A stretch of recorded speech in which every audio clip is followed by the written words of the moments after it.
Welcome to Revival of Wisdom. Today, we're going to be talking about portals, portal symbolism, and what portals are, okay, and how they show them to us, because they have to tell you the truth, guys. This is the thing with the universal law. They have to tell you the truth, and they tell you through symbols, they tell you through movies, and different things like that. But let's jump straight into this. So, first, I want to talk about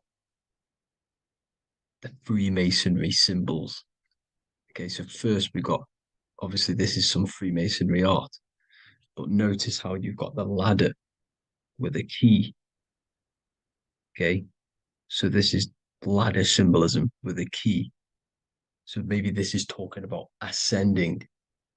Okay, because look, because this is ascending into the heavens, because it's a ladder with humans going up it with a key. In order to ascend, you must have the key. Okay, so what else do we have with a key? Well, the Netflix show Lock and Key, which is all about portals and keys. Because what the keys do, they open doors, gateways. Okay. So what's interesting about this is that they've got this key here, which represents the Kundalini energy rising up the spine. Okay. But we'll come back to this. But it's that same portal key symbolism. We've also got the Vatican. The Vatican is in the shape of a key. Okay. So you can see the start of it here and the end. So this is key symbolisms. Keys open doors. And notice how it's got the eight-pointed star. Okay. What is the eight-pointed star? Okay. We'll come back to this. This all ties in, guys. I'll break it all down for you. But then you've also got the god Janus. Janus, okay, is known as the god of the doorways. He's an ancient god of Rome, and they worshipped him. However, he's not a god, he's more like a high level ranked demon. Because he is the god of the doorways. And notice how he's got two faces. Because doorways always have two sides. You're going into somewhere, there's always two sides of a door. And he's always depicted with two sides of a face and a key, because he holds the key to the doorways, to the portals, to other worlds and realms. Okay, as you can see, he's always got two faces and a key. Okay, so how? So now we have the Sumerians, the Anunnaki, and they are always depicted with the two faces. Why do they have the two faces? Because they're symbolizing doorways, and the Anunnaki come to Earth through doorways and portals. So these are what these gods are symbolizing in their artwork. But they always have the eight-pointed star. Okay, what is the eight-pointed star? You see how they always have. Look, let me try to find another one. It's the eight-pointed star. This eight-pointed star is Polaris. Okay, Polaris, just like the Vatican has the eight-pointed star with a key. Polaris is the center star. Polaris is a fixed star, it doesn't move.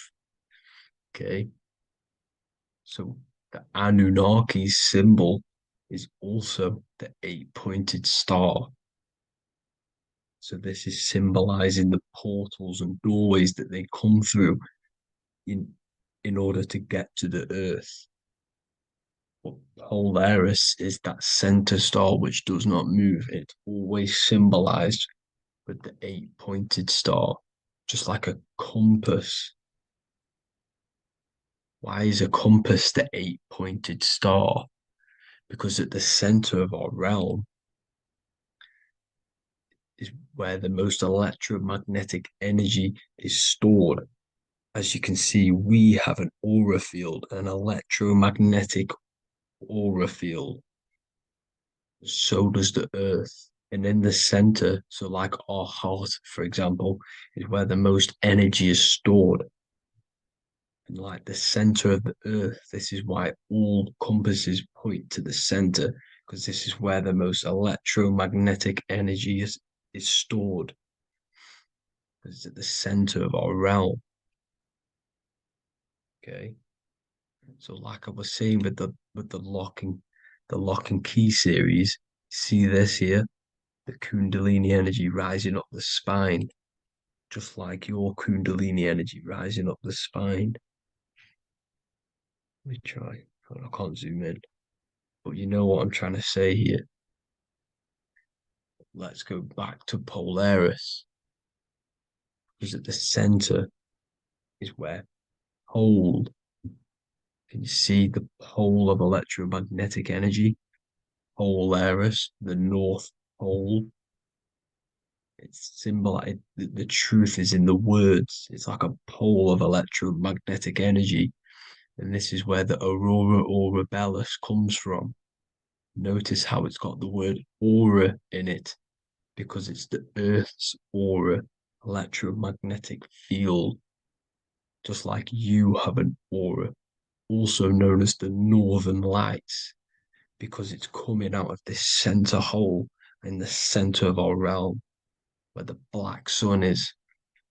And this is where the electromagnetic energy is coming up from. And this is what the aurora borealis is, or the northern lights. It's just electromagnetic energy. And it's symbolized through our symbols, the original O, okay? Because it's like a pole through the middle, Polaris. So this Polaris is the sky vault. It's the portal into this realm, because this is what the Anunnaki are always talking about, always symbolize it with the eight-pointed star. And just like a compass is the eight-pointed star pointed to the center, to Polaris. Okay. See here on the Sumerian tablets with the eight-pointed star again. And how we know it's talking about portals with this eight-pointed star is because CERN 666 are opening up portals to the underworld, letting in demonic entities into this realm. How do we know it's a portal? Because their Hydro Collider has 8 points, just like the eight-pointed star. So they are creating synthetic portals to the underworld to let these demonic entities into our realm. But what is the key? Because if we're talking about ascending through Polaris, notice how here on the masonry art, this luminary here, so this is the sun, that's the moon. This is Polaris because it's a luminary with what? 1, 2, 3, 4, 5, 6, 7, 8 beams coming off the luminary, just like the eight-pointed star. So you see the ladder with the key going up to Polaris. It's symbolizing ascending out of Earth. So what is this key that they're keeping from us? Because it's a human holding a key going up the ladder to Polaris. Well, chakras. We have 7 chakras. Okay, so this is what they are telling us in the lock and key symbolism. The Kundalini energy rising up the spine. Okay, just like they have 33 vertebrae on the back of your spine. Okay, this represents the Kundalini energy going up your 33 vertebrae, just like in Masonry has 33rd degrees. Okay, so what is the key? Your chakras. Your chakras have to be unlocked. Okay, you have to unlock your chakras, and you can't unlock this one without going through this one. You have to go through them all. It's like a ladder, just like Jacob's ladder. You can't go from the bottom to the top. You have to unlock each one. Okay, just like you have 7 chakras, you have 7 layers of your aura. Okay, you have to unlock your chakras to the highest point in order to reach Christ consciousness. And this is the key that they're talking about. They're symbolizing the organic portal within each and every one of us to ascend out of this realm. Okay, so this is the key that they're talking about, and they're holding back this knowledge to keep us trapped in this 3D realm. Okay, so like I was saying with the 33 vertebrae and the Kundalini energy coming up the spine, 33 vertebrae, you can see this sort of symbolism going up to the light, because it's the light you see here. Your crown chakra turns on and becomes enlightened, just like the Illuminati symbol. Can you see it? But also Jesus also died at 33.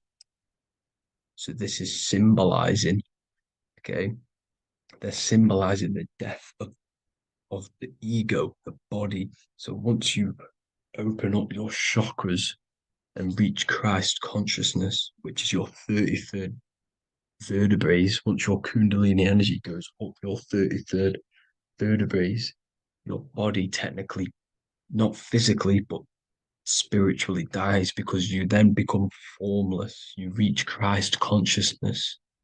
So then you can travel other worlds. Okay. This is what they're talking about with Vatican, 8-pointed star, and the key. Janus with the key. The Sumerians with the 8-pointed star. Anunnaki, the 8-pointed star. Polaris, 8-pointed star. So Polaris is the way out of this realm, which is at the center. Pole, North Pole. Okay. So the key is that they're hiding from us is the knowledge to unlock our chakras. Okay. And without this knowledge that they keep from us, is trapping our souls in this reality to keep reincarnating. Okay. Well, thank you all for tuning in. I'm going to leave you all there. Make sure to leave a like and a comment in the comment section. Let me know some topics to talk about so I can break it down for you. God bless you all. You're living in 4 planes of existence right now, but most people are only aware of one. And that's why they feel lost, disconnected, and stuck in cycles they can't explain.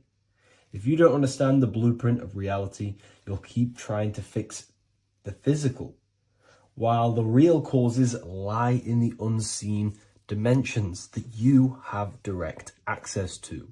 You must understand that the universe only exists in the mind. Everything is a projection of consciousness. Therefore, consciousness produces everything. Our internal world is consciousness. Our external world is this physical body, physical world. Everything is an externalization of consciousness. For example, this was a thought. Now it's made physical. But before this was invented, it was existing in someone's mind, in consciousness, invisible. Then it was made manifest, made physical. So everything in this physical plane is the effect. The cause is consciousness, mind, the mental plane. So now I'm going to explain these different dimensions of consciousness. You don't just exist in this physical plane. The physical plane, in fact, is the lowest plane there is. It's the illusionary plane. So first of all, we have the Buddhic plane. This is the nothingness. So think of it like this. Absolute nothingness. If you turn off thoughts, there is nothingness. This is the void. And out of the void springs infinite potential, which is the mental plane. Now, your mind has no limitation. It can think anything, be anywhere, anytime, any place. In the whole world, there is no limitation with the mind. This is the realm of infinite possibilities. This is the realm of thought. Thought is a dimension, information and thought. To go a little bit deeper on this, there are pockets of thoughts, what we call in the occult fields of thoughts. Your mind does not think thoughts, it receives them. Your mind is like a radio.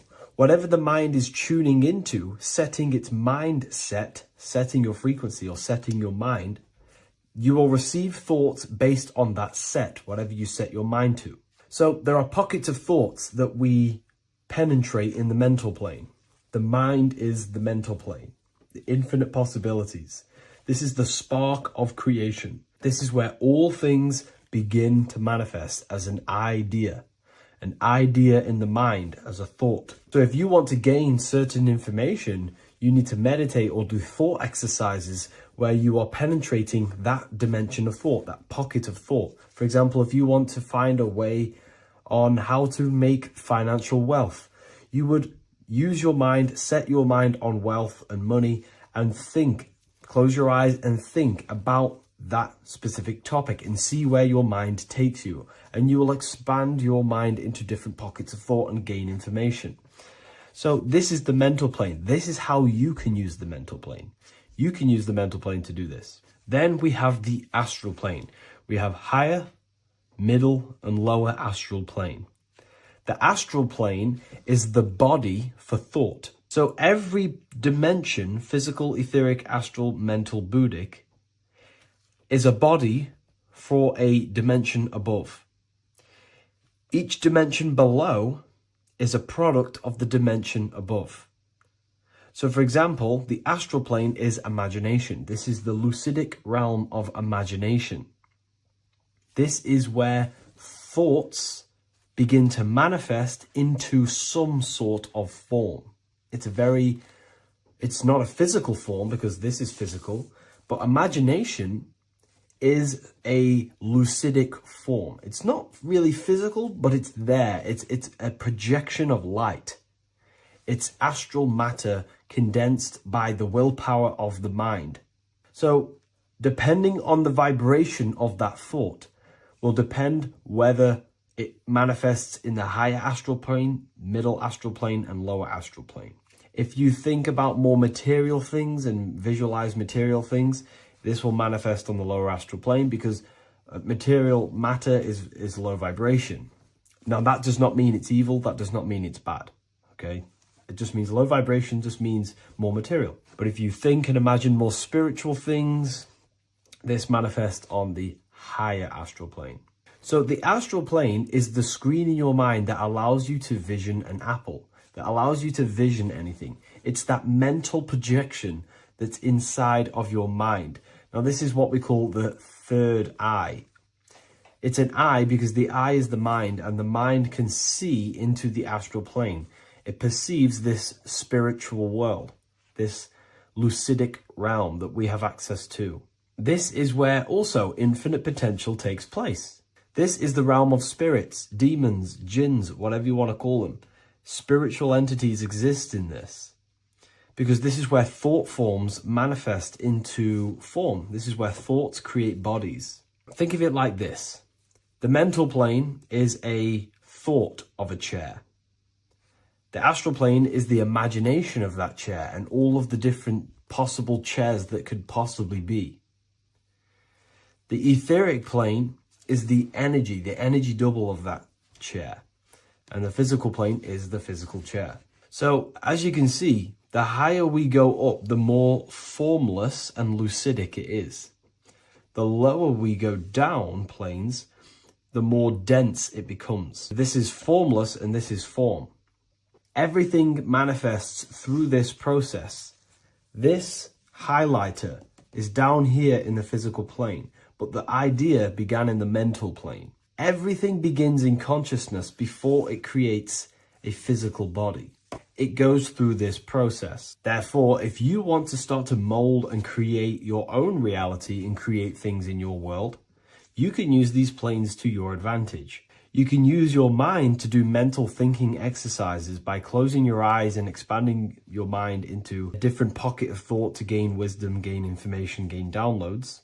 The way you do that is simply get into a meditative state, close your eyes, pick a topic that you want to think about, and see where your mind takes you, but always remain centered on that topic. And you can do this for maybe an hour or two or half an hour, and your mind will take you places where you will unlock information. You can even use this to make decisions in your life. Think of the topic and see where your mind takes you. You'll gain information. This is how you use the mental plane for ideas. The astral plane is imagination. You have to reconnect with your imagination very vividly. Your imagination, your consciousness is infinite. It's not a three-dimensional plane. It's an infinite plane. You can think and make form anything in your consciousness, in your imagination. You can think anything and you can imagine anything in the most vast details. You just have to reconnect with your imagination. I have a free book on my website. I'll leave the link in the description. It's an ebook. It's called Activating the Inner Eye. This is going to help you reconnect with your imagination. It's a practical guide on how to imagine. So once you know how to use the mental plane and astral plane, thought and imagination, you pretty much need to use the physical plane to take physical action with this physical body that you have and start to manifest these desires you have in the higher planes. Now, it's very important that we master the mind, because the mind is the very fabric of reality. We become what we think about. Your life is a product of every thought you thought in the past. It is the mind that directs the flow of consciousness.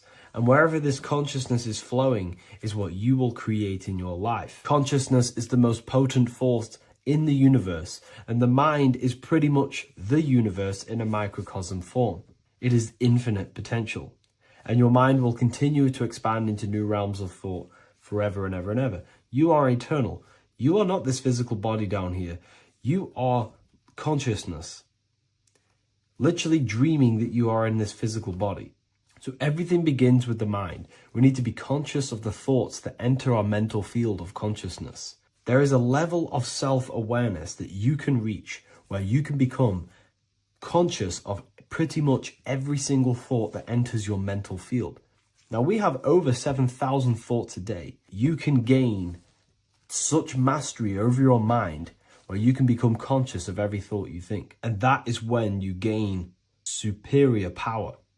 Because when the mind is fully under control of self, you can direct the mind's potent force into a specific goal. Most people's minds are dualistic. They want something, but their mind is thinking something else. They have limiting belief systems. They have the little voice that comes in and says, you can't do this, you're a failure. That is a fractaled mind. The mind needs to be singular. It needs to be on your team and not an enemy. Do not let your own mind take away your power. Your mind should be on your team, giving you power, giving you the best possible thoughts and the best possible beliefs. When the mind is in this condition and on your team and not taking away your power through the destructive thoughts, it becomes a potent, powerful force used for manifestation to create anything. And the way we get the mind on your team is through constant meditation to learn how to control the mind and turn it on and off. Subconscious reprogramming through visualization, affirmations, cultivating emotions associated with your goal.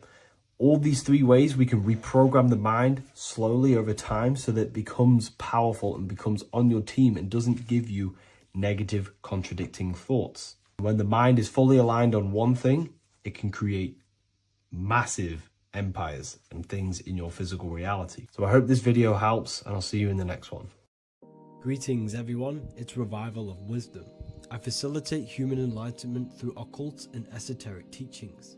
I hope this video expands your mind into a new field of thought. In this video, we're going to be discovering the true esoteric meaning of the 7 planetary energies. So let's jump straight into this. In order to fully understand this, you must understand the esoteric teaching of as above, so below, and as within, so without. Our inner world is mirrored into our external material reality. We have a physical voice, which you are hearing right now, and I also have an inner voice, which no one else can hear.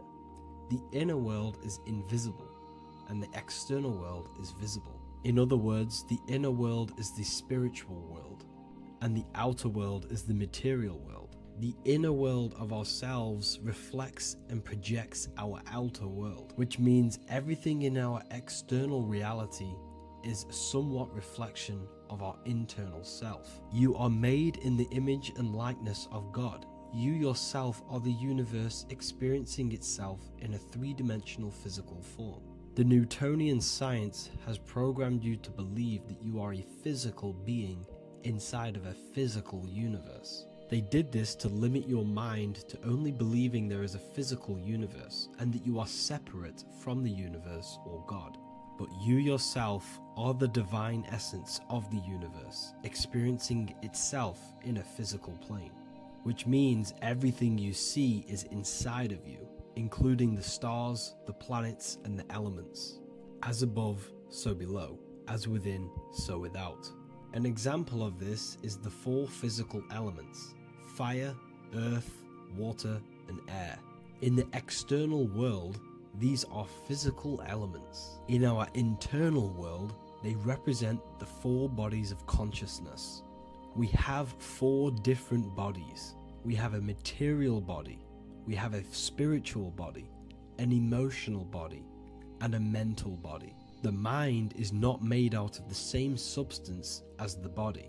The emotions is not made out of the same substance of the mind and the body. These bodies exist in 4 different dimensions, 4 layers of consciousness. With that being said, the 4 physical elements are inside of us. The earth is our material physical body.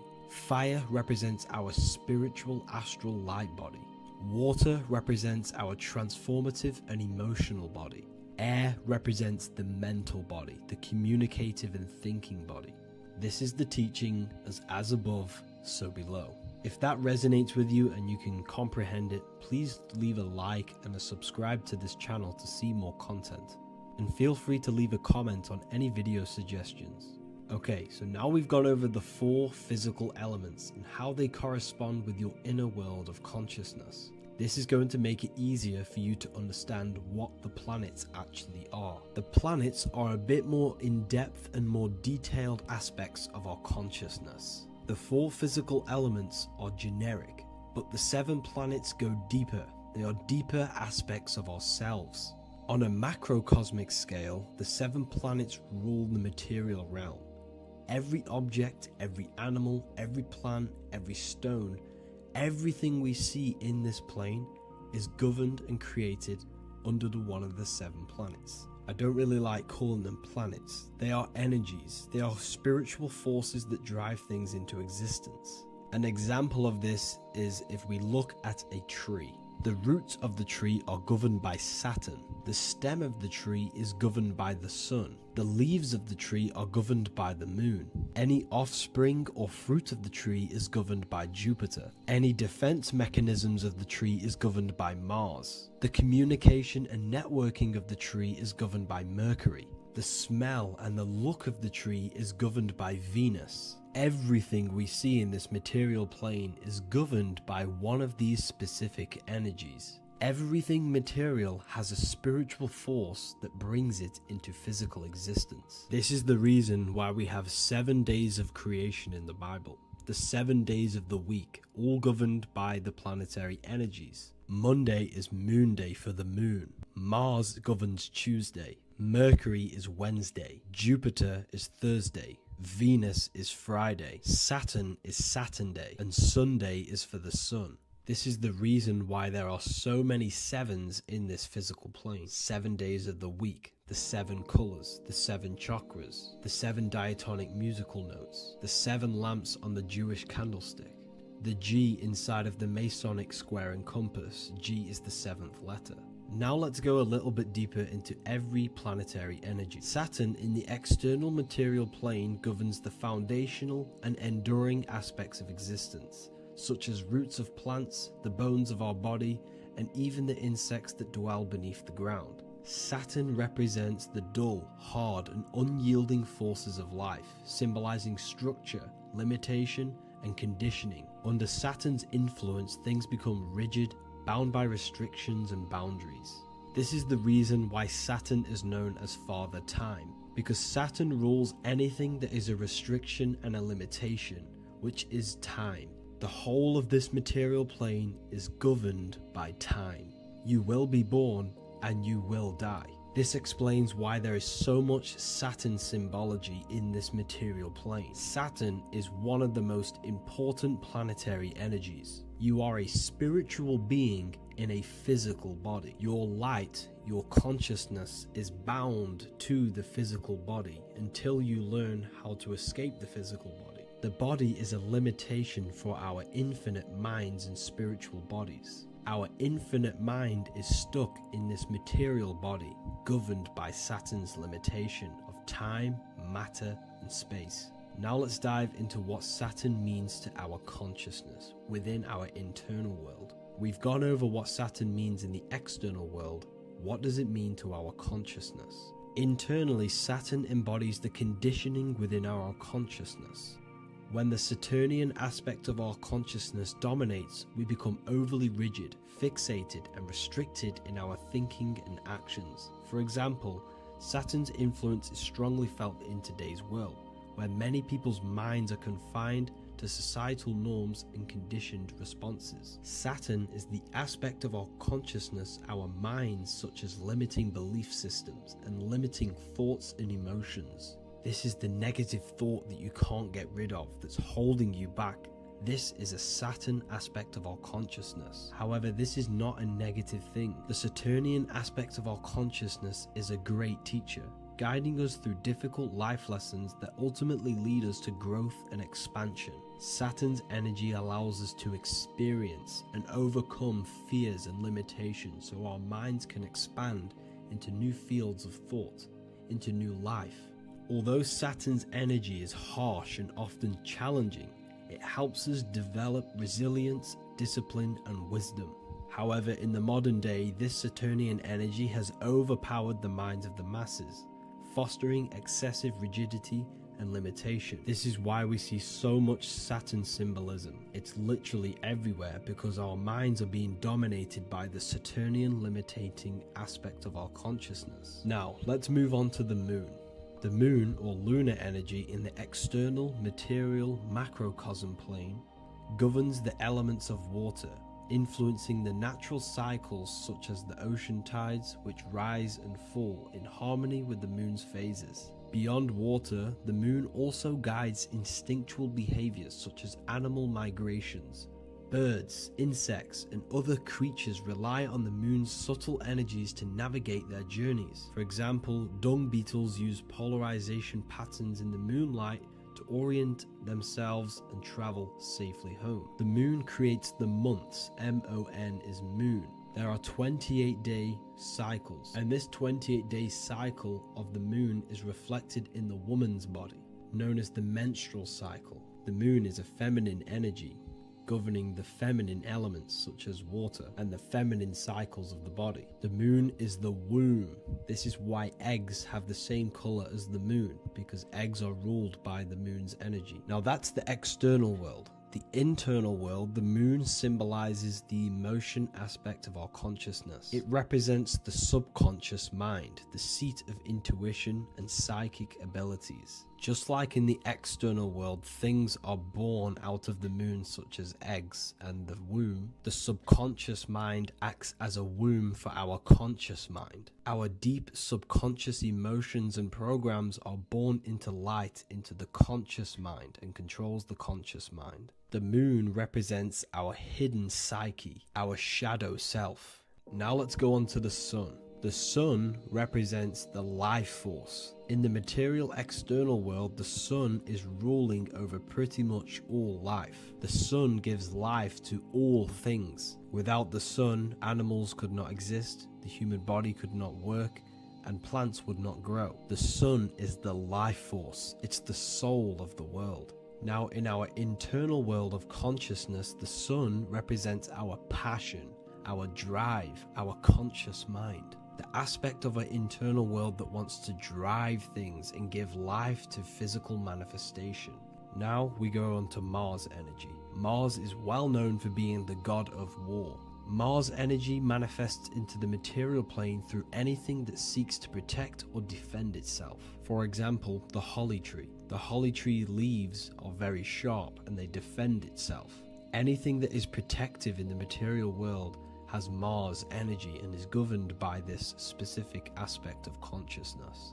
For example, any predators or animals such as hedgehogs with spines on their backs for protection. Mars represents all things that is driven by conflict, aggression and defense. Now internally, inside of our inner world, Mars symbolizes the aspect of our consciousness that is focused on self-preservation and protection. Mars governs our ego, the instinctual urges of anger or maintaining reputation. Mars is not evil, it's necessary. Sometimes it's necessary for us to protect ourselves. Mars is the aspect of our consciousness that is anger, rage, the desire to fight or conquer. When this energy is activated within our consciousness, we become defensive, assertive, and even combative, ready to dominate others and destroy obstacles in our way. Now let's move on to Venus energy. Venus in the external material world manifests its energy through the aesthetics of creation. This planet governs the beauty and harmony found in nature, including the nurturing environment of a mother's womb where life begins. Venus embodies the essential love, not only in romantic relationships, but also in the bonds between family members and all living beings. Venus represents relationships. We have relationships between plants, animals, they all depend on each other to give life. Plants provide food and medicine, while living creatures contribute to their own growth and pollination.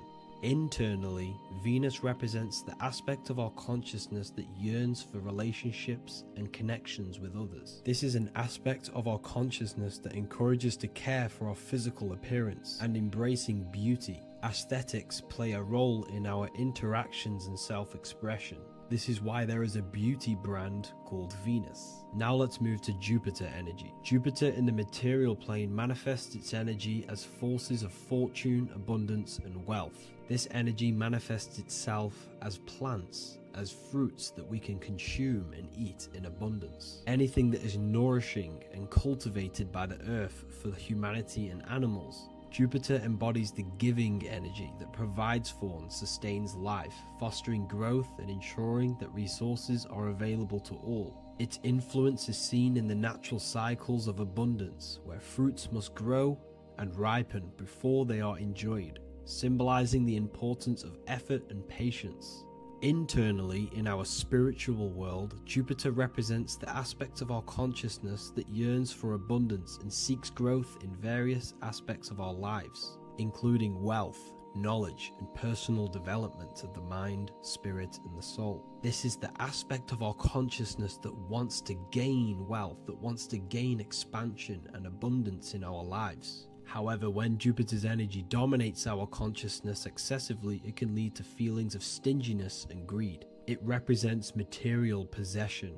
The last planet is Mercury. Mercury in the external world governs the vital elements such as seeds, air, communication, education, and electricity. Known as the messenger of the gods, Mercury rules over intellect, communication, and the transmission of knowledge. Mercury's states of consciousness manifests itself in the material plane as the network between trees and plants. how they all communicate together. It represents the intelligence behind all physical things. It's the intelligence behind the seed that allows it to grow into a plant. Mercury's creative energy is manifested in the nervous system of the human body and all living animals. The intricate messenger that transmits signals from the body to the brain and then to the mind. This intelligence within us allows us to facilitate thought and movement. Internally, in our spiritual aspects of consciousness, Mercury is the state of consciousness that seeks knowledge, understanding, and intellectual growth and expansion. This part of us is curious, eager to learn, and driven to communicate ideas and information. It represents our mental body. The Roman god Mercury is often depicting flying because this symbolizes the air. Air represents our mental body. When the Mercury aspect of our consciousness dominates, we become highly intellectual, constantly seeking information, analyzing situation, and communicating our ideas. While this can enhance our understanding and ability to interact with the world, an excess of Mercury's influence can lead to overthinking, excessive analysis, and focus on intellect over emotions or intuition.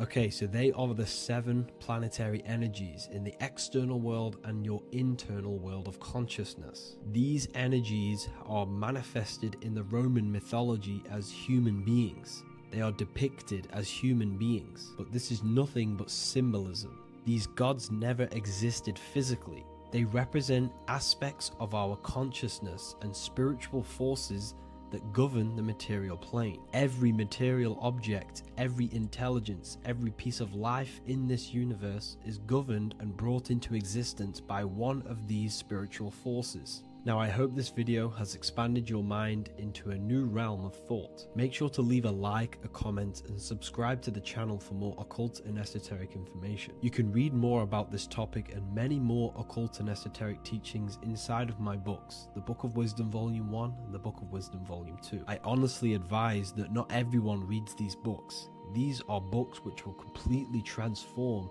your view on reality. You will feel a lot better reading these books because you will find a connection with yourself and the universe. Understanding truth and knowing thyself gives you a sense of well-being. Like I said, this is not just a book. This is a beginning of your journey of expansion and growth. Reading them can be life-changing. Inside my university, I host live calls where you can ask me questions, and you can watch all the pre-recorded live calls. You also gain the ability to manifest your own reality through the Manifestation Mastery course. There is also a library with all of the PDFs that I've read in the past of occultism, symbolism, and esotericism that you can gain access to.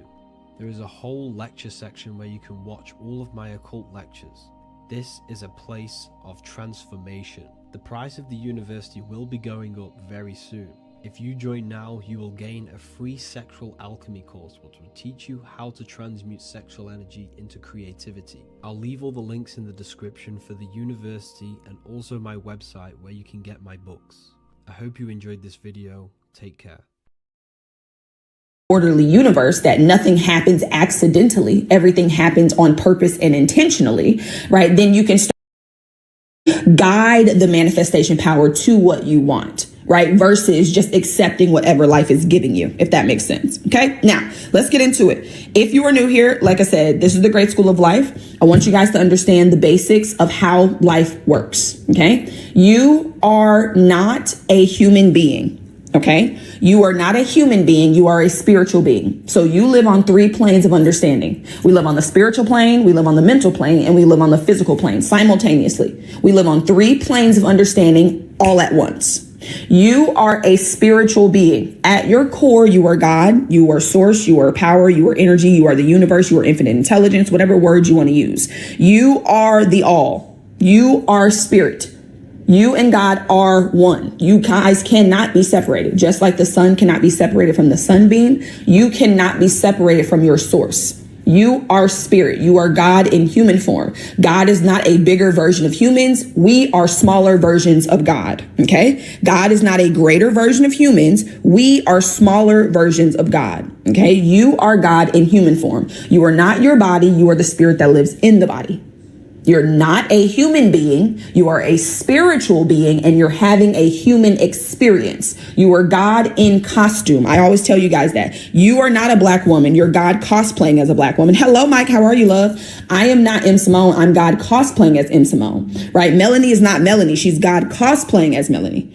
You are God in costume. Whatever your outer appearance is a costume. It's not who you are, right? So I want you guys to understand that the world has given us these labels: black, white, woman, man, mom, father, entrepreneur, business owner, worker, whatever it is. They've given us these labels to group or distinguish us. Walking the trail and watching. Yes, walking the trail. I need to be outside too.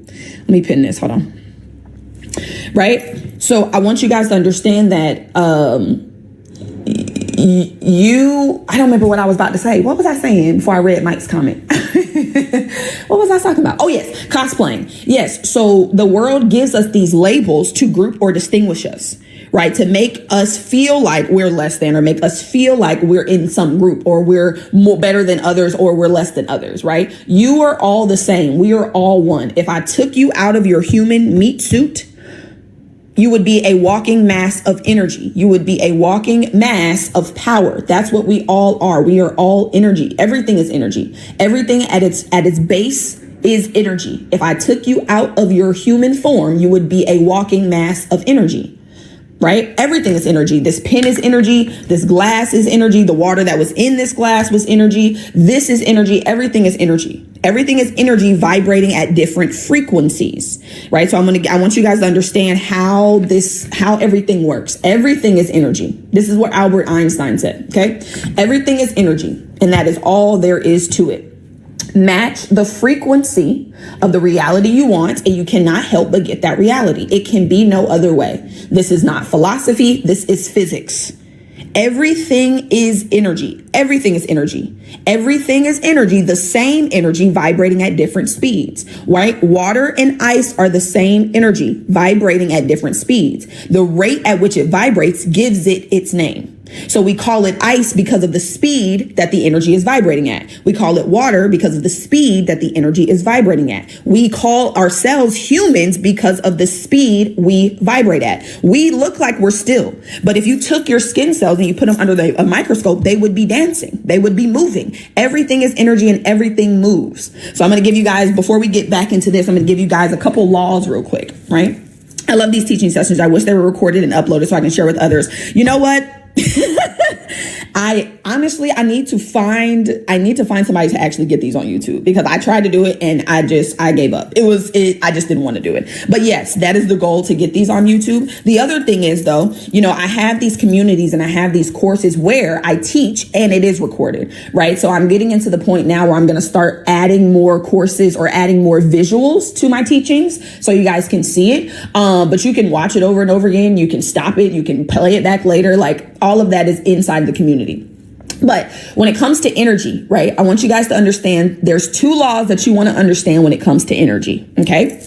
There's the law of vibration, and then there's the law of attraction. Absolutely, love. I appreciate you. Right. We typically hear about the law of attraction, right? And you hear about it online, and they tell you that, attraction is about what you want. You attract what you want. That's not true. That's actually a false statement. Okay, now let's back up a little bit and let's talk about how this actually works. Everything is energy, and everything, or all energy, vibrates at different frequencies, right? All energy vibrates at different frequencies. The law of attraction is a secondary law. The primary law is the law of vibration. The law of vibration states everything vibrates, everything moves, nothing rests. We literally live in an ocean of motion. Everything moves. This pen is moving so fast that it appears to be still, just like this whiteboard, just like my skin, right? Everything vibrates, nothing rests, everything is moving, okay? The law of attraction then states that you are going to attract what you vibrate in harmony with. So it's not about what you want. It's about what you are. It's about who you believe you are. It's about the frequency of your beliefs. It's about the frequency of your thoughts. It's about the frequency of your emotions. Your emotions are energy in motion. Energy in motion. The dominant feeling that you are in is what is manifesting. That is what's going out. And that is what's being sent back to you. Okay. What are your thoughts about anxiety and panic attacks? What are my thoughts about anxiety and panic attacks? We talk about anxiety on here, to be honest. I don't think I'm going to talk about it today too much as far as a visual. But I can give you a little bit of an example, right? As far as panic attacks, what do you mean? Like, what are my thoughts on it? Like, do I believe in them? Do I think what do you mean by that part? But as far as my thoughts on anxiety, I'll answer this briefly, right? Anxiety they call it mental health for a reason. And honestly, let me just actually real quick. Hold on, y'all. Hold on. 1 second, love. Let me just,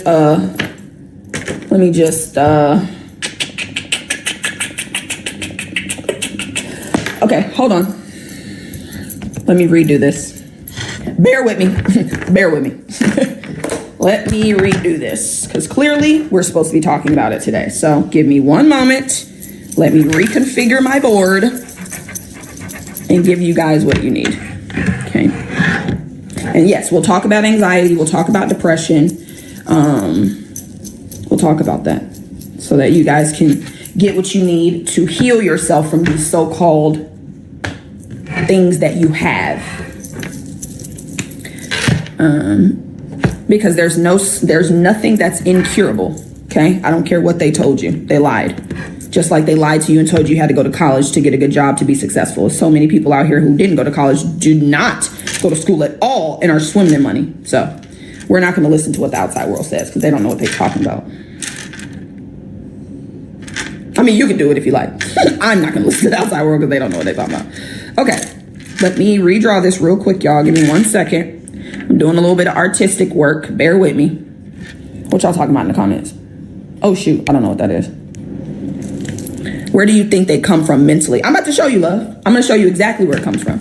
I'm going to give you a beautiful visual so you know exactly what's going on with you, right? And that's what my job is. I want you guys to know what's happening, okay? The world wants to keep you in the dark, okay? Not on my watch. Not on my watch. Okay. Give me 1 second, y'all. We're going to do... You know what? Let me, while I'm doing this, I'm gonna get some music. Hold on. Let me play y'all some music. Because I don't want people to walk by the live and be like, there's nothing going on in there. Hold on, y'all. Hold on. Let me see. What we gonna listen to? Let's listen to, oh, this is a good one. No. Let's listen to, what we gonna listen to? What we gonna listen to? Oh, let's listen to this one. Hold on.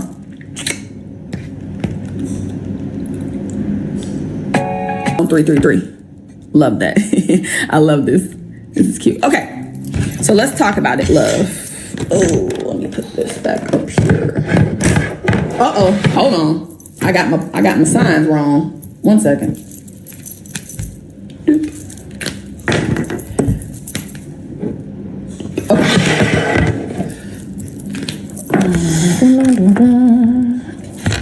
Alrighty. So we're back on the board. Let me clean this off a little bit. It's kind of crazy. Alrighty, perfect. So let's talk about it. I'm going to give you, before we get into the drawing, before we get into the anxiety, let's go back through the beginning piece, okay? Now, you are not a human being, okay? Hear me clearly. You are not a human being. You are a spiritual being, and you're having a human experience. You are not your body. You are the spirit that lives in the body, okay? You are spirit, you are God, you are source, you are energy, you are infinite intelligence, you are the all, whatever word you want to use, you are the divine. That's who you are at your core, okay? You're a spiritual being. God gave us the mind. God gave us an intellectual mind, the conscious mind, and an emotional mind, the subconscious mind, okay? So you are a spiritual being. You have an intellectual and an emotional mind, and you live in a physical body. Okay. You are not your body. You are the spirit in the body. You are the presence in the body. Okay. You're not your body. You live in the body. You are a spiritual being. You have an intellectual and an emotional mind, and you live in a physical body. Okay. So what I want you guys to understand when it comes to anxiety, right, and when it comes to depression, they call these mental health issues for a reason, because everything starts mentally. Everything starts in the mind. There is nothing in your physical world right now that is not in harmony with an idea that's in your mind. Everything that you're experiencing in your physical reality is in harmony with an idea that is in the mind. So when it comes to anxiety, what I want you guys to understand about how this works, and I'm going to bring it a little bit closer. What's the difference between spirit and soul? So this is how I see it. And it's, of course, if this doesn't serve you, then you can believe, something different. But I see spirit as the whole. And then I see the soul as a piece of the spirit, the individualized piece of spirit, right? So we're all spirit, right? But our individual souls, come from come from the big spirit, if that makes sense. That's how I look at it. Now, if that doesn't serve you, then I would encourage you to, do some research and see what works for you. But that's how I look at it. Spirit and soul are the same. Spirit is just the whole, and then soul is a individualized piece of spirit, right? Because if you think about it like this, right, spirit is God, right? And then we are individualized versions of God. We're all individual. We have like an individual personality, quote unquote, but we're all God. We're all spirit. And then our soul is the individualized piece of it. That's how I see it. Like I said, if that doesn't serve you, then I would encourage you to do some research and see what makes you feel good. And then with saying that, right, I'm not here to tell you guys what to believe. I'm just here to inspire you to create new beliefs. I'm here to tell you how your life is created right now and to give you the tools to be able to create beliefs that will actually get you where you want to go, right? If what I believe does not serve you, you do not have to believe it. I'm not here to push my beliefs down your throat. I'm not here to tell you that you don't know what you're talking about and this is the way and the only way. I'm just here to give you a higher perspective so that you can create beliefs that actually serve you to get you to the reality you want to create. Okay. So these are the three pillars for permanent manifestation. God created you with everything you need to be successful. A lot of you guys have trouble with your experiences, with your life, with your reality, because you believe you're missing something. You believe you have to go get something to be successful. You believe you need more education. You need more skills. You need to know more. You have everything right now you need to create the life of your dreams. You are spirit. That is the all. There is nothing outside of spirit. There is nothing outside of God. Everything you need, you are right now. You have the mind. The mind actually directs spirit. So spirit is formless. God is formless. God has no form. I want you guys to think about water. Water is formless. Water has no form until you put it in a vessel. If I put water in this cup, it will take the shape of this cup. Same thing with spirit. Spirit is infinite, unlimited. And then by the limitations that are in your mind, you are going to put a limit on this unlimited power. By your mind, by the thoughts, feelings, and beliefs that you are predominantly holding and in. So spirit is unlimited. There is no limit to God. We can all agree to that. There's no limit to God. But somehow in our reality, we're experiencing limitation. That's not because God is limited. That is because we have limited thinking and feeling that translates into limited actions, which creates a reality that appears to be limited. Okay? All right. Now let's talk about this drawing right here. If you guys are new, right, this is let me ask you first. So a couple of you guys in the comments, I want you to tell me what your mind looks like, right? So if I say, hey, what does your mind look like? What comes up? When I say the word mind, what picture comes up for you? I want somebody to put something in the chat. We'll see. We'll see how many answers we get. We got a lot of different answers yesterday. I liked it. It was very fun. A mountain peak. Okay. Brain. Yep. That's what most people think. Most people think about the brain. I'm going to let some more of y'all come through. The brain. Okay. Yeah. Most people think about the brain. Mm-hmm. That's what most people tell me. Most people are like, oh, it's, the brain. A beach. I like that. Music notes. Okay. Okay. Music notes. Beautiful. An antenna. Okay. Okay. Pictures and noise. Mm-hmm. A whole bunch of chaos. Okay. So yeah, so we got the brain, we got busy, pictures and noise, we got a beach, we have a mountain peak. Okay. So what I want you guys to understand is that your mind is not a thing, right? It's not a physical thing. Your mind is actually an activity. It's a movement, right? But when we think in pictures. If I ask you what your mom looks like, there's a picture that pops up. If I ask you what your favorite food looks like, there's a picture that pops up. Your favorite car, your dream house, there's a picture that pops up. But when I ask you about your mind, there's no picture, or it's confusing, or you're thinking about the brain, right? The brain is a physical instrument of the body. Okay. Your mind is an activity. It is a movement, and your body is the physical manifestation of that movement. However, the mind is the cause of everything. So it's sometimes, let me say, difficult for you to understand how to actually change your mind, be ye transformed by the renewing of your mind, because you don't really know what it looks like, right? You hear about it and it seems like this, abstract thing that, nobody's ever seen, but somehow it controls everything. So basically, there was a doctor back in the 40s who created this drawing to represent the mind, right? So this drawing right here is the mind, is what the mind looks like. So the next time you think about your mind, this is the picture I want you to think about, right? It's a stick person. It's so simple. It's very easy to understand, and I'm going to explain it to you. Now, if you don't want to believe your mind looks like this, that's totally fine. You can create whatever picture that serves you. This is so simple, and it looks just like a person, that it's the best drawing that I've ever seen of it, right? This is what I use. Now, you can use whatever you like, but this is what I teach my clients, and this is what I teach my students, right? So this whole picture is the mind, right? And then the top circle is the mind part of the mind. And then the smaller circle is the body part of the mind. As I told you guys earlier, the body is an instrument of the mind. The body does what the mind tells it. If the mind tells it to do nothing, the body does nothing. People who are brain dead, right? When they say brain dead, the mind is no longer functioning the way that it's supposed to. So the body does nothing. The body's not going to move without the movement. Okay. Now the mind is split into two. Now, for creation's sake, it's split into two. So we have the conscious mind and we have the subconscious mind. The conscious mind is going to be your thinking mind. Okay. So this is your educated mind. This is the intellectual mind. When you went to school, right, and they dumped all that shit into the cup thinking the cup was empty when your cup was actually full, and their job was to pull the stuff out of the cup.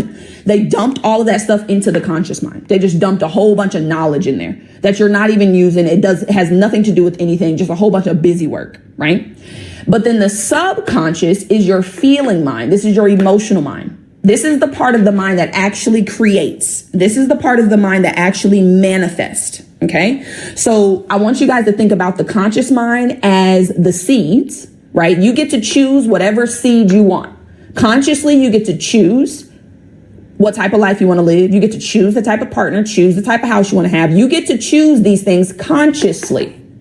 But the subconscious mind, I want you to think about as a garden. The subconscious mind has no ability to reject. It will accept whatever you give it. If you plant a negative seed into the subconscious mind, you're going to reap a negative fruit. If you plant a poisonous seed into the subconscious mind, you're going to reap a poisonous fruit. It's just like the garden outside. The earth doesn't argue with you. When you want to plant a poisonous seed, the earth doesn't say, oh no, that's poisonous, I couldn't take that. No, the earth accepts whatever you give it, and it will outpicture whatever you give it. It will create fruit in harmony with whatever seed you plant. It does not matter what seed it is. If you plant $1 million seed in the subconscious with emotion, you will reap $1 million life.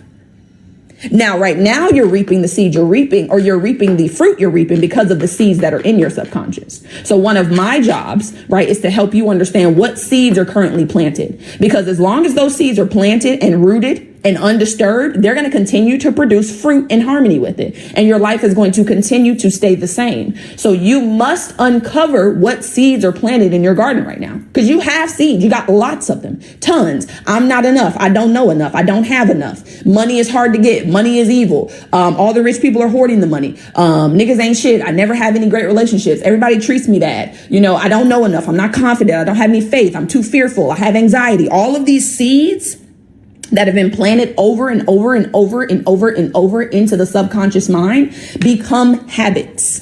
Okay. So I want you guys to understand what a habit is. A habit is an idea that is fixed in the subconscious that causes your actions without any conscious effort. You guys have a multitude of habits. You wake up every day and you just move into a routine. You don't have to think about it. You don't have to think about putting your shoes on, how to tie them, how to get in the car, how to drive it, how to cook. You don't have to do any of that. Even with your breathing, I want you guys to understand that. You're not breathing consciously right now. You're not thinking about, okay, let me take a breath. Let me let it go of breath. Let me take a breath. Let me let go of a breath. It's an automatic pattern. It's a habitual way of operating. You don't have to think about breathing. Do you know how difficult life would be if we had to think about breathing and all the things that actually happen within us? Oh my gosh, we would be overwhelmed. And that's why a lot of you are overwhelmed, because you think that you make things happen. You think you're the one that's going to manifest it. You have to know how. You have to do the work. God is doing the work, baby. Your job is to pick the seed, plant the seed, and tend to it. That's your job. You're not going to actually make that seed grow, though. You guys understand? When you plant a seed into the ground, you don't make it grow. The farmer doesn't make the seed grow, right? The farmer plants the seed, tends to it, waters it, weeds, pulls the weeds. And then the earth, the God, the actual power makes that seed grow, right? The farmer has an assumption that they've planted the right seed. They've done what they need to do. And God, the earth, is doing the rest.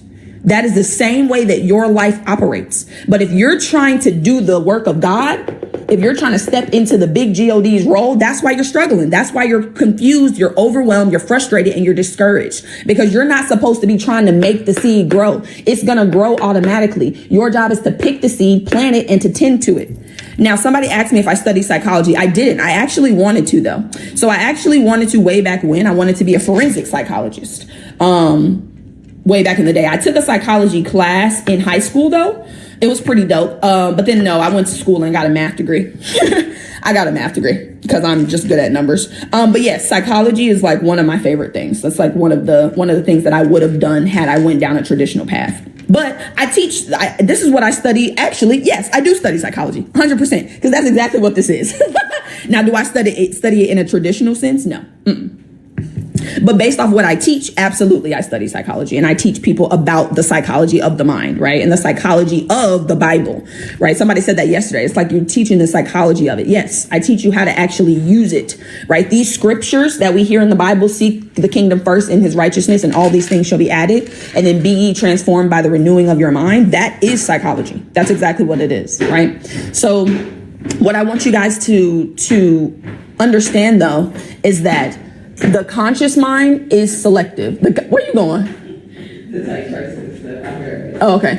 The conscious mind is selective. Okay. Your conscious mind chooses. You get to choose what type of life you want to live. You get to choose the money, the partner, the relationship, the physical health, the mental health, the spirituality, how much faith you're going to have, how much love you're going to have, how much travel you're going to do. You get to choose it. Nobody else chooses it. I love the energy of numbers too. Like, I'm actually starting to get into numbers and things like that, like deeply. Love it. Right. But you get to choose. You have the choice to create the life of your dreams. Whatever you want, you can choose to have. However, I want you guys to see that your choice is only 2%. Okay. When you choose the seed that you want to plant, that's only 2% of your results. 97% of your results, the reality, is going to come from those seeds being planted into the subconscious. This is an automatic process. Hold on, let me draw one more thing on here, and I am going to go over the actual anxiety and things like that. Just give me 1 second, y'all. Let's just color this in, okay? I want you to understand that there's a quote in the Bible, it's a scripture. There's also a book too. It's called "As a Man Thinketh." The Bible says, "As a man thinketh in his heart, so is he." What I want you to understand is the Bible is not talking about the physical pump in your body when it says, "as a man thinketh in his heart." They're talking about the subconscious mind, because the subconscious mind is the heart of your life. That's where everything comes from. The subconscious mind is the womb of creation. Okay. I want you to think about the conscious mind as the male and the subconscious as the female. The conscious mind gives the woman a seed, sperm. She takes that seed with an egg and plants it into her womb. And then automatically that baby is created. You don't have to make the baby. Okay. You're not consciously deciding to make the ears and the eyes and the legs every day. It's an automatic process. You have accepted the idea that you are carrying life, and you are automatically operating every single day to create the reality of a baby. Okay, that's how your mind works. So what I want you guys to understand is just like this little quote down here. Your life is 99% consciousness. 99% beliefs, thoughts, feelings, emotional convictions, identity. 1% of your success, hear me clearly, because we get real tied up in the actions. Oh, I need to do this. I need to do that. I need a strategy. 1% of your results come from the strategy or action you're taking. 1%. How you see yourself trumps the actions you take. You can take all the action you want. If you don't see yourself as somebody who's successful, if you don't see yourself as someone who can have the life of their dreams, if you don't see yourself as God in human form, it ain't gonna matter what actions you take, baby. You can take all the actions you want. I took actions for 4 years trying to monetize my social media and did not. I got a mentor 2 weeks later, changed my consciousness and monetized my social media. How is that? I'm doing the same things. I've never changed my actions. I've been doing the same exact thing on social media for 5 years. It's just that I changed how I saw myself. I changed my belief about myself. I changed my thoughts about myself, my feelings. The way you see yourself, you're never going to outperform your image, baby. You're never going to outperform the concept of who you believe you are. If you believe that you are not successful, you don't know enough, you don't have enough, you're not confident enough, you don't come from money, you ain't going to have no money. If you believe money is evil, if this is how you see yourself, if that's how you see the world, baby, the world is going to respond to you as you see it. The world is a mirror. If you look at a mirror and you smile, what you gonna get back? A smile, 100% of the time. Absolutely, I'm gonna do a podcast. There's a lot going on right now in my life, to be honest. But yes, I am gonna do a podcast, right?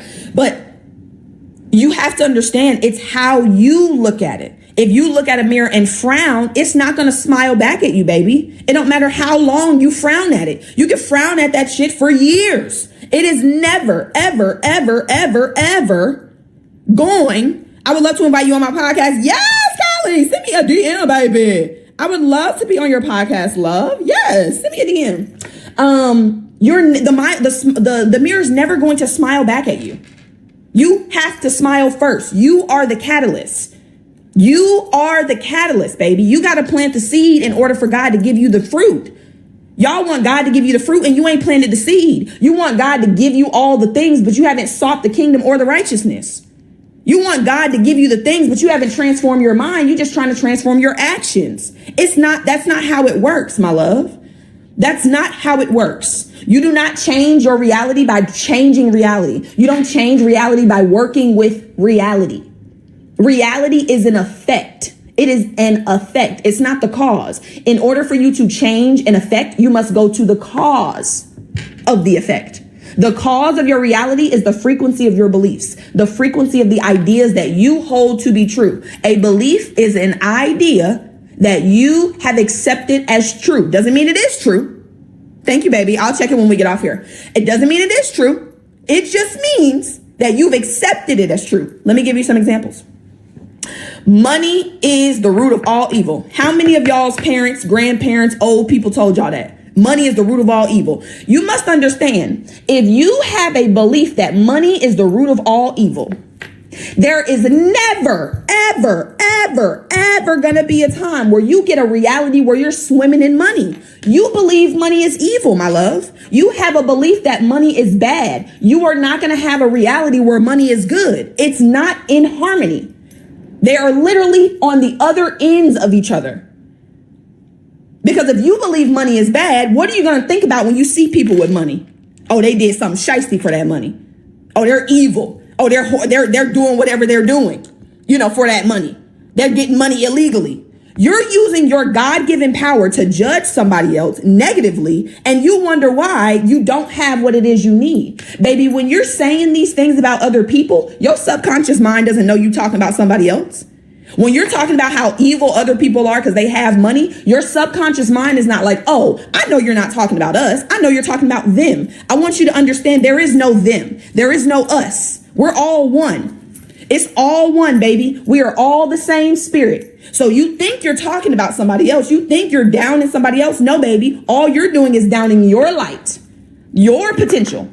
You're not hurting that other person at all. When you see rich people, that is not an indication for you to belittle them. That is not an indication for you to down them. That's an indication God is showing you clearly, I got my other children getting money. You can get money too, baby. If you see somebody else having something, you can have it. That's all that means. It don't mean shit else. If you see somebody bringing in $1 million a month, it means that you have the potential to bring in $1 million a month. That's it. That's all. Stop looking at rich people or people of great wealth and looking and feeling, being judgmental or envious or jealous. Because those energies, that energy that you're putting in motion, it's going to come back to you tenfold. Because God doesn't just give you what you give him back. No, God multiplies everything you give and then sends it back to you. Whatever you give God, if you give God fear, if you're in the emotion of fear, what's God going to do? Press it down, shake it together, run it over, and send it back to you, love. You cannot get anything that you don't already have. If you are in the vibration of fear, baby, God is going to send more of that to you. God is a reactor. God is the reaction to your action. You have to do first and then God does. You send out emotion or energy in motion and God sends it back to you. I say that's for me. That's the way to do it. And it may take some time. Believe me, I used to be envious and jealous of wealthy people as well. Because that's how we're programmed. We're programmed to believe that the wealthy are hoarding all the money, and that's why we don't have none. Let me ask you this. Not let me ask you this. Let me tell you this. Okay, I'm gonna give you 2 examples. I want you to understand that when people win the lottery, right, more often than not, when they win the lottery, a year later, they are worse off than before they won the lottery. Why is that? Why is it that they just got a windfall of money? Because this is what a lot of you want. A lot of you want God to give you what you want, but you don't want to change. So let me explain this to you. God gives you $1 million today, but you're the same person, same beliefs, still believe money is evil, still believe it's hard to get, still believe you don't know how to use it, still believe you can't save, still believe you don't know how to invest. What's going to happen? You're going to use that money the same way you've been using money. Just because your reality changed, you got a windfall of money. If you don't change how you see money or see yourself, you're going to lose it immediately. Automatically. Everybody talks about, well, what we should do is we should take all of the money that's in the world and we should split it up evenly between everybody. I'm going to let you guys know. We could do that. We could do that today. And in a year, all of that money will be right back in the hands that it started in. Because if you don't change the consciousness, if you don't change your beliefs, thoughts, and feelings about money, about your relationship with it, about yourself, about success, about life, baby, you're going to run it up. You're going to have the same actions you've always had. God's going to react to you the same way, and your reality is going to go back to the way that it was. It's not about taking the money that somebody else has. It's about understanding that God gave you everything you needed to be successful, but you can't see it because you're looking at others. You're too busy looking at the people that got so much. Oh, I don't have any money because they have it. No, you don't have any money because you believe that your power is outside of you. That's why you don't have any money. It's not because anybody else is hoarding it. This is an infinite universe. And I know some people lose me on this. This is an infinite universe we live in. All of it's within. This isn't, she said, I got an inheritance and well, here I am. And it be like that. You know, and that's what we want. We want God to give us this life, but we ain't the person to actually sustain it. God could give you your dream life right the fuck now, today, immediately. Drop it in your lap. But you are not the person that can sustain it. You want God to work these miracles for you, and you ain't the person to sustain the miracles. Like, you aren't that person yet, baby. You have the reality you have because you see yourself a certain way. If you expect God to give you a different reality, you're going to have to change the way you see yourself. It's all within. I don't teach you guys anything about the without. This verse right here, seek first the kingdom of God. Where is the kingdom of God at? Within. Number 1, God gave us the first thing he said was seek the within. What are you doing? You seeking the without. You seeking some actions. You're seeking another course. You're seeking another degree because you feel like if you get more knowledge, then you'll be more successful. Baby, it's not about the knowledge. You can know everything under the sun. If you do not apply it, if you do not implement it, if you do not accept it, if you do not reprogram how you see the world, how you see yourself, that knowledge is not going to do anything for you, love. Knowledge is cool, yeah. That's what they tell you. Knowledge is power. That's what they say. That's not true. That's a lie. You can have all the knowledge in the world and have nothing to show for it. When you apply that knowledge, when you apply it, that's when it becomes powerful. It's the application. Knowledge by itself will do nothing for you. You must apply the knowledge. You must get it into the part of your mind that actually controls the reality. Now, let's talk about this drawing here, because that's what we, thank you, love. That's what we was here for. And I don't know if, was it Kit Kat that said it? I don't think it was Kit Kat. It was, who was it?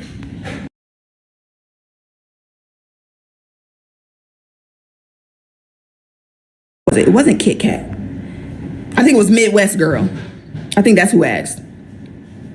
Okay, so let's talk about this, right? Because somebody asked me about anxiety and panic attacks and things like that. So I want to give you guys the knowledge you need to heal yourself, because there is no such thing as an incurable disease. That mental health issue that you don't have to have it. Okay, you can actually release it and stop claiming it as yours. It's not yours, baby.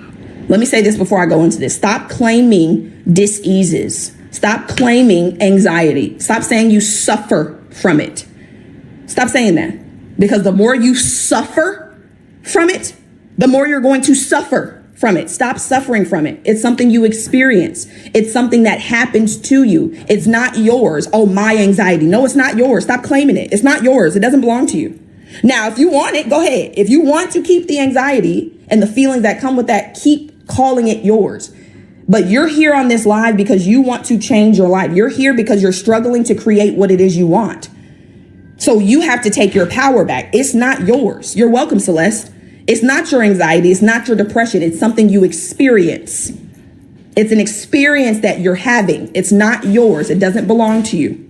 Okay? Now, I want you guys to understand that we live in this 3D plane, right? And we have the illusion of duality. Okay. I want you guys to understand, like when I said earlier, when you're talking down on people who have a lot of money, you think you're talking down on them, but there is no them. There is no us. There's no separation. We're all one. So when you're talking down on somebody else, you're talking down on yourself. Okay. There is no separation. We are all one. However, on this 3D plane, we have what's called duality. Because in order for us to experience one thing, we must be able to experience the opposite.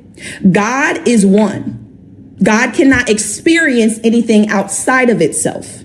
That would mean God is changing. God is changeless. Okay. So what God did after he created the heavens and the earth was like, bro, I can't even enjoy this shit. This is what he said. This is verbatim. He said, I can't even enjoy it. Like, what was the point of this? And he was like, you know what? I'm going to create some smaller versions of me, because remember, God is not a bigger version of humans. We are smaller versions of God. I'm going to create some smaller versions of me, and I'm going to give them the ability to experience all of it. Okay, so up, down, hot, cold, in, out. You can't tell me what sadness is unless you can explain to me what happiness is. You have to have both to have anything on this 3D plane. So we have duality. We have what's called ignorance and we have what's called knowledge. Ignorance is just the lack of knowledge. It's just the opposite, right? It's called polarity or duality. Up, down, hot, cold, yin, yang, left, right. Okay. Now, what I want you guys to understand is when you got here, when you were born, what side do you think you were on? If you think about a baby, I want you guys to answer me. When you think about a baby, what side do babies come on? When you come through your mama, which side are you on? Just based off what you see. Which side do you start on? Okay, so yeah, so true, but knowledge or ignorance, which side? Which side do we start on when we get here as babies? Shanna, you are right though. We only have the subconscious, but as far as knowledge and ignorance, which side do we start on? Ignorance. See, I love this. Jupiter, thank you for the goats, baby. Knowledge, ignorance, not see. I love it. Oh, I love it. I love it. Okay. And this is why I get up here. This is why I teach. This is why I do this. Okay. This is why I do this. I want you to understand when you get here as a baby, fresh from God, this is the side you start on. Do they call us bundles of fear, bundles of anger? No, we're bundles of joy. Babies are faithful. Babies actually have no fear when they get here. None. They will jump off of anything. They will walk off of, they do not have any knowledge of fear when they first get here. None. They're happy, joyful, loving. Just wake up. They know mom is going to be there with food. They don't worry. They don't doubt none of that. They know when they wake up, there's going to be food. They know that. They're called bundles of joy for a reason. They just love, joy, faith, and gratitude. But then what happens, right? They then become conditioned on this side. You start to hear your parents talk about all the worries they have, how much money they don't have. It's 111, right? How the economy is going down, how we don't have McDonald's money. Don't go when you go in the store, don't ask for nothing, don't touch nothing because you ain't getting nothing. I can't afford that. We don't have that. We're black. Nobody in our family's ever done that. You can't do that. I don't know about y'all, but parents get so twisted when it comes to these 4-letter words, these curse words that they don't want babies to say and kids to say. But can't, C-A-N-T. I know, Lisa, and it is like that. And that's why I want you guys to understand what's happening. Can't is the one word that is more destructive than any other 4-letter word you could ever think about telling your child. Oh, you can't do that. Oh, no, you can't do that. No, don't do that. Be careful. Stop. You can't do that. You can't do that. Oh, no, you can't. All of that. Babies have the greatest imaginations when they get here. They think they could be astronauts, teachers. They can bring in, they think houses cost $5. They just have the biggest imaginations. Literally. Like no type of any of this. But then we program them that way. Your parents programmed you to doubt, to worry, and you've been doing it for so long, it's second nature. That's why you think we start over here. Somebody else said that too on another line. They were like, oh yeah, we start on this side. No. You start over here because I want you to think about what you are a spiritual being in a body, correct? You just came from God. I mean, perfect. You just came from the divine. Ain't no fear up there. Anger, envy, jealousy. No, it's faith, joy, love, gratitude, and bliss. But then we come into this physical world. And because the outside world conditions us to fear, to have doubt, to worry, to feel like we're not enough, we don't know enough, we don't have enough. You are more than enough. God created you with more talent and ability than you could ever hope to use in your lifetime. When you went to school, this is what they were supposed to do. Okay. So the word education comes from the word educo or educa, right? That word means to draw out from within, to develop from within. When you went to school, your cup was already full. It was filled. It was overflowing. It had all that it needed. But the school believes that the cup was empty. So what did they do? Dump a whole bunch of shit in there that you don't need. A whole bunch of nonsense, just BS for 12, 14 years. Nonsense. A whole lot of nothing. Hello, Jalen. Hi, baby. How are you? A whole bunch of nonsense. They gave you a whole bunch of nothing. What you were supposed to do is go to school and have them help you develop what you already have. I have been speaking since I got to daycare. And you know what they tried to do? Shut it down. They put me in timeout. When I was in school, they tried to move me around in the class. My mom got emails on emails on emails every year until 11th grade. Maya is such a great student. She does all of her work. She gets it done. But she won't stop talking because I got something to say. And I'm going to say it. I've been speaking my whole life. They were supposed to develop that skill, not shut it down. But the school doesn't know that because they're not taught that. You can only give what you already have, just like your parents. Your parents couldn't give you anything other than what they had, baby. And one of the steps that I take my clients through is that forgiveness step, forgiveness of self, forgiveness of others, forgiveness of God, whoever you need to forgive. Because your parents gave you what they had. Yes, it was probably trash. We understand. I got it. I got some trash stuff too. I got some good stuff and you did too, but a lot, it was a good bit. Okay. But we have to forgive others, ourselves, for what we didn't know. They didn't know. They gave you what they had. They gave you all they had. And it might not have been enough. But I want you to understand that regardless of what your parents did or did not give you, you have everything you need right now to rewire your life and get it on track to the life of your dreams. Right now, you are spirit, you have the mind, and you have a body. Spirit is the power through which all comes. The mind is the channel through which this spirit flows, and it manifests through the body into your reality. Already gave it to you. You were born with it. You don't have to do anything for it. When I talk about the 3 pillars for permanent manifestation, do not ever be confused. Spirit, mind, body. Those are the 3 pillars, and you were born with them. You were born with them. You don't have to do anything for it. God gave it to you. I mean, from literally conception, you have everything you need. But what does the world tell you? Oh, you're not good enough. You don't know enough. You need to go to school, get another degree, get some more education, learn some more, spend some more money on some BS on the outside world. Well, Susie, I could cry from you saying that, baby. Like, I'm trying, I want you guys to understand, I didn't start the great school of life. You know what, Wit? I love you, baby. I did not start the great school of life, from a place of love, from a place of joy, from a place of faith. That's not how it started. It started from a place of anger. I was literally fuming, boiling, and I still do when I think about it. The fact that you have been programmed to believe that you're not enough, to believe that you don't have it, to believe that you need something outside of yourself. I don't like that. It irks me. Like it boils, it boils my blood. Okay.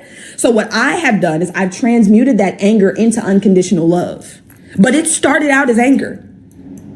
Cause it is no way that we went to school for 20 years, 12, 14, 20 years, 2 decades.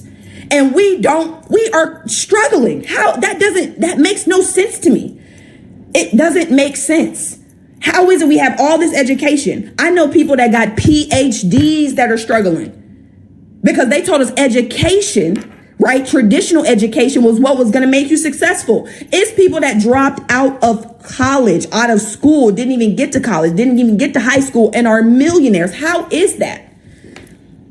Because we've been programmed to believe all of these lies, and I'm not going for it. Okay? I'm not going for it.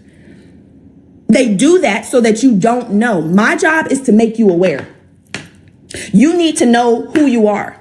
Because when you know who you are, you can actually do something different. When you know who you are, you can change things. But they keep you in the dark. They tell you you're just a body. They tell you that God is some man in the sky who sits on a throne and looks down and judges everybody and loves some of us and some of us he doesn't. And then he banishes all of us to burn eternally. This is crazy work. The programming is insane.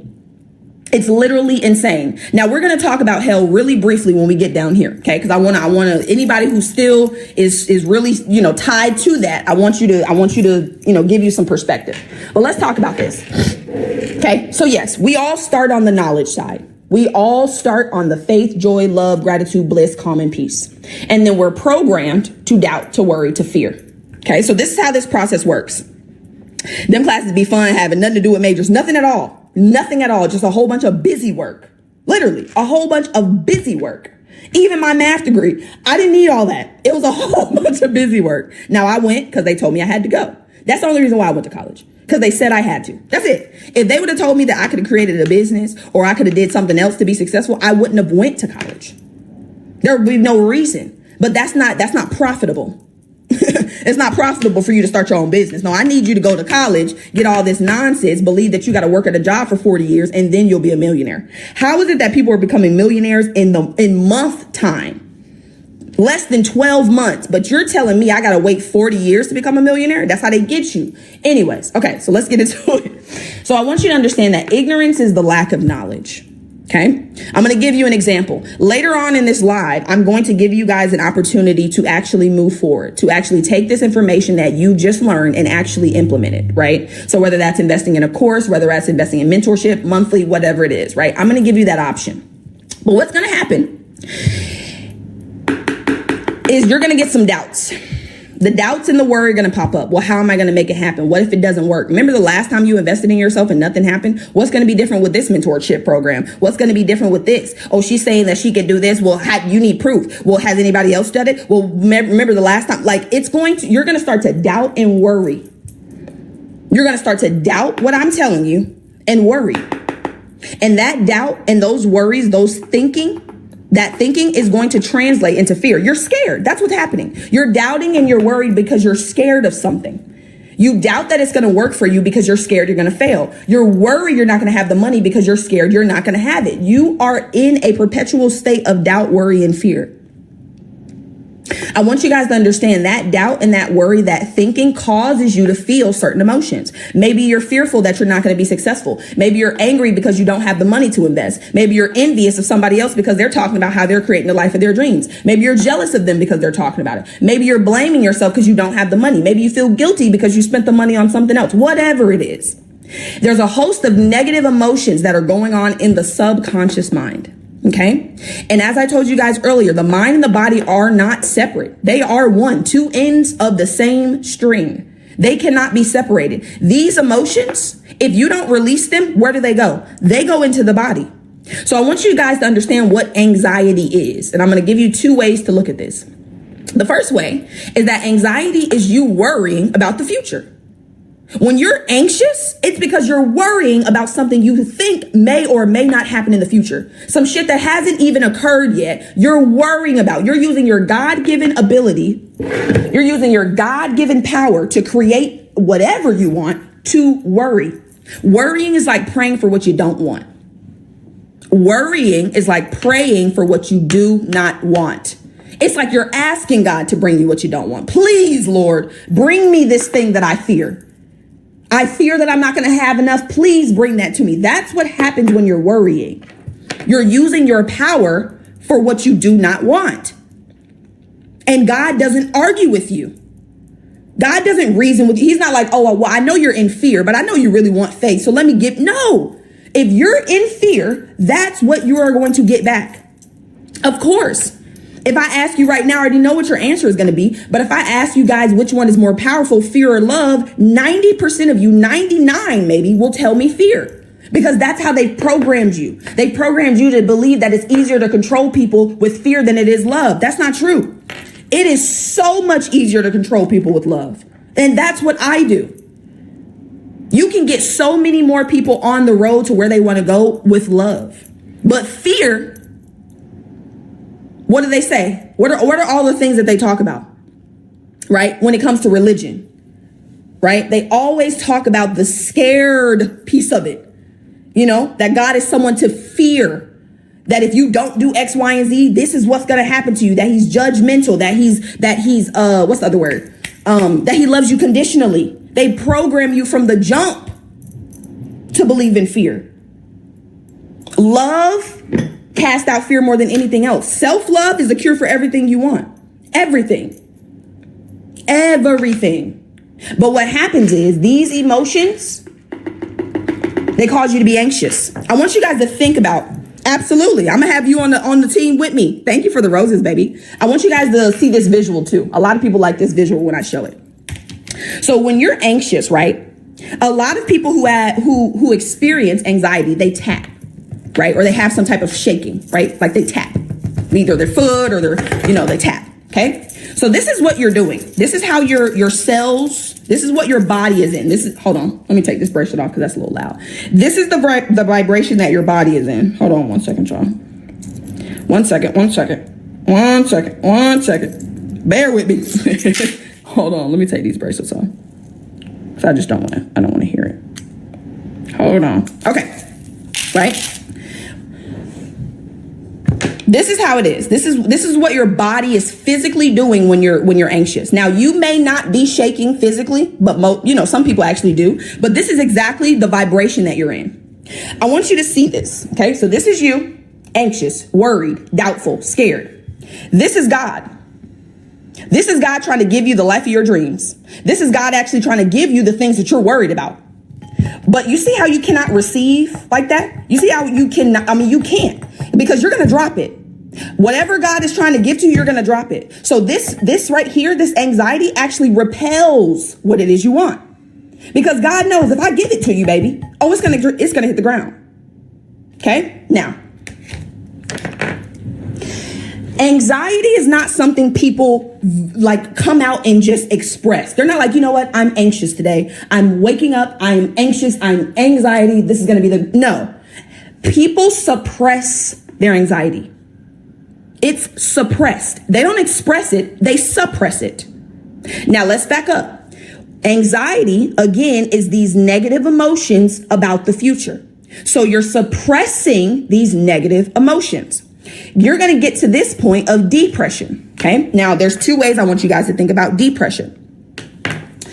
Depression is like a hole. It's like a dip. That's what it is. It's like a dip. It's like a whoop, right? So in your body, there is a hole. And those negative emotions that you have not felt, understood, and released are suppressed into that hole. And it creates like a literal ball inside of your body.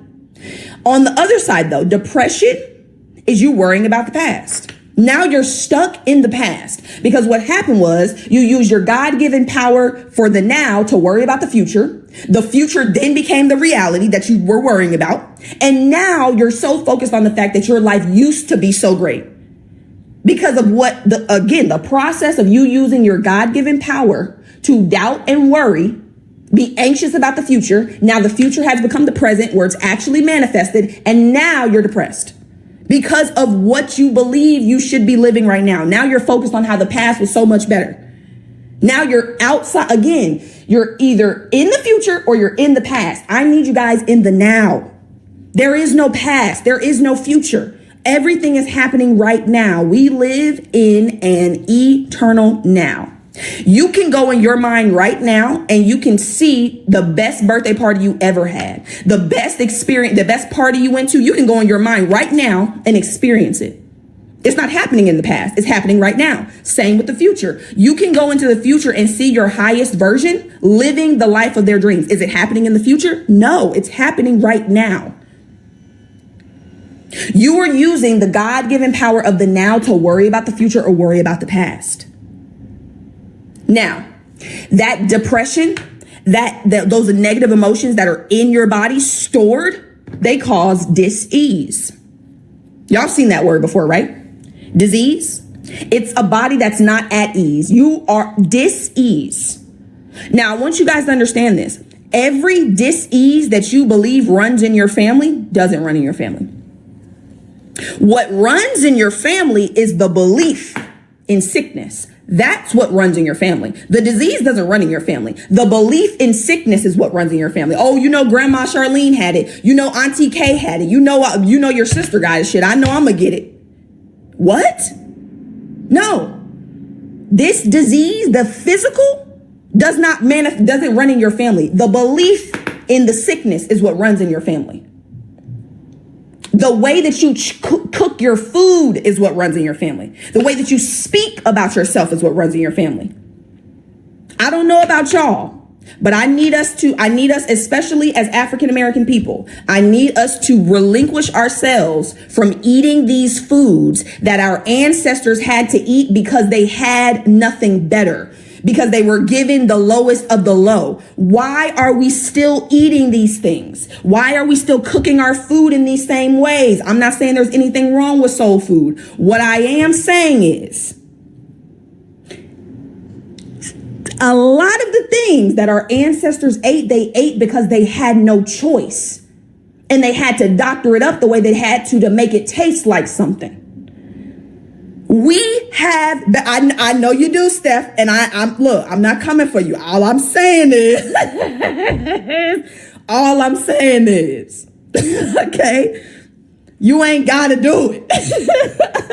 Right? But what I want you guys to take from this is that it's not the disease that runs in your family, baby. Right? It's the belief in the sickness that runs in your family. Hold on, Kendra. Hold on. Let me pin Kendra comment.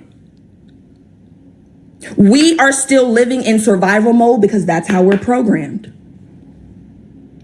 You must understand that everything your ancestors gave your parents their beliefs, your parents gave you their beliefs, and you're going to pass those beliefs down to your children automatically. It's not something you consciously think about. It's an automatic pattern. You want to know why you look just like your parents? genetic paradigms. And then you come out and they environmentally program you, and you have environmental programs. Girl, nah, I love me a seafood boil. Nah.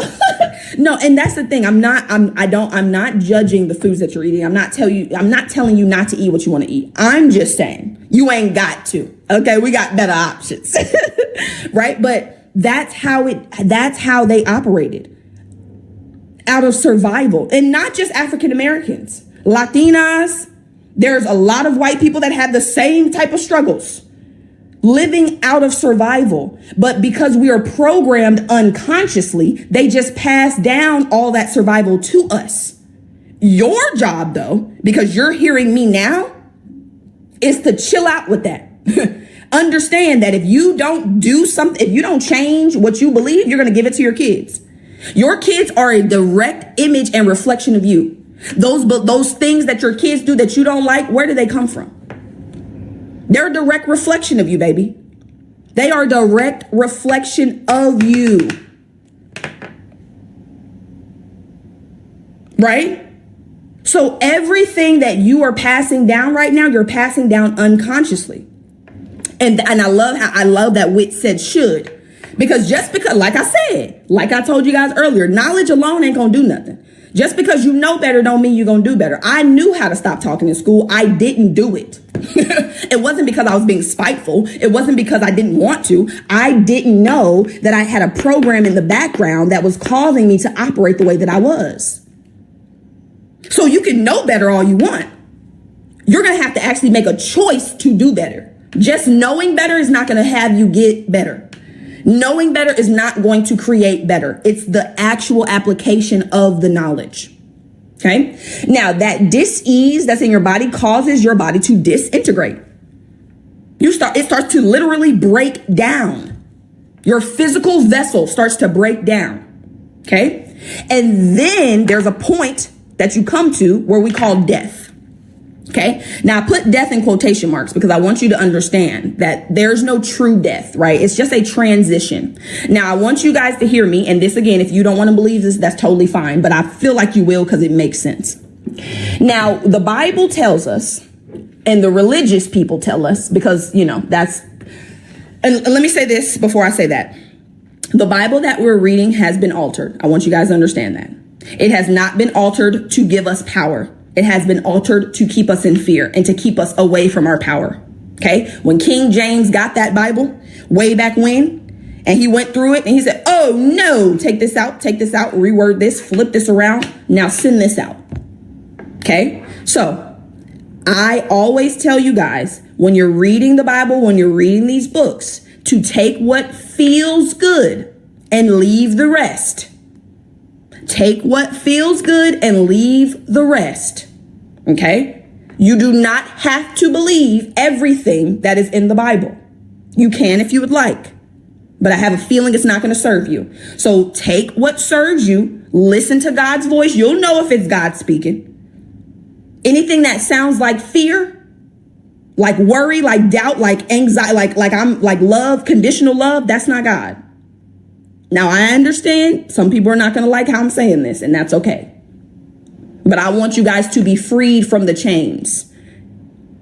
Okay? Now, the Bible tells us, and the religious leaders tell us, if that God is a man in a sky, right? He's sitting on this throne, and he's looking down at everybody. And he's picking and choosing whose prayers he's going to answer. And he's loving us conditionally. And if we don't follow a certain set of rules, then we are going to be banished to burn in hell. Oh, also, it then tells us before that, right? The leaders tell us that we were born in sin. It also says that, right? That we were born in sin. How is it that we were God in human form, but we're born in sin? Again, none of my business. Now, this is the part that I want you to understand. If you believe that you are a human being or you believe that you are your body, then somebody telling you that you can burn in eternity or burn in hell for eternity, it makes sense. It definitely does. It makes sense. If you believe you're a body, then yes, you can burn in hell for eternity. However, you're not a body. You're the spirit that lives in a body. Let me ask you a question. And I will answer your question. Do you believe hell is real? I'll answer it in a second. Let me ask you a question. Can you burn a spirit? Can you burn a ghost? Can you burn steam? Can you burn the air? No, you actually can't. It's actually impossible to do that. It's not how it works. Absolutely. And that's what I was about to say. Let me pin this comment. Thank you, love. I appreciate you. Your mindset is amazing too. You got the same potential. Everything y'all see me say and do and have, you can have too. Right? So I'll go over this pin comment, but yes, right? So listen to that. Can you burn spirit? Can you burn energy? Can you burn a ghost? You can't. You cannot burn a ghost. You cannot. It will decompose. Your body is going to stay on this physical plane, and your spirit is going to go back to its heavenly resting place. It's going to go back to where it came from, the all, one with God. Now, answer the question. As far as hell and heaven, I believe hell and heaven are states of mind. Because a lot of us are living in hell right now. You ain't got to go burn in eternity to live in hell. You could be living in hell right now. So what is hell? What consciousness is hell in? Doubt, worry, fear, anger, grief, sorrow, what other, envy, jealousy, blame, shame. When you're living in a perpetual state of these emotions on this side, that is absolutely hell. 100%. You ain't got to die to do that, baby. You can do that right here on earth. Now, on the flip side, heaven, same exact thing. Heaven is a state of mind. Faith, joy, bliss, ease, love, freedom, contentment, confidence, self-love, self-esteem, worth, opulence, luxury. That is heaven. And that is a mindset you can appropriate right now. You don't have to die to go to heaven either. You can experience heaven on earth. That's what I am here to teach you how to do, because that's what God created us to do. When God created the heavens and the earth, he then created us to experience the heaven on earth, because he wouldn't be able to do it. Because again, in order for God to experience something, it would have to experience the opposite of that something. God is one. So yes, your job is to appropriate, listen to what God said. And this is not what M. Simone said. This is what God said. Okay. Jesus loves you too, baby. Seek first the kingdom of God. Where is the kingdom? Within. Number one, he was very clear. Seek the within first. First. What's the other thing that God said in the Bible? He said, you have sought me after the loaves and fishes and you can't find me. You sought me after. No. He was clear. First. Seek God first, beforehand, originally, at the start, Genesis, the beginning, the origin. Seek the kingdom of God, which is within first, and his righteousness. Okay. I want you to think about righteousness. When you hear the word righteousness, it's about standing upright. What does standing upright mean? Having the right mind. Having the right consciousness. So righteousness, you can think about right-mindedness, which is what we're talking about, or right consciousness, which is also what we're talking about. So God says, seek within and the right consciousness first, before you do anything else. Seek within and the right consciousness. And then all these things, all of them, everything. People get on my lives all the time. God doesn't want us to be rich. I'm not sure where he said that in that statement. He didn't say all the things except money. He didn't say all the things except a big house. He didn't say all the things except the nicest car you could ever think of. He didn't say that. He was very clear and definite. All the things. Because when you know that everything you want comes from God and you seek him first, he's going to give you everything you need and want. What does the Bible say? What does it say? Now unto him who provides what? Hold on. I wrote it down. I don't even have my, I know where it is in the Bible. Hold on. Ephesians. Hold on. Cause I want y'all to hear what God said, talking about he don't want us to have. What in the world? How am I supposed to do God's work if I can't pay my bills? Do y'all understand how difficult it would be for me to get up here and give y'all this knowledge and I am struggling?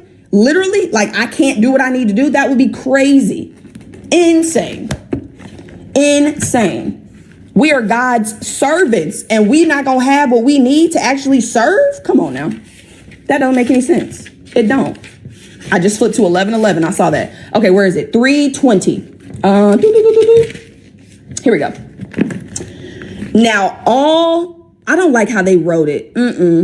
I don't like how they wrote it. Well, this is what it says. I don't like this version though, but it says, now all glory to God who is able through his mighty power at work within us to accomplish infinitely more than we might ask or think. Right. So that's what it says in this version. But the other version is like, now unto him who is able to provide, who gives us more.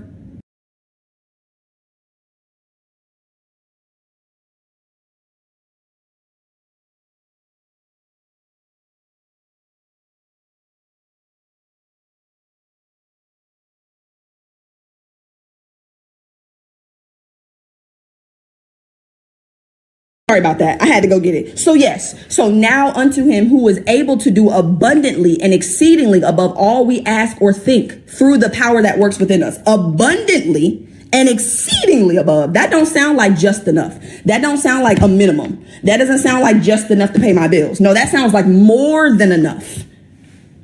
More than enough. Insanity.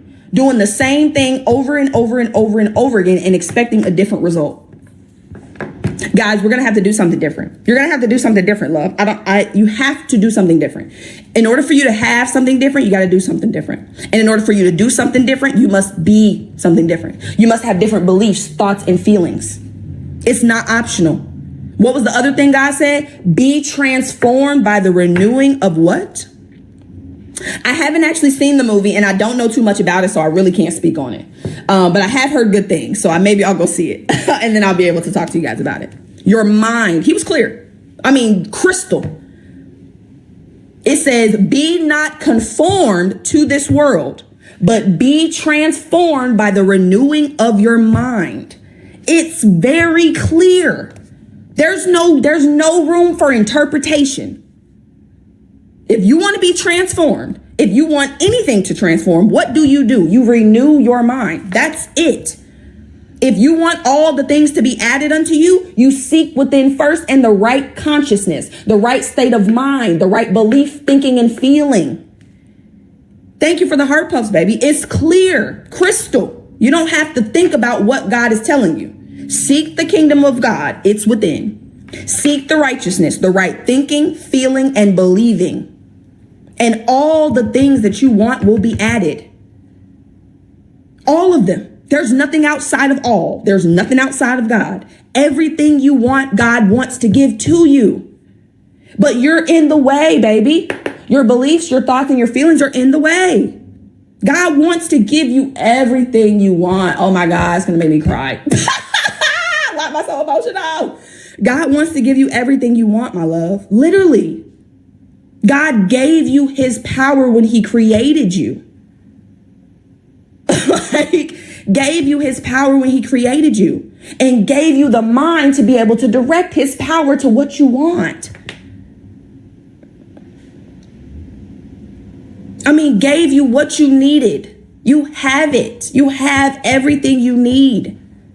You just need to do what he told you to do. He told you to seek within and the right belief, thought, and feeling so that all the things you want will be added unto you. Because just like I have right here, guys, 99% God gave, he told us what it was. 99% comes from your beliefs, your thinking, and your feeling. 99% of your life.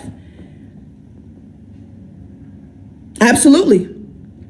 I may have released it. You got to reprogram it. Now it's time to reprogram it, right? But let me explain this side to you guys, because this is the side I want to get you back on. Okay.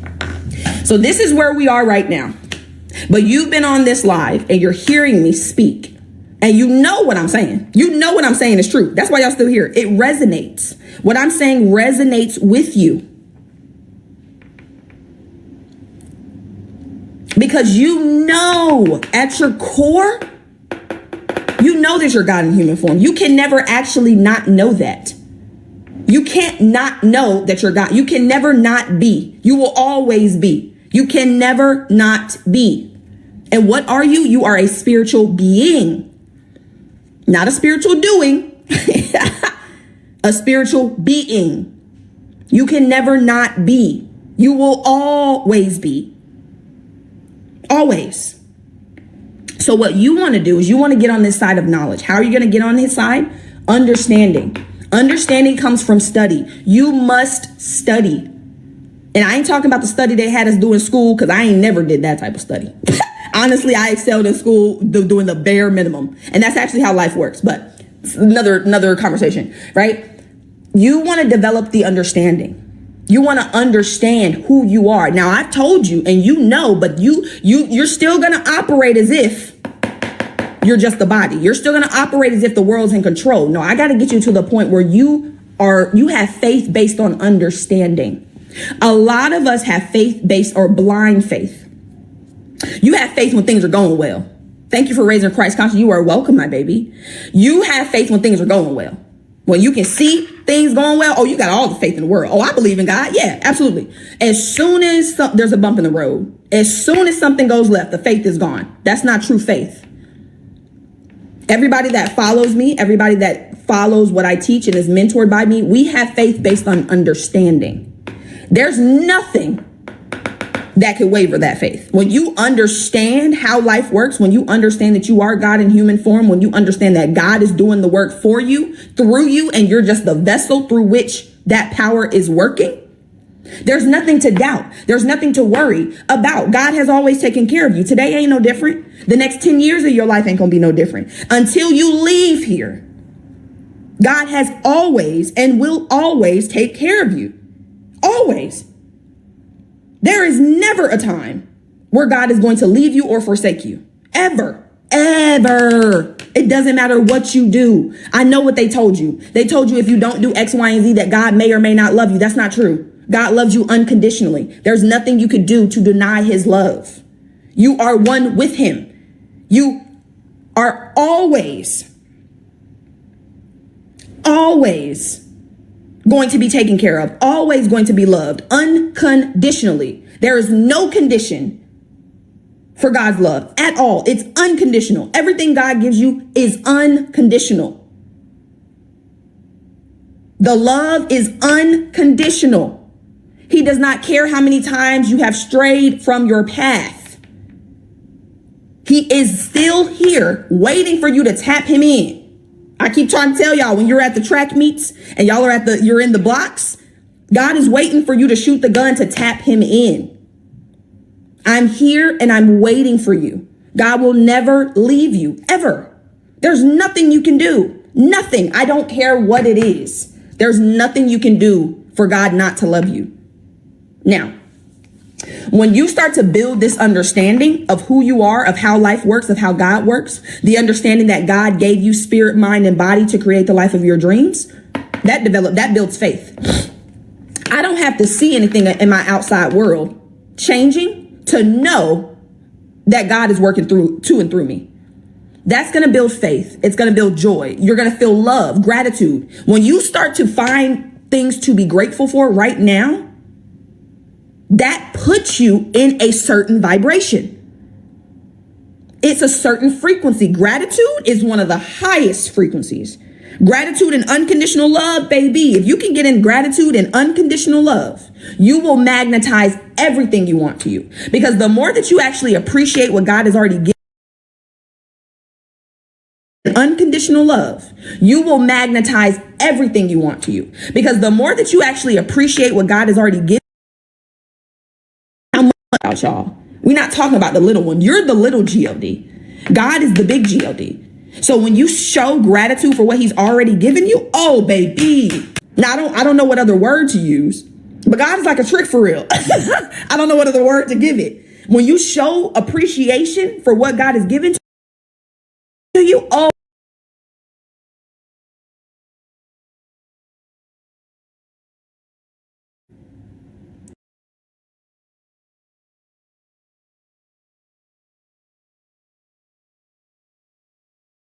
it just gives more. I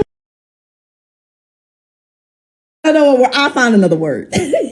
I'll find another word. But I want you guys to understand, the more that you show appreciation and love for what you already have, it opens it takes out all of this and opens a clear channel for him to give you more. Because again, listen to me. all day, every day, right now, as we're speaking, all day, every day.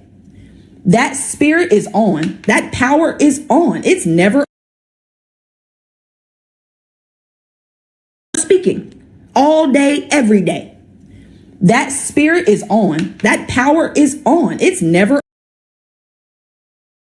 omniscient. It is always on. Always. It never turns off. Never.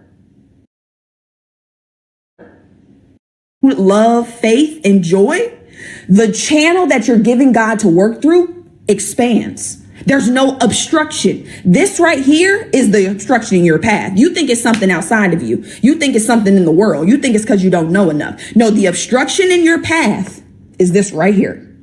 This is the obstruction. Because what's happening is God's infinite power has to go through doubt, worry, fear, anger, envy, jealousy, blame, all of this before it gets to the body into the reality. So when it gets to you, it's so minuscule, so small. How is it changeless?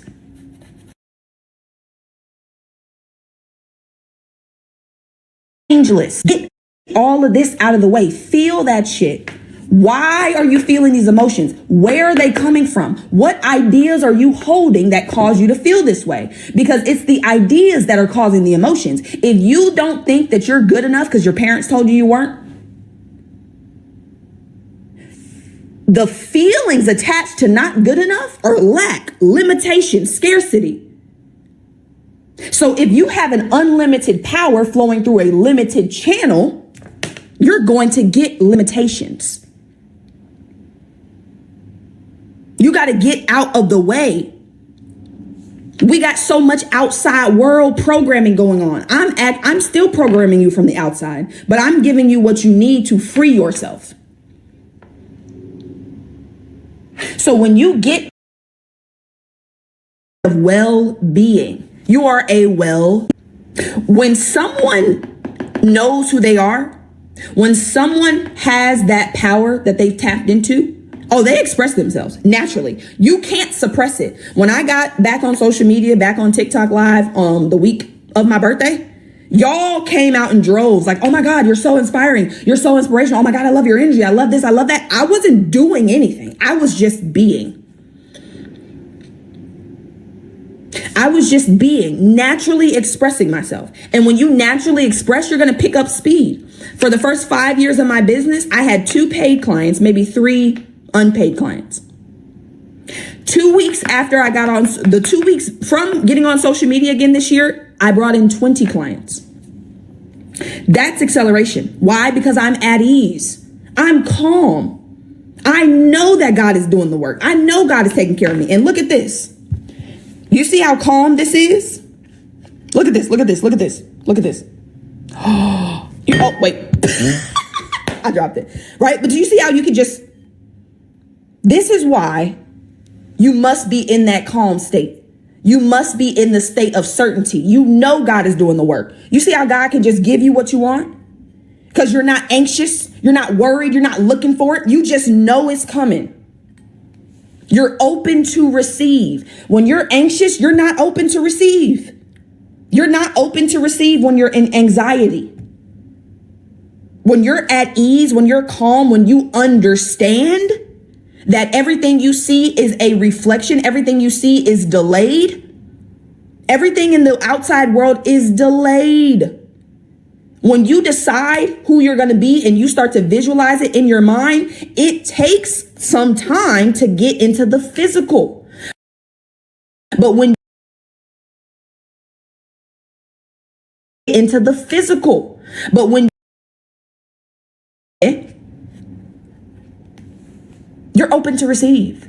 I am in joyful expectation every day that people are going to join my courses, my mentorship, the monthly mentorship, the new course that I just launched today. I am in expectation, joyful expectation. I expect to enroll clients every single day. I have an expectation. However, I am detached from how and when it happens. The how and the when, I'm not attached to. I know it's on God's time. I already know that. right? But when you're at ease, you can create. That's what I'm doing here. I am creating. That's what I'm doing for you guys. Right now, this is creation. This is me providing my life service in a way that serves you. I am creating service. And that is what life is about. Life is about moving forward. It's about growth. It's about progression. Where there is no life, there's no forward movement. There's no growth. Where there's no growth, there's no life. If you're not growing, baby, that stagnancy, that standing still, you want to create. You are here to create. What you can receive while calm, receive. Hold on. The question is, how does one get there? How does one get to this spot, this side over here? Is that what you're asking? Using the time you're waiting to prepare yourself for what he has called. Hold on. Am I following you? Hold on. Let me see. I am now. Prepare. I talked about this yesterday. Hold on. I talked about this yesterday. You asking God for a new house. You say, God, I want to move. God said, all right, bet, let's do it. And you ain't packed up your current place. You're waiting for evidence that he's going to give you what you want before you do it. Oh, so you want to see it before you believe it. That's what they told you. They told you that too, though. Seeing is believing. Seeing is believing. Seeing is not believing. There's actually no belief in seeing. When I see something, I don't have to believe it. It's already there. The belief creates the seeing. When you believe in something, that's what brings it to you. Hold on. Let me flip this real quick and then I'm going to come back. It's not reality, then beliefs. It's not see it, then believe it. It's believe it and then see it. It's not see it and then believe it. No, you believe and then you see it. Everything you see is because you believe it. This is the order. You believe it first and then you see it in your reality. But you're waiting on God to show you something. You want evidence.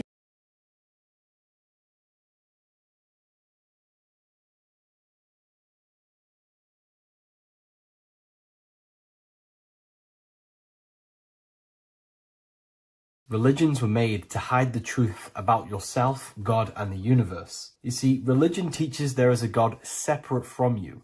He created the universe separate from himself. They did this to truly disconnect you from consciousness, from God, and from yourself. Now let me explain. It's going to be very difficult to understand this from a left hemisphere dominated perception. The left hemisphere sees everything individual. The right hemisphere sees the whole. For example, if you're walking through a woods, the left hemisphere sees individual trees, leaves, twigs, and branches. The right hemisphere sees the interconnectedness of the whole woods. We've been trained our whole life to be trapped in the left hemisphere, to think logically, scientifically, with evidence. This way of thinking traps you in illusion, division, and separateness from everything. Plus, in science, they teach you the universe exists outside of you. You exist in a universe, and the universe exists whether you exist or not. This is completely false. You are the universe experiencing itself. There is only one person in the universe. There is only one awareness in the universe, and that is God. That is your consciousness. Not your name, your job, your reputation, your thoughts, your beliefs. That is not God. God is the infinite awareness that you are, the alertness, the essence of life. You are an individual. You have a dual nature, an inner world, consciousness, and an outer world, this physical body. The inner world is the immortal, consciousness, awareness. This physical reality is for the immortal within us to experience and enjoy. And the immortal consciousness, the immortal self, the individualized expression of the only thing that is truly real, which is God, consciousness, is seeking a way to understand itself through infinite vantage points. The same consciousness inside of you, inside of the dog, the squirrel, the plants, the stars, the same awareness is in absolutely everything. Only the right hemisphere can see this connection. The universe is one mind, one mind separated into the infinite bodies and life forms. This is why scientists tell you that the universe is forever expanding. It's truth in plain sight. Because the universe is the mind, and the mind is always seeking more vantage points to understand itself. And the mind is always expanding into new realms of thought. The mind cannot be filled up. It does not exist in space. However, human awareness, human consciousness is very sacred. And the reason why I say that is because humans possess a two-way consciousness, unlike a dog, an animal, or a squirrel, for example. The dog looks in the mirror. It is not aware of itself. It doesn't look in the mirror and see that it needs to improve something. However, humans, we can look in the mirror and say, who am I? Where do I come from? And I need to change this aspect of me. I'm lacking in this area. Dogs do not have this awareness. They function only on their immediate surroundings, on survival and instinct. Human awareness is special because we have the ability to reflect on the self.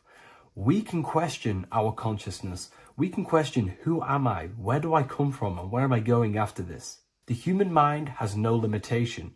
We can surpass our animal nature and rise to a godly nature. This is the whole purpose of reaching Christ consciousness, which is just an ideal consciousness where we have control over self and we know who we truly are. Humans have been given the tools to awaken. Our five senses are locked only to perceive the physical world, but the mind holds the gateway to understand the unseen aspects of reality. The mind holds the secrets to the universe and consciousness. We just have to study ourselves to understand God. We are all individualized aspects of consciousness. There is only one pure consciousness in the universe, but we're fractaled into infinite life forms, experiencing this consciousness in a different form, molding this consciousness into individual egos and individualized consciousness. Me and you are made of the same fabric. However, I have thought different things, believed different things, experienced different things, which has conditioned my consciousness to be my own individualized aspect of God. And that's what makes me, me, and you, you. God is the creative power within us to turn thoughts into physical reality, to create things. We are a creator. Each one of us is a miniature earth, creating and building in this physical 3D reality. Our consciousness holds power over the 3D reality. We can mold it and create anything we wish. However, we have been conditioned to live like an animal, living in our animal nature, eating, surviving, lusting, and these low-level desires keep us trapped from figuring out our creative power. This is why the ancients always depicted God inside of the brain. Even in ancient Christian artwork, William Blake, Anton Raphael, all depict God inside of the brain. Why is this? Because God is our creative power. The spinal column acts as a type of ladder of consciousness. If you just think about sex and act on sex, eating, consuming, and living in a survival animalistic state, then your consciousness is functioning on the lower end of the spinal column, where your reproductive organs are and your gut organs are to consume food. In order to activate the God within us and to us to truly know God, we have to be aligned with the God consciousness. We have to unlock the God within us so we can truly actually experience God and understand it. However, God exists beyond our personal consciousness, beyond our human identity. In secret societies, satanic rituals and satanic societies, they are seeking a way to escape the human identity through ritual work, meditation, and trance-like states. A trance-like state is like the state that you enter just before you fall asleep, where there is no thought present in your mind, because you are not the mind, you are the observer, you experience the thoughts.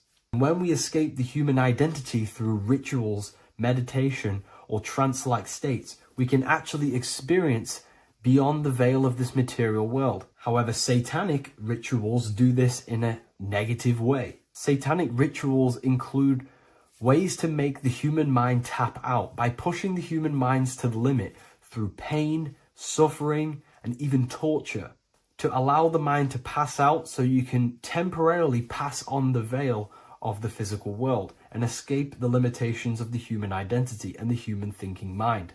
Now, you do not have to do it this way. You can experience the divine and beyond your human identity through many different ways, such as deep, deep meditation, rising above your thoughts, and setting 3 alarms, one for 6 a.m., one for 6:30, and one for 7:30. And when you wake up at these times, what you need to do each time you wake up is allow your mind to stay awake, but your body to fall asleep. And you will enter this trance-like state. And you can gain ideas, experience lucid dreams, and maybe even astral project. All of these rituals in secret societies and satanic societies is all about escaping the human identity and experiencing the divine planes beyond the physical. To wrap all of this up, this is all about consciousness. Consciousness is the infinite awareness of the universe, just fractaled into separate bodies. And this consciousness is seeking a way to understand itself in infinite angles and vantage points. And religion was made to cut off your connection to the divine planes beyond this world and beyond your self-identity. Therefore, if you want to know God, you have to study the attributes and qualities of God, such as geometry, numbers, consciousness, the mind, the subconscious, human anatomy. All of these things are aspects of God. We have to study ourselves and study nature so we can see God. God is the infinite awareness of the universe. If you love this video, please leave a like and share it with a friend. I'll leave a link in the description for the Book of Wisdom, Volume 2. In this video, we're going to be talking about the evolution of consciousness. You are born human, however you possess consciousness, which is the awareness behind your being, the awareness behind your thoughts, the experiencer behind your 5 senses, the experiencer, the observer behind your thought, emotions, and senses. You are an eye, an invisible consciousness looking through a lens, which is your body. Your body produces this physical world that you experience. Your brain produces this world. Your brain and body is a technological computer. However, you are an infinite, ever-expanding consciousness behind this physical body. And there is an evolution of consciousness, a cosmic journey of expansion. And this is why we see so much pyramid symbolism in the occult and esoteric world, and especially within Freemasonry. Because the pyramid represents climbing, an evolution, a raising state of consciousness, a journey. Steps symbolize a journey upwards. This is the raising and the evolution of consciousness, our inner world. The transmutation of our inner selves, of our souls and consciousness and our minds. So when we see this pyramid, we're seeing a evolution, a way up to source consciousness. And the eye in the pyramid represents your source consciousness. It represents illumination. It represents divine guidance through this evolution of consciousness. This is why we see the ladder. Consciousness is ever expanding on an infinite journey of evolution. Each individual is a part of this cosmic process, contributing towards the ongoing expansion of both mind and awareness. As we evolve, we collectively explore deeper levels of existence, expanding the boundaries of thought and consciousness. The mind has the ability to expand infinitely into new realms of thought, into new dimensions of mind. The mind cannot be filled up. It is not a physical substance.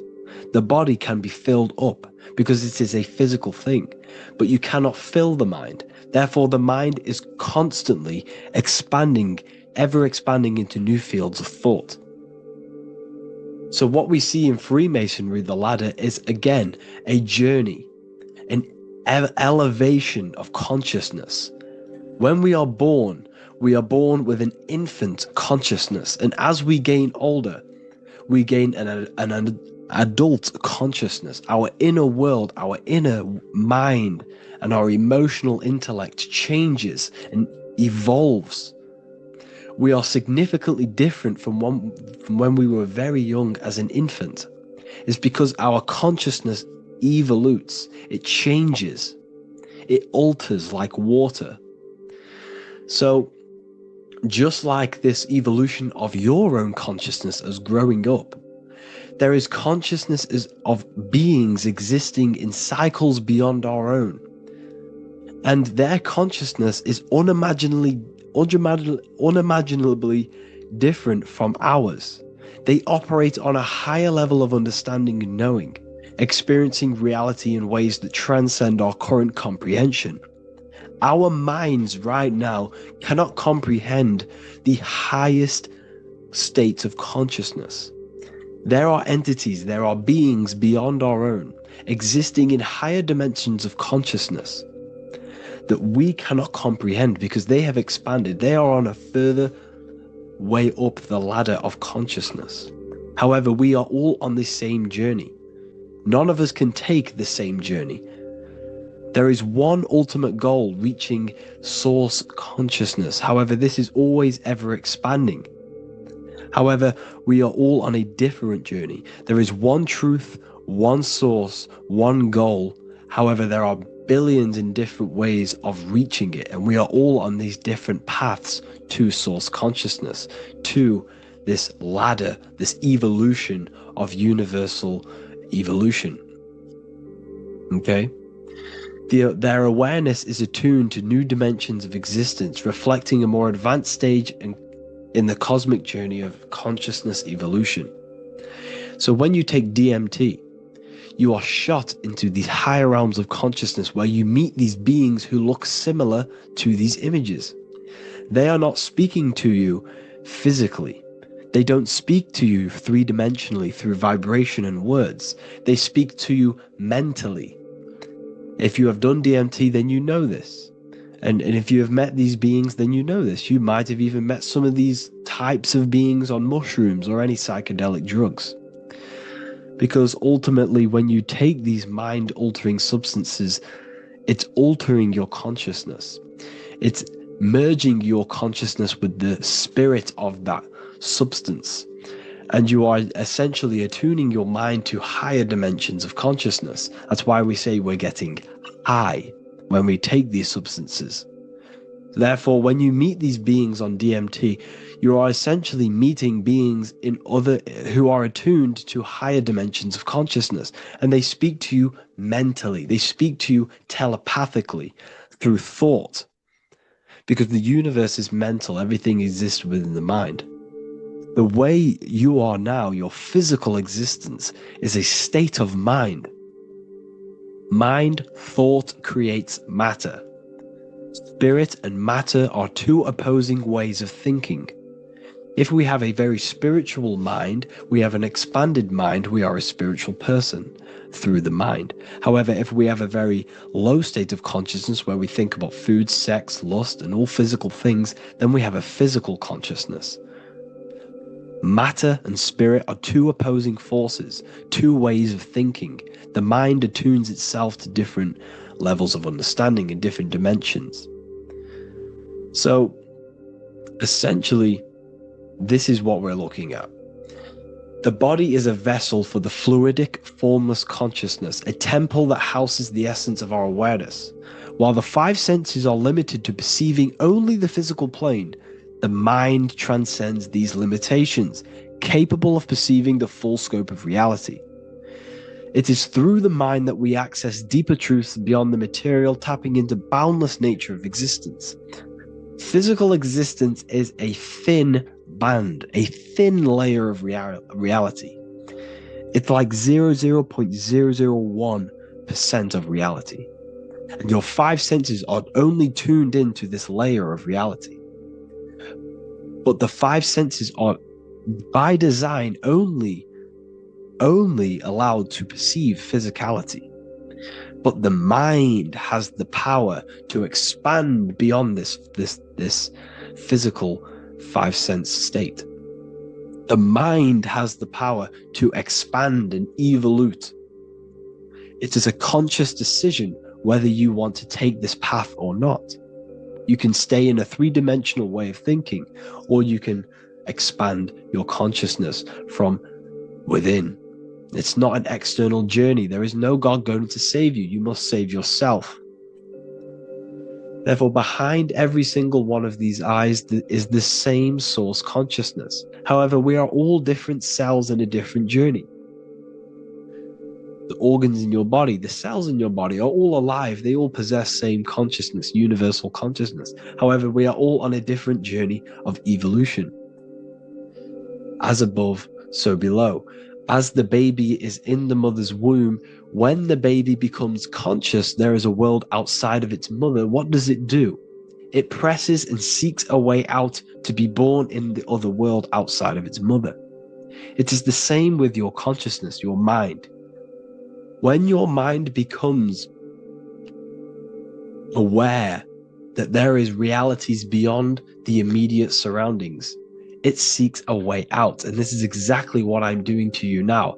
I am now expanding your mind and telling you there is other ways of reality. There is other dimensions of consciousness which you can access through inner transmutation, through different ways of thinking, spiritualism, and meditating and connecting with yourself and detaching from external things. We can upgrade our consciousness. Your body is a womb. Why Jesus says you must be born again to see the kingdom of God, because you are born physically and then you must be born again spiritually, awakening your inner consciousness.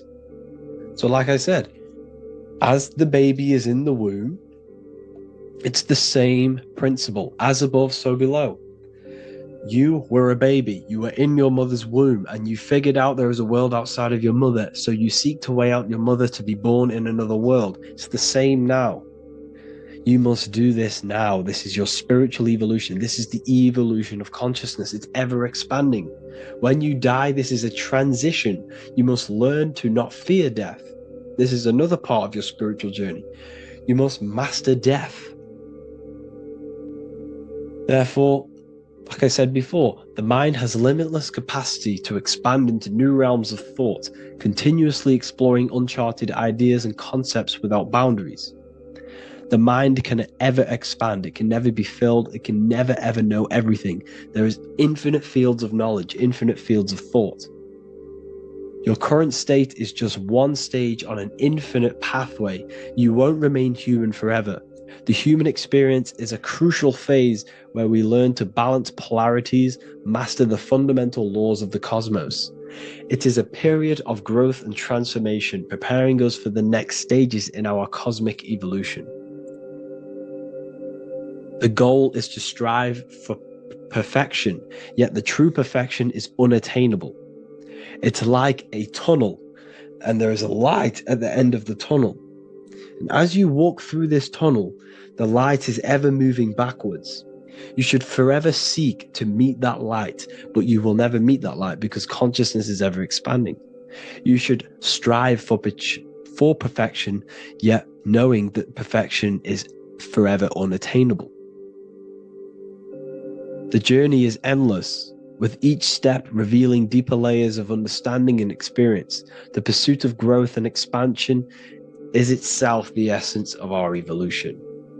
You can find all of this knowledge in the amazing book that I have read for years. I have read this book, The Emerald Tablets of Thoth, the Atlantean, by M. Dorial, translated by M. Dorial. I'm telling you now, this book, now that I've told you this, you have some context on the book. The whole book is about evolution of consciousness. He's talking about higher dimensions beings. He's talking about how you can transcend this physical plane. It is truly the most amazing book you will probably read. One of the best spiritual texts you'll see.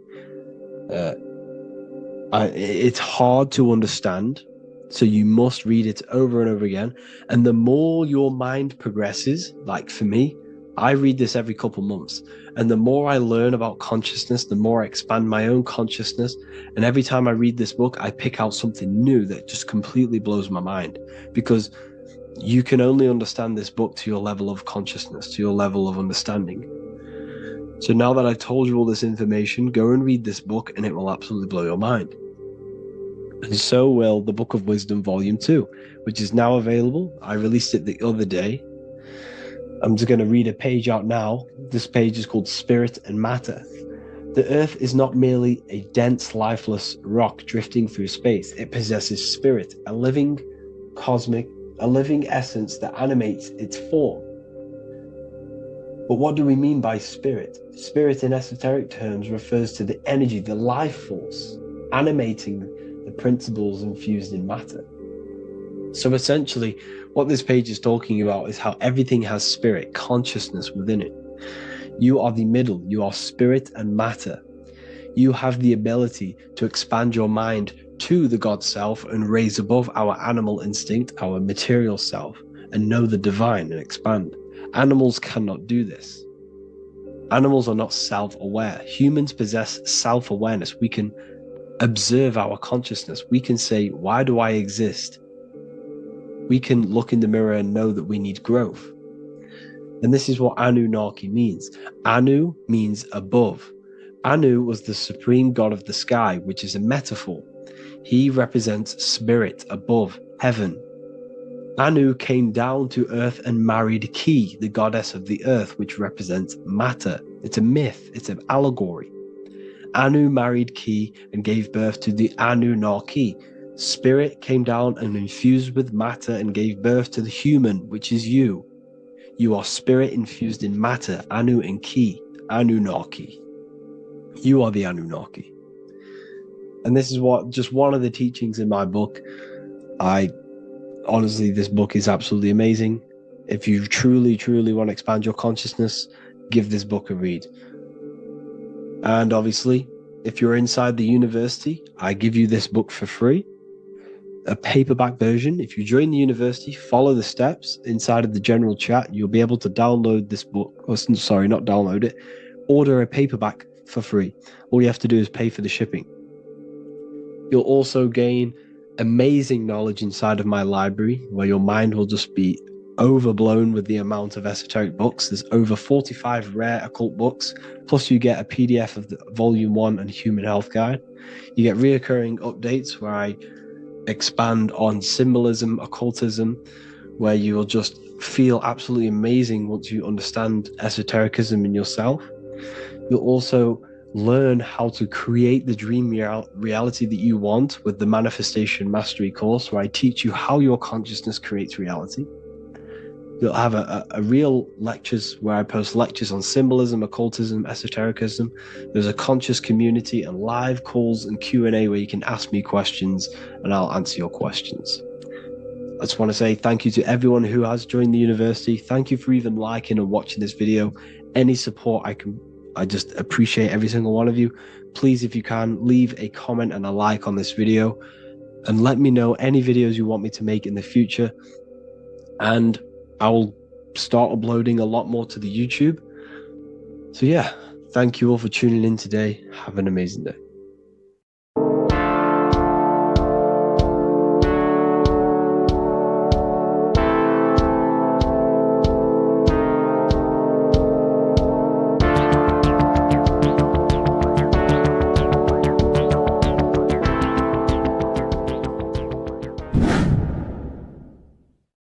What is good, people? It's Revival of Wisdom. I hope you're all doing well. And this video is how to raise your holy oil or your kundalini. Let's get straight into this. So this is a monthly cycle. Every month, when the moon is in your zodiac sign, this oil is released. Now, the moon is in control of monthly cycles. For women, it's the menstrual cycle, and as well, this holy oil cycle. The moon changes sign every 2.5 days and passes through the zodiac signs in 27 days. So the moon tells the day, the sun tells the time, the stars tell the month. This reality is a massive clock, if you like to say. It's a cycle. Okay. The moon controls the night, emotions, water, fluids, and the mind. Okay. So this oil is produced in the claustrum. It's produced in the claustrum, which is here, right? This is where you get Santa Claus from. Now, the claustrum is at the center of the brain. and it is next to the pineal gland and the pituitary gland. Once it starts in the claustrum, this is the holy present. This is the present that Santa gives to us, Santa Claus. And it goes to the pituitary gland and the pineal gland. And what's connected to the pituitary gland and the pineal gland is the Ida and the Pingala. The Pingala is the pineal gland's nerve, which is the honey, which is the positive charge, electric. And the pituitary is the Ida nerve, which is the magnetic charge. This is the milk, the land flowing with milk and honey. This is the brain, the heaven, heaven, okay? And it travels down the spine using these two nerves, these electromagnetic charge. And this is what the ancients symbolized with the two serpents wrapped around the spinal cord, the Ida and the Pingala. And this travels down to the sacrum or the solar plexus. Okay. So once it's here, okay, the spine is an elongation of the brain. So the spine is pretty much the brain. It's an extension of it.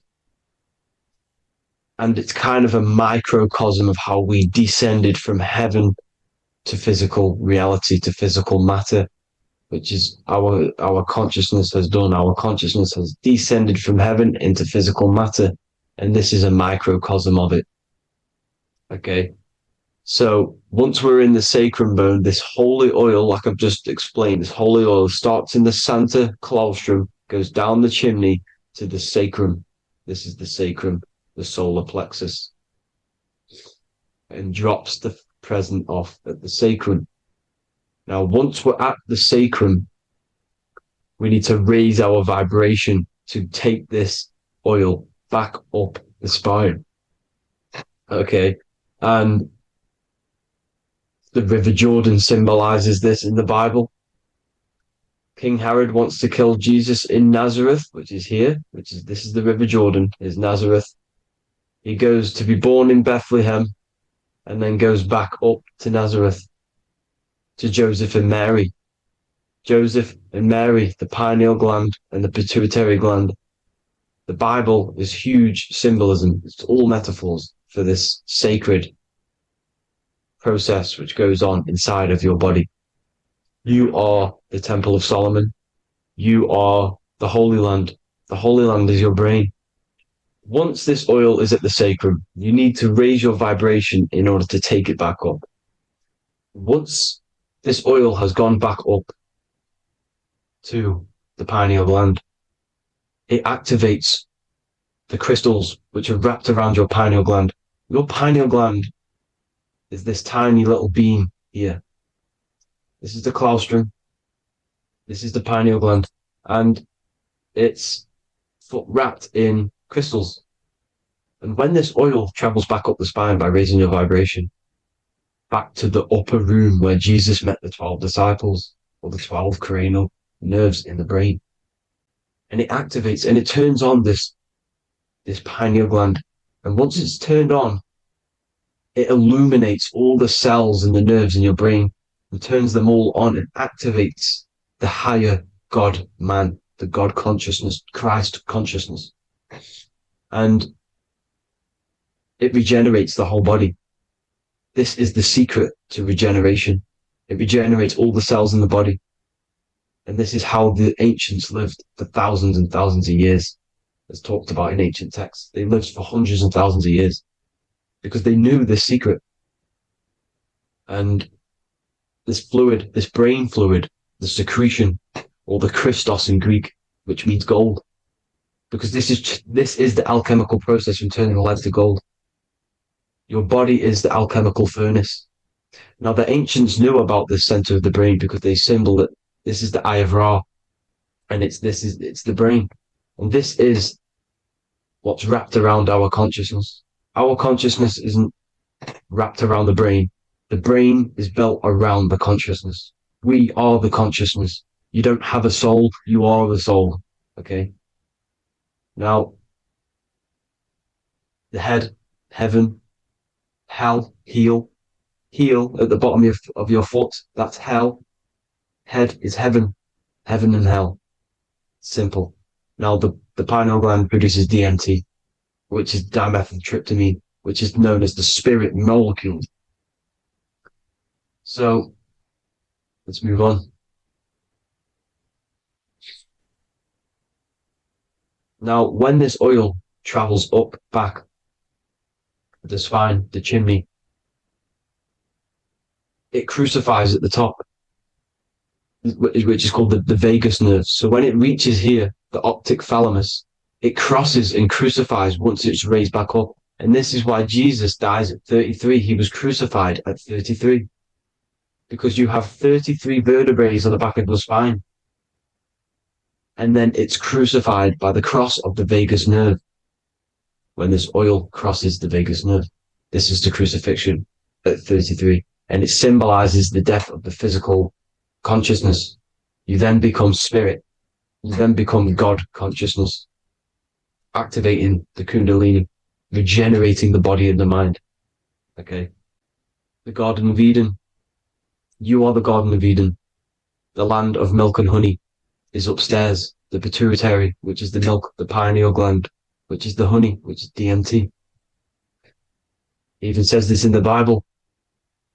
As he brought us into the place, and he has given us this land, a land flowing with milk and honey, which is also symbolized as the sun and the moon. The Bible also says, the light of the body is the eye, not the eyes, the eye. If therefore thine eye be single, thy whole body shall be full of light. This is the activation of the pineal gland by raising this oil back up to the pineal gland, to the center of the brain.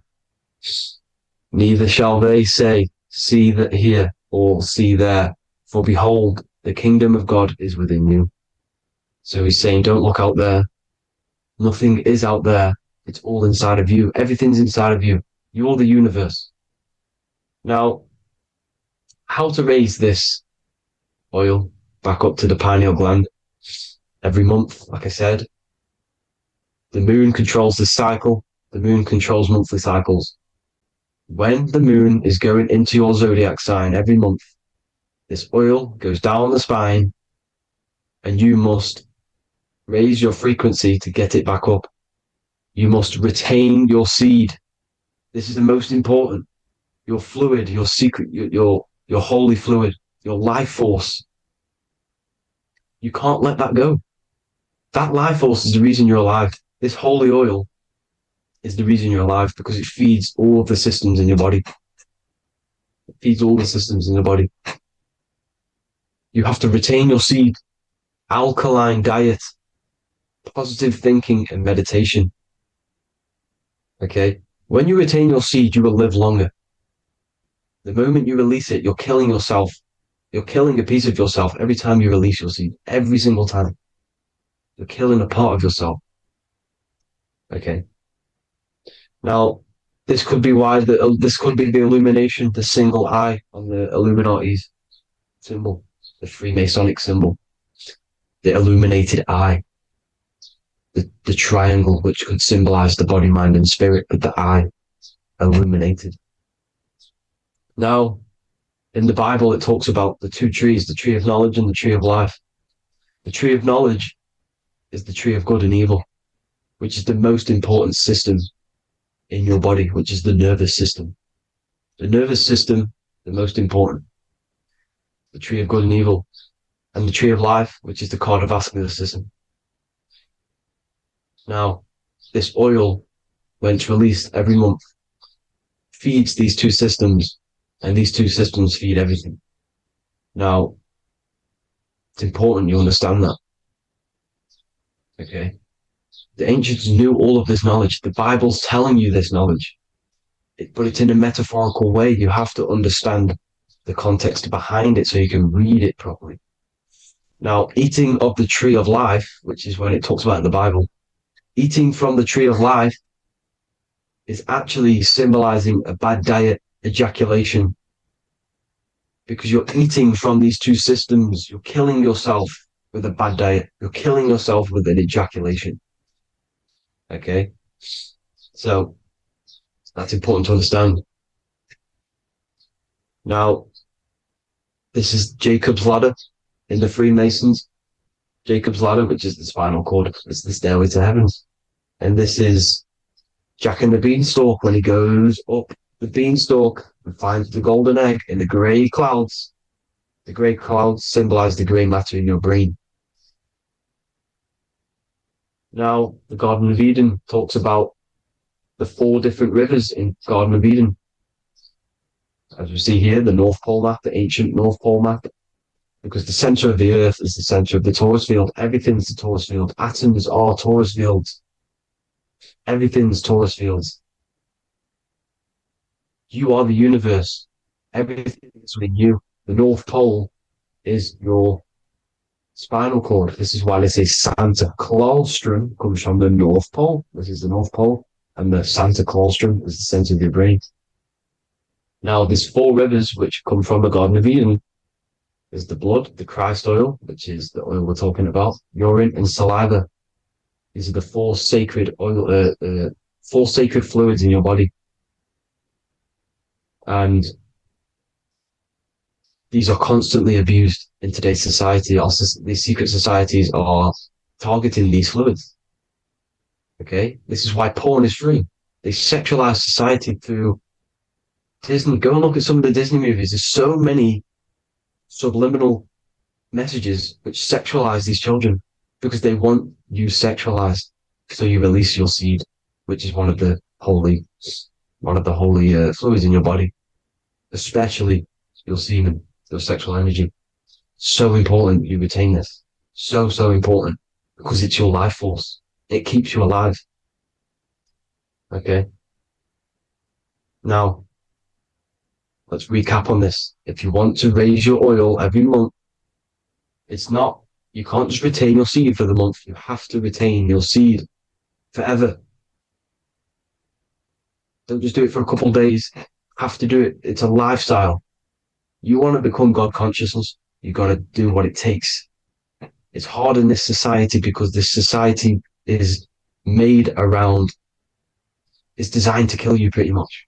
It's designed to keep you in these lower states of consciousness with all the bad food, the chemicals in the food, the chemicals in the water, the sexualized TV programs, sexualized adverts, sexualized TikTok and apps, videos, subliminally stimulating you. Because that is your weakness, sex. It's your weakness. Now, you have to retain your seed, meditation, and an alkaline diet. Why alkaline? Because acidic is low vibrational. This is the color spectrum. And what's the highest vibrational color? Violet. It's the lowest, red. You have to have an alkaline body in order to raise this oil. When you drink, when you have a bad diet, when you drink alcohol, when you smoke, this destroys the oil. It destroys the oil in your sacrum and it can't be raised again, can't be raised up. This is why it's so important. Without that oil, you don't live. That oil makes you live. It feeds everything in your body. It's crazy how we're not taught this. It's insane. But that is how you raise the oil, people. I hope you all gain some knowledge out of this video. And I hope this assists you on your journey, your spiritual journey. And please like and share this video. We need this knowledge out to the public to wake up humanity. Thank you all, people. God bless.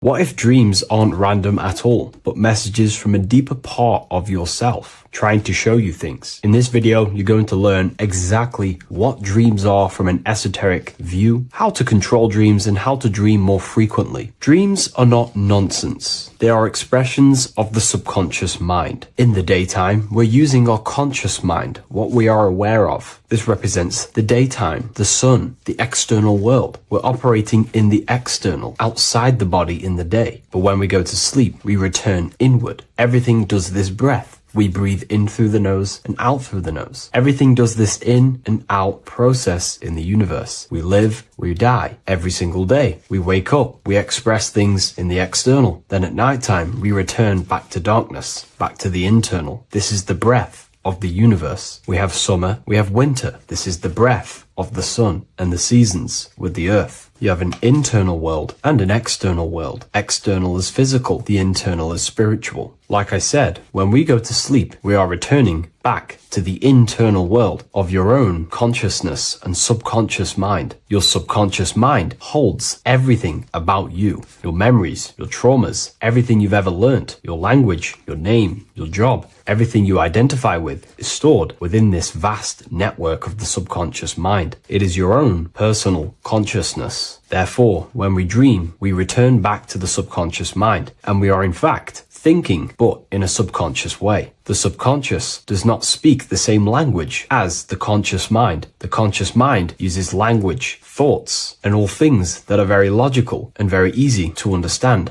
The subconscious is the complete opposite. It is very indirect, metaphorical, and symbolic. The subconscious communicates and works in symbols. Ultimately, symbolism is the language of consciousness. This is why in occultism and esotericism, it is filled with occult symbols, because symbols are used to communicate directly with the consciousness within, the subconscious mind, and the subconscious mind is ultimately connected to the collective consciousness. We are all connected and tapping into the mental plane, where we receive thoughts, ideas, depending on what we attune our mind to. That's why we call it a mindset. But getting back on topic, the subconscious mind is your own personal network. It is like a net, an interconnected web of your thoughts, memories, traumas, emotional blockages, and all the things you identify with and have experienced in your life is stored within this network. It can be seen as a web. One example of the subconscious mind using symbolism is this next story I can tell you. Let's say I was in a very traumatic car crash as a young child. I experienced a lot of emotional trauma in that car, and that deeply impressed my subconscious mind with that trauma of emotion that I felt. Therefore, every time I see a car in my external world, that car is now a symbol that represents the state of consciousness I was feeling in that particular time of the traumatic car crash. The car is a symbol for a state of consciousness within my subconscious mind. Just like when you see a word, that word triggers what you believe that word to be in your subconscious mind. Symbols are the language of the subconsciousness. Therefore, when we dream, we are basically seeing symbols of our own personal subconscious mind. Our higher mind, which is basically our subconscious, the higher version of you that exists beyond your human thinking mind, communicates using symbolism. The higher mind does not speak human thoughts, human language. It speaks the language of symbolism. Therefore, when we dream, every event, every person, everything that happens, and everything you see is your own personal subconscious mind materializing within the plane of the astral plane. This is a dimension that sits just above the physical world that everything is pulled out of. For example, look around you. Everything you see around you was thought, then imagined. Imagination is the astral plane, and this astral plane sits above the physical world. As above, so below. These objects were thought, imagined within someone's mind, and then pulled into a physical reality. Therefore, the imagination is what you're experiencing within a dream. It is your subconscious mind thinking and materializing within the imaginative plane. For example, let's say you are a Christian, you believe in Jesus your whole life, you have lots of emotion towards Jesus. This deeply impresses your subconscious mind. You believe in him so much, you go to sleep, you have a dream that you meet Jesus. You did not meet directly with Jesus. You met with your own belief. It was your own belief materializing within the imaginative plane and revealing itself to you. Dreams are materializations of your memories, your subconscious beliefs, traumas, and anything something that could be inside the subconscious mind. It is your subconsciousness revealing itself to you in a material form. Let's say you have a nightmare. There is a big dark figure chasing you and you are running away in fear, away from this dark figure chasing you. That dark figure is not an external entity. It is not a spirit or a jinn or a demon. It is in fact an aspect of your own mind. It is a symbol that represents maybe a fear, a trauma, or something you are running away from internally, inside your subconscious mind. Something that you are not addressing, but something that is fearful, something that can be controlling you on a subconscious level. Let's say you have a fear to address something in your personal life. You want to address someone who is getting on your nerves at work. You continuously put this off and you fear doing that situation. Over a long period of time, this can slowly control you subconsciously. You start to avoid the person, avoid any contact. It is subconsciously controlling you. This is not the best example, but you can see what I mean. Hidden fears and traumas in the subconscious mind can subconsciously control your actions and ultimately lead you to low states of consciousness, keep you from reaching your higher potential, and ultimately create blockages within your own consciousness. That figure in the dream is a materialization of something that you are fearing and running away from and not addressing. This is why people always have dreams of traumas that they have experienced as a child or when they were younger, or maybe from a year ago or two. It's because that emotion is deeply impressed in the subconscious, and the subconscious is always trying to reveal things to you, communicate to you that you need to change, purify, and maybe heal within your own consciousness. This is how the higher self communicates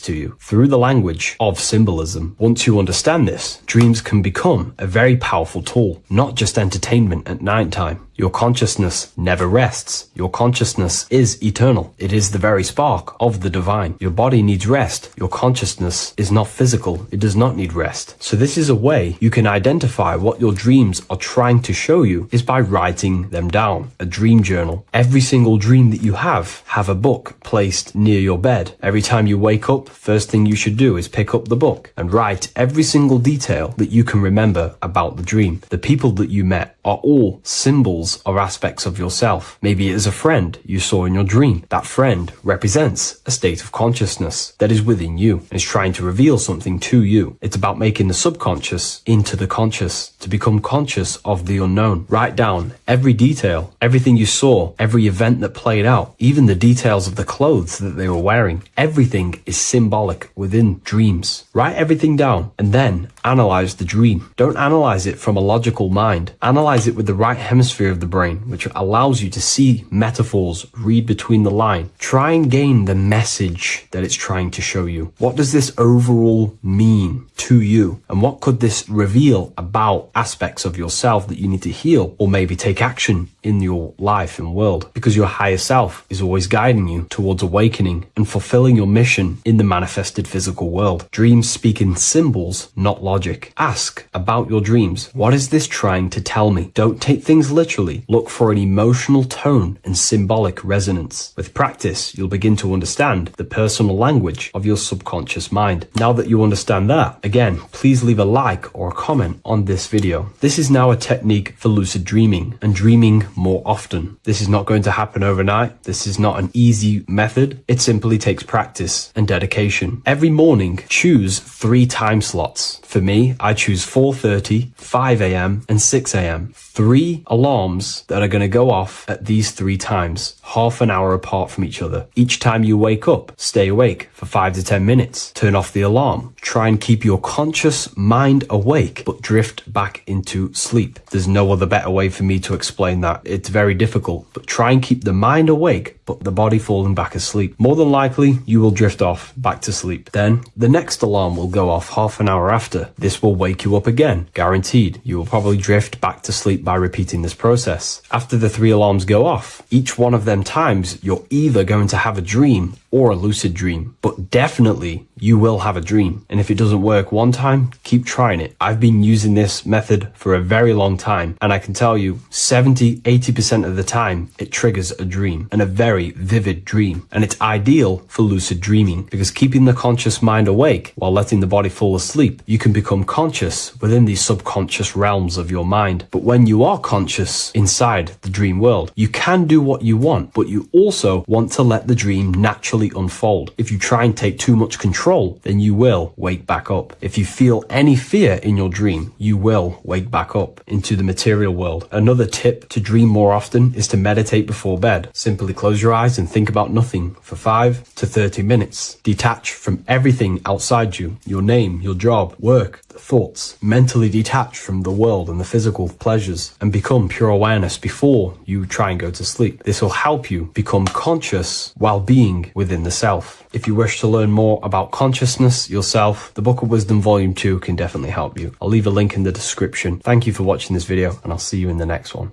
Do the elites actually worship Saturn? In this video, we're going to be discussing the occult and esoteric meaning of the 7 planets and the abuse of the Saturnic energy within today's world. This will help you gain a deeper understanding of reality, yourself, how you create reality, and what these 7 planetary energies actually truly are. In order to understand anything within the universe, we have to understand the law of correspondence, the law of as above, so below. There is one consciousness expressed in infinite forms. Me, you, the squirrel, everyone who possesses consciousness within this universe is an expression of the one divine consciousness, what we like to call Source, God, or the grand architect of the universe. We have to understand there is a large scale, but the large scale is mirrored in the small scale. If we look at lightning, this is a large scale. This is the macrocosm. Then we go a bit smaller to the trees. We see the same pattern. Then we look a little bit smaller into the human body. We see the same pattern of the nervous system. Then if we zoomed into the microcosm, brain cells, we still see the same pattern. This reveals the universe is a fractal universe. The large is reflected in the small. And this is the symbol of the Fibonacci sequence, which represents this as above, so below principle. The big spiral represents the macrocosm, but then this spirals into the tiny spiral. This symbol goes for eternity, never touching, never finishing. The large is mirrored in the small. With understanding this, we can realize that we are a microcosm of God. We are our own universe. We are our own world. Your body is the earth. Your mind is the mind of God, just in a smaller version. You are a drop in the ocean of the vast collective consciousness. With that being said, everything you see outside of you is inside of you. As above, so below. The 7 planetary energies on a macrocosmic scale are the 7 energies that form the physical world. The physical dimension is crystallized thought. Everything you see around you was thought made manifest. Thought imagined, then created in the physical reality. Therefore, these 7 planetary energies are 7 astral forces that create and weave the material existence. For example, if we look at a tree has 7 categories of consciousness, 7 creational forces that create the tree. This is the reason why we have 7 days of creation in the Bible. This is the reason why we have 7 days of the week for the 7 planetary energies. Monday is for the moon, Mars is for Tuesday, Mercury for Wednesday, Jupiter for Thursday, which is Thor. Thor is Jupiter. Venus for Friday, Saturn day for Saturn, Sunday for the sun. This is also the reason why we have 7 major energy centers within the body. The 7 life forces that flow through the body to give physical existence to the physical form. Man is a microcosm of the universe. With that being said, if we look at a tree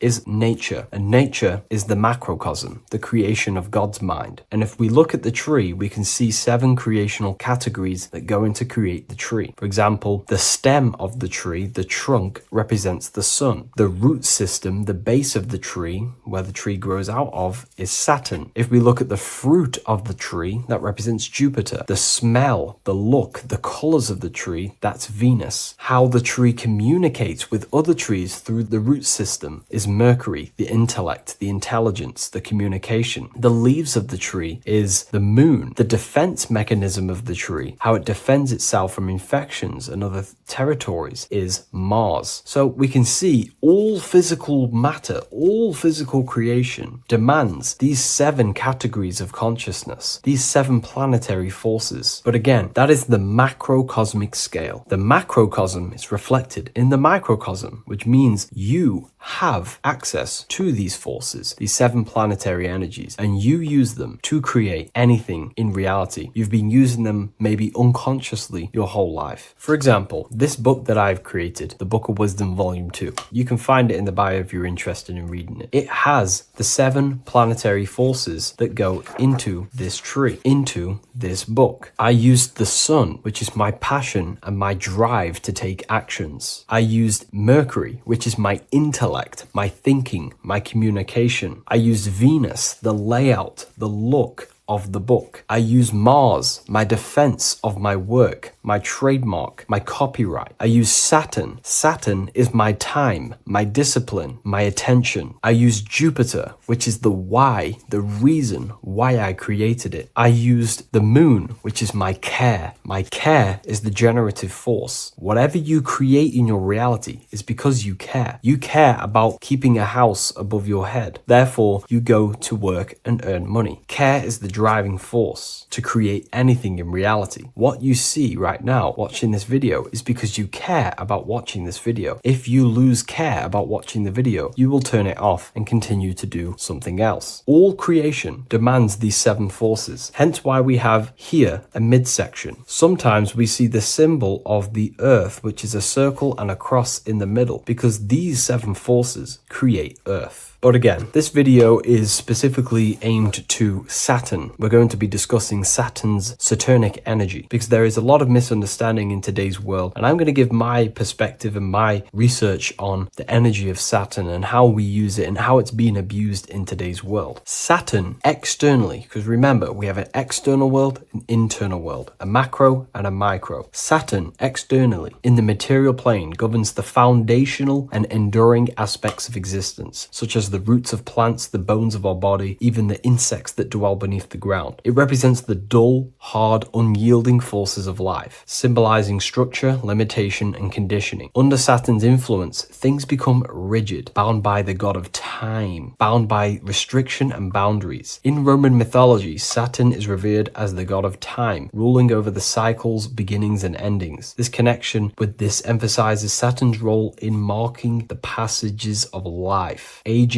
and inevitable constraints we all face. Internally, inside yourself, the microcosm. Internally, Saturn embodies the conditioning within our own consciousness. When Saturnian aspects of consciousness dominates, we become overly rigid, fixated, restricted in our thinking and actions. For example, Saturn's influence is strongly felt in today's world, where many people's minds are confined to societal norms and conditioned responses. The pervasive control Saturnian energy can lead to the sense of limitation, as people become trapped within structure imposed by society and power structures. However, we have to remember that limitation, there is dark and light. Limitation is not bad. This is why Saturn is connected to the god Satan. They are the same being. It's something that restricts, holds back, and keeps you limited, conditions and limits consciousness to its lower power. Saturn is a great teacher, guiding us through difficult life lessons that ultimately lead to growth and expansion and power. Although Saturn's energy is harsh and often challenging, it helps us to develop resilience, discipline, and wisdom. Yet in modern age, this energy has overpowered the minds of the masses, fostering excessive rigidity and limitation. Instead of being ruled by Saturn's constraints, we should seek to embrace more freedom, love, joy, balancing Saturn's lessons with openness and fluidity in our life. So like I said, Saturn rules law. Anything that is limiting or holding back, something that is a restriction or a wall. This is why we see judges wear black robes. The color black is associated with Saturn because Saturn rules over the nighttime and the winter time. Capricorn, they wear black robes. A graduate also wears a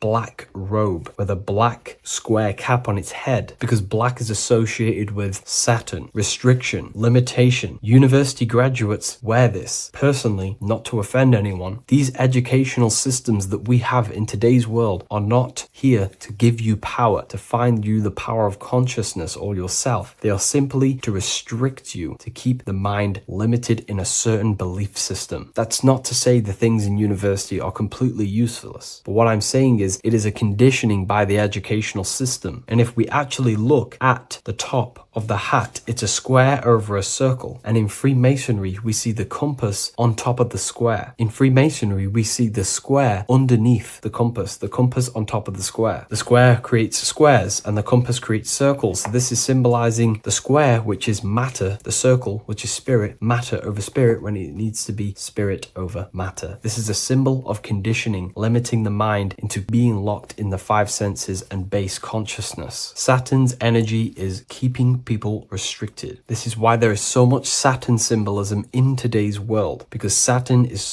anything to do with limitation, restriction, and time. All of the systems in place are to limit our minds, to keep us on base consciousness, only thinking in a limited box, only thinking and aware of the five senses. In base consciousness, in animal nature, one only thinks according to their senses. When they have a sense, their mind thinks. This is an affect state of consciousness. They're living in the affect. We need to understand that in base consciousness, we have no true power to create. We're simply living in cycles of affect. Now, what do I mean? The physical world is the effect. It's already manifested and cannot be changed. Our consciousness needs to rise to become a cause instead of playing around and being lost in the effect, to become a co-creator. And this is what the system does not want you to do. It does not want you to become a conscious creator. So they keep you in base consciousness, not giving you the awareness that you are literally a God creating a world right now. You are a world and you are shaping the world. Our consciousness needs to be mastered, controlled, and then we can become a conscious creator instead of running around in the world of illusion and effect. As above, so below. What happens in the mind happens in reality. We do not want to be matter over spirit, which means the external world over the internal world. We need the internal world to rule over the external. Saturn symbolism can be symbolized as a black cube. The cube symbolizes this physical world because everything has 6 sides. We can move forward, backward, left, right, up, and down. We are in this cube. This is why we say think outside the box. Thinking outside the box means to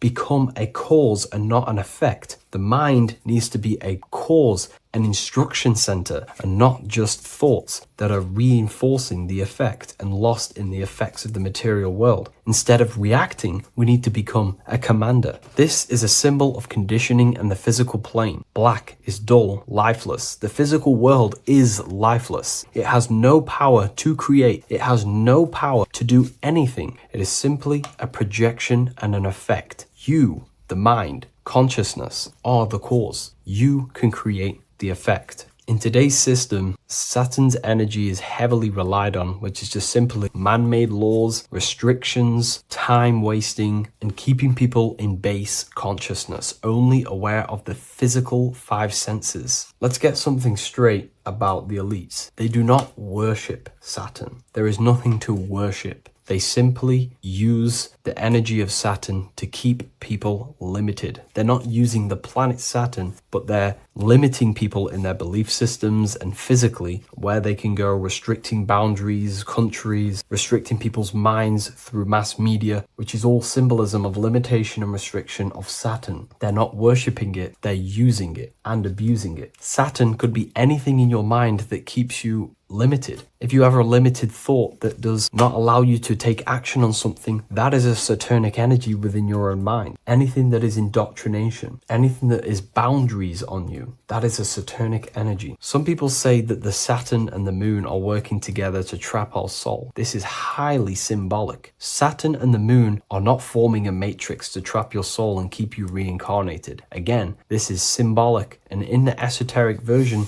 and understanding of this, we can see that they do have a relationship. The moon is our subconscious mind, and Saturn is restriction. If we have restrictions and belief systems in our subconscious mind that keep the soul locked and trapped only in these 5 bases, this 5 senses, then we will think and condition ourselves that we are only the physical body and never actually free ourselves from the material world and ascend. Saturn and the moon are not working together, but these are highly linked. By limiting the subconscious, we keep people stuck in base awareness, keeping them locked in the world of effect, never becoming a conscious creator. We have 2 spiritual currencies, time and attention. These are the 2 currencies that we spend. We spend time or pay attention. These are the 2 spiritual currencies that pretty much create our reality. And the system aims to hijack these 2 currencies from you, to limit you, to dominate you, so you do not become a conscious creator. So again, no one worships Saturn. It's simply just a symbol of limitation and restriction. Limitation has good and bad. Limitation can make us learn, overcome, become strong, disciplined, but when it's abused, it can keep people locked in base consciousness and stuck in their lower nature, never figuring out how powerful they are. You hold the power to shape a world. That's how powerful you are, to turn thoughts into physical existence. I'll see you in the next video. Please leave a like, comment, and a subscribe. Geometry. This is the study of nature, of the codes, the mathematical codes behind physical reality. So today we're going to be going deep into geometry and the true esoteric internal geometry, the geometry that no one really talks about, and how geometry relates to human consciousness. So essentially, what we must understand when it comes to geometry, the basics of geometry is everything is vibration. And this vibration is vibrating on a certain frequency. And this certain frequency creates a geometric shape, which is why in nature we see all of these different geometric shapes. All matter takes form in shapes. So if we put sand on a plate and we vibrate the plate on a specific frequency, we see that the sand goes into specific geometric shapes and patterns. So essentially, matter is energy condensed. It's energy vibrating on a low frequency, vibrating at a certain frequency. So matter is condensed energy. And each geometric shape is manifesting and showing a specific energy. Some shapes carry more energies than others. For example, the cube is what traps energy. A square is what traps energy. So geometry and the flowers are basically how energy manifests itself into physical matter. We are in a world made out of energy or light. Light is energy. So everything is vibration, everything is frequency, and everything is energy. Even the words, each atom in our body, everything. So everything in nature has these mathematical energetic codes. So geometry is basically the study of nature and the shapes that are in nature and their energetic principles. Because like I said, matter is energy. So this is what we call cymatics, when we place water in a petri dish and we shine light on top and we vibrate the water. And we can capture, this creates certain patterns. Each frequency, like you see here, has its own pattern. So what we are seeing here in the physical plane is essentially energy condensed into physical reality. We see it in the turtle. We see it in every single form in nature. Now, external geometry and normal geometry, we normally get taught that this is God's way of creating physical reality, which is essentially true. However, it's far more deeper than that. Far, far, far more deeper. Okay, so what geometry truly is, it's not God's codes to reality. What we must understand is what the brain truly is. And what we must understand is that we are not in the world. We are not in the universe. The universe is us ourselves, and the world is produced by our brain itself. Okay?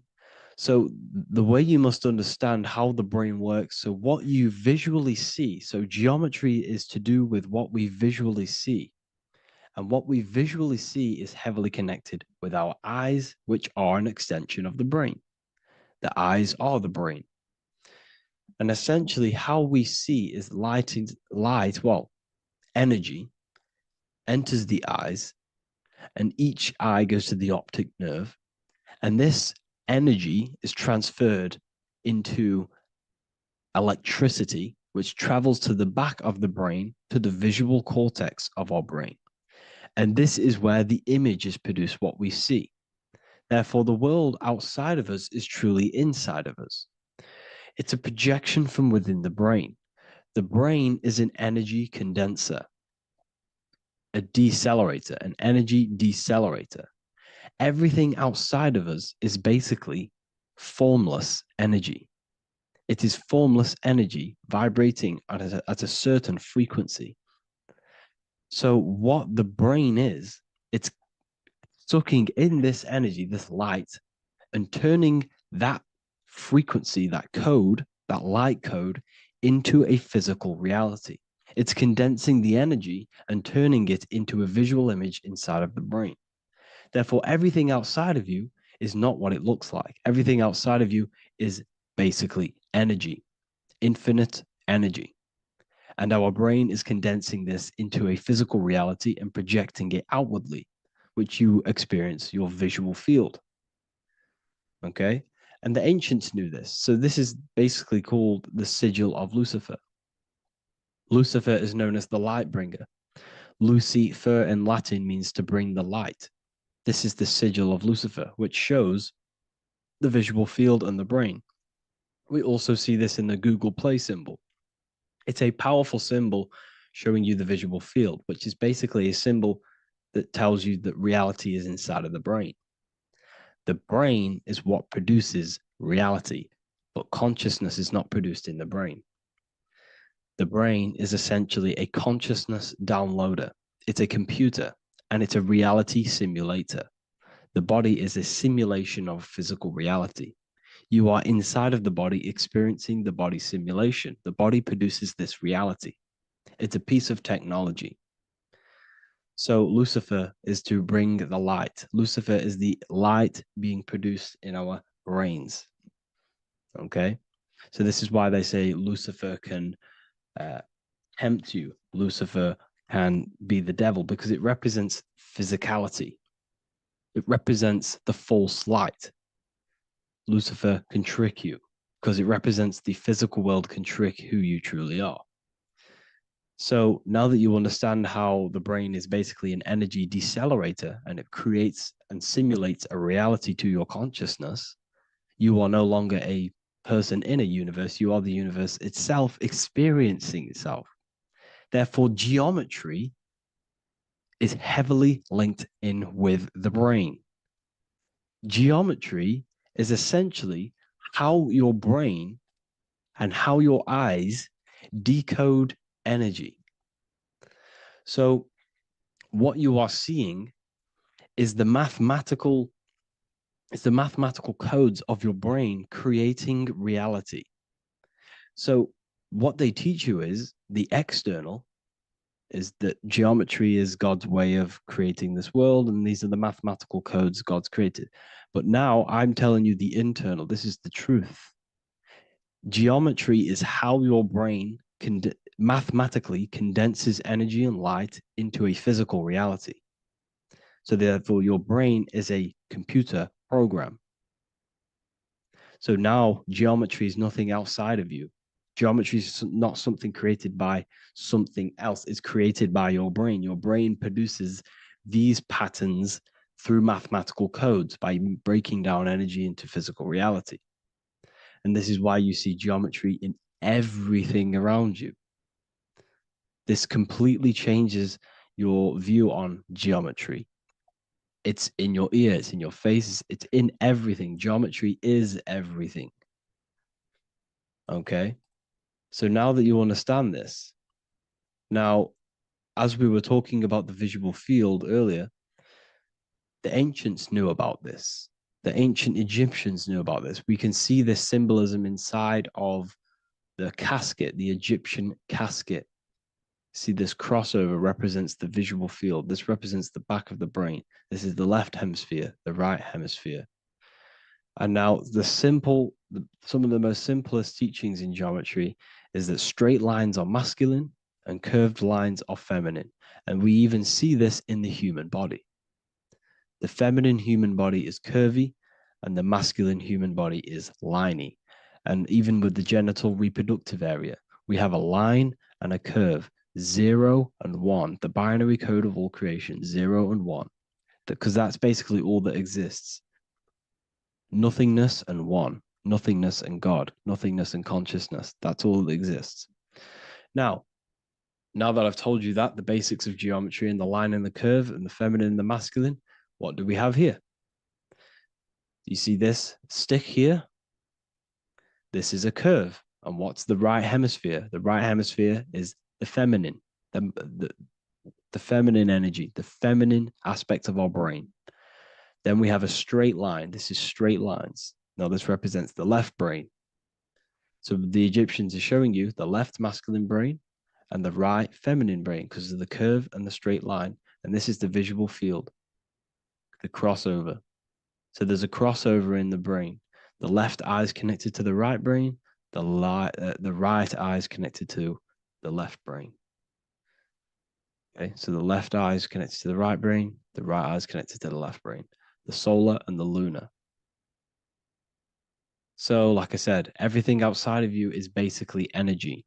Your body is basically a holographic avatar, condensed energy produced by your brain. There's nothing actually outside of you. Your 5 senses are electrical threads of light. And when you touch something, this is basically electrical signals in your nervous system, which are reporting back to the brain. Therefore, what you touch is actually, you're not touching. The feeling that you feel when you touch something is not the true feeling. That's your nervous system you're feeling. You're feeling your nervous system in the brain. It's electrical signals to your brain. So the 5 senses do not decode, well, what you're experiencing as the 5 senses is not outside of you. This is your brain interpreting electrical signals. You don't experience the world, you experience your nervous system and your brain. The nervous system is an extension of the brain. So this is the truth. This is not woo-woo spirituality. This is true consciousness science. But I'm teaching you here. Okay? So nothing is truly outside of you. It is a universe. You yourself are the universe, the fabric of the universe itself. The only thing that exists outside of you is essentially energy. That is it. And your body and your brain condenses this energy into reality. So when we look into architecture, why is architecture, the ancient architecture, so important? Because what did I tell you at the beginning? Shapes and physical matter is condensed energy. Each shape holds specific energy. Some shapes hold more energy, emit more energy. Some shapes condense energy. Some shapes transfer energy. Each shape, each geometric shape has an energetic principle because matter is essentially energy. So when we look into cathedrals and the ancient buildings, they were filled with geometric patterns, geometric shapes, because they understood the energy principle. Architecture is basically solid energy. It's physical energy. If we create this pattern here is an energy code. And if you stand next to it, you're going to gain that energy. It's going to be imprinted on your body. So essentially, they filled their buildings with high energy geometric shapes. Points, triangles, pyramids are very, very energetic. This is why you have crystal pyramids made, organite pyramids. They're always in pyramid shapes. That's why the Egyptians built in pyramids, because pyramids hold high energy. They emit high energy. So this is why you see all these different geometric patterns. Okay. So in the real reality, in the energetic plane, this building would basically look like this: lines and grids of energy. Okay. This is what it would look like in the energetic plane, a blueprint of the energy body. So as you see here, these are the different frequencies in a petri dish, of water in a petri dish. And you can see they are specifically aligned up with these specific patterns. You can see geometry even within geometry. It's fractal. So essentially, when you would stand inside of these buildings, they would imprint the energy of the building in your body because your body is healed through energy. You have an electromagnetic field around your body. So by creating buildings with geometric patterns, we are essentially increasing the energy of the building because the building itself is energy. Okay. So when we fill it with geometric patterns, we're increasing the energy. We're giving it a certain energetic imprint. So when you stand inside of that building, you're being imprinted with that energy. Okay. So especially with these windows, these stained glass windows. Well, why are they stained glass? Well, color is frequency. So when you have all of these different colors, and not only were they just painted, some of these colors are specific gemstones, crystals, natural stones, which all hold energetic principles. Each crystal is vibrating on a certain frequency. Wood has its own frequency. Metal has its own frequency. What you must understand is that everything in nature is not just a piece of matter. It's vibrating. The atoms of wood are vibrating on a certain level, which give it a certain energetic principle. Each crystal is vibrating. The atoms of the crystal are vibrating on a certain frequency, which give it a certain energetic principle, quality. So each thing, this is why the ancients were obsessed with natural stones, natural things, crystals, natural metals, and they wore different metals, different things like copper on their bodies because they understood the atoms of these natural things are vibrating, which give certain qualities to you if you wear them. So you're not wearing it, you're basically putting that frequency onto your body because they understood this is energy. If I put copper on my body, I'm not putting copper on the body. I'm putting the frequency and the energy of the atoms onto my skin. And that frequency of them atoms are going to vibrate my skin, that frequency, and heal my body. So this is why this is so important. So each building is an energetic code. Okay. So when you stand in these buildings, it can heal your body. This is why when people walk into these ancient churches, they feel like they've met God. They feel a certain way. They feel so amazing when they enter these churches. They feel holy, for example. It's not because God's there. It's not because these man in the sky dwells in these holy places. It's because the energy of these buildings affect our consciousness. They increase your energy. They raise your vibration. They heal your body. They heal your cells. They imprint the water in your body, especially with these stained glass windows. Like I went a bit on a tangent there, but these stained glass windows were encoded. Well, they use different gemstones, different lights, different colors. And when the sun would shine through this window, well, what's the sun? The sun is light. Light is energy. The sun's light would go through this filter of the window of the crystals and the different gemstones and the different colors, and the sun's light would be encoded, imprinted with these crystals, with these colors and these natural glasses, which have healing energetic principles. And when you are inside that building, the sun's encoded energy of the window would be imprinted into your body, into your energy field, and it will heal your energy field, and it would heal your body, your cells on a cellular level.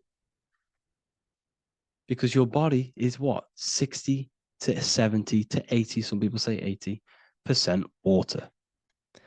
And water is encoded with vibration. If you say certain things into water, it gives it a specific geometric pattern, like I broke down in the beginning. If you say love to a water and then freeze it, it will go to this. If you say hate, it will go to a distorted pattern. So when you are in these buildings, you're being imprinted by the energetic codes of these buildings, the energetic principles of the windows, of the structure itself. The ancients never used to build in squares. Their buildings, their insides were never square rooms because they understood squares trap energy. They always had pointed roofs so energy can escape. So there's many little things that we need to look into geometry. For example, when you see magicians, when you look at ancient magic, why do they stand in circles with different geometric patterns? They use different geometric shapes. Why? Because shapes are energy. They hold specific energy. So when the magician stands in a circle with a pentacle, they're working with the energy of that pentacle. You can work with different energies based upon the different geometric shapes that you draw. And you can use this in your structure, in your architecture, in your work, and it can influence everything. So this is the true geometry. I hope you gained a deeper understanding on geometry and how it relates with you and your consciousness. Like I said earlier, your brain produces geometry. It's basically how your brain decodes energy. It's not God, how God creates this reality. And no, you're in this reality. You are the reality itself. Your body produces the reality. Therefore, geometry is one with you. So therefore, if I play with the geometry of the buildings, for example, like the government have, everything's in squares. If you look outside, everything's a square, everything's a rectangle. You go to a city, every window is a rectangle, every building is a rectangle. You live in a box room, everything is boxed and squared off in this reality, in this modern society. Why? Because they're trapping energy. The cube is the most simple geometric shape, which basically condenses energy and it traps energy. And if you subconsciously see squares all the time, your phone's a square, your TV screen, everything's a square, your keyboard, your desk. Go and look at the ancients. They never used to build in squares and cubes. And if you go into nature, you'll never see squares and cubes. Nature doesn't create squares and cubes. Everything in the modern society is squares and cubes to simple your consciousness down, to dumb your brain down. So the ancients built very, very complex structures. Why? Because they understood what we see affects our brains, because our brains decodes reality and creates reality. If you see a sophisticated building, this is going to give you a sophisticated mind and raise your IQ levels over time, subconsciously. I'm not saying if you look at this building, you're going to become smart. I'm saying if every single building in your environment, ment is mind, mental, every single building in your environment was this complex and complicated, it would increase your IQ on a subconscious level. It'd make you more complex, make you more intelligent. So they've dumbed everything down. They've dulled everything down. Look at everything. Everything is being dulled down. So anyways, I hope you all gained a better understanding on this. If you want to gain more occult knowledge and esoteric knowledge, make sure to read the Book of Wisdom, Volume 2. If you're inside the university, you can get this book for free. Go to the general chat area and follow the instructions and you can order yours for free. Truly life-changing stuff. Because the issue is with the world is that no one really understands who they are, what they are, and why we are here. That is the issue for people's depression, for people's wrongdoings. They don't understand who they are, what their emotions are, what their mind is, what their body is, what reality is. This book gives you that. This book gives you the sense of understanding, the sense of well-being that will give you a better life because you understand life and what life is. And if you truly want to take your studies to the next level, we have the Ethereal University. This is the place for truth seekers where you can connect with like-minded people so you don't have to feel insane, because not many people think this way. I've been there when you wake up and not many people around you are thinking the same way and you start to feel a bit insane and you can't really talk to people about these things. That's why I created this. So you can connect with people and learn at the same time and become the best version of yourself by understanding truth and knowledge. If you join, you'll gain access to free live calls every single week, every single Saturday morning. We do live calls. You can ask me questions and all sorts. So make sure to leave a like and a comment. And thank you all for tapping in.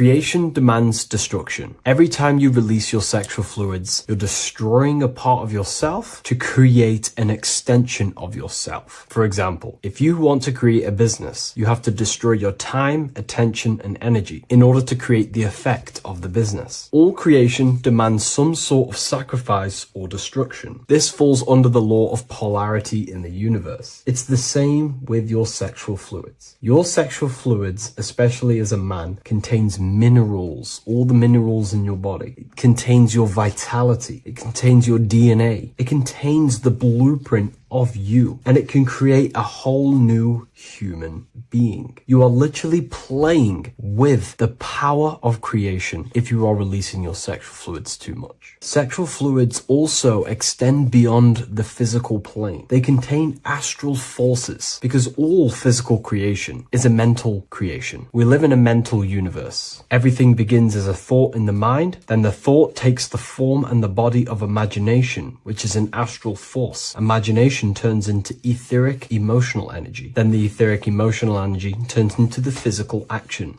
and the physical manifestation. We live in a mental universe. Therefore, these dimensions do not exist separately. They are permeating and mixing in with all. Your physical body has an astral body. Everything physical has astral forces behind it. Semen is known as the astral fluid of the soul. It feeds nerves, the channels of life force and consciousness within the body. And every time you release it, you're destroying a part of your vitality, your brain, your nerves, your energy levels, your creativity, and your DNA to create an extension of you. Therefore, it is a sacred fluid within your body and not something to be played with and to be released too much. Think about it. This is a very creative energy, your sexual fluids. It can create a whole new human being. This is how powerful it actually is. It is the power of creation, and the misuse of this power can destroy your own vitality and your life of your body, because that life you are giving in order to create an extension or a child is the same life you could keep inside of you and not waste to recycle and regenerate the body. Sexual energy has been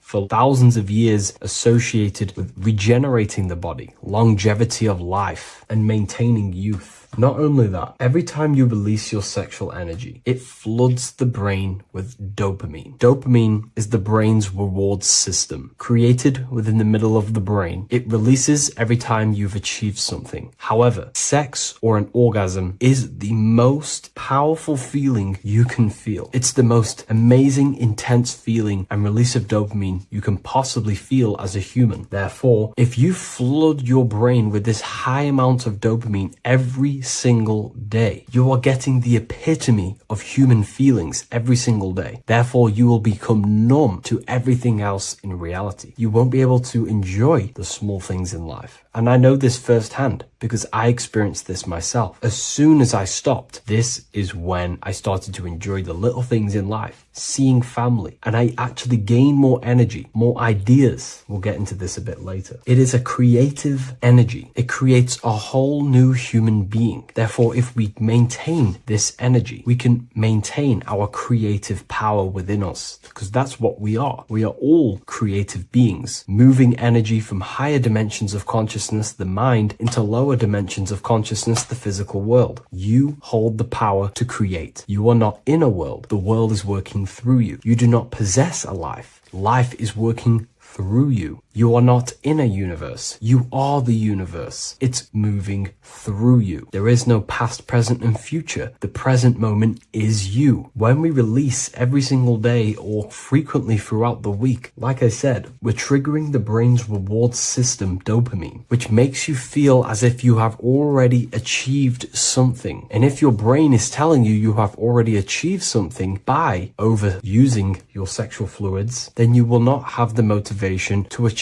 other things in your life. I know this firsthand. I became very lazy. I didn't want to work. I didn't want to do anything because subconsciously my brain felt as if I've already achieved. If we look at the symbol of the Baphomet, we notice the Baphomet has horns and a goat head. Now we look at the word horny. When you become sexually aroused, it's known as horny, which is the horns, representing the lower mind. The lower mind is the mind we use for our animal instincts. We have two parts of our mind: a higher mind, which is contained of higher thought, which chases spiritual things such as love, wisdom, knowledge, and God. Then we have a lower mind, which chases the things of the material world closely associated with the ego, chases validation, material gain, status, and physical sensation, physical pleasures. It is these physical pleasures that can keep you in an endless loop, making you feeling empty inside, because nothing material can ever satisfy our internal world. Nothing. You can achieve millions of dollars. You can achieve your dream house, your dream car, your dream watch. And if that is the only thing you are chasing, you will feel empty inside when you achieve it, because nothing of this material plane can satisfy you. Nothing of the lower mind can ever satisfy you. This is why we must sacrifice the lower mind and overcome the lower mind and the lower instincts. One thing I found amazing when I mastered my sexual urges and my lust is that my mind became a lot more clear. The thoughts and the time and the attention that I used in my mind to go towards lust, sex, and chasing these things was taking up a lot of mental space, time, and energy. But as soon as I removed it and mastered it, my mind became an open vessel for higher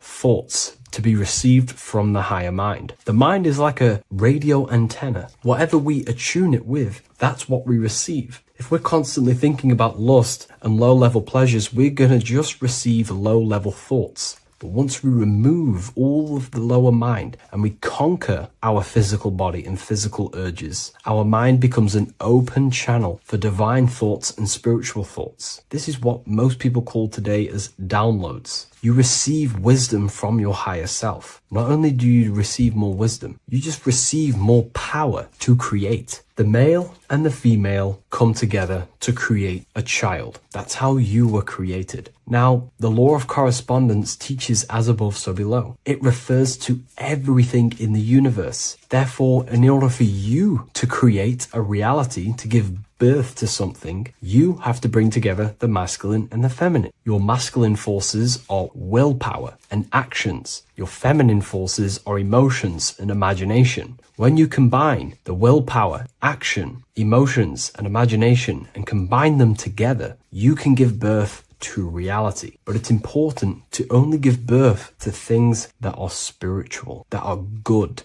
that are for the benefit of yourself and humanity, and not for the ego and the lower mind. Killing our lower mind is essential for spiritual ascension when we die. The thoughts that we give the most attention and energy to when we die are pretty much the same thoughts that we're going to think when we die. When you die, your physical body and external world is stripped and you're left with your internal world of consciousness, more than likely be resonating within the lower astral plane before you move on to any higher dimensions of the astral. It's important that we kill any addictions such as sex, food attachments, emotional attachments to people, any desire for material things before we physically die. The Hindus taught this, Buddhism taught this, the ancient Egyptians taught this. We have to remove the desires in our heart for material and things before we physically die, because when we die, we cannot fulfill physical pleasure. Therefore, we will create our own suffering within the astral dimension. So sex is the biggest part of this. We have to remove the desire for sex or releasing any of our sexual fluids before we physically die to master ourselves. And not only that, it's going to benefit the way you feel, the way you think, the way you act towards people once you have mastered this. Porn psychologically damages you. You are quite literally the person in the corner of a room watching two other people give pleasure to each other. Psychologically, that is not good. And what happens in darkness is always revealed in light. What you do in your alone times will show in your confidence, in your eye contact, in your presence, in your aura, your energy. You cannot hide things that you do in the dark, because they always reveal themselves in a subconscious way, whether physically or through an energetic spiritual way. Sex can be known as sacred energy exchange. You're exchanging energy, bioelectrical energy. It's a scientific fact that when you hold hands with another person, your brain waves of each individual become synced. Your emotions sync. And you exchange electromagnetic energy because you are an electromagnetic being. When you have sex with someone, you are literally exchanging emotional energy. Your aura is not just an electromagnetic field. It is literally a manifestation of your internal consciousness. Your consciousness contains your thoughts, your beliefs, your traumas, your emotional state.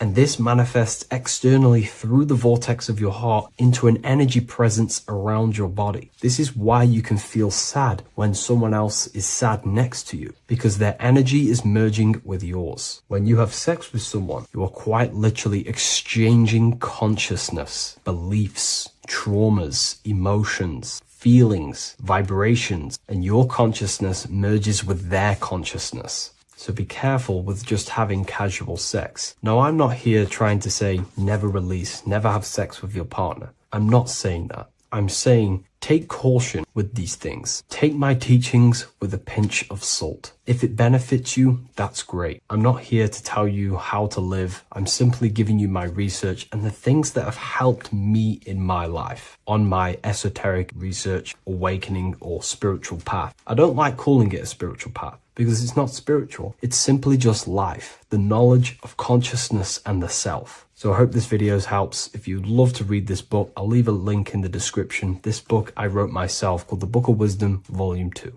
Welcome to Revival of Wisdom. Welcome people, we're back with another video. Please make sure to hit the like, the subscribe button, and turn on notifications to never miss a video. The Vatican is a giant key from a bird's eye view, and it also contains an 8-pointed star. The Anunnaki Sumerian gods also depicted this 8-pointed star. The sky god Anu from the Anunnaki also uses the 8-pointed star for his symbol. And even Freemasons depict an 8-pointed luminary with a ladder and a key. This is symbolizing the key to ascension up to the 8-pointed star, which is Polaris. Polaris is always depicted as an 8-pointed star. Polaris is the standstill star at the very center of our realm, which is perfectly aligned with the North Pole. The Earth is a giant torus field, and at the center is where the most electromagnetic energy is stored. This is why all compasses point to the north. Hence why a compass is an 8-pointed star, because it points you to Polaris, which is the North Pole, the center of this realm. The 8 points of the 8-pointed star symbolize the 8 points in space and time. So yes, Polaris is the portal which you ascend through if you outgrow this consciousness by aligning your chakras. Our earthly realm is a macrocosmic reflection of us, and we as humans are the micro reflection, with the earth containing its 7 chakras as well as us. The North Pole is the 7th chakra, which is the crown chakra. So the key to ascension is held by the Vatican, hence why it's a giant key, because they mislead the masses through their religions, which teaches the masses to look outside of themselves. As stated in the 20,000-year-old emerald tablets, written by the Egyptian god Thoth. On Earth, man is in bondage, bound by space and time to the Earth plane. Encircling each planet, a wave of vibration binds him to his plane of unfoldment. Yet within man is the key to releasement. Within man may freedom be found. So the 7 planets are associated with each 7 chakras. The lowest chakra being the root chakra, which is associated with Saturn. This is why the elites love Saturn and reflect it in all of their symbols. Because the chakras are an ascension of spiritual principles, starting from the material and ascending up to the spiritual, the crown chakra.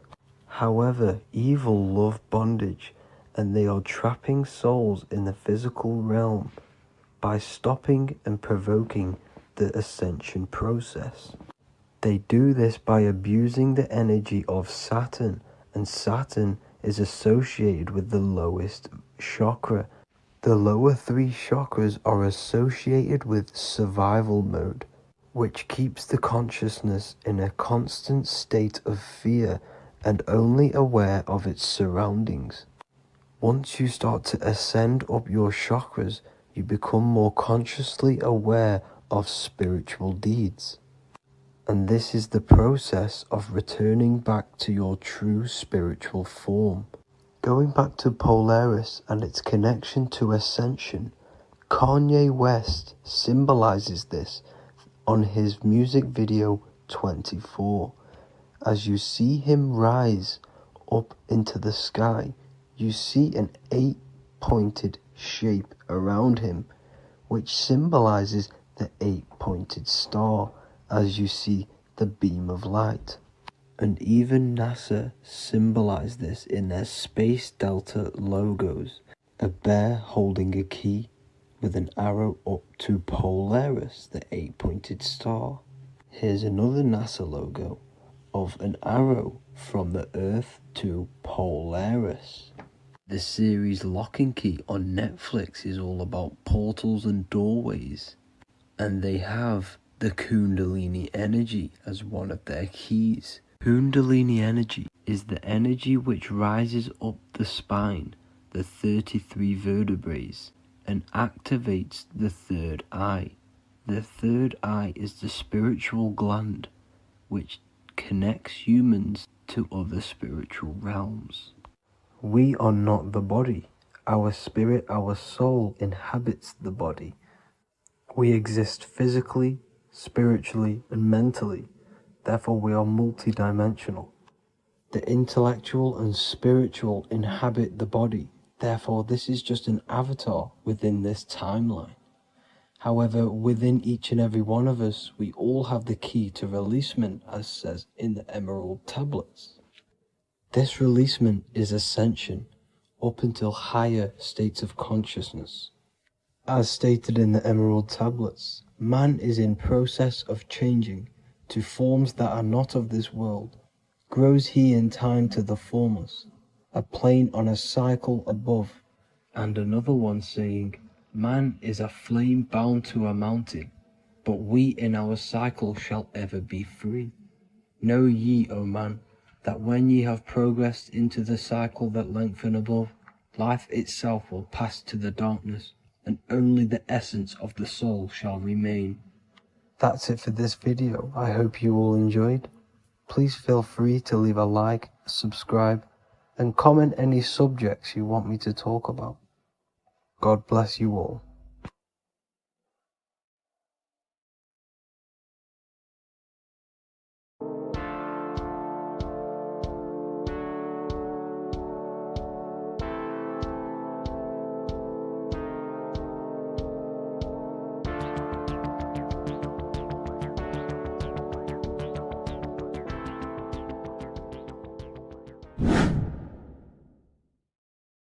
How are we doing, people? It's Revival of Wisdom. We're back today talking about sun worship. Okay? And please enjoy, sit back and enjoy the video. First thing we need to understand is that the sun is the risen savior. It's the light of the world. Without the sun, we have nothing. Now, the sun is the Son of God.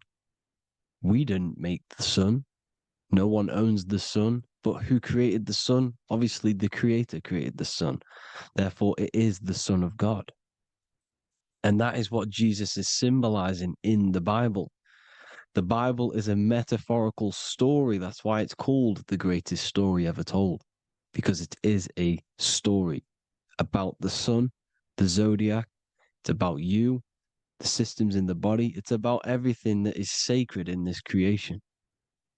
Now you can see the suns behind Jesus' head in all of the ancient portraits, even the ones that are more modern. You still see a sun on the back of his head because he is the sun. He's the light of the world, our risen savior. And this is what Christians are lost because they don't realize it's a symbolic story and they think Jesus was a historical person. He's not a historical person. Okay, this is what we need to get out of our mind. This wasn't a historical person. It's the Son, our risen Savior. The Son is the soul. It's the soul of this creation.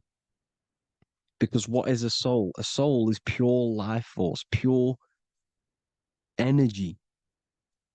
Whatever a soul inhabits, it gives life to. Like our soul feeds our body. The sun feeds the earth because the sun is a soul, and that's why the ancients called it soul. Because it's the soul and it's in you and it's the light of the world. It's the light of everything. It gives life to all things. Here's Jesus and his 12 disciples. The 12 disciples symbolize the 12 zodiac signs. Aries, it rules the head region because the 12 zodiac constellations rule specific regions of your body. Aries, the ram, you have a cerebrum in your head. This is Aries on the head of the table. His Gemini rules the arms and the lungs. The two twins, Gemini. He's holding up two hands for the two hands and arms. The twins. Cancer has a knife in his hand. It's not so clear, but he has a knife in his hand. Cancer is the crab. Crabs have claws. And he's pointing at Virgo's Adam's apple, saying there's no Adam's apple there. It's a woman. Who's the sixth sign? The sixth sign is Virgo, the Virgin, the only woman in the painting. Now notice how there are 3 people in 4 groups for the 4 seasons and for the 3 months and 3 zodiac signs in each season: spring, summer, fall, winter. Matthew, Mark, Luke, and John with the suns on the back of their heads, because it's the 4 states of the sun. The 4 states of the sun. Now, 6th sign, Virgo, the Virgin, the only woman in the painting with no Adam's apple. Then we have the sun, Jesus, red and blue, red shift, blue shift. Electromagnetism. The ancients knew this. He's got one hand open, one hand down, because the sun gives and retrieves. The sun rises and it falls. It gives, then pulls away. That's what the sun does, and that's what he's doing. His arms are out, symbolizing the rays of the sun, casting down onto the earth, giving and then receiving. Libra, his 2 hands are equal. He's holding his arms out equally because Libra is the 2 balanced scales. Libra is when the sun is balanced between the summer and the winter. It's being judged. The sun isn't balanced. That's what Libra is, the 2 scales. Capricorn is the goat. Goats have 2 horns, and you can see the 2 horns on his head here. See? So this is astrology. This is what Leonardo da Vinci is depicting here. It's astrology. He knew the story of the Bible is all astrology. It's all based on astrology. The Son of God, the real Son. Now here are some Bible verses. I am the light of the world. Obviously, that's the sun. What other light is there that lights up the world? The moon can't do it. It's the sun, the one and only Son, our risen Savior. Because if the sun didn't rise, we'd all be dead. So it's our risen Savior. And it dies for our sins every night and then gets reborn every day. Now Jesus calms the storm. Mark 4:35-41. The disciples are all on a boat and there's a heavy storm. But Jesus is asleep. The disciple says, Jesus is asleep. We need to awake him. They wake up Jesus, and Jesus got up and rebuked the wind and said to the waves, quiet, be still. Then the wind died down and it was completely calm. Well, when Jesus was asleep, this is the sun not being risen. It's not risen yet. Because in the night times, that's when the storms happen on the sea, in the ocean. And when they awake Jesus, Jesus rises because he's the sun. He rises and everything calms. Because when the sun comes, the storms go. You see? So it's the sun. It's all about the sun.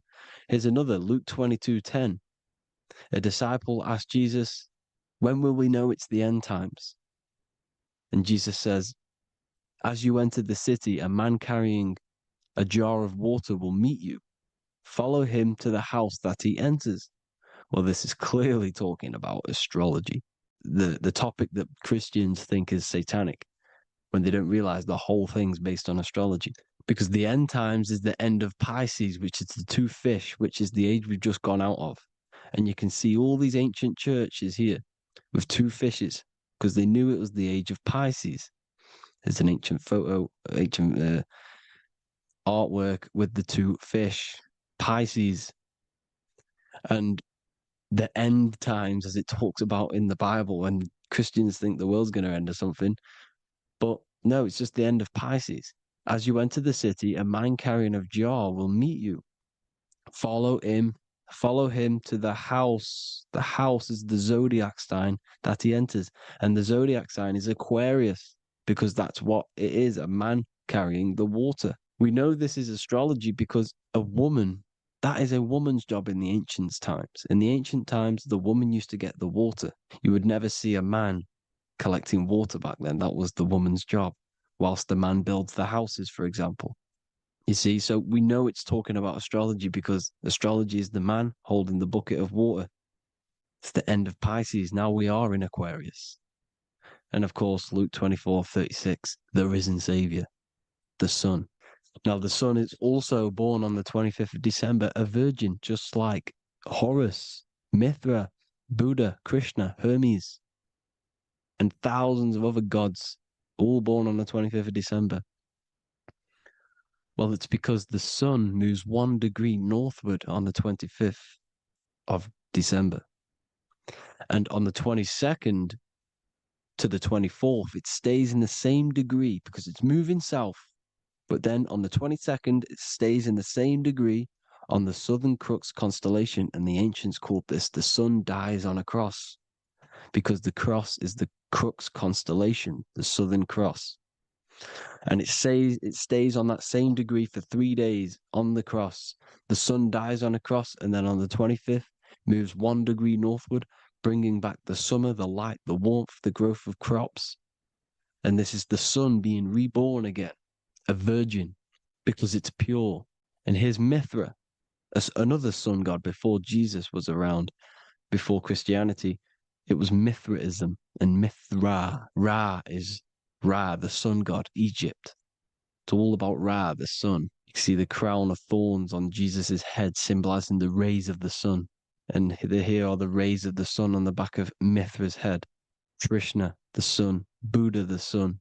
Horus, horizon. All born virgins, all did miracles, all resurrected. Dead for 3 days. Well, here he is, dead for 3 days on the cross. And resurrected, because it's the most ancient religion ever been on the face of the earth, the worship of the sun. And we should worship the sun, because without the sun we are nothing. The sun feeds us, feeds the earth, feeds everything. Without the sun we are nothing. It's been reversed, and now we're worshipping man. When we're worshipping a man called Jesus, was never real. It's all about the sun, the most high, the most powerful, potent, celestial body in the sky, the orb that feeds us every day.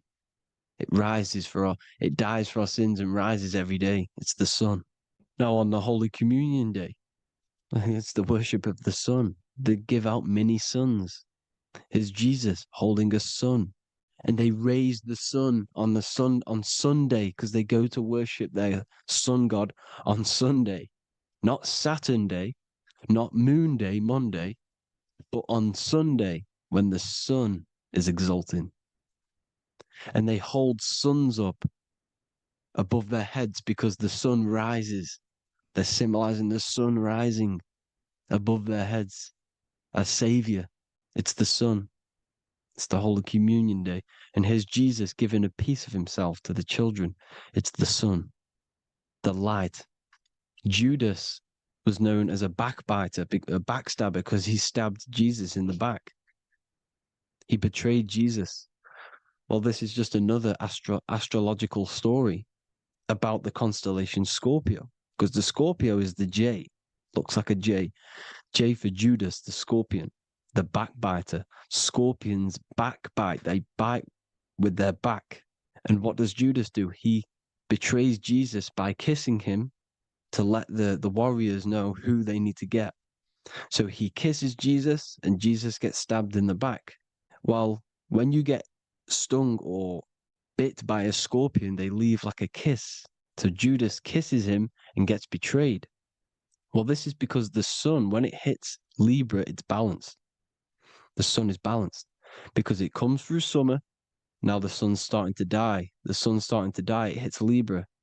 And then as soon as it hits the scorpion, the Scorpio, it gets betrayed because now the sun has to fall to winter and Saturn is there waiting to take over the darkness of the winter.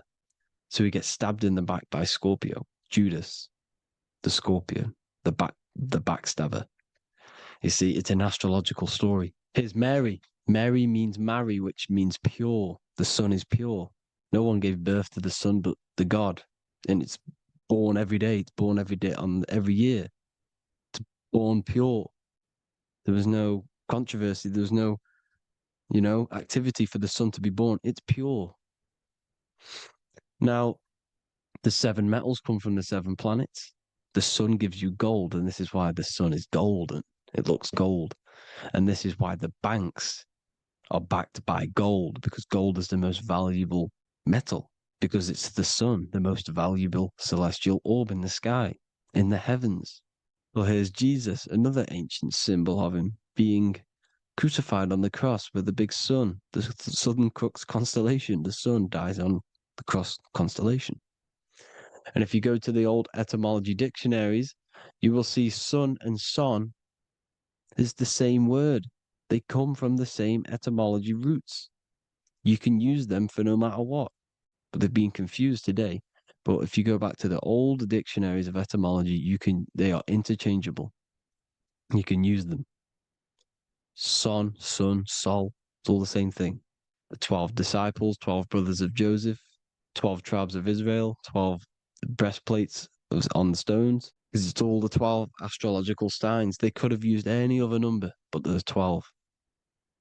Because 12 is the mind, which is God. 7 is the number of matter, which is man. 7 energy centers in the body. 12 cranial nerves in the brain, because it's the mind. 12 is the 12ness. The zodiac is literally the mind of God, the signs of God. Now here we see here, Job 38, 31 to 33. Can you lead forth a constellation in the season?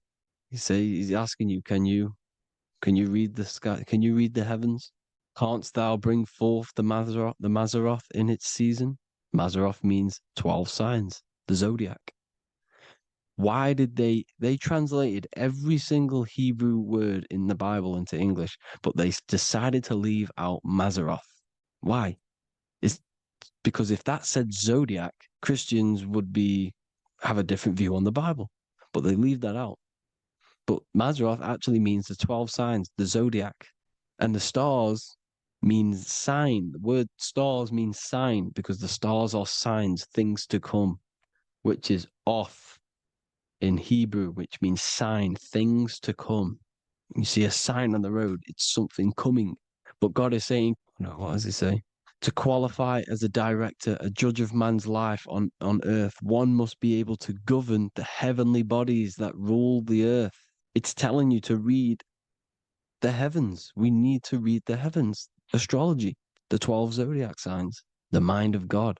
It's telling you, read the Mazzaroth, read the zodiac, because they are things to come in your life. They are signs. It's not satanic, it's made by God. God said, "Let there be lights in the firmament of the heavens to divide the day from the night, and let them be for signs." Signs of things to come. The 12 zodiac signs.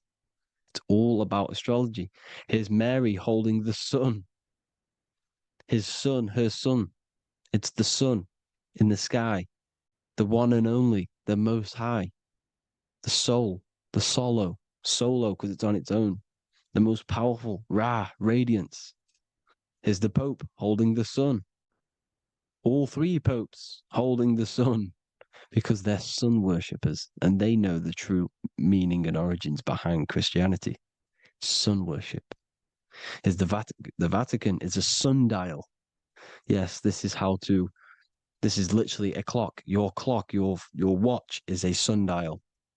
It's got 12 sections on it for the 12 zodiac signs. 12 hours, 12 Horuses. Now here you see Jesus walking on water. Well, it's the sun, and here's the beard of the sun. Here's the pyramid of the sun, the illuminated one, the all-seeing eye, the sun. Here's the Ankh. The sun creates these symbols. The ancients knew this. Now, when you see these headdresses, these are actually the days of procession of the sun. Aries, Cancer, Libra. It's all about the sun. Here's some more sun worship going back to Egypt. Ra, Horus, Osiris, and Set. Jesus and Satan is Horus and Set. The sun and Saturn. Saturn rules the winter, Satan. Jesus, the sun, the light of the world, rules the summer, rules the day. Satan's the night, Saturn's the night, the sun is the day. The evil brother, Satan.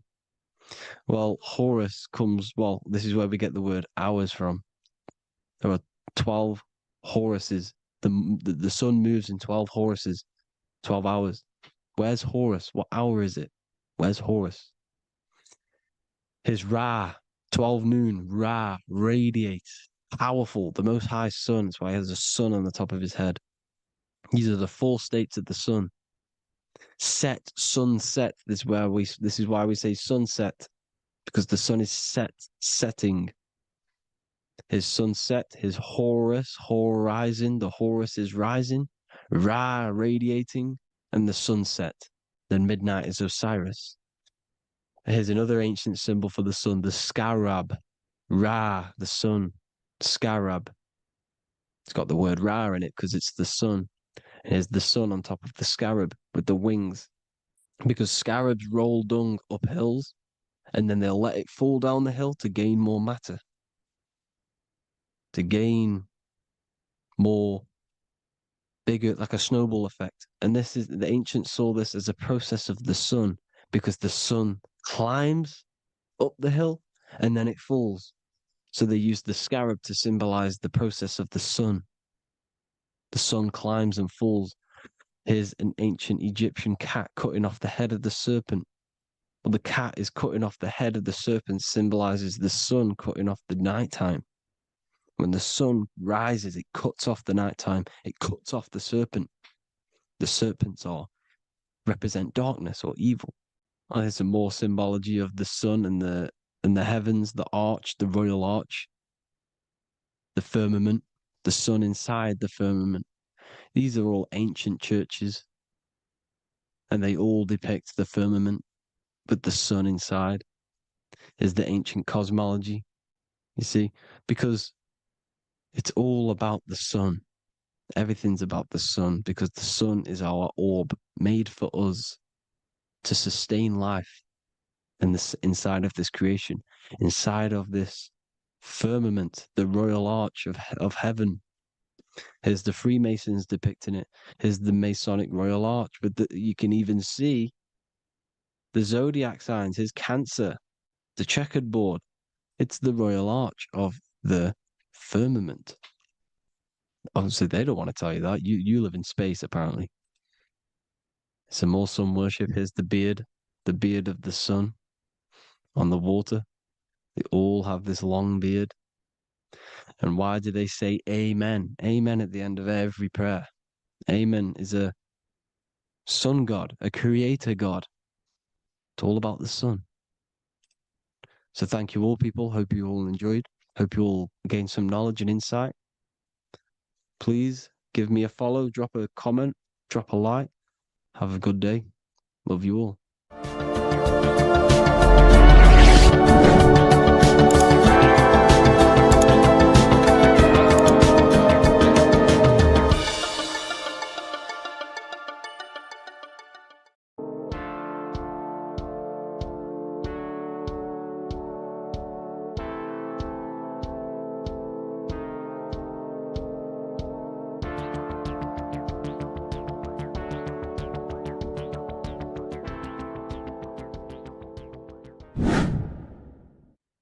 How are we all doing, people? It's Revival of Wisdom from the Wisdom Academy. Today we're going to be breaking down God, consciousness, and the higher and the lower self, and how to overcome the lower self. Now, the first thing you need to understand is that you are the invisible intelligence within the brain, within the body. This invisible intelligence is known as the mind. But you are not the mind. You are the observer of the mind, which is the soul, the invisible entity. The mind is your intellect, your intelligence. Now, the mind is, it's hard to put this in words, but the mind is something that gives you the ability to explore the universe. And this inner self is the I am. It's the quiet, the inner self, the voice you see in you hear in your head. This is why within spells high twin, inside, internal. The I is also the number one, which is one line. Because the one and only, is the inner self, which is the I am. This is why you say, my name is Harry.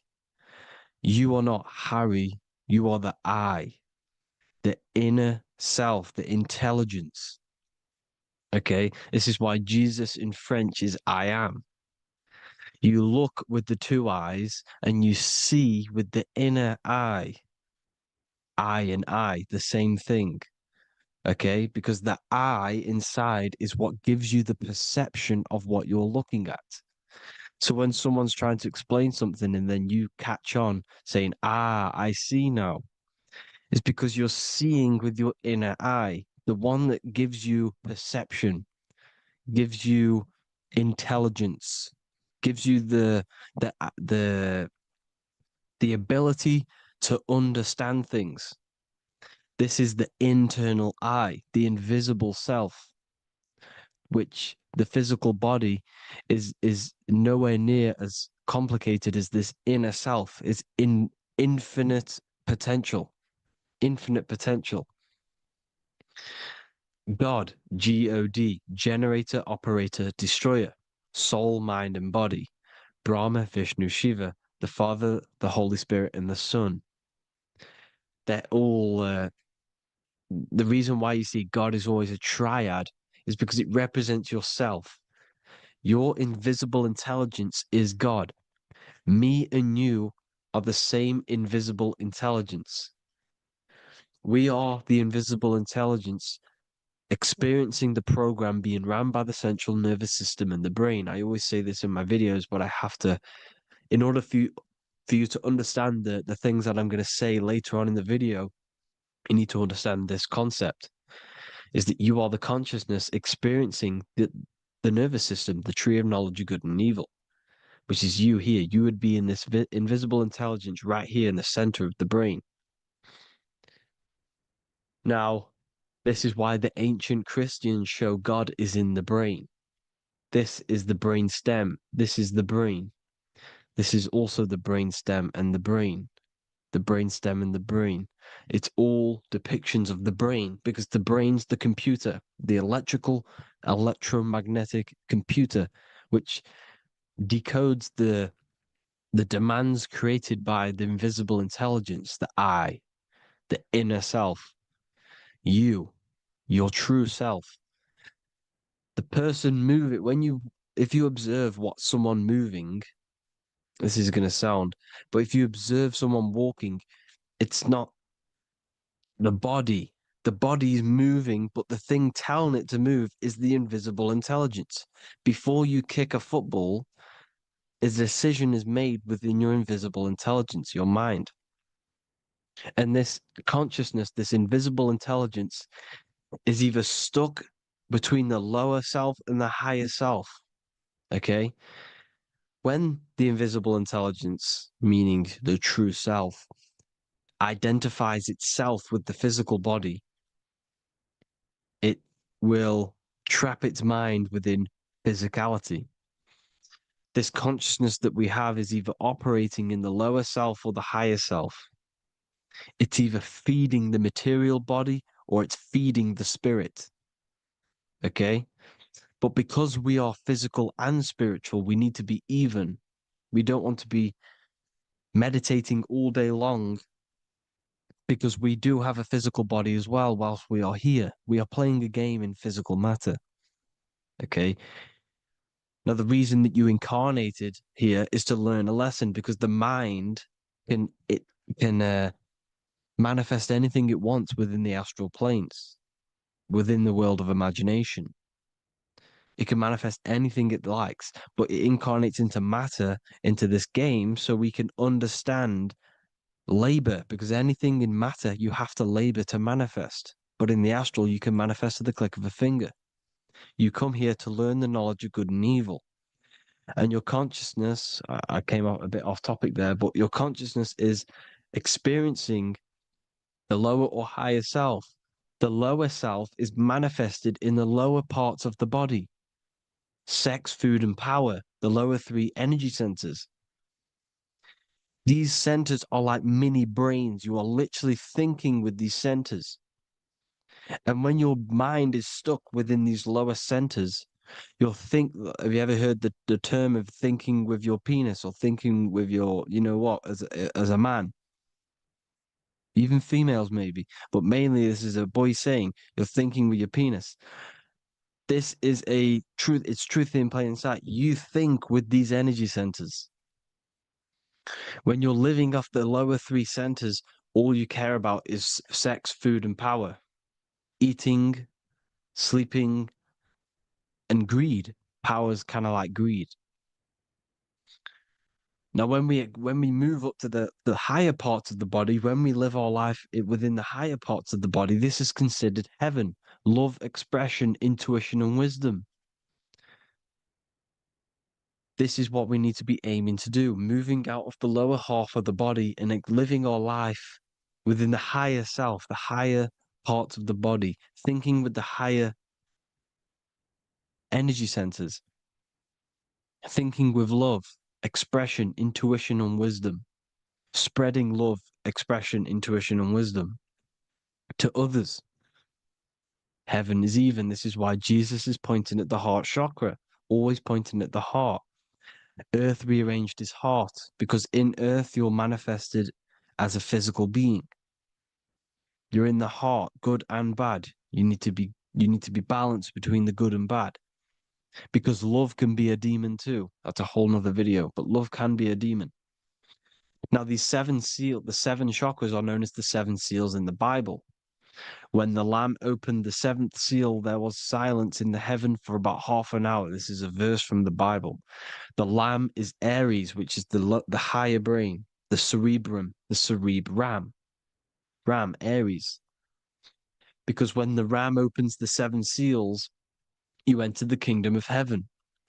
Because these chakras seal your invisible intelligence. They seal your true self. You are behind these seven seals, your true invisible self, your true consciousness. Because behind these seven seals, you do not think about anything materialistic. Your intelligence is not material. It's not physical. It's not from the physical world. It does not desire the physical world. The body is the beast. The body's the animal, the lower self, which can corrupt our intelligence. It can corrupt the intelligence. Okay? Now, we need to balance these chakras so that we gain a deeper connection between this intelligence and the brain. Because when there's a strong connection between the brain and the intelligence, your body and the intelligence, you have a strong connection. Therefore, you can manifest what the intelligence is saying at all times.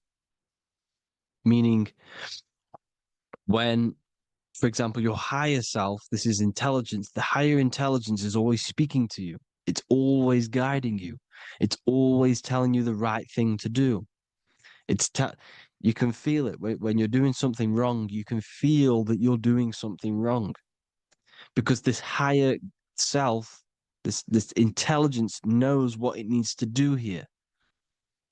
And when there's no connection between the body and this our intelligence, our true self, when we strip away, when you close your eyes for long periods of time, you will figure out you are this invisible, infinite, creative being. There's no words that I can't describe what it is, but it's the voice inside of your head that you can feel when you close your eyes. You are this being inside of the heaven, because this is heaven, this intelligence.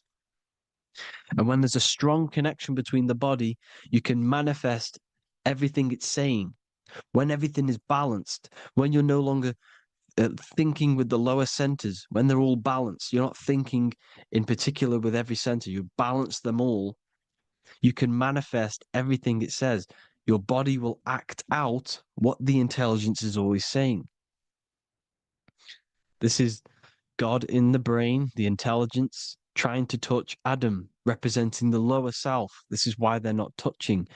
Notice how Adam is resting, but the intelligence is always reaching out, stretching, symbolizing metaphorically saying it's guiding. I'm always reaching out. The intelligence, your intelligence is always guiding you. It's always reaching out to you. But Adam is ignorant of it. The lower self is ignorant of it. And that's why he's so relaxed and God is so stretching out. Because at our highest self, that when you think of when you want to better your life, that highest true version of yourself is God. When you're manifesting this, your highest self, this is God.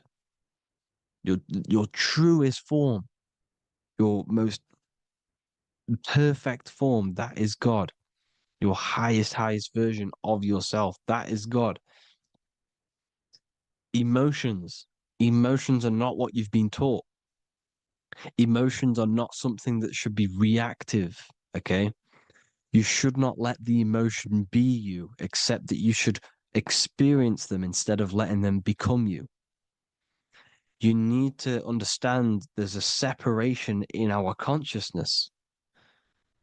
You have the soul, which is the person who is observing your thoughts. When you think a thought, who's the one observing that thought? The soul, you, the I am, the I, the inner self, the one and only. And inside of every single body, inside of me, inside of you watching this video, there is this same intelligence that is inside of me, inside of you. And it's the exact same intelligence, experiencing a different body. And this is what we mean by the universe is mental. We are all sharing the same ball of consciousness in a different body. The animals, the fish, the cells, all expressing this one consciousness. Me and you are the same. This is why the golden rule is treat others like others should be treated, because I am you and you are me in a different body. Now, going back, you need to identify that there's different levels of consciousness: soul, mind, emotion, and body. Okay? Your emotions are on a separate layer than the body, the mind, and the soul. So when you identify there's a difference between all of these, you do not let them become you. You do not let your mind rule you, because your mind can be corrupted. Your soul is the one that is pure good, pure love, but your mind can be corrupted. Okay?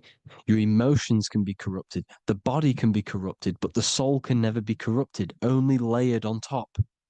You can only throw piles of programs within the subconscious, layering the soul down, but deep, deep down inside of it, every single one of you, there is a loving being.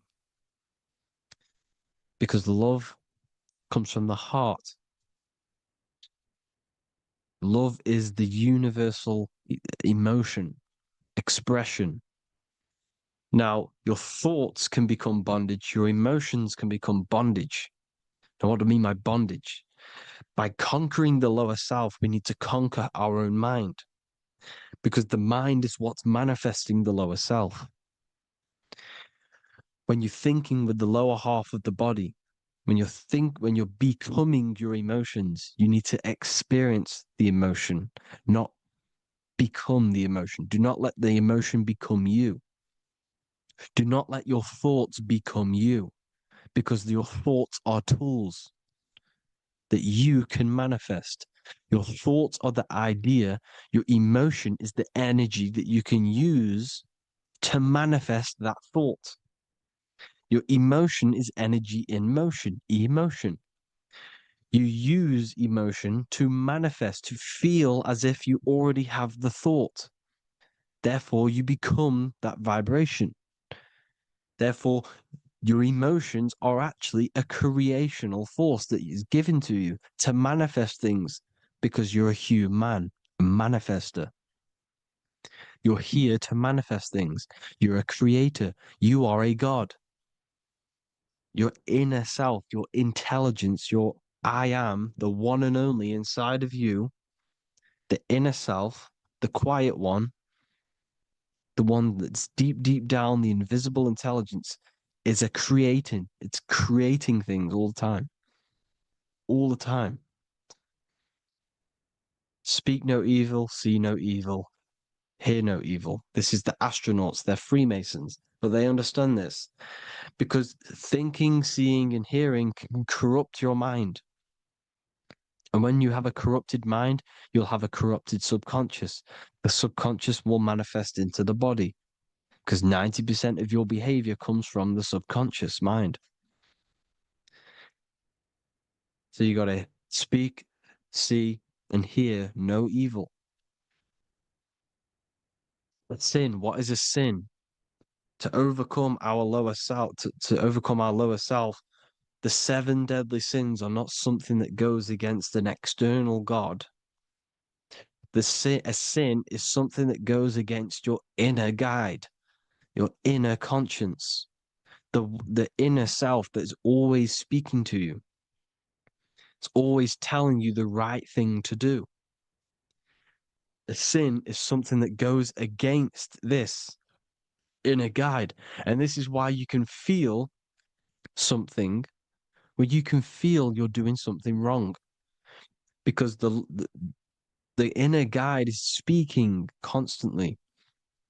And when you commit these 7 deadly sins, which are 7 internal states which keep your invisible intelligence bound to your physical body. Because evil, right? Evil love bondage. This is why they stay in this realm and they control this realm, because they love the bondage of the body. They like matter. They want to stay in matter for eternal life.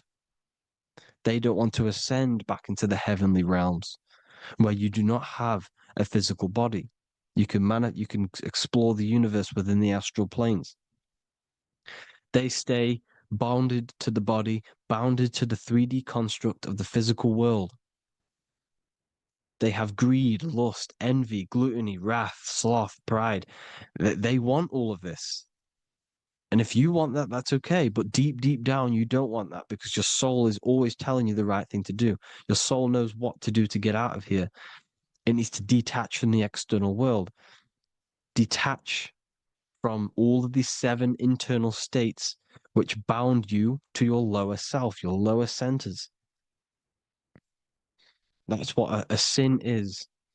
You have a left and right brain. The left brain is always analytic. The right brain is metaphorical. So the right brain is producing a holistic view of reality. Now, what do I mean? And not view, perception. When you see, because your eyes are parts of the brain, sorry, when you look at something and you look, that image is produced in the back of the brain in the visual cortex. And then the right brain produces a perception, a holistic, it breaks down what you're seeing into a holistic image, a holistic perception. So, for example, if you're in a woods, the right brain sees the whole woods as one big woods. The left brain is breaking that perception down into individual trees, branches, and leaves. So the left brain's to do with duality, the right brain's to do with wholeness, unified. The left brain's dualistic, analytic. This is necessary so that we can pick things up and manipulate them and break things down. We need the left brain, we need the right brain. I'm not saying any of them's bad, but the left brain, sinister in Latin, means left. Because when you're left-brained, you see everything in dualistic. You see everything is dual, when everything's actually one. We need to be focusing and strengthening our right hemisphere. I'm not saying sit in the right hemisphere all the time, but we need to be strengthening our right hemisphere. And this is why left is sin and right is right. Because when you focus on the right hemisphere, you see the holistic perception of creation. The right hemisphere sees humanity as one unified consciousness. The left hemisphere sees everyone as individual persons and egos. Because the left hemisphere is dualistic. And this is why the Bible says, cast the net onto the right side of the ship and ye shall find. John 21:6. What does that mean? Cast your energy, cast your perception into the right hemisphere of the brain, and ye shall find unified consciousness. You shall find your higher self, the one and only. If then you have been raised with Christ, seek the things that are above, where Christ is seated at the right hand of God. Wow. Powerful. What does this mean? Seek the things that are above, where the Christ is seated at the right hand of God. God is your consciousness, your invisible intelligence between the two hemispheres. The right hand of God is the right hemisphere. Seek the things that are above the heart. Love, intuition, expression, and wisdom. Seek the things that are above the heart, the higher self, the higher part of the body. Because when you seek the things of love, expression, intuition, and wisdom, you create a strong aura. You attract the same frequency. And this frequency is heaven, God. This is the Sumerian artwork showing the lamb. This is a step symbolizing stepping upwards, raising up. He's stepping over the lamb up to the bird. His hand is going to the bird. The lamb symbolizes the lower self. Okay? The bird with the wings is in the sky. It represents the higher self. This is why angels always have wings, because it represents the higher self in the sky. The lamb is a ground animal, symbolizing the lower self. He's stepping over the lamb to the bird, his higher self, his invisible intelligence. Horus and Set, Jesus and Satan. Look, Horus has an evil brother, Set, just like Jesus and Satan. Horus is a bird, higher self. Set is a ground animal, lower self, which is the devil and the angel on your shoulder. You see? The right and the left hemisphere, the two wings. So the devil and angels always speaking to you.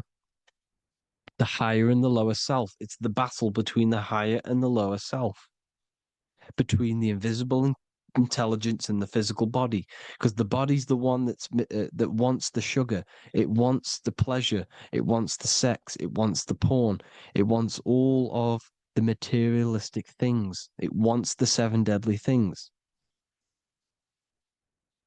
Okay, it wants this. There's a battle between the higher and the lower self, your intelligence and the body. This is why you need to become balanced, so that there's a deep connection between the body and the invisible intelligence, that I am. You need to master your mind with discipline, and you gain a connection between the brain, the body and the intelligence. Resurrection, transmuting sexual energy. Okay, this is important.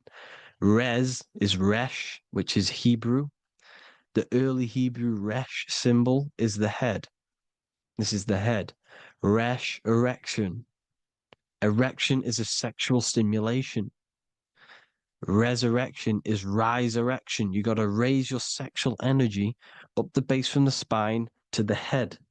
This is the Christ, the Christos.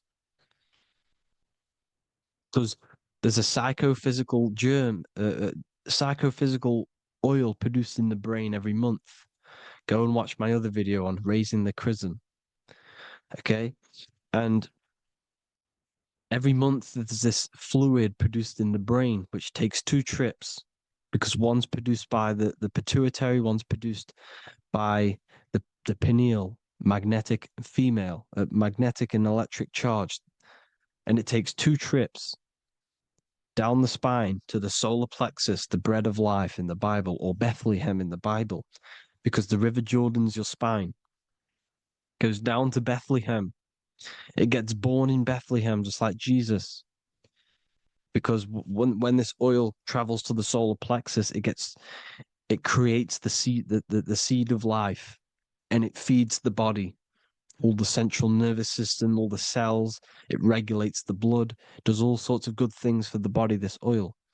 Now, when you save your sexual energy and you raise your resurrection, you awake the Christ, you raise it from the solar plexus or the sacrum bone up to the brain, you activate 100% of the brain, and this is the true resurrection of Christ. Instead of wasting the energy and giving away your sexual fluids, because behind the fluids is the energy. So when you release that fluid, the energy is out there. You've released the energy. Your sexual energy is the most potent emotional force a human could possibly feel. Same with any animal or anything. The sexual urge, the sexual emotion is the most powerful, potent emotion that you can feel. It takes over the whole body. When you feel sexually aroused, it takes over everything because it's so potent.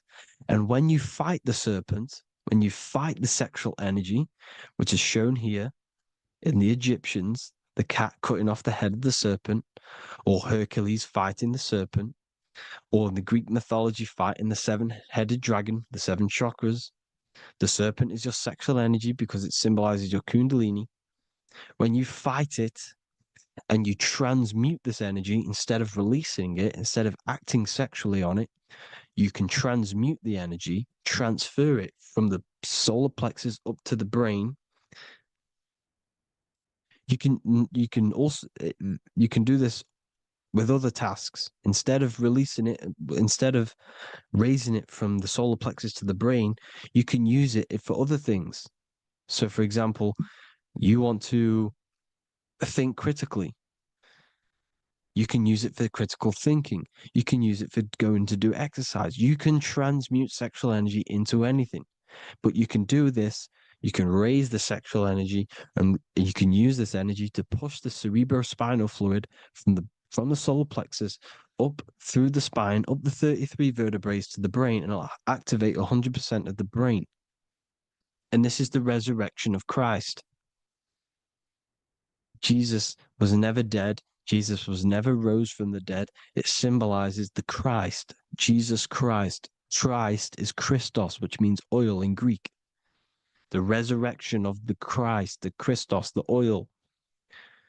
When it activates 100% of the brain when it's raised, and it can regulate all the systems, it can regulate all the blood, it can regenerate the body. And this is the true Antichrist. They don't want us doing this process. The Antichrist is not against Jesus, it's against the fluid in our body that makes us live hundreds and hundreds of years and makes us live as gods. This is the true resurrection. And when you fight the serpent, you fight your sexual urges, your sexual emotion, the most strong emotion that you could ever feel. You can do this process. And this is the true secret of transmuting sexual energy. Because when you transmute the sexual energy, you can become a god. And this is why Hercules is fighting the serpent. Notice how the serpent is low. He's reaching down to it. It represents the lower self.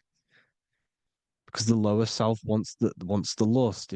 It desires sex. The body desires sex. There's a fight between the higher and the lower self. But when there's balance, there's even. Heaven is even. When there's evenness between these, this is the kingdom of heaven. This is when heaven is on earth. So at our highest levels of ourselves, the highest level of our intelligence, this is God. God is something that we manifest. We need to achieve Christ consciousness by battling the body.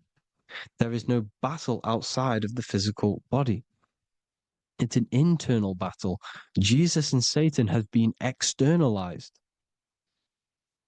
Nothing exists outside of you, because I explained in the beginning how you are the consciousness experiencing the central nervous system.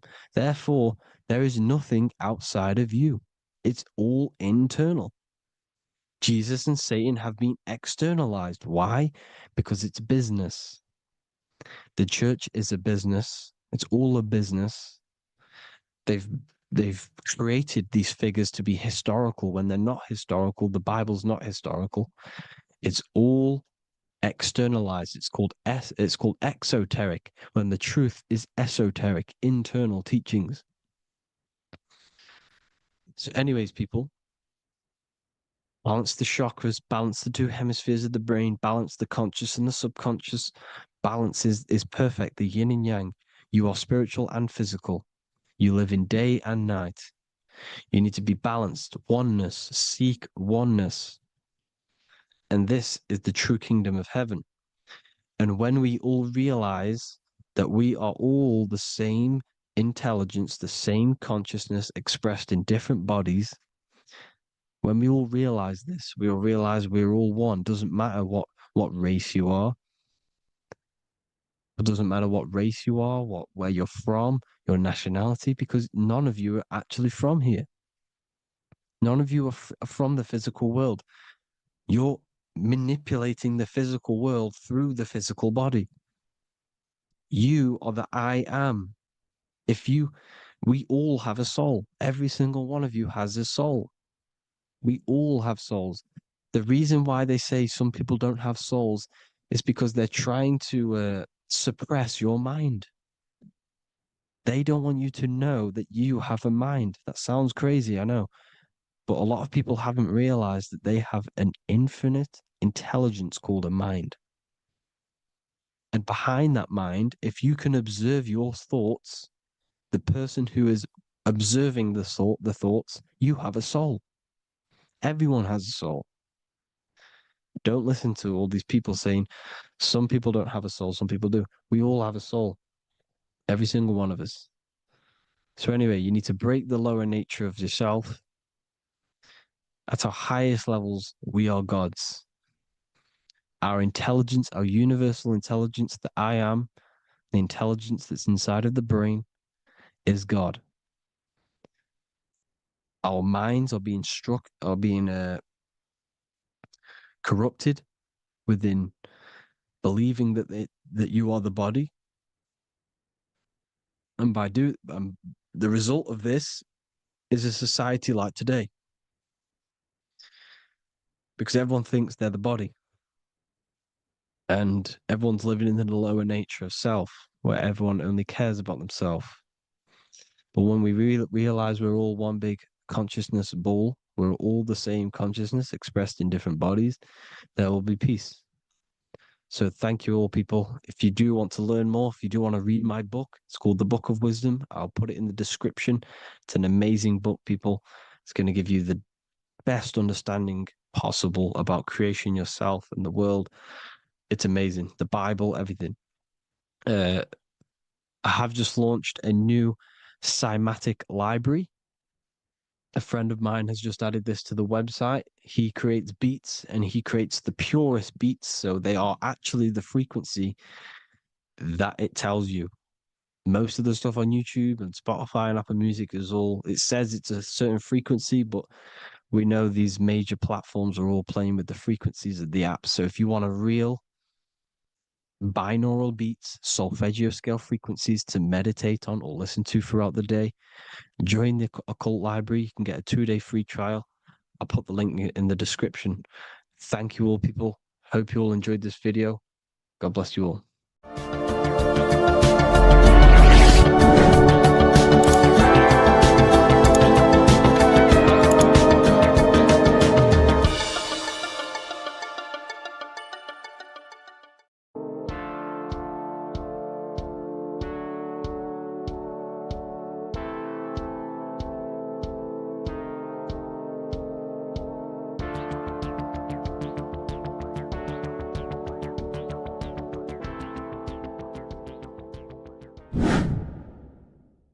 The earth has become a realm in order to trap souls within so that they can harness our electricity, our energy. Even the Bible is talking about how this realm is controlled by the wicked one in John 5:19. We know that we are the children of God and that the whole world is under the control of the evil one. Ephesians 6:12. For our struggle is not against flesh and blood, but against the rulers, against the authorities, against the powers of this dark world, and against the spiritual forces of evil in the heavenly realms. So the Bible is telling us that this is not the only world. There are other worlds, there are other realms that we can go to, considered as heaven. Heaven being a higher realm where there is no evil, no darkness. This is a midpoint realm where there is good and evil. Now, we're going to explain how the soul trap is how it's working and how your soul is being harnessed for its energy and how you are tricked to come back to this realm after death. What you need to understand is first is that you are the invisible intelligence behind the physical body. You are the mind and soul. The soul is the true you, the good you. It is pure love, pure bliss, eternal, never dies. The mind can be corrupted, though. The mind is the intelligence of the soul. It is invisible. It has no true form. The intelligence inhabits the brain. The brain is the computer to control the electrical machine called the nervous system, which is choice, program, and action. You are the invisible intelligence behind the body, and this will prove it even more. You do not even see into the external world. You are seeing an image produced by the brain because the light is being sucked through the retinas of the eyes. The image is produced in the visual cortex at the back of the brain. What does this mean? This means that we are the consciousness in the center of the brain, in the pineal gland, that is experiencing the program being ran by the central nervous system in the brain. This is the sigil of Lucifer. Lucifer in Latin is Lucy. Lucy is light in Latin. Lucifer is known as the light bearer. This is how the eyes work, people. It's not a demon or a devil. The sigil for Lucifer is how the eyes work, and how the left eye is controlled by the right brain. The right eye is controlled by the left brain. There is a crossover. It's the same with the body. The left side of the body is controlled by the right brain. The right side of the body is controlled by the left brain. There's a crossover with our hemispheres in the brain.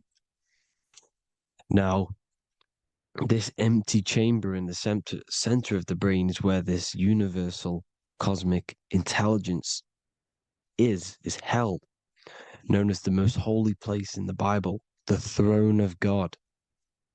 Okay? This is above the 33 vertebrae on the spine. As you can see here, you are the being in the center of this point. All of the nerves are being sent back to this one particular point, which is the seat of our invisible intelligence. You can see it's an empty chamber.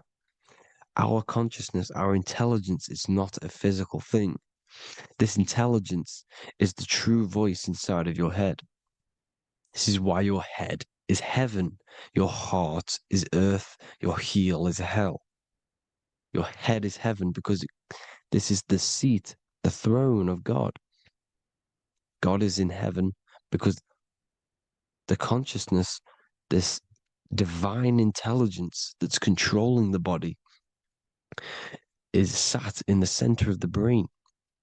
The brain is taking commands of this invisible intelligence. When you close your eyes, you can feel your awareness, your consciousness, your intelligence is all in the brain. Your awareness is not in the feet, the heart, the legs, the arms. It's all in the center of the brain. Now, if you meditate deeply, you will find that you are beyond the mind. You are the being observing the thoughts. You are the soul observing the thoughts. Now, with this being said, you are the consciousness experiencing the program being ran by the central nervous system in the brain, because you're not seeing into the external world. It's an image. It's a simulated image produced by the brain and the central nervous system. You do not experience the external world. You do not feel the external world. You feel electrical impulses on your nervous system. Your nervous system is decoding what you are feeling. So the only thing that you truly feel is the electrical impulses on your nervous system. This is why the nervous system is the tree of knowledge of good and evil, because it gives your invisible intelligence, your mind, the knowledge of good and evil. It can detect good things, it can detect bad things. If it's hot, if it's warm, if I need to go, the nervous system is doing this. It is the tree of knowledge of good and evil. Okay? Now this universal intelligence is symbolized as the single eye. Okay? Matthew 18:9. It is better for you to enter life with one eye than to have two eyes and to be thrown into the fire of hell. What does this mean? It's symbolic, it's metaphorical, people. It is metaphoric. Your universal intelligence is the single eye, the one eye. It's the balance between the two poles, between the left and the right, the good and the evil. It knows the right thing to do all the time. This is our inner guide. The inner self is the inner guide. And when you are operating your life off duality, using your two eyes, you'll be thrown into the fire of hell, lower states of consciousness. Because you're split. You need to live in oneness, even, balance. Matthew 6:22, the light of the body is the eye. The light of the whole body is the eye. You are a light being. Human. Hue means an attribute of a color. Man is the word manifested. We are light manifested into physical form. Depending on your vibration is depending on what color that you are vibrating on, which is a hue, a human. If therefore thine eye be single, thy whole body should be full of light. Again, it's talking about the single eye, oneness, completeness. When you balance the hemispheres of the brain, we'll go over that later. But anyways, the body is the earth. This is what we need to understand, people. The body is running the simulation, the program that our consciousness is experiencing. So when we leave the body during death and astral projection, we leave the earth. This is how it works. The body is the vehicle for the earth, for this realm. Everything exists within our mind.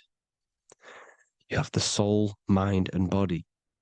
The soul is the observer, the watcher, the true being. This is why she has many different heads, because the soul inhabits different bodies. This is the serpent, which means knowledge, which is the mind, wisdom. And this is the body, soul, mind, and body, Brahma, Vishnu, Shiva. The mind is the bridge between the soul and the body. So what do I mean? When you astral project, you are using your mind to project your awareness, your observing consciousness outside of the physical body. The mind is the projector, projecting consciousness.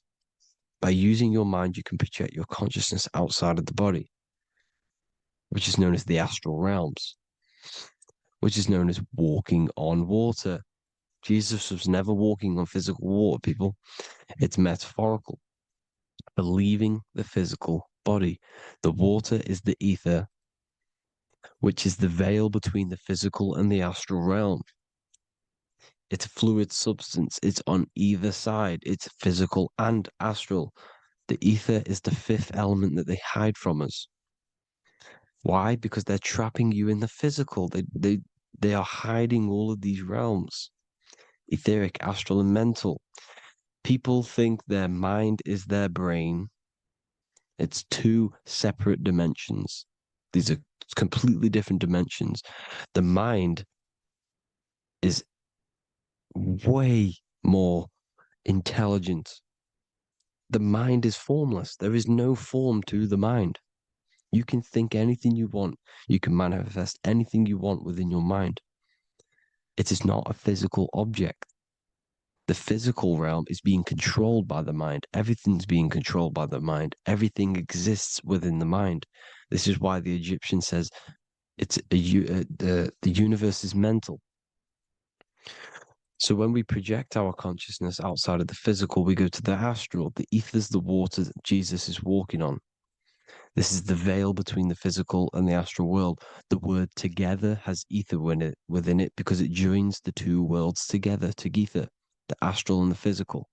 The word either is ether because the ether is on either side, physical and astral, physical and spiritual, physical and non-physical.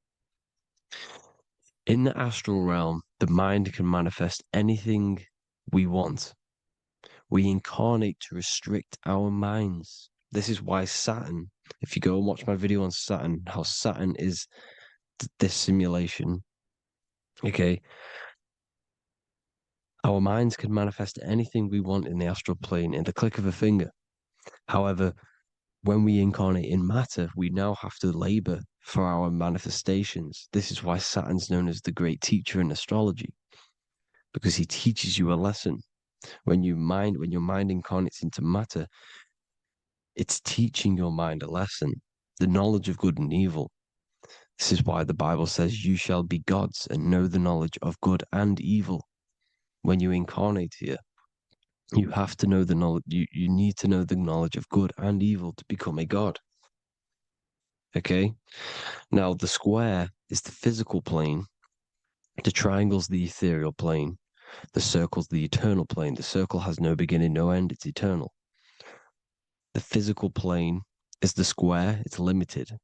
The square is limited. The cube is the geometric shape which gives rise to matter. Now, the term think outside the box has truth in plain sight. You have to think outside the box to project your consciousness, use your mind to project your consciousness outside of the box, the physical plane, into the astrals. The astral realm is the realm of the stars. Above us is the stars. Through the stars is the astral plane. This is why astral has the word star within it. The devil is the deveil. When you sell your soul to the devil, quote unquote, it's metaphorical. The devil exists in the physical plane. It's the lowest state of consciousness. The deveil, you deveil yourself into the physical when you are the devil. The deveil. The ethereal plane. Now, we all know what the famous symbol of the all-seeing eye, right? The all-seeing eye with the eye in the triangle. Look at the Masonic artwork showing you the triangle above in the sky. This is symbolizing the ethereal planes. The eye in the triangle symbolizes your invisible intelligence, your mind, which has the ability to see on either side. Because the triangle's the ethereal plane. The eye is your consciousness, your intelligence.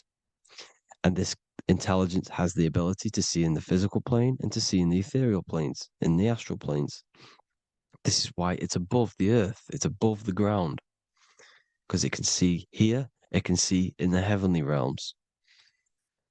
Now, the stars are, well, this is known as heaven, the realms of the astral planes. This is some quotes from the Emerald Tablets of Thoth. Out of the darkness ye must rise upwards, one with the light and one with the stars. Man is in process of changing to forms that are not of this world. Grows he in time to the formless, a plane on the cycle above. So there's other worlds. The Bible's telling you there's other worlds, there's other realms. Know ye must become formless before ye are one with the light, the astral light above, which shining through the stars. Not of the earth are ye, earthy, but a child of the infinite cosmic light. You are the invisible intelligence controlling the physical body. The body's not you. It's the vehicle that your soul lands in when your mind projects your consciousness into that realm. Free from the body, I flashed through the night. Unlocked at last for me was the star space. Wow, that's powerful. The star space, the astral planes. This is what he's talking about. We are all a star. We descended from the astrals, which is the star. We are all a star. Look at the ancient paintings of Jesus' birth. It's the star beaming his consciousness down into the physical plane. Here's another one. Here's some Freemasonic artwork showing you, again, the ether, that invisible intelligence, the eye, manifesting itself inside of here, in the physical realm, where the people are. You see? It's the same here. This is Jesus. Here's the bird symbolizes the Holy Spirit, your invisible intelligence, descending into the waters, the ether, the ethereal, everything. The ether is the base of all physical matter.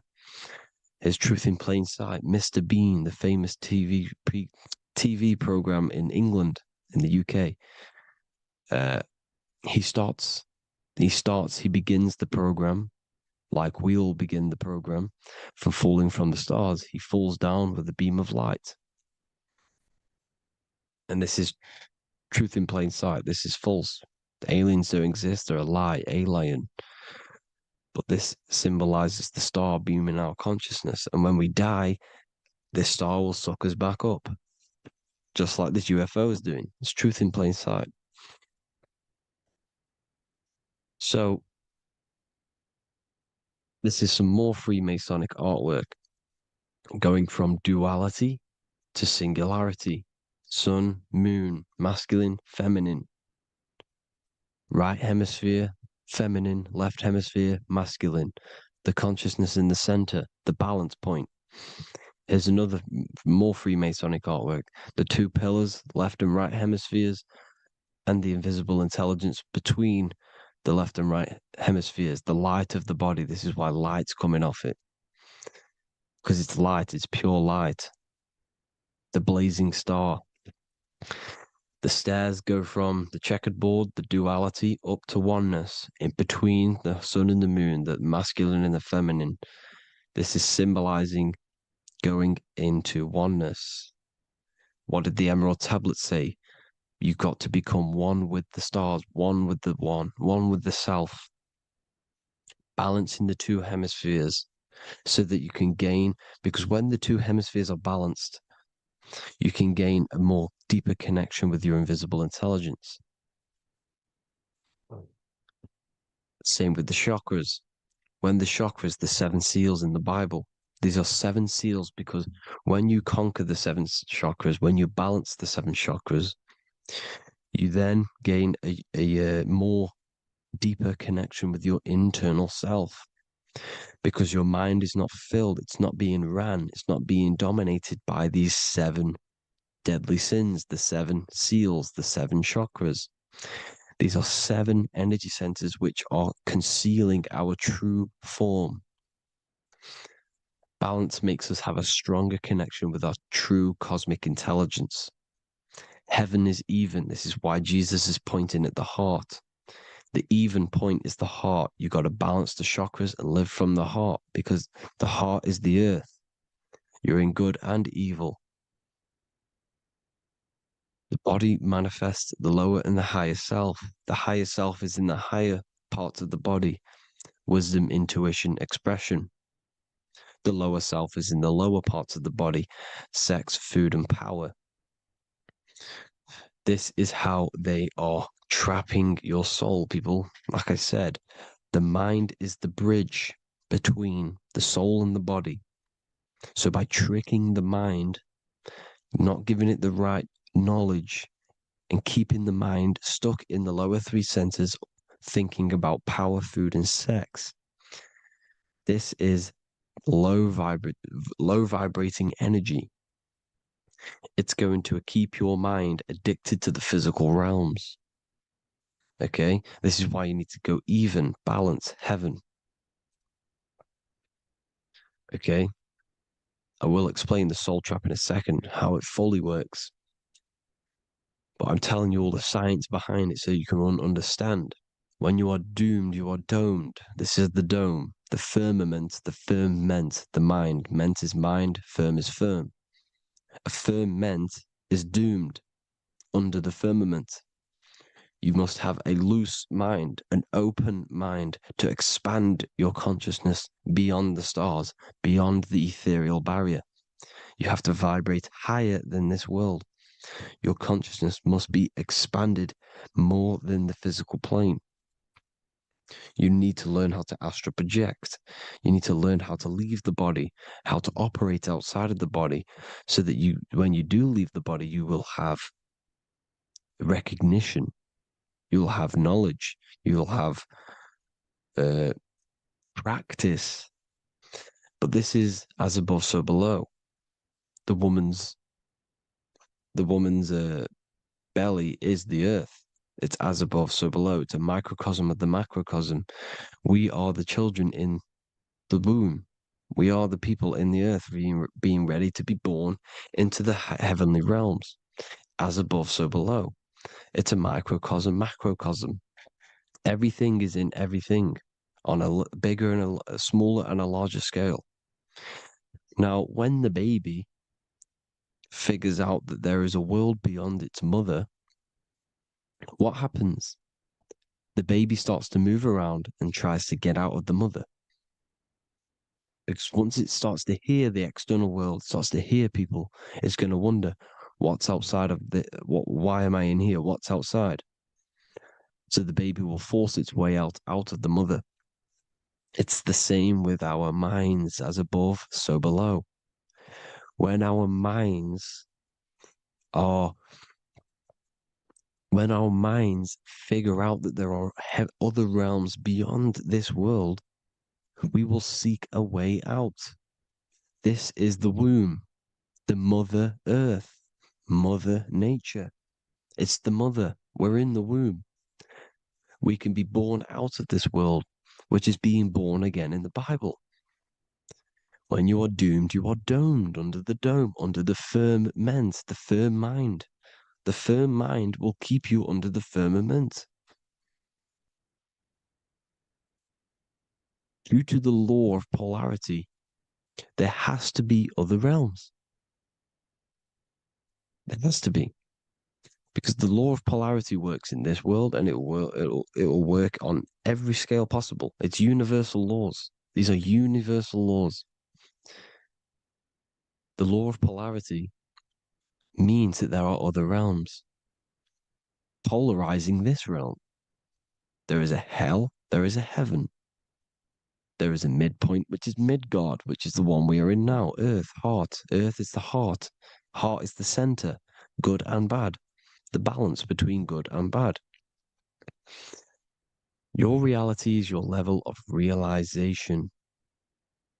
Your mind realizes other worlds, you will seek a way to them worlds. It's that simple. The soul trap is to keep you stuck in this physical body, which is the earth. This body is the earth. It's running the program, like I said at the beginning. It's running the simulation that your consciousness is experiencing. You are an electromagnetic being, and you're hidden in a cage, your rib cage, and you're stuck in cells, a prison cells. You're in cells. We produce electromagnetic energy. Your soul produces this energy. And by trapping your consciousness inside of this physical realm, they harness this energy within the astral realms. They're using you to manifest demons, because your mind creates demons through emotions and mental thought energy, which is a whole nother video. I can make a video on that. You're manifesting everything for them because they're trying to create a hive mind. This is why they want everyone to believe in one belief system, one government, one belief system, one religion, because they're creating a hive mind. This hive mind will manifest and be summoned within the astral planes, because the mind manifests the astral plane. The astral plane is the realm of imagination. The mental plane is the realm of just thought alone. The etheric plane is the energy. The physical plane is the matter. So all of our minds together are manifesting these demons within these subconscious realms, the astral. Now, how are they keeping you stuck to this realm? Well, when you die and you're stuck in your lower three chakras, okay, when your mind and soul detaches from the body, which is the earth, when you leave the earth, you're still going to have these mental addictions to the food, the sex, the materialism, the phone, the cigarettes, everything. This is why they get you addicted to everything possible. The TikTok, the YouTube, they get you addicted to as many things possible. Because when your mind is addicted to these things, and when this mind leaves the physical body, you're still going to have these addictions. Okay? You're still going to have these thoughts. And you will be manifested into the lower astral realms because you're thinking materialistic, you're thinking negative, because your level of realization was your reality. You were manifesting hell on the earth. When you leave the body, you're going to manifest hell in the astral planes, which means you'll be vibrating on the very low, which will put you in the lower astral realms. So guess what? You're going to come back. You're going to come back into materialism. You're going to reincarnate. Because you haven't prepared for life after death. You must detach from the external world. Okay? Moon is mind. The sun is the soul. The earth is the body. The moon is the mind. This is why we say lunatic. In your mind, you have a specific mood. Moon. Money, M-O-N, is the moon. Money exists in the mind. They get you addicted to the money. The Bible's telling you this. Do not conform to the pattern of this world. but be transformed by the renewing of your mind. It's telling you, of this world, but be transformed by the renewing of your mind. Who knew that the Bible was this deep?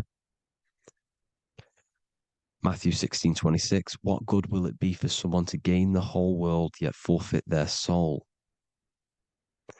James 4:4, don't you know that friendship with this world means enmity against God? Therefore, anyone who chooses to be a friend of this world, of the world, becomes an enemy of God. John 4:4, dear children are from God and have overcome them, because the one who is in you is greater than the one who is in the world. It's talking about the invisible intelligence. It's greater than the physical world.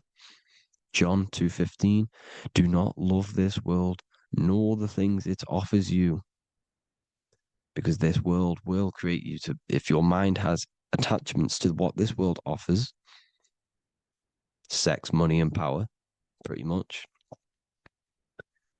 you will reincarnate here. You will come back here, because when you leave the body, your mind will still have these addictions. Do not love the world, nor the things it has to offer you. All of this is in my newly published book. The paperback versions are now available. Finally, for all the people who have been waiting, the Book of Wisdom. All of this knowledge is inside of the Book of Wisdom. The paperbacks are available. There's worldwide shipping. You can get it anywhere, pretty much, any country.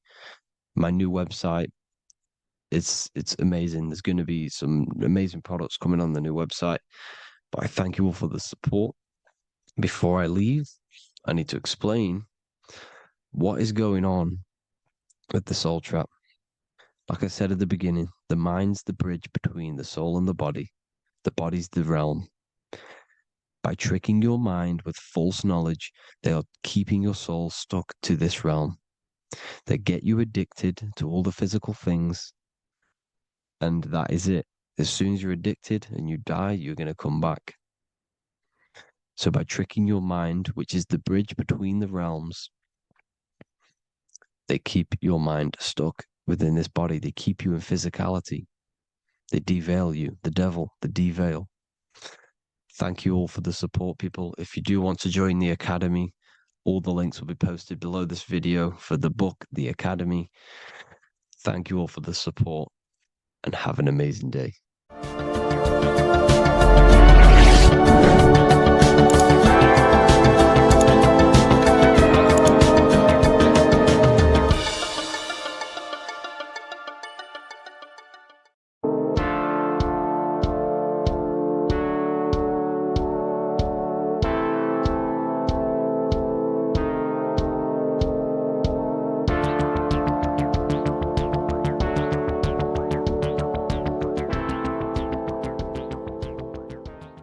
Welcome back everyone to another video.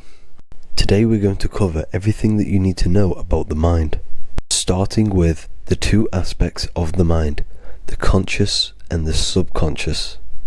The male aspect of your mind is the conscious. This is the 10% of your mind.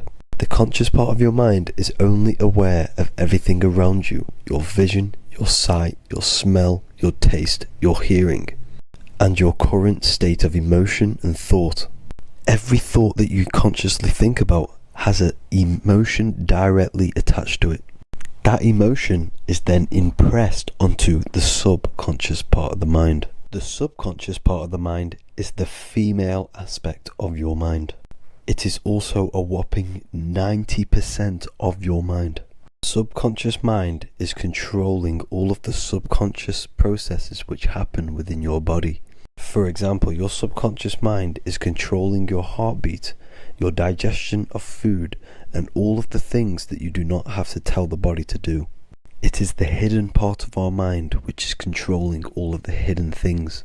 The subconscious mind is like a recording supercomputer. Everything that you have experienced in your life is all recorded and stored within the subconscious mind. One of the most important things about your subconscious mind is that it stores your mental programs. Everything in the subconscious mind manifests into behavior and actions within the body. Your daily basis routine and habits are all mental programs within your subconscious mind. These mental programs are created by mainly two ways. 1, repetition, and 2, emotional impact. The repetition is fairly simple to understand. The more you do something, the more it impresses onto your subconscious mind and becomes a program. That program will then manifest into your behavior.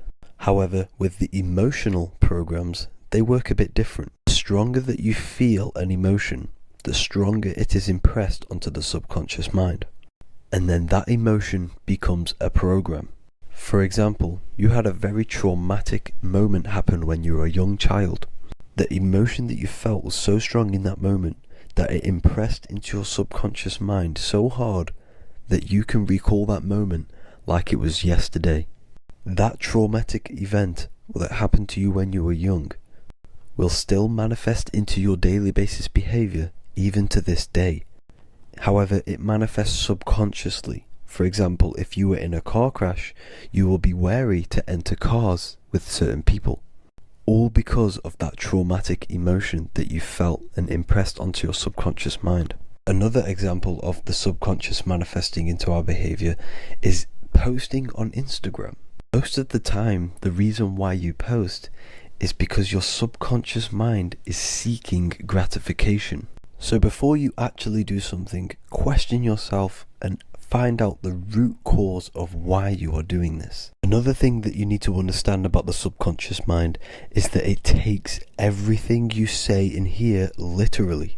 So for example, if you go and say, "You are an idiot" to someone, your subconscious mind will only pick up the word idiot. It only knows yourself. It doesn't know anyone else. You are casting a spell on yourself just by saying that to someone else. This is why the golden rule is to treat others like you'd like to be treated. Now, you can rewrite these programs which are already in your subconscious mind. However, it does take consistency. You have to change these programs which have been running for years. And by changing these programs, you change your behavior, because these programs manifest into your behavior.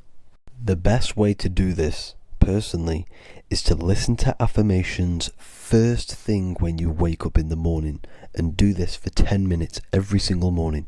Then at night time, you want to think and feel that you are becoming the reality that you desire.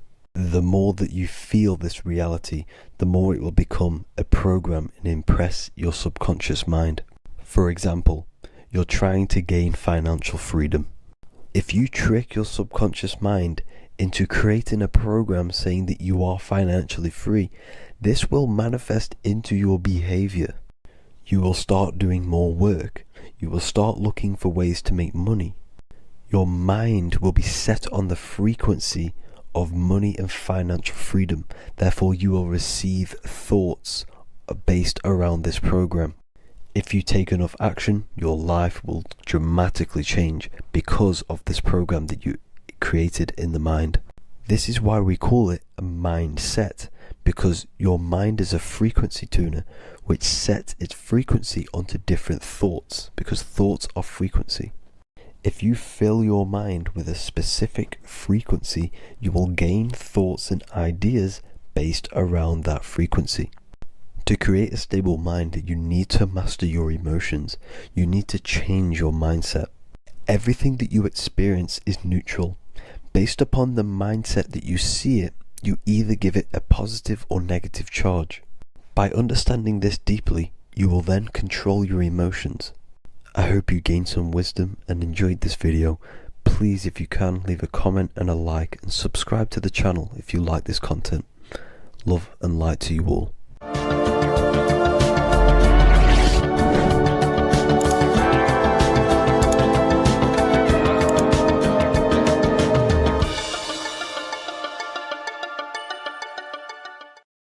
Hello, everyone, and welcome to another lecture inside Ethereum University. In this lecture, you will learn about the death process and how to prepare for it, and why that preparation is so important. So let's get straight into this. You must understand, as a spiritual creature that you are. You have a visible nature and an invisible nature. You never truly die. You are an eternal soul experiencing a temporary physical world. The inner world of thought and emotion is eternal, while the outer world of matter is mortal. Everything that is seen is mortal. Everything that is unseen by the eyes is immortal. When you die, your external physical world will be stripped away, leaving only your pure consciousness in its raw form, drifting within the astral plane. So here you see your physical external body and your internal world. And your internal world is your state of consciousness. It's your state of consciousness.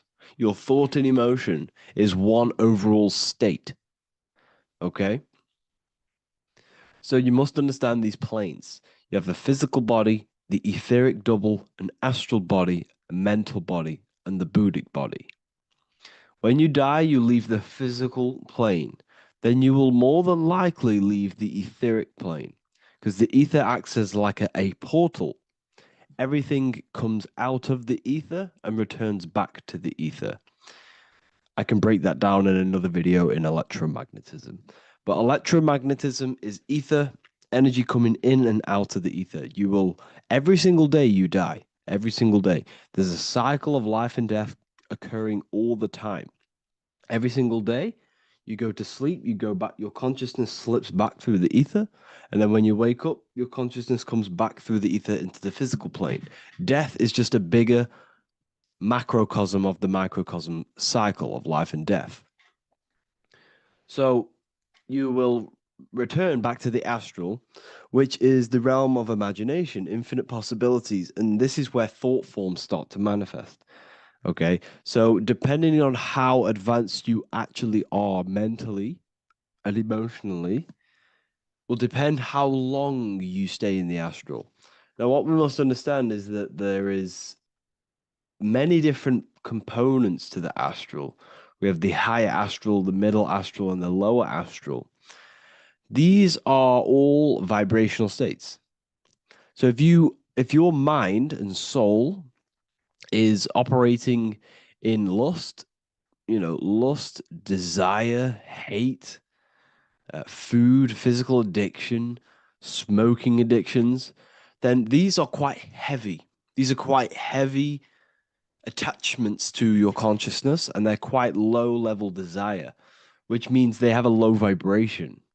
You will manifest in the lower astral when you're stripped from your physical body. The lower astral is not inherently evil. However, there's just low vibrating things going on there. Low vibration does not mean evil. Okay? So, just like bad doesn't mean evil. Okay? In the lower astral, you are going to see lower astral beings. You're going to see spirits, souls with low level desire. Okay? People who are attached to the physical plane, people that lust, people that do these things.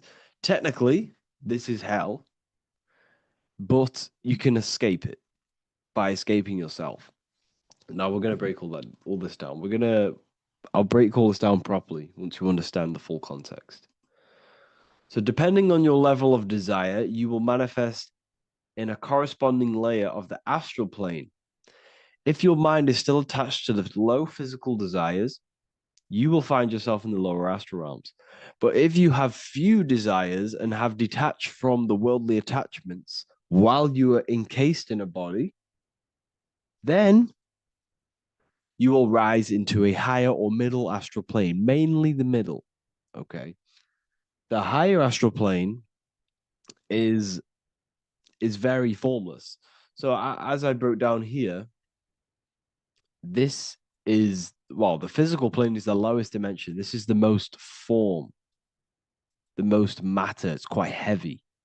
The higher you go, the lighter it becomes, the more fluid, the more formless it becomes. So you see here, it says denser down and lucidic up. So this is more lucidic in these higher realms. This is more dense in the lower realms. So this is why the ancient Egyptians were always talking about, I'll show you this. This is showing you death. So first of all, we have Anubis, which represents death. Here you have the heart, which represents the soul. And here you have a feather. And this is a scale. You see how this is a balanced scale? So what this is symbolizing, this represents death. This represents your heart, and this is a feather. So when you die, your heart must be as light as a feather, which means your emotions, your soul, should have no attachments to the world. It should be light. It should be detached. This is why the word light and light are the same. Light is in heavy and light is in very bright. Because when you're less attached to the things, your soul shines. You're authentic. You're light. You're very bright soul. And you have no attachments. Your light is in not heavy. So you must detach from the worldly desires. We have to detach from the smoking, the food. This is why we should fast. Smoking, this is why we should detox. We should also meditate. We should also be able to sit with ourselves for long periods of times. Okay? I'm going to break all this down properly. But that's why the Egyptians show you the symbolism here. Okay? So you're stripped of your material body. So that state of consciousness you're in right now, your inside world, if you shut your eyes, that state you're in, that is what you're going to experience when you die. Okay? And you're going to be manifested into the astral. In the physical plane, you can mask or hide almost anything. But in the spiritual realm, you cannot. The astral body, your thoughts and emotions directly shape your spiritual body, your astral body, revealing your true inner state.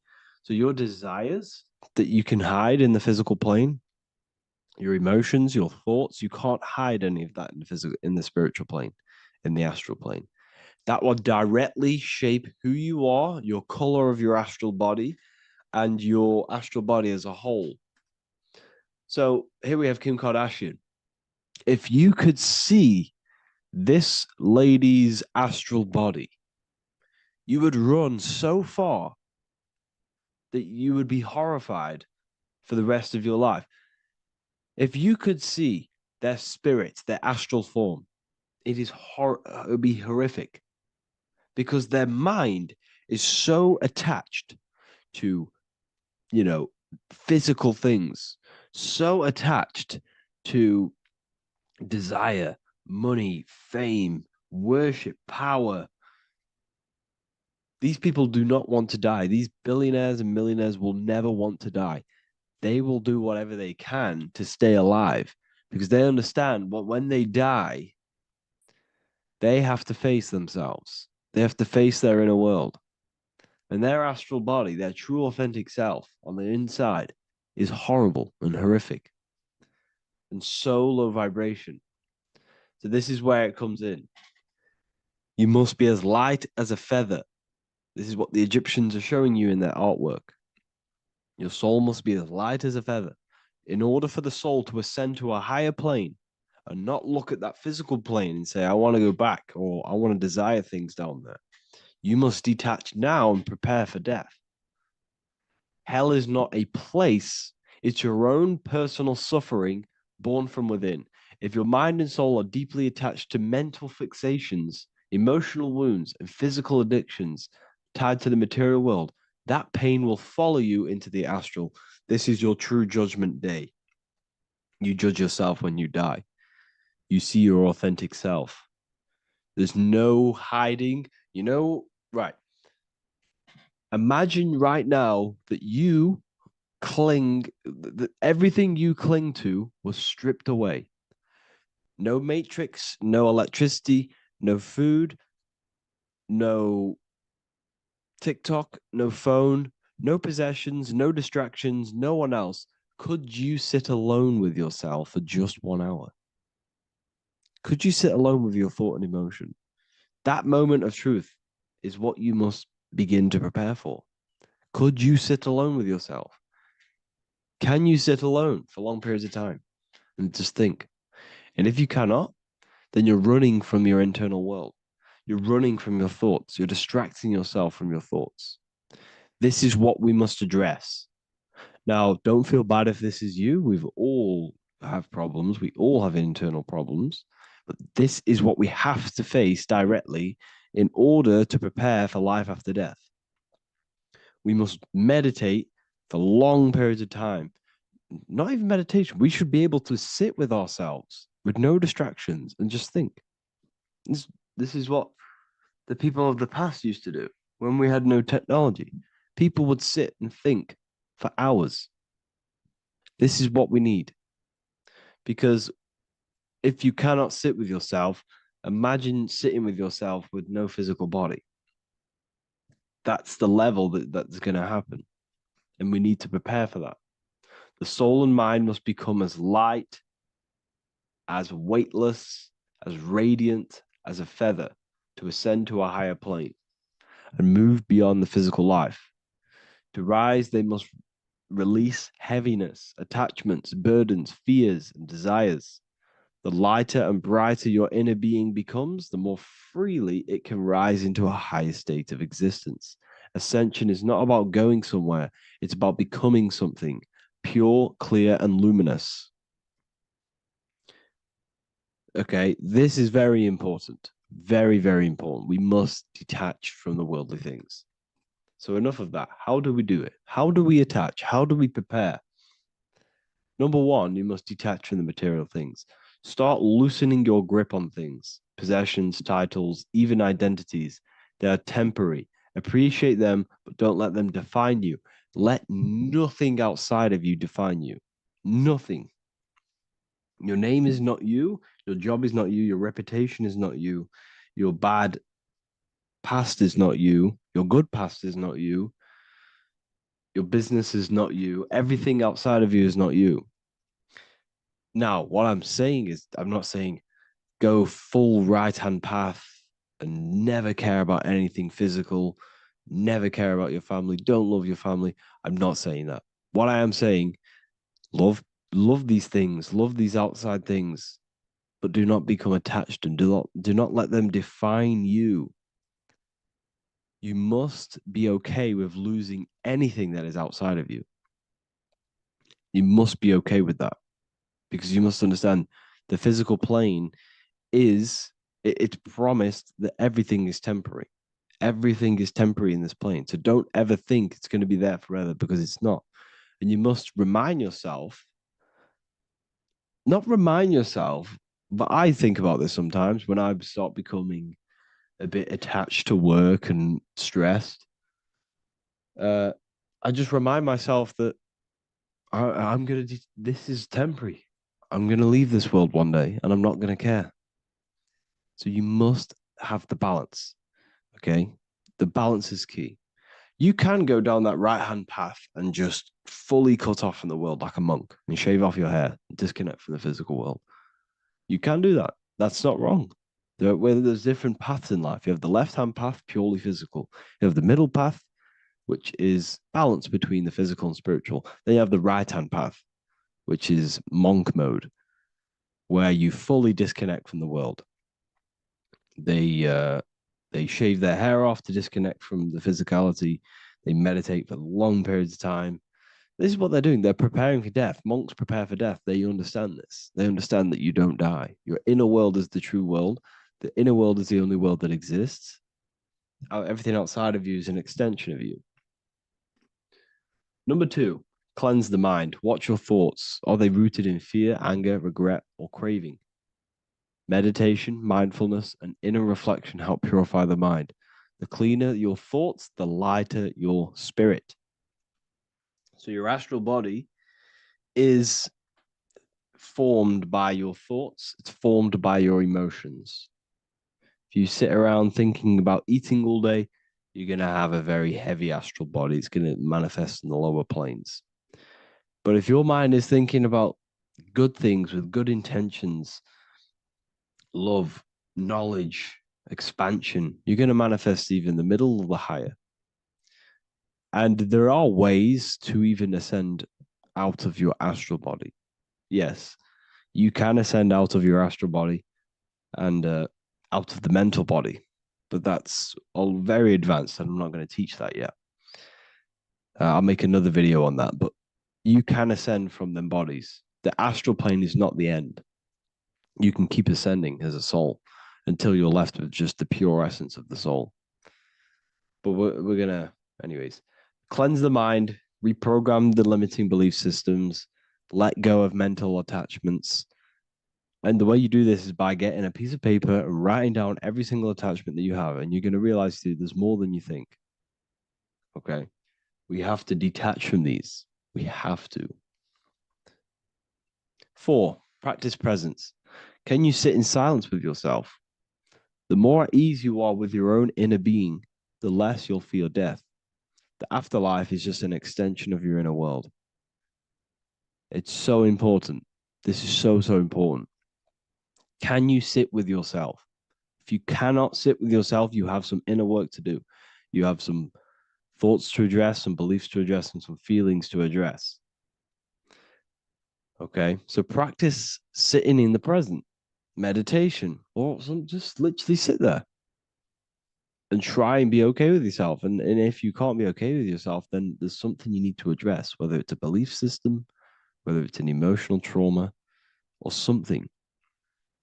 This is what we must reshape, refine, and let go of.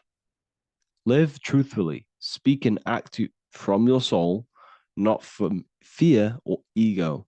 The more authentic you are, the more aligned you become with your true self, which carries beyond this life. The ego is your mind's perception of itself while being incarnated in this world. It's been shaped by your experiences, your thoughts, your beliefs, and your emotions. So your ego is basically this false thought form that you've created. It's a false layer of yourself that sits on top of your true authentic self. It's basically your physical character. When you were young, you had no ego. You were pure. You had a pure consciousness. But then as you grew older, your ego started to grow, and it still is growing because it was shaped by experiences, things you've gone through, things you said, things you believe, things you think. It's created by you, by your mind. And the ego is close to the word echo. The ego is the echo. It's an echo. It's a layer. It's a false identity. It's a false layer that sits on top of your soul. And if you don't get rid of that ego, if you don't know how, well, not get rid of it, but balance it. If you don't know how to rise above that ego and you die, it's that ego that's going to be pulling down when you die. It's that ego that's going to be your suffering. Okay. 7, connect with the divine, whether through prayer, meditation, tune into something greater than yourself. The connection is the soul's compass beyond this world. If you can meditate and rise above them clouds of thought, that's the soul, that's the observer. We must connect with that. Okay, this will definitely help with just allowing yourself to connect with your true self. Meditation is great because you can just fully detach from the world. And the more you meditate, the more you can prepare for death. A powerful way to cultivate detachment is through daily detachment meditation, done either at night or in the morning or the first breath upon waking. Or do this as many times as possible per day. Start by physically grounding yourself in the present moment. Say out loud, I am here right now, nothing else matters. Let that phrase draw your awareness into the now. Just keep saying it until you're present. Then begin to slowly list everything you identify yourself with, one by one. I am not your body. I am not my body. I am not my name. I am not my possessions. I am not my house. I'm not my children. I'm not my everything. I am not my thoughts. Release each layer gently. Imagine, if you want to, if you have a good imagination, imagine placing these things into a big box. Placing your body, placing your name, placing your possessions, placing your house, your car, your thoughts, your beliefs into a box, and then shut that box. If you have a good imagination, do that. That can help. And you'll be left with yourself. And you're not even that. It goes even deeper. Eventually, you'll reach the mind itself. Detach from the language that the mind is even using.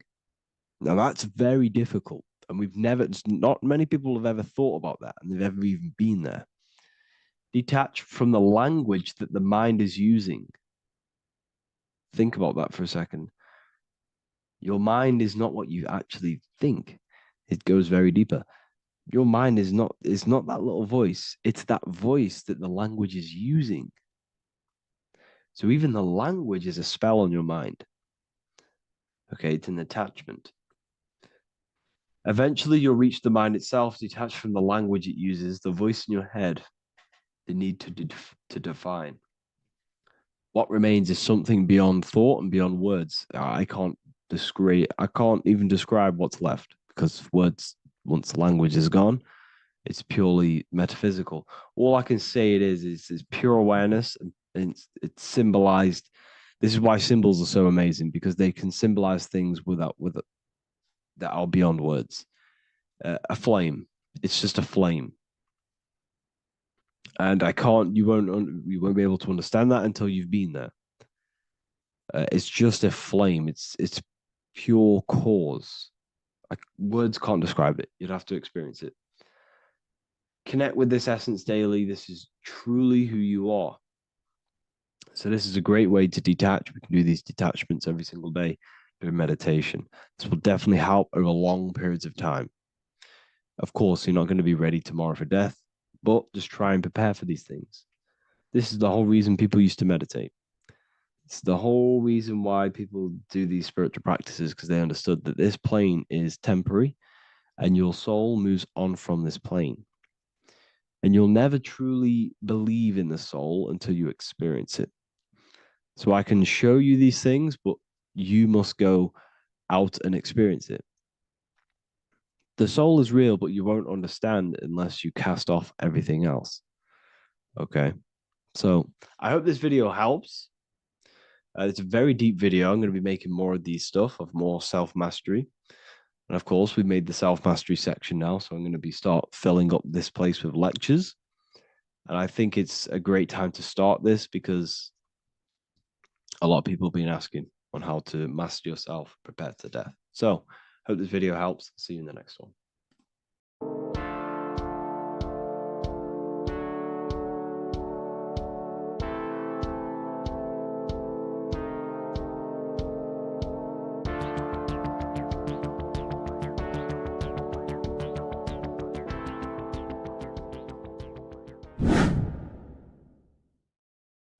What is up, people? How are we all doing? Today, we're talking about the flat earth cosmology. So let's jump straight into this. Please drop a follow and leave a like to help the algorithm. So we live in a torus field. Everything's made out of torus fields. And every torus field has motion. It's what it is. It's the motion of energy. And every torus field has a center, which is the black hole. It's a womb of creation. It's counter space. Now, this is why the North Pole is magnetic, because the center of this torus field is the most magnetic part, the strongest part of the field. So this is why all compasses will point you to the center. And the Earth's magnetic field is spread across the whole of the Earth. And it's spinning, as you can see here. It's like a tornado at the center. And this tornado is the force which is spinning the sun and the moon around us. You got the sun, the moon, Polaris, just like in the Masonic cosmos here. The sun, the moon, Polaris, the all-seeing eye. Now we'll get into Polaris a bit later, but the sun is the magnetic force. Sorry, is the electric force, because every field is electromagnetic. Now, the sun is electric. It's positively charged. It's going to give you energy. It's feeding energy. The moon is more magnetic energy, which is taking your energy away from you. And this is why you become sleepy when the moon comes out, because it's taking away your energy. So these two forces is the balance. It's the yin and yang. It's the balance. Everything in this creation is balanced, because the torus field The earth is the plane of inertia, the 0 point within the field. Because physical matter is a result of two opposing forces equalized on the plane of inertia. And that is where matter crystallizes into physical results. And this physical plane is the plane of inertia, planet Earth. And at the center of this plane is the black hole, the womb of creation. And outside of this black hole gives birth to light. So the torus field is constantly rotating, going into counter space, the black hole, and then out of counter space gives birth to the white hole, white light. You see? So it's going around, black hole, birth again, black hole, birth again. And it just keeps going around. It's an infinite cycle of energy. And this is where the infinity sign comes from. This is the motion, this is the force which is creating everything to spin inside of this circle. Okay? And it's making the stars spin. It's making the sun and moon spin around us, around this center point. Now here you see Horus and Set putting their feet inside of this dome. This is the royal arch, the arch of the dome above us, which is like you see in the Masonic cosmos, the royal arch of Freemasonry. This is the dome above us, the firmament that the Bible talks about. You see, they're putting their feet in because Set symbolizes the moon and Horus is the sun. Horizon, Horus. Horus is rising, the sun. So they're both putting their feet around this center magnetic pole, which is the pole, North Pole. And above the North Pole, you have Polaris, the pole of electromagnetic energy. You see? And this is how we get the sun and the seasons. Because the sun, for us, when it becomes summer, it's on the Tropic of Cancer. Then it spirals outwards, going out and out and out, then goes to the Tropic of Capricorn. That's winter for us. Then it comes back in and creates summer again. So it's constantly spiraling around this center magnetic North Pole. You see? So this roof above our heads is the firmament. And this is what they've taken off of us. They haven't physically taken it, but mentally they have taken this away from you. It's a female energy. And this is what the Egyptians called Nut, the sky god Nut. And this is the womb. We are inside God's creation, God's womb. And the woman's womb, when she has a baby, is a microcosm of this. Because everything inside of this creation is macro. It's a reflection of the bigger things, as above, so below. So the dome above our heads is the dome we are in when we are a baby. And you can see the sacred geometry of it is the exact same. It's the dome. And when we are inside of the womb, the woman, the sacred maker, which is the M, the Masonic M, this is the Gmail symbol. The Masonic M is maker, mason, matter, male. She delivers the male, you see. She delivers the male because it's the maker, the female, the magnetic. The woman is magnetic in nature. The male is electric in nature. So when we are in this womb, the female, we are being fed by the center umbilical cord, by the center of the mother's stomach. We're connected to the center of the woman's stomach, just like we are when we are in the earth. The center is where the aurora borealis is being emitted from, the electromagnetic aurora borealis, the northern lights. This is our spiritual umbilical cord, connecting us to counter space, connecting us to the realms beyond this world. Because at the center of every torus field is counter space. And at the center of the earth is our spiritual umbilical cord. And this is the earth's belly button, as you see. As above, so below. We had a physical umbilical cord. We have a spiritual umbilical cord. And this gets cut when we die, when we're cut away from the physical reality. You see, here's the ancient Egyptian tablet showing this female. You can see the hair, it's a female above us because the female energy is nurturing, helping, looking after. And that's exactly what the dome is. It's protecting us. It's the Ark of the Covenant, the Ark covering us, you see? And this is what they've taken away from us. by you believing in space, it completely destroys the idea of this being a sacred creation. They've taken the roof off your head, whether if you believe in space, you believe that there's chaos, there's planets, there's asteroids about that could kill us at any moment. But this isn't true. They've made you fear your own creation that you're inside of. They've made you fear what's above you. You see, and it's to hide the power of astrology, the power of the lights in the firmament, which are constantly flowing through the ether.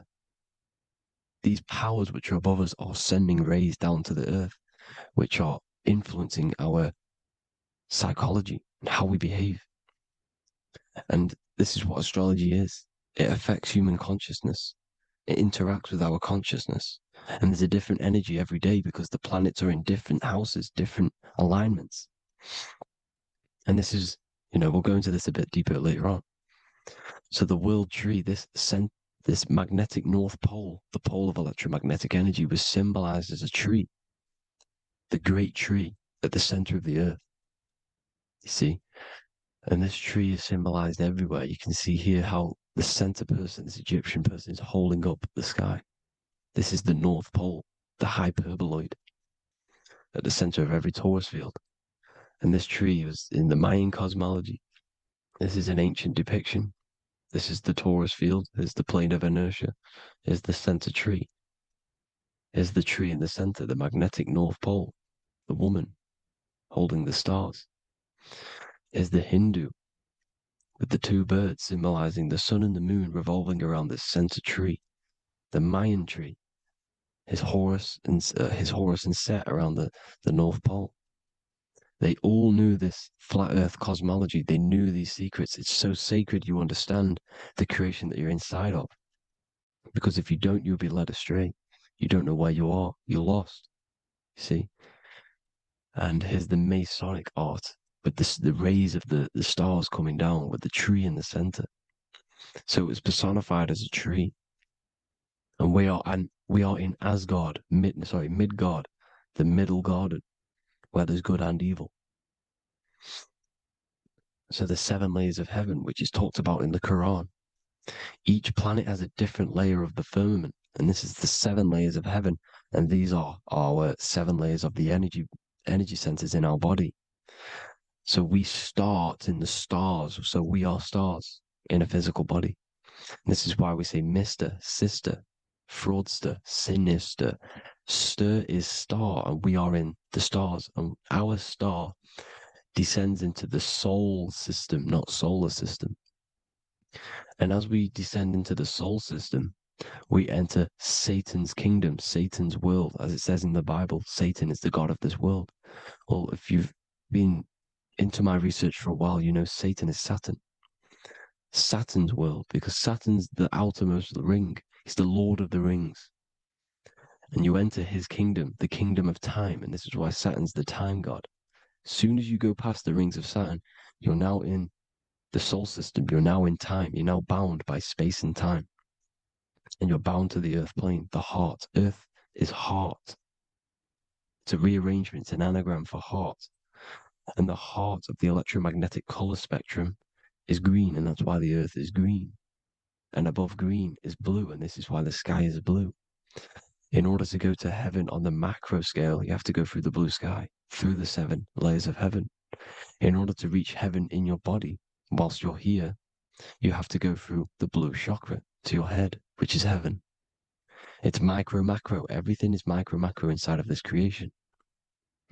Is an ancient. I think this is a French image, piece of art from the ancient French, with obviously the 7 layers of heaven, which they all depict. And notice how it's like a dome. We'll go into this dome symbolization, the Royal Arch of Masonry, which is next. But these 7 layers of heaven give us the 7 metals, the 7 days of the week, the 7 diatonic tones, the 7 chakras, the 7 everything. It's God's favorite number. And this is why the Masons use the G inside of the compass, because the G is the 7th letter, and God starts with G. You see? So it's 7. God is 7. Here's another depiction of the heart, the soul system, the 7 layers of heaven. La fermete. You see, La Firmament with the stars on the outermost layer.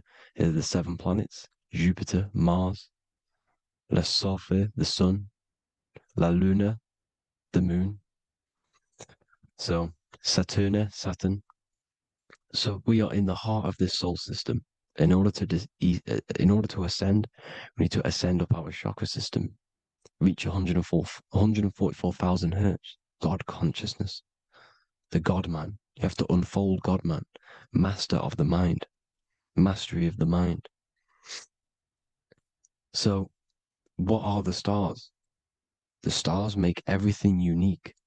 The stars are constantly rotating around the center magnetic North Pole, the tornado at the center, which is stirring everything. It's stirring the ether.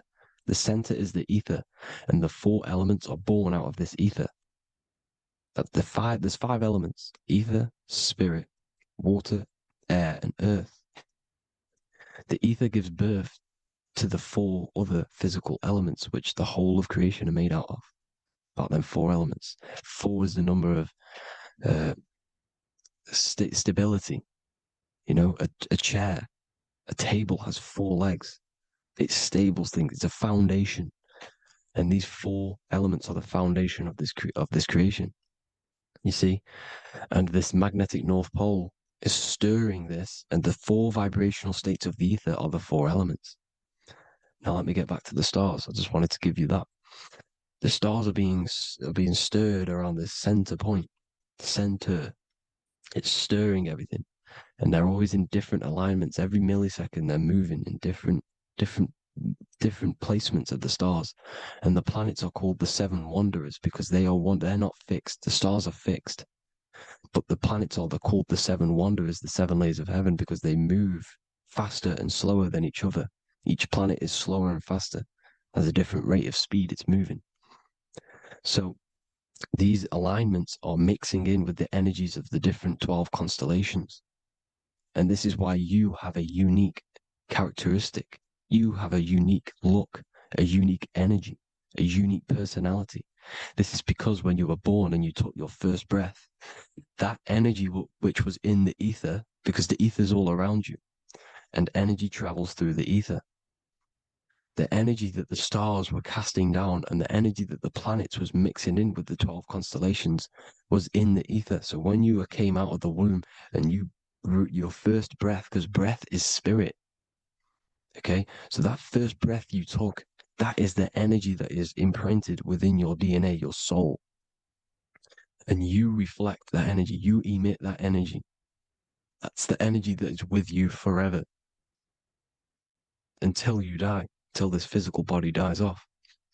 And that's what the stars are. The stars are giving a unique energy, characteristic, personality to every living thing. Every dog, every cat, every animal has a unique personality because it was born at a different time and place in the sky. Okay, the stars are your destiny. Now, the stars are constantly changing as well. If you look at stars through a telescope, they're constantly changing and forming different forms. You can see here, it looks like water. It looks like light through water because it's the ether above us, a sea of ether. And this light is being emitted through it, and it's just constantly changing, giving different energies, each star. So this is why this is what the zodiac is. It's the expression of energy. It's the expression of the stars. And each constellation has many different personality, different energies, different traits.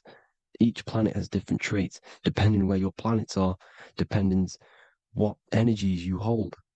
No two person have the same energy. There's no one. It could be similar, but no one's the exact same. It's because of the stars. The stars are never in the exact same split place. The planets are always in different houses. So here's some Royal Arch symbolism. Here's the Royal Arch of Masonry, as it says here. The sun and the moon, the constellations. Here's Cancer, the 7 planets, the 7 stars. Here's the Royal Arch. This is the firmament. Here's the duality. Black and white, duality, good and evil, rest and motion, dielectricity, magnetism. See? So this is what the Royal Arch is. It's symbolizing the cosmic dome above us, the womb we're in. We're inside God's womb. And here's George Washington, the Freemason, inside of the Royal Arch. You see, with the G, the Masonic G, God, 7. Here you see another depiction of George Washington with the stars in the dome above his head, his Polaris, the sky vault, Polaris. We'll get into that later. Go inside of all of your ancient churches, you will see the dome. Go to the Vatican, you'll see the dome. All of your ancient churches have this dome because it's the dome above your head. The ancients knew this. This was known. We did not live in space. It was known back then. They all knew. This is Crown Court, which is one of the most important courts in the UK. You can see it's clearly so much Masonic symbolism. You've got the 4 pillars of Masonry. The Royal Arch is like an arrow pointing upwards to Polaris. His Disney World is under a dome. In his Polaris, the sky vault. You see? And also 666 in the symbol. Here's more 7 layers of heaven. Here's an ancient depiction. The firmament. Here's the astral plane outside of the firmament. The Royal Arch. You see? It's everywhere. Here's Polaris, the 8-pointed star. Polaris is in between the sun and the moon. It's at the center of the Taurus field. And Polaris corresponds with the pineal gland as well because it's the all-seeing eye. See? So, is Polaris the 8-pointed star, which is at the very top. It's the very center. It's on top of the North Pole. And it's an 8-pointed star that's always symbolized as an 8-pointed star. Here you see the Vatican. The Vatican is a giant key with an 8-pointed star. See, it's a key. Here's the dome. Here's the Space Delta, the USA Space Delta logos. Here you see the Egyptian god looking from the center of the North Pole, looking upward to an 8-pointed star, Polaris. An arrow pointing up to Polaris. Here's another, the bear holding a key with an arrow up to Polaris, 7. Holds the key to Polaris. Here's an eagle holding a key above the North Pole to Polaris. Polaris, and here's another one. There's another bird, like a dragon, holding a key to Polaris. Because Polaris is definitely something to do with leaving this creation. Okay, maybe, I can't say for sure, but maybe it's to do with ascension, and this is why the Vatican hold the key to the 8-pointed star. And this is why the space, well, we all know space is a lie, but they're showing Polaris and its sacred symbology. Maybe it's to do with something leaving this creation, going to another. Here's some North Pole symbolism. As above, so below. You see the four seasons of the Big Dipper constellation going around Polaris. This is Polaris, this is the Big Dipper constellation, and this is the swastika. This image gives us the swastika, because all the symbols we use are created in nature. They're created somehow in nature. This is how we get them. As above, so below. This is the map of the North Pole with the 4 rivers, looking like the Big Dipper constellation. It's the Masonic, here's the ancient cosmology with the 4, you see the 4 islands, Mayan cosmology, 4 islands. This is the alchemical symbol for Earth, 4 sections. The windows, because the center of the North Pole is a window to another dimension. The 4 lucky 4-leaf clover, which is supposed to be lucky. It's truth in plain sight. And here's Hitler looking at 2 flat Earth maps. So this swastika has been used for thousands of years, thousands and thousands of years. And it's symbolic for the most sacred land on this plane, the North Pole. Shambhala.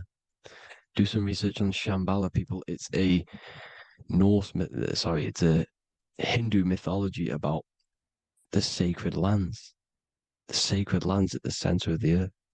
And it's known to be full of enlightened beings. And it's all symbolized at the center. You can see their paintings of Shambhala. It's all at the center, the North Pole. And it's known to be the most godly place ever. because it takes you to a portal to the higher places. And maybe this is something to do with Polaris, connecting you to this sacred land at the very center. But anyways, people, thank you all for tapping in. Hope you all learned something. Have an amazing day. Please follow, subscribe, like, all the links in the description for the courses, the PDF. Please have an amazing day. God bless.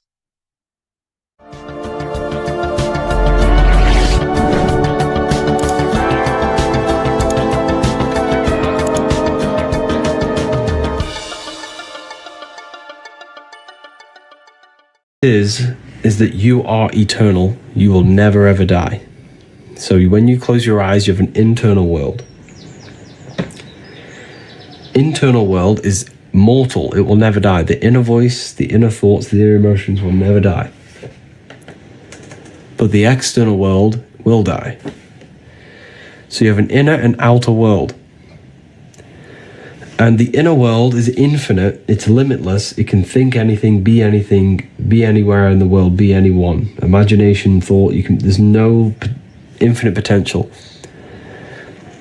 In order to gain in order to live a happy life, to gain the best experience in this temporary life, you have to master yourself. Because you are a creator, that's what you are. You are literally God made human form. You are a creator. And if you are not creating, then you are living in an animal state. Okay? So in order to live this life to the fullest, you need to master yourself, not let the external world control your internal world, but let the internal world be commands and not reactions. So it's all about controlling the self, mastering the mind, learning truth, so you can actually gain the most out of this life. If you worship Jesus, but you don't work on your mind, you don't work on your emotions, you are nowhere near God. I'm sorry, I have to put that out there. You know, a lot of people think I can worship Jesus and I'll be close to God. You have to align your mind with God. With the God self. You have to align yourself with the God consciousness, the God frequency. So, the Freemasons always use the all-seeing eye.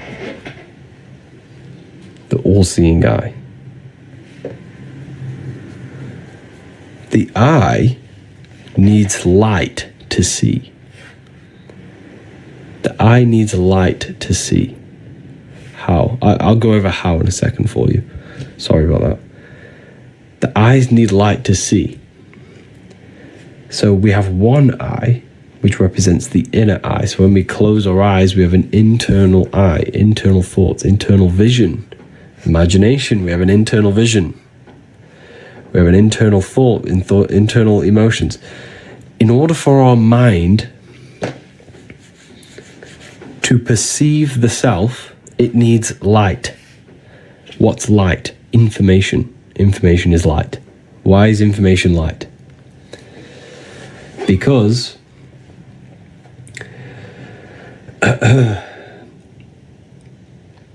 when someone is very intelligent, you call them a bright person.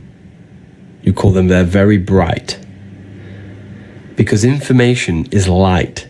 And it allows the mind to see clearly. Without light, your eyes cannot see reality. You can't see anything. Without information, the mind cannot perceive the self properly. Without information, truth, you will think you are this mortal body. That's the darkness. But when you gain light, truth, information, the mind sees clearly. So this is what this represents. It represents enlightenment, represents truth in the mind. The word enlightenment means light in the ment. Ment means mind. So the all-seeing eye represents light, information, truth in the mind to see clearly, to perceive reality and the self clearly. Because without this information, you will know you're in the darkness. The mind is in the ignorance. The mind is in the darkness. Does that make sense? Keep tapping the live, everyone. Let's get this to 50k likes. That'd be amazing. Let's get this to 50k likes. And thank you to anyone who purchased the book. I have seen your orders. Okay, but how? How? Everyone's asking, how do I... First of all, you have to address every single addiction you have. So the best thing to do, to just start doing, is just do a spirit... No, I don't like saying spiritual. I don't like the word. It's more mental than anything, because the universe is mental. Do a meditation every day. Just literally sit there and dwell inside yourself. Turn off the mind and rise above thoughts. That's the Holy Land of Israel. The Holy Land of Israel is inside yourself. The Bible talks about the Holy Land of Israel, right? Well, it's a place inside your own consciousness.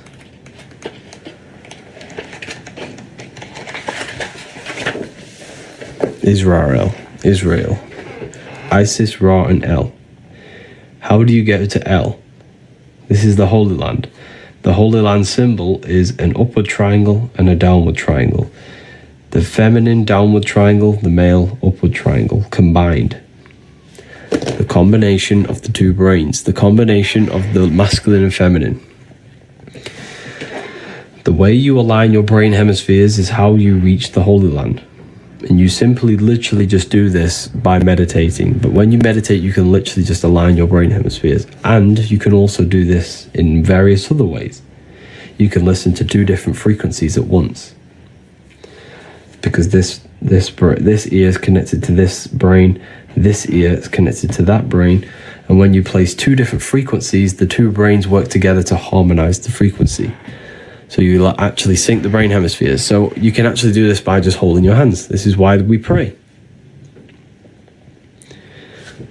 Okay, a lot of people in, Christianity, they do this. They pray to God. But what they're actually engaging in right here is an ancient form of meditation, of placing their hands together. Because when we place the hands together, the brain hemispheres are coming together now, and it's working as one system. See, and when we do this, when the brain hemispheres are not fighting each other, but coming together, we unlock El. We unlock the Holy Land. That's a place inside of our own consciousness that we can reach. So when you meditate,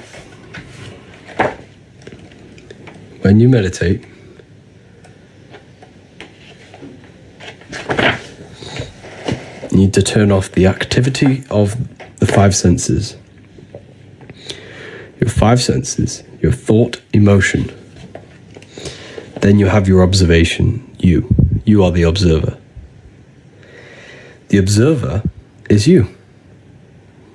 This is the one who experiences your thoughts, who experiences, who is the one experiencing, when you're a bit depressed sometimes and we have these negative thoughts and we're a bit down, who's the one suffering?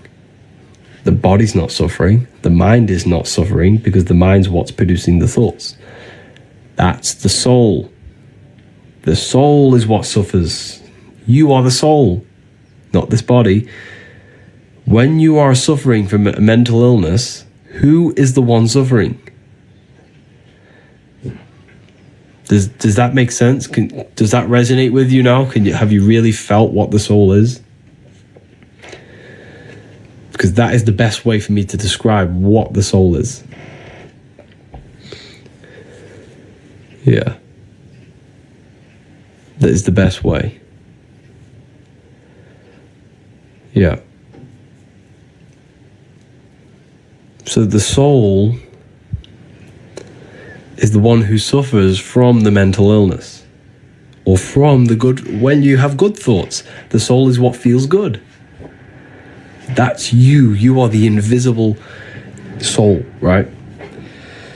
So when you turn off the activity of the senses and the thoughts and the emotion, you dwell in a place of just soul. It's just pure awareness.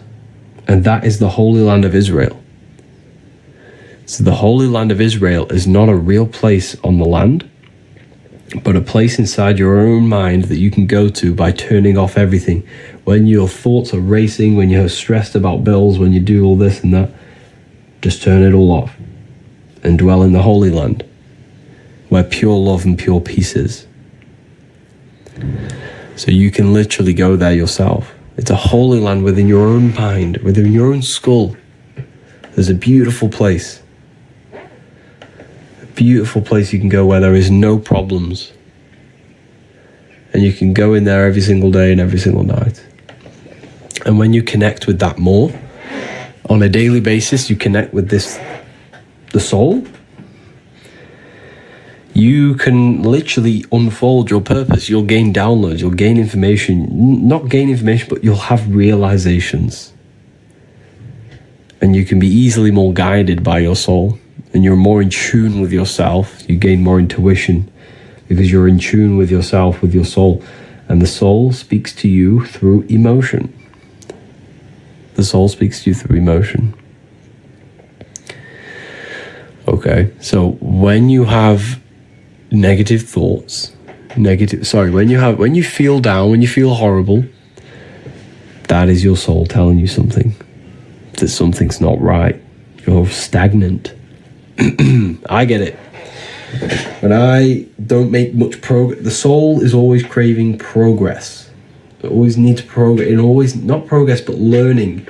The soul doesn't want to be stagnant. It has to learn, it has to evolve. That's why it comes here. That's why the soul joins this world. To evolve. And when we become stagnant, this is when the soul cries out. This is why a lot of people suffer. This is why I suffered. We all suffer from this when we're very stagnant, when we don't make much progress in anything. You know? We're nearly on 50k, 34k, 15k off. Keep tapping the screen. What is the best frequency? There's many different frequencies for different things. How to listen to my soul. Listen to your emotions.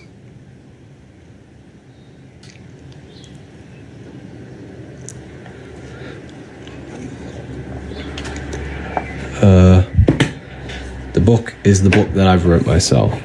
The book that has changed thousands of people's lives. You can find it in the bio if you want to learn more about consciousness, about yourself.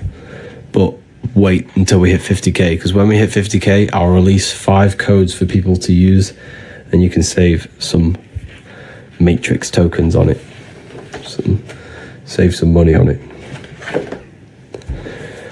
Unfortunately, we're all being governed by matrix tokens. That's what I like to call them.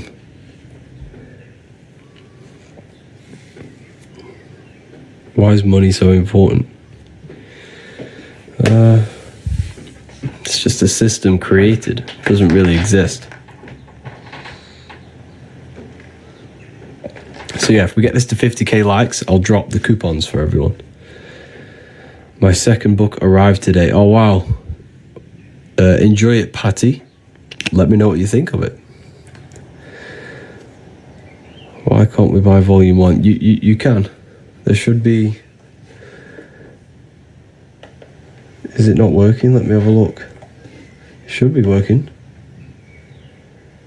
It's on my website. You just click there's a select button. You click the select button and click volume 1. Or you go to ebooks. You can find all the ebooks. Just click the select button. So we're 9k away. Keep tapping the screen, everyone. So how long do I need to abstain from fapping to astral project? You don't focus on astral projection just yet. You want to astral project, You got to learn how to meditate first. You got to learn how to meditate. You got to learn how to visualize. You could probably astral project, but you won't see anything. A lot of people do that. A lot happens to a lot of people. They'll leave their body. They'll feel their energy body, but they won't be able to see anything. It'll just be black. That's because you haven't worked on your imagination. And your imagination is your vision in that plane. Okay. Magnetic Mel, your books, they're just a blessing. Oh wow, thank you. Just got them. So grateful. Thank you for that. Thank you, Mel.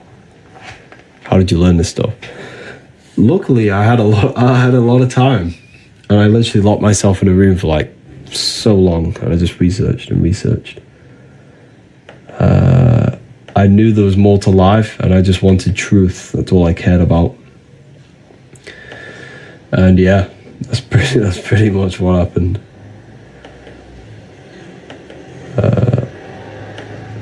It's crazy. I learned a lot in like 4 years. Keep tapping the screen, everyone. Oh, we've hit 50k on one live. Okay, who wants me to drop the code? And then I'll break down astral projection for you after, for the people who are waiting for that. It'll take me 2 seconds. Let me know in the comments if you want the code.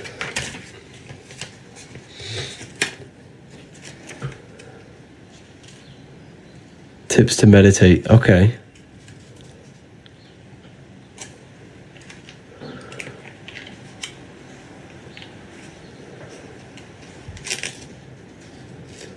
Okay, amazing. So, there are 10 codes available. Spring 30. All caps. Spring 30, all capital letters. All capital letters will give you the code. Spring 30. Click the link in the bio, it'll take you straight there. You're going to save yourself 30%, so use this chance wisely. So, the people who are asking about astral projection. Divine being divine. Amazing.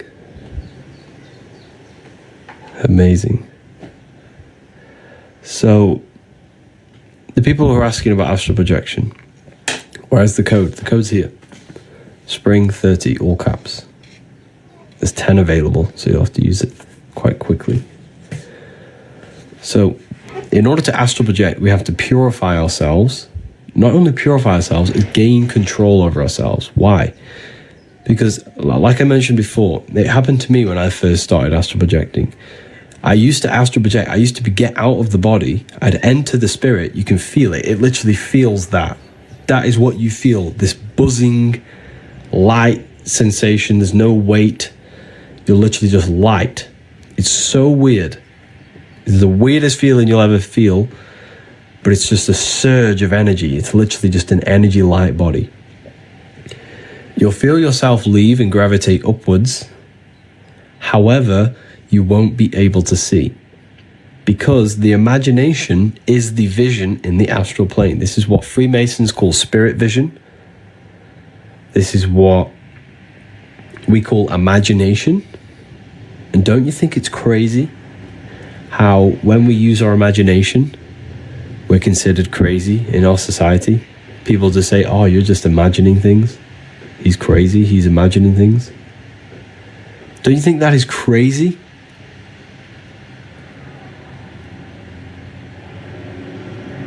So, imagination is literally the vision in the astral plane, the life after death. It's inner vision. 3 codes have just been used. Thank you for Hubera, Janisha, and Khan. You all got your hands on the Book of Wisdom. And make sure to get the free book. No one thinks imagination is crazy. Yes, they do. When you say you're imagining something, they say, you know, you're just imagining things. Obviously, not everyone says that, but a lot of people do. They think the imagination is just something random, when in fact, the imagination is what has created this whole reality. Everything in this world was pulled out of the imagination first. Why is it so hard to sometimes visualize? Good question. That is because we've been trained our whole lives to not use it. So when you don't use something, you lose it. So I have a free book on my website. It's an ebook called Activating the Inner Eye. It's a free ebook. Go and download it. It's going to teach you. It's going to give you guides step by step. It's going to give you a simple thing to imagine. Then it's going to give you a more advanced. It's like a guide. It teaches you how to activate your imagination again. It's called Activating the Inner Eye. It's on the ebook section on my website. It's for free. No catch, nothing. Completely free.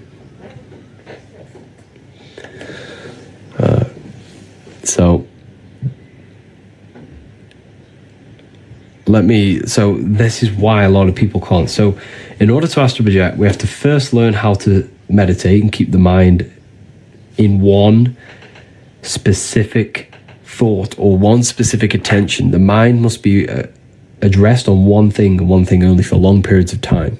And the reason for that is because when you astral project and then your mind wanders off, it's like when you're in a dream. When you're in a dream and your mind realizes you're in a dream, you wake back up. Or you think about a fear. As soon as you fear, you wake back up. You'll fall back into your body. So this is why you have to learn how to meditate, and you have to learn how to visualize.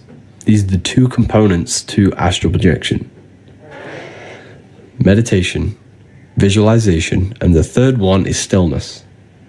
You have to learn to keep the body very, very, very still. When I say still, I literally mean no movement. That's a very powerful one as well.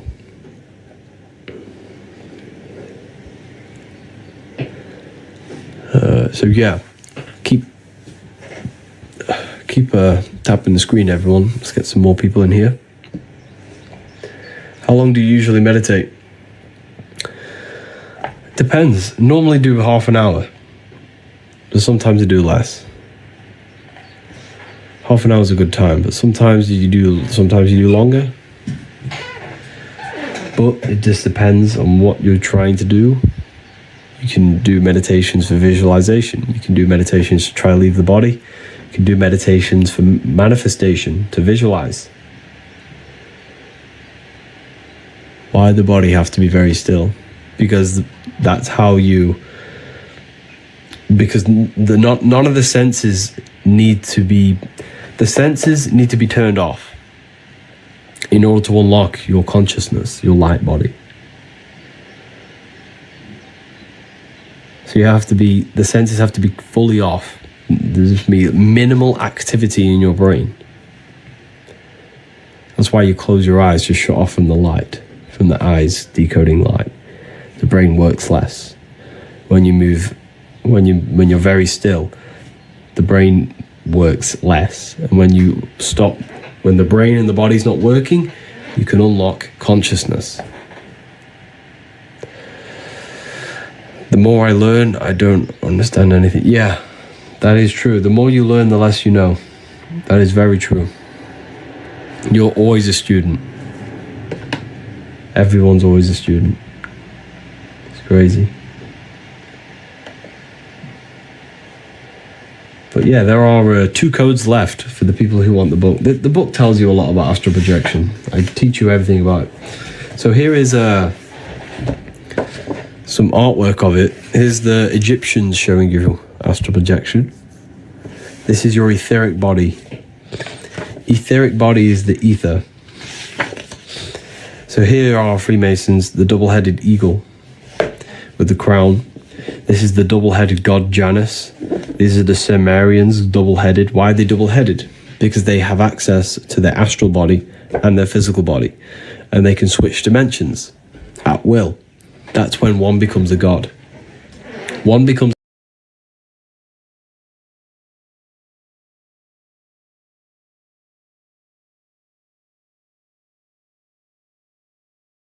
ancient teachings of how to leave the body. And so think of it like this. A fish has a body for the water. You have a body for the sky. You have a body for the sky, and that's the astral plane. The astral plane is the body for the sky. Your astral body is the body for the sky. It's a rocket ship. That's the rocket ship. You can't go to the stars with a rocket ship. You go to the stars with your astral body. That's why we say reach for the stars, or you are a star, because that's where you come from. When someone becomes very famous, you call them a star. Why? Because they are now a god. When someone's very famous, they have lots of money, they now become a god. Why? Because this stems back to the ancient times when someone had the knowledge of gaining out-of-body experiences. They became a god, a star. That was it. You were a god back then if you did that. Because the true currency of the old world was wisdom and knowledge, and esoteric knowledge, hidden knowledge.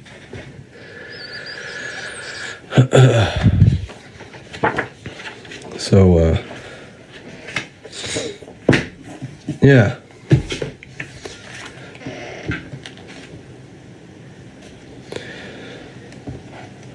Who is God in your opinion? The spark of consciousness inside of you, inside of everyone. There is a God inside of everyone. That's why your head is the Holy Grail, because this is where consciousness is. It's the holy place. This is the holy place where Jesus meets his 12 disciples, the 12 cranial nerves in your brain. Your body is the temple of Solomon, the temple of Sol, O, Mon. Sol is the sun, Mon is the moon. Sun is the soul, moon is the mind, earth is the body. This is the Holy Trinity.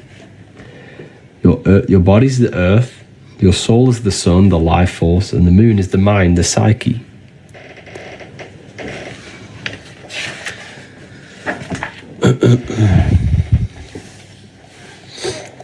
You think there is an afterlife? Yes, for sure. You die every single night. There is a... So the universe, right, is fractal. Let me explain this for you. The universe is fractal. All you have to do to unlock the secrets of the universe is to study the small versions.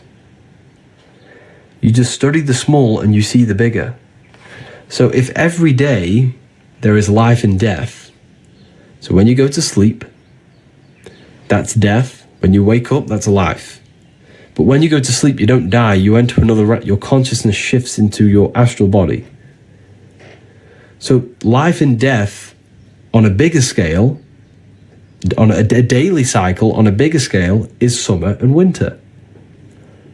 So the winter time is the night time and the daytime is the summer.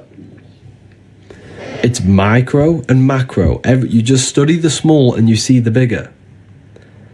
As above, so below. Does that make sense? If you just study the microcosm, you see the bigger picture. This is the secrets behind research. You literally just study yourself and you will know God. Because why? Because God is in you. God is everything. You study your mind, you'll unlock the secrets. You turn your thoughts inward on themselves. Don't think about anything outside. Think about the internal.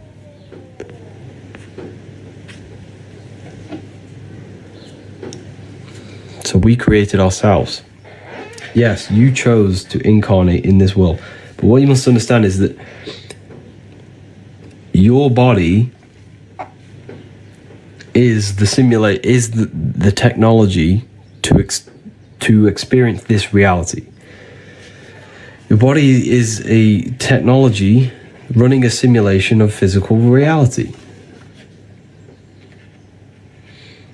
Running the simulation of physical reality. The brain is what produces this reality, and you are the consciousness experiencing the brain.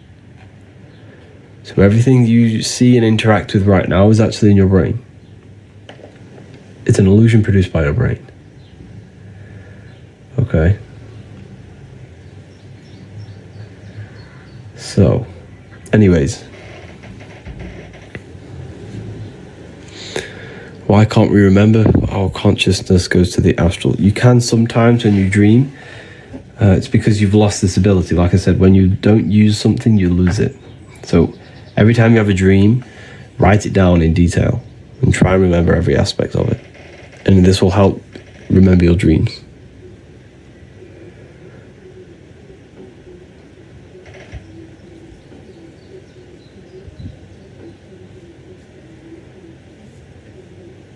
Teaches how to meditate. To meditate, you simply just need to place your awareness on nothingness. A thought will enter the mind, redirect the thought into the nothingness. Another thought will enter, redirect it. And over time, you'll learn how to make that gap of nothingness longer and longer. And when you can dwell in the nothingness for long periods of time, that's when you'll have mystical experiences. Keep seeing the same person in my dream. Your dream, if you're seeing that person is a symbol of your subconscious. Every person you see in your dream is a symbol representing something in your subconscious. For example, if you see someone you hate in your dream, that hate is an aspect of your subconscious. It's an emotion you're holding inside of you.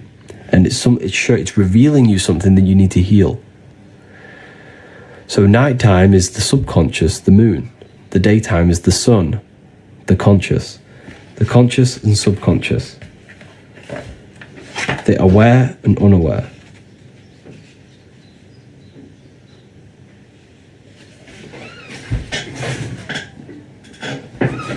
The aware and the unaware.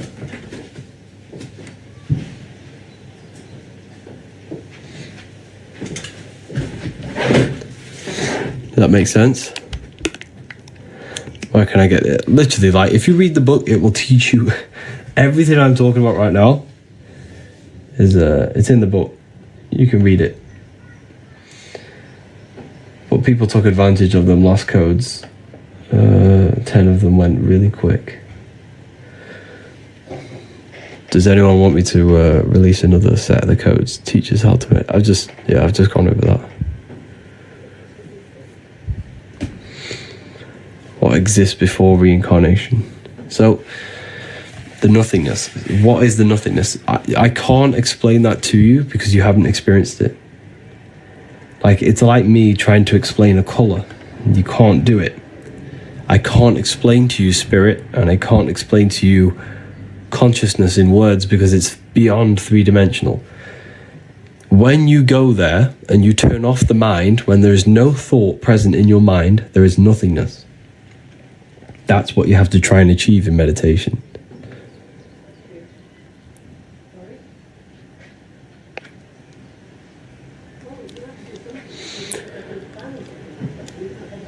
How to explain people being possessed? They're not possessed by something external.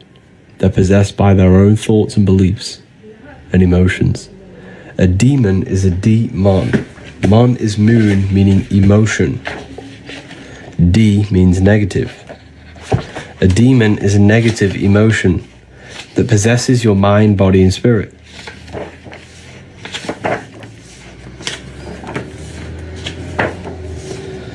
Where's it gone?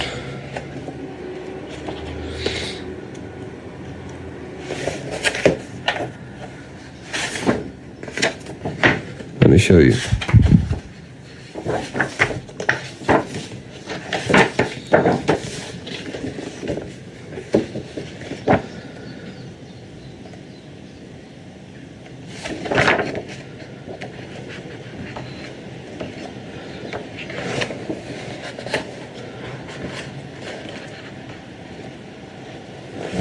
So yeah, demons are aspects of your own consciousness that you have created.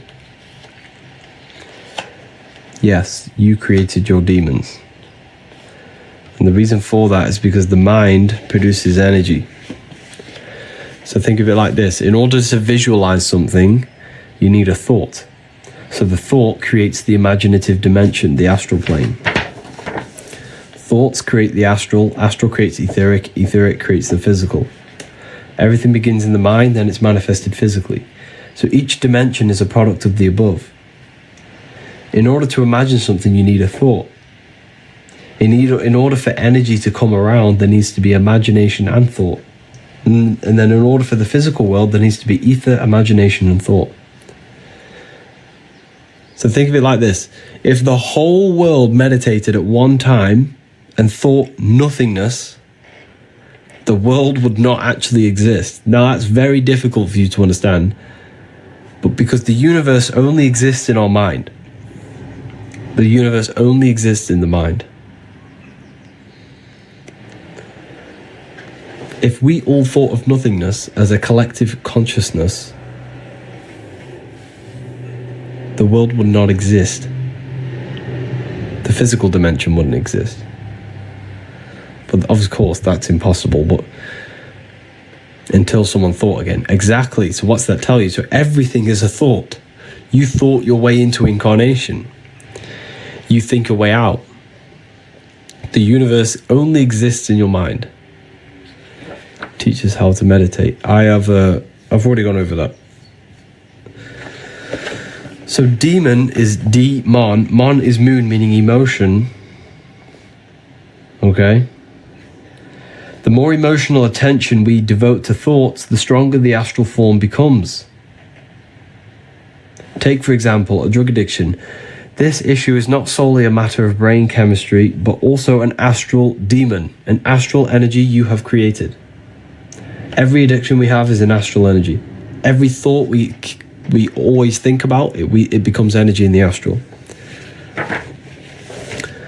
So yes, Jesus as a collective, we have all believed and give this Jesus thought form energy. So Jesus is a form of astral energy because with the collective consciousness has molded this thought form into energy and gave it emotional energy. So it feeds off emotion. This being that we have created by believing in Jesus feeds off our emotion. It's only alive because the collective consciousness thinks it into existence in the astral plane. The astral plane is the imagination.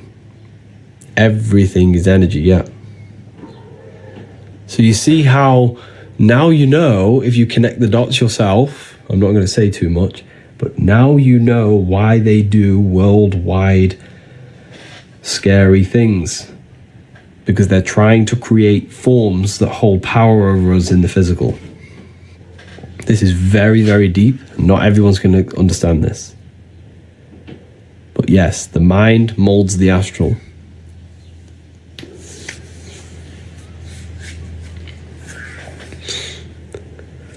Thought forms, yes. Anyway, that's too advanced for a lot of people.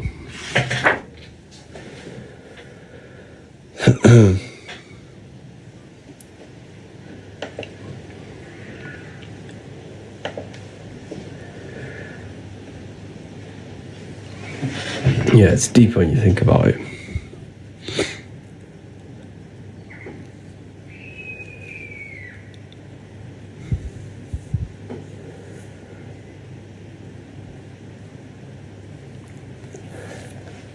What is ether? Ether is the substance that connects the physical with the astral. Ether flows through your brain. You're breathing it in. Look at the word. Look at the words, people. Breath. Ether. Earth. You have ether. Heart. Ether. Everything's ether. Everything's created it. Together. Because it joins the two worlds together. Ether. The words show you the truth. The truth is hidden in plain sight. The ether is the field of energy you're dancing in right now. You're breathing it in. You just never realized it. You're in a big field of energy, an invisible field of energy.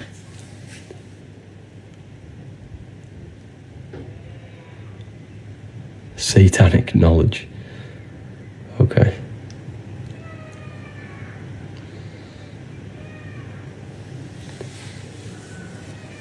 Moods and moon, yeah. Moods and moon, because the moon represents our internal world. So the sun represents the external, the moon represents the internal. We have two worlds. We have this physical voice I'm speaking to you in, and an internal voice, the inner and the outer. The inner and the outer. I want to say thank you to all the people that got back to me with amazing reviews. Like the reviews I get every morning, every time I wake up, of people saying how the books have changed their life. I want to say thank you to everyone who have got back to me. It really is and thank you to everyone who left a review on Trustpilot as well. Just to see that the work that I put my heart and soul into has changed people's lives it makes me so happy to see that it's changing people's lives. And I had one the other day, and he says he has gained an advantage in life. Understanding this gave him an advantage. It gives me an advantage because I know how reality works. I know what myself is. I know my connection with the world. It's so important. You gain an advantage in life.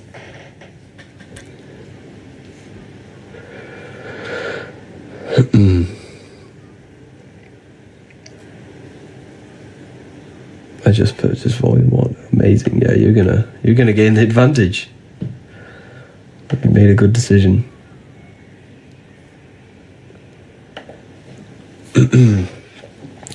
Keep tapping the screen, people. Let's get this to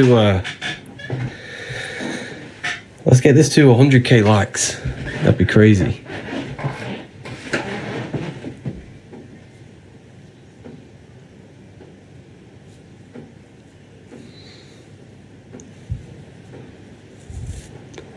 Let's get this to 100k likes.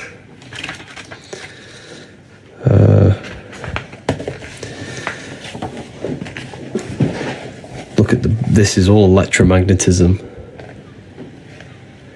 Thursday, I'll receive my second book. Love it. Wow, amazing. He's giving free game to what people charged £1,000 for. Literally, the information I give you for free, like, people charge thousands of pounds to give you this information. There are courses on everything I've just said. Like, there are people charging thousands and thousands of pounds for manifestation courses it's crazy. Like, don't take it for advantage what I'm telling you. Everything I'm telling you is to give you your power back. You just have to apply it to your life. It's good listening, but if you're not actually putting it into your life, it's useless. There's no point knowing it. In fact, it's probably worse knowing this and not applying it into your life, because now you see what reality is actually like, which is, the world's in a mess. The world is in a mess, and knowing the things that I know is even more of a mess, because I know the things that I know are trying to be used against me. The knowledge that I teach you is being used against you. This is why you have to learn it. They know thought forms create astral beings, and the beings hold power over the material plane. They shape the collective you have no understand how deep this gets. Like, these people controlling are literally wizards. They're magicians. They understand reality to the T. And if you don't understand reality, you'll have a disadvantage. A massive, massive disadvantage. And the reason why is because we are ignorant. We choose to be controlled. We choose to be in the matrix. Because we don't know anything else. We must learn. We need to get out of ignorance and learn truth. Learn yourself, the mind, the astral plane, your connection, electromagnetism. You have to learn this stuff. It's essential. This is just the Kabbalion rewritten. You haven't read the book then?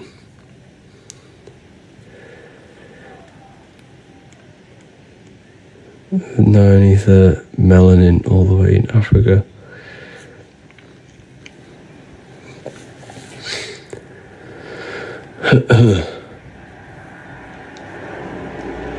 Which planet does Saturn work the most to trap us? You see, this is a good question. However, your perspective is wrong. Like, there's nothing actually trapping you. It's you trapping yourself. I'm glad you're curious and asking that question. But there's nothing trapping you. You are trapping yourself. And because Saturn is the aspect of our consciousness that is limiting. I'll show you.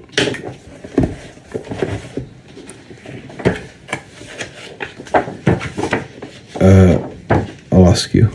I'll show you. So the planets are internal. They're aspects of yourself. Mars is your... So you remember, there's two worlds, the inner and outer. You have an outer world and an inner world, right? So there's a physical world and an internal world, spiritual and matter. Mars in the external world governs anything that is protective, like a hedgehog has spiky, spiky bushes, plant defense mechanisms. That's all Mars energy. But inside of you, it's the aspect of yourself that wants to protect, that wants to destroy, that wants to conquer. That's Mars energy inside of you. Action, yes. War, ego, that's all Mars. Venus is the aspect of the world outside of you that is beautiful. The colors of trees, the smell, the scent of trees, the smell of plants, the visual aspect of reality. Lucifer, this is Lucifer, Venus. But internally, it's the aspect of yourself that wants to look good, that wants to be beautiful, that wants to dress nice. Okay, so we have these energies, these aspects of our mind, our consciousness inside that are internal. So Saturn is on the external world, roots, the foundations, roots, time, winter time. It's all ruled by Saturn. But internally, Saturn is limiting thoughts, limiting belief systems, self-contradiction, things that limit you and hold you back, discipline, yeah. So Saturn is being abused. That energy in our society is being abused because the system is very Saturnic. It limits, it gives you limiting belief systems, it gives you limiting structures, limiting houses, limiting real estate, like everything's limited to limit our potential. So that is what's trapping us, because when you die and your consciousness is molded to these beliefs, thoughts, emotions, and attachments to the world, that's what traps you back into reincarnation, bringing you back, because your consciousness still is attracted to the world and it hasn't detached from material things. That right there that I've just told you is probably the one of the deepest things someone could tell you. Like that, and that's a part of the book. I teach you all of that in volume 2. But you have no clue how deep it gets. It gets real, real deep, and it's so important that we learn it.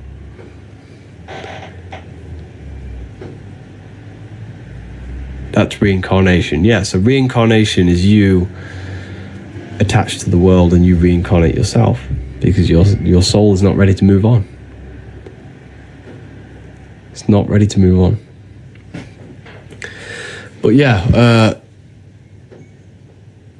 I'm going to release 5 more codes. I'm going to release 5 more codes for 5 more people. This is your chance to get the book and to learn about yourself and gain an advantage in life. I'm going to release 5 more. Let me just set this.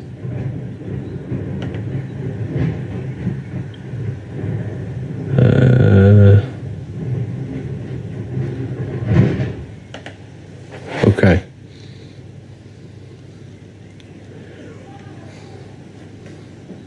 Where to go? So if you click the link, There is a bundle as well. So if you get the bundle, you already get some money off, and then you add the code on top. That's a little secret. These are the books that I wrote. I poured my soul into these books. Everything I know is pretty much in here. The code is Spring 30. So there's 10 of these available. 10 people can use them. We have over 600 people watching. 10 beautiful people can use these codes. While you're at it, you may as well go get the free inner eye book, free ebook. It teaches you how to activate your third eye through imagination to reconnect with the fourth dimension. It's a free ebook. Go to the ebook section, add that onto your order. It's in the bio, revivalofwisdom.com.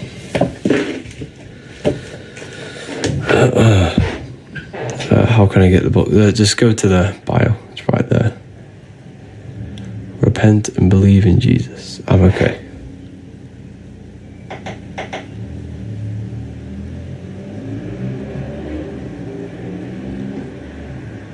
To relive the same life over and over? No.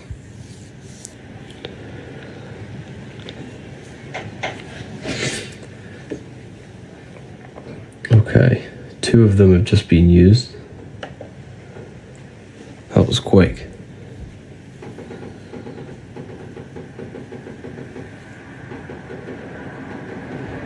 So the best way to prevent reincarnation is to detach from this world while you're alive. Detach from this world.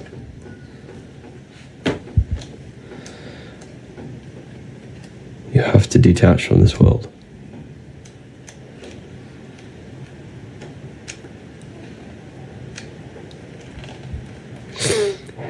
Is the Bible a good book? Yes. So the Bible needs to be taken internally, not externally. Internally. So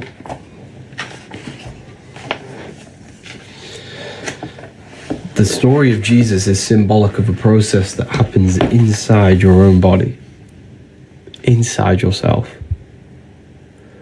You're saying I should detach. Yes. So mentally and emotionally detach from the external world. That's occultism. Yes, the word occult just means hidden. Anything that's hidden. Your thoughts are occult. Your emotions are occult. Energy is occult. So if you've ever studied energy in science, you are an occultist. And it just means hidden. Okay? So Christ, oil. Jesus was in Nazareth. Then he goes down to Bethlehem, down the Jordan River. The Jordan River represents your spinal cord. Every religion has a sacred river, and that river is your spinal cord. Every religion. Every religion has a sacred river. The Egyptians, it's the River Nile. The Christians, it's the Jordan River. Every religion has a sacred river. Why? Because this is where the cerebrospinal fluid flows down your spine. So every single month is called cerebrospinal fluid, CSF. You can do your research on this. And it's released down your spinal cord. This is Jesus coming down the Jordan River from Nazareth to Jerusalem. Okay?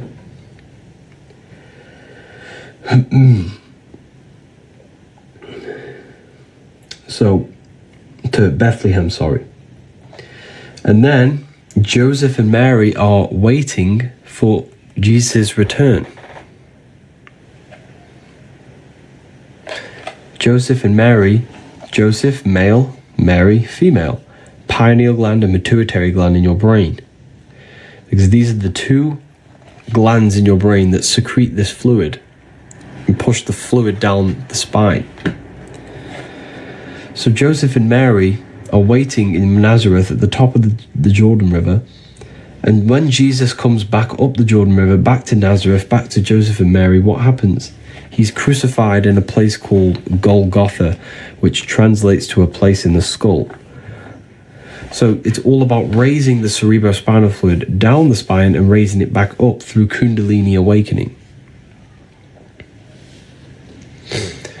You raise it up the 33 vertebrae on the back of your spine. This is why Jesus dies at 33. John 3:3. This is not a coincidence. Unless you are born again, you cannot see the kingdom of God. You're born again when you activate these brain cells in your brain. It feels like light entering your brain. I'm sure some people have had a Kundalini awakening. Okay. This is why the Freemasons have 33 degrees, because there are 33 vertebrae on the back of your spine. You have to raise the oil to your brain. To your brain. Okay. This is also found in Jacob's ladder. Jacob places his head on a rock and he sees a ladder up to heaven. He took a rock and he's laid his head on it. Jacob had a dream. He dreamt there was a ladder on the ground that reached up to heaven. The ladder is your spinal cord. He saw the angels of God going up and down the ladder. That's your spinal. There's electricity. Electricity is an angel that helps God.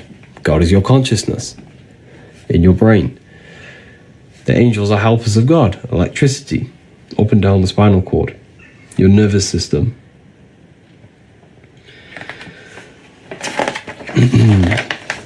So you have three wise men in the Bible.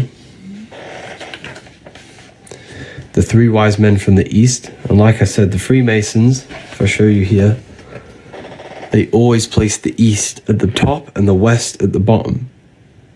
So the East is at the top, the West at the bottom. Because the East is where the sun rises, the West is where the sun sets.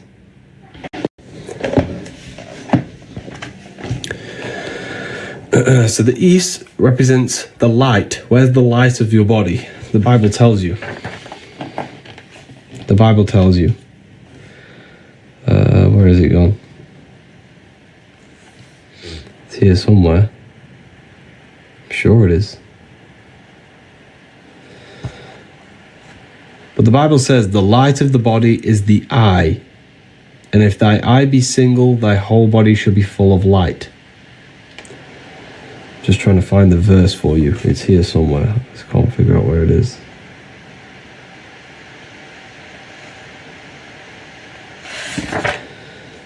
The light of the body is the eye, and if thy eye be single, thy whole body shall be full of light.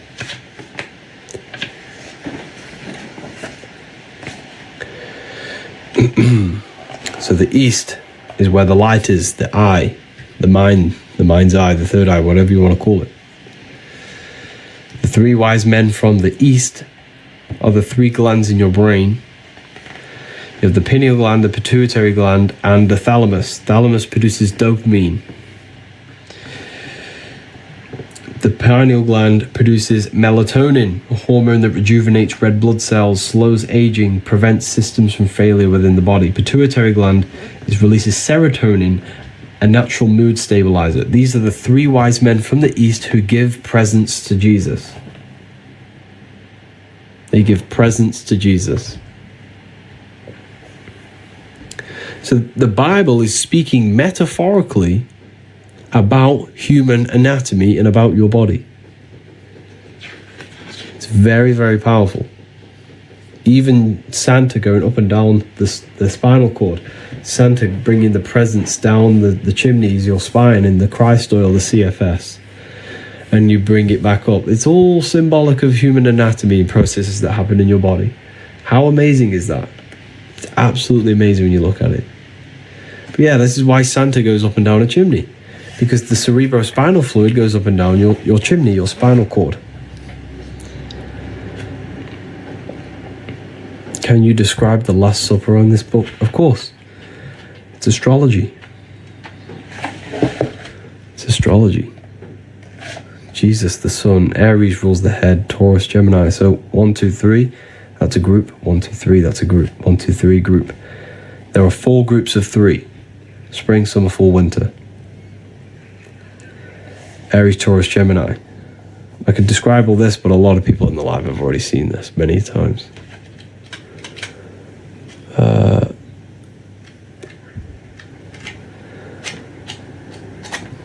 Like literally the whole thing is symbolic of astrology, numerology, human anatomy, and human psychology. That is what the Bible is about. It's about you. Not Jesus, it's about you. What's going on inside this body of yours and that mind. Why would it matter anything else? If something's not benefiting your understanding of this life, you know, first time here, wow, yeah, you've just heard a lot of information. Welcome. Welcome. So yeah, this is the astrology. Because if I show you this,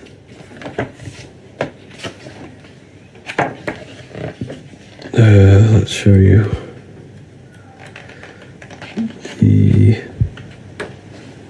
yeah. So your body, this is the stars, these are the constellations in your body.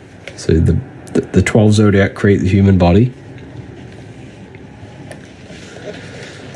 Here you have it. So Aries rules the head. He's on the head of the table. Taurus rules the neck. If you look very, very closely, this person has a very, very thick neck. An abnormally thick neck. Gemini rules the arms, the two twins. These are the two twins of Gemini. Your arms. This is Gemini. That's why he's holding his hands up. Look. You see he's holding his hands up?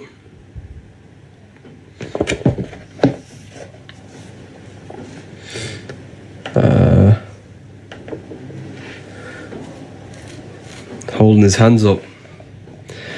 Then you have Cancer. If you look very, very closely, he has a knife in his hand, holding it backwards. It's like this. Very closely, he's got a knife there. Because Cancer's a crab.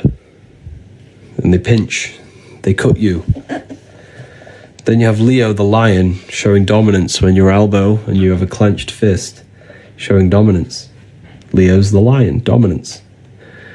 Virgo, he's pointing very closely. He's pointing at her neck. That there's no Adam's apple. This is a woman. He's pointing, saying, this is a woman, there's no Adam's apple. It's Virgo, the virgin. Then you have the sun. Jesus gives and takes, one hand down, one hand open. Red and blue for opposites. Red tap, blue tap. Roses are red, violets are blue. A red siren and a blue siren on your police car. Everything's red and blue to do with opposites. Democrats and Republicans, red and blue. Then you have fall. This is Libra. Libra rules the balancing core, your abs. Core, this is the center of gravity in your body. All to do with balance, and this is the balancing of the sun. This is why he's holding his arms out, balanced like this. He's holding his arms out. Balancing of the sun and the balancing of your body. So this is all astrology. The whole thing. You know, this is a very, very symbolic of astrology. Jesus is the sun. That's why he has the sun on his head.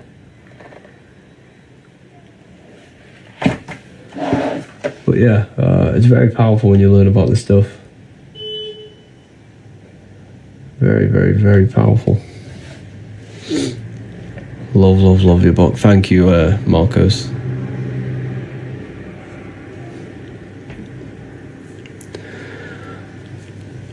Ordered volume 1 yesterday. Amazing. Your life's going to change.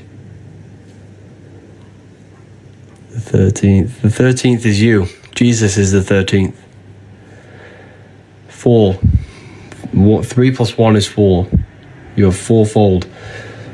Mental, emotional, physical, spiritual. 4 bodies of consciousness.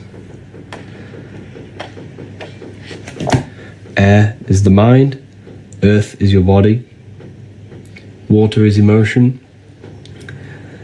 Fire is spirit. They're the 4 elements that correspond with your 4 bodies of the soul. Yep, I also love the books too. Thank you, Nick. Appreciate that. 100k likes, wow. On one of the lives. That's crazy. We are made of the Anunnaki. Yes, you are the Anunnaki. You are the Anunnaki. You.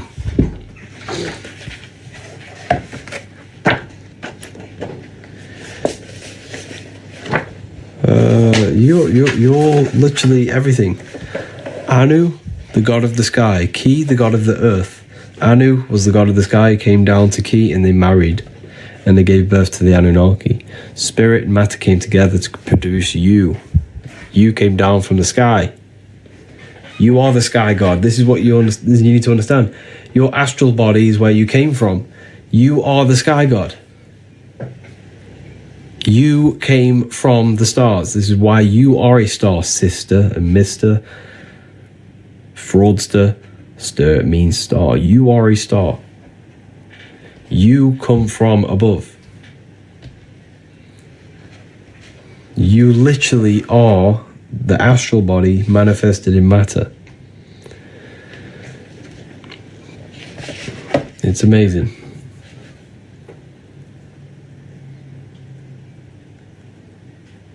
It really is amazing when you deep it. Truth mixed with lies. Okay.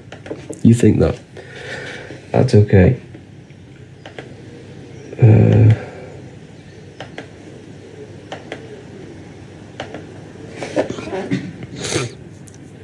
We are divine. We are.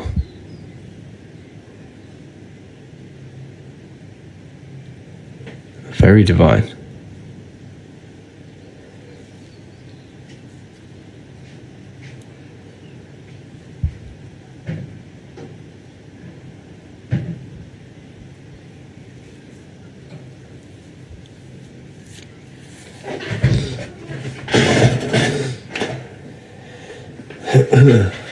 Yeah, it's amazing.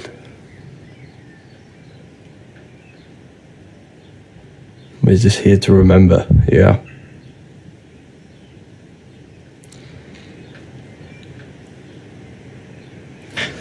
So yeah.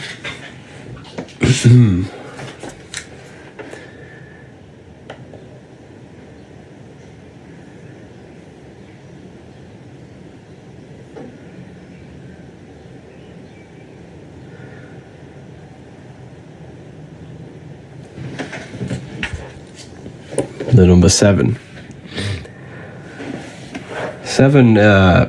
6 is the number of matter. 7 is the number of completion of creation.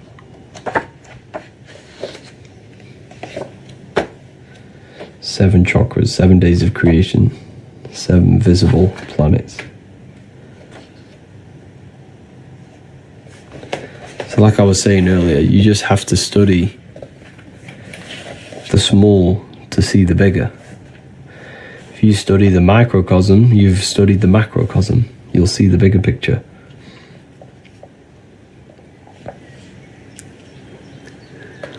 Sacred geometry, yeah. But geometry is one of the secrets about geometry. You know, we think geometry is something outside. We think geometry is something outside of us, right? But geometry is not outside of you. Geometry is your brain's codes on how to decode matter into reality. Why? Because everything you see is produced by your brain, not outside of you. Nothing is outside of you. It's what you need to understand. There is nothing outside of you. It's an illusion produced by your brain. The only thing that actually exists is the mind. And in essence, that doesn't actually exist if you turn it off. So this is why on computers you have 0 and 1. 0, nothingness. On and off. When you turn off the mind, the universe shuts off. There's nothingness. So, geometry, everything you see, is your brain's way of decoding. Geometry is not something separate from you. It is the brain's mathematical codes to decode energy into matter. You know?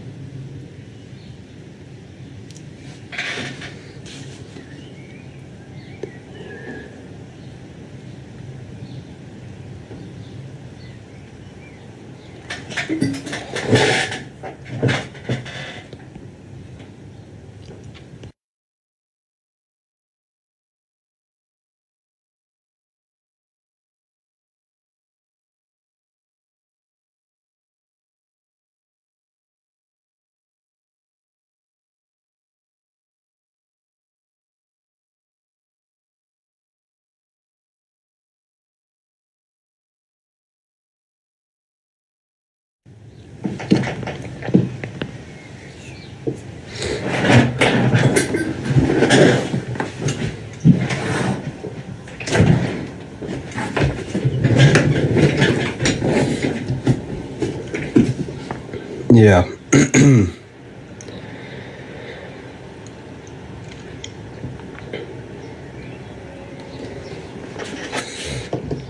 Very powerful, this knowledge. But yeah, there's a third book coming. We're in the process of writing the third book, Book of Symbolism.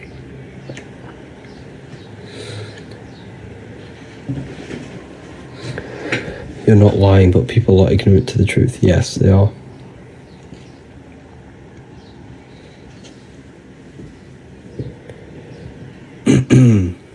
Yeah, people are just ignorant. Harry, what about the masterclass? What about the masterclass?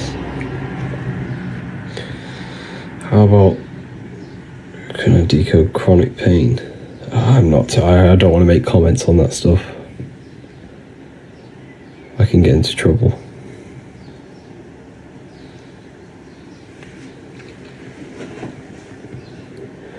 Opinion on the Baphomet.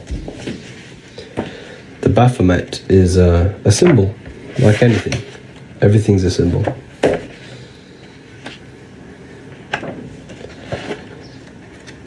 It's a symbol. Not a real figure.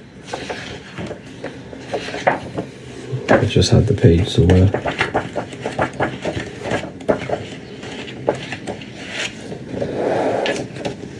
If you look at the Baphomet, right? You have fire, air, the wings, air, fish gills for water, earth, fire, air, water, earth. Water is emotion, air is the mind, fire is the spirit, earth is the body. You have the moon, represents the internal world. Is the internal world controlling you, or are you controlling it? As above, so below.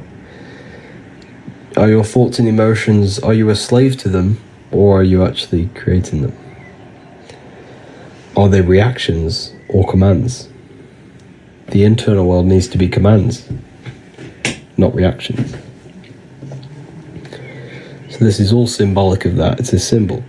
And this is the lower nature of man, the goat, the animal instinctual nature. Tells us to hate, steal, and rob. This is the higher nature, the spiritual nature. This also represents Capricorn, the goat. Capricorn represents Saturn, limitation, the lower self.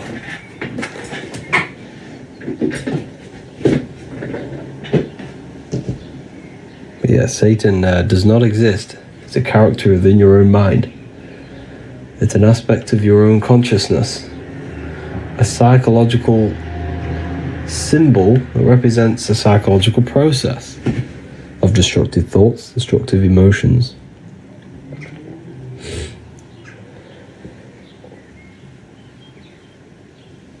Why are you sharing this information? Most would keep to themselves. Good question. Because I believe everyone should know their power. Everyone should gain their personal power. And if you think this is deep, the text you see right in front of you is a lot more deeper.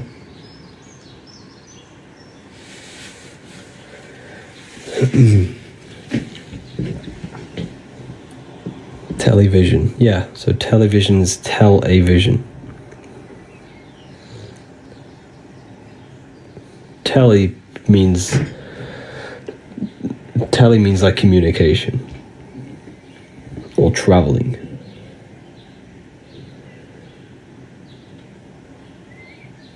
I just don't believe he's not real. That's fine. But when you realize that no one's worshipping Satan, the Satan doesn't exist. Satan is it's just an aspect of yourself. The universe is mental. The only thing that exists is your mind. Therefore, the Satan is just an aspect of your own mind. He very much exists. He doesn't. You've never seen him. Satan does not exist.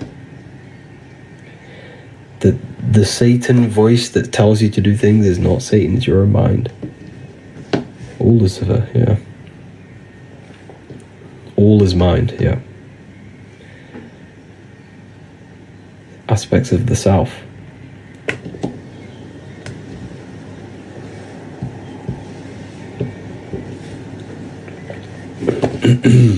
But yeah, it's crazy. Repressed, rejected parts of the self, Satan. Yeah, exactly. Limiting beliefs, suppressed emotions, hate, anger. This is all satanic energy, satanic thoughts, destruction. All internal.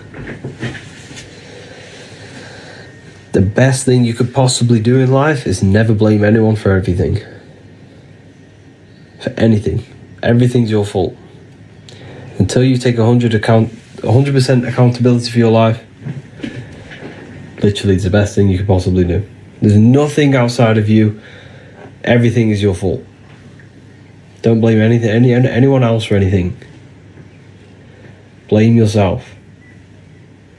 Even if it wasn't you. Blame yourself for being part of that thing. Blame yourself for being parts of that friend who did something to you. It's all yourself. You caused the destruction. Satan did not. Don't blame Jesus. Don't blame Satan for the bad things in your life.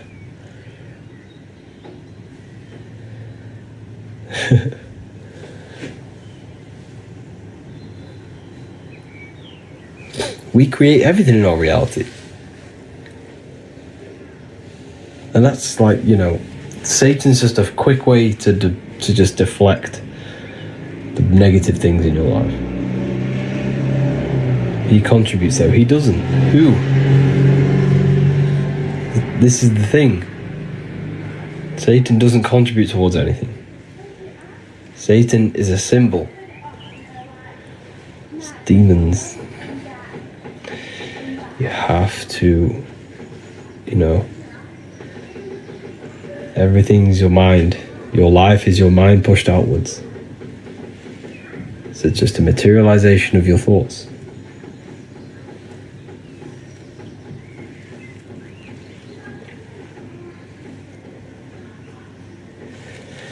But yes, I'm going to love and leave you all here today. It's been a great conversation with everyone. If you want to learn more about consciousness yourself, you want to gain the advantage in life and not be left alone, left behind without this information, get yourself these books and learn more about yourself, gain the advantage in life. These books will change your life. The books that I wrote, they're in my bio. You can get this one in PDF. It's very affordable. Even if you get the PDF version, this will change your life. But yeah, it's been an amazing talk, everyone. It's good connecting with you all. When's the symbolism book out? Symbolism book will be maybe a month or two. You wrote them. Yes, I wrote these books. My name here, right here. Harry B. Joseph. Harry B. Joseph. This book is full of symbolism. Yeah, the next book is on symbolism. Book of Symbolism. Can we pre-order? Maybe, yes, in the next few weeks, hopefully. I'm going to try and set something up. But hopefully I can... I'll keep you all updated with that. But make sure you're in the Telegram or something. Because Telegram, I can directly,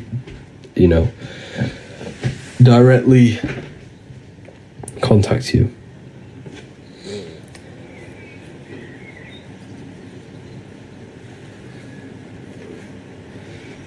But yeah, thank you everyone. It's been amazing talking to everyone, and please, anything on Hollywood alchemism, I'm not too sure on that. Yeah, take care everyone. Use the code if you're going to get the books. Click the link in the bio, it's going to take you straight there. Telegram's in the bio, or you can join the Discord. There's a whole Discord server.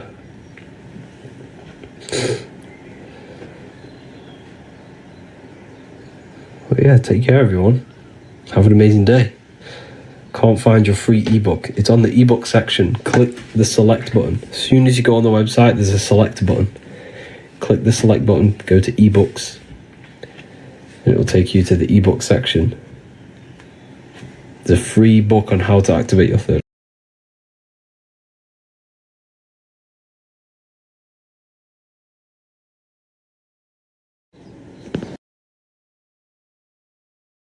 Who teach Christian religious studies?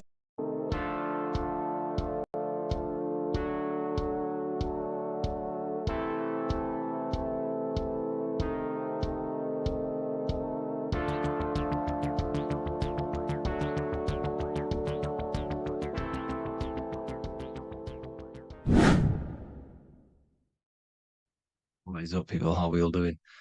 Today, we're talking about the flat earth cosmology. So let's jump straight into this. Please drop a follow and leave a like to help the algorithm. So we live in a torus field. Everything's made out of torus fields. And every torus field has motion. It's what it is. It's the motion of energy. And every torus field has a center, which is the black hole. It's a womb of creation. It's counter space. Now, this is why the North Pole is magnetic, because the center of this torus field is the most magnetic part, the strongest part of the field. So this is why all compasses will point you to the center. And the Earth's magnetic field is spread across the whole of the Earth. And it's spinning, as you can see here, it's like a tornado at the center. And this tornado is the force which is spinning the sun and the moon around us. You got the sun, the moon, Polaris, just like in the Masonic cosmos here. The sun, the moon, Polaris, the all-seeing eye. Now we'll get into Polaris a bit later, but the sun is the magnetic force. Sorry, is the electric force, because every field is electromagnetic. Now, the sun is electric. It's positively charged. It's gonna give you energy. It's feeding energy. The moon is more magnetic energy, which is taking your energy away from you. And this is why you become sleepy when the moon comes out, because it's taking away your energy. So these two forces is the balance. It's the yin and yang. It's the balance. Everything in this creation is balanced, because the torus field is the Earth is the plane of inertia, the 0 point within the field, because physical matter is a result of two opposing forces equalized on the plane of inertia. And that is where matter crystallizes into physical results. And this physical plane is the plane of inertia, planet Earth. And at the center of this plane is the black hole, the womb of creation. And outside of this black hole gives birth to light. So the torus field is constantly rotating, going into counter space, the black hole, and then out of counter space gives birth to the white hole, white light. You see, so it's going around, black hole, birth again, black hole, birth again. And it just keeps going around. It's an infinite cycle of energy. And this is where the infinity sign comes from. This is the motion, this is the force which is creating everything to spin inside of this cycle, circle. Okay? And it's making the stars spin. It's making the sun and moon spin around us, around this center point. Now here you see Horus and Set. Horus and Set putting their feet inside of this dome. This is the royal arch, the arch of the dome above us, which is like you see in the Masonic cosmos, the royal arch of Freemasonry.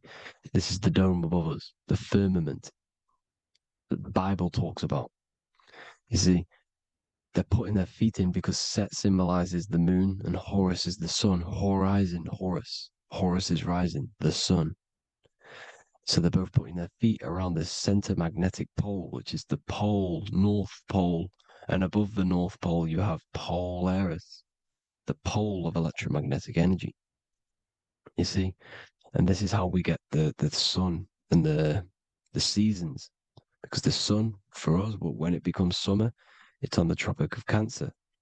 Then it spirals outwards, going out and out and out, then goes to the Tropic of Capricorn. That's winter for us. Then it comes back in and creates summer again. So it's constantly spiraling around this center magnetic North Pole. You see? So this roof above our heads is the firmament. And this is what they've taken off of us. They haven't physically taken it, but mentally they have taken this away from you. It's a female energy. And this is what the Egyptians called Nut, the sky god Nut. And this is the womb. We are inside God's creation, God's womb. And the woman's womb, when she has a baby, is a microcosm of this. Because everything inside of this creation is micro, macro. It's a reflection of the bigger things, as above, so below. So the dome above our heads is the dome we are in when we are a baby. And you can see the sacred geometry of it is the exact same. It's the dome. And when we are inside of the womb, the woman, the sacred maker, which is the M, the Masonic M, this is the G male symbol. The Masonic M is maker, mason, matter, male. She delivers the male, you see. She delivers the male because it's the maker, the female, the magnetic. The woman is magnetic in nature. The male is electric in nature. So when we are in this womb, the female, we are being fed by the center umbilical cord, by the center of the mother's stomach. We're connected to the center of the woman's stomach, just like we are when we are in the earth.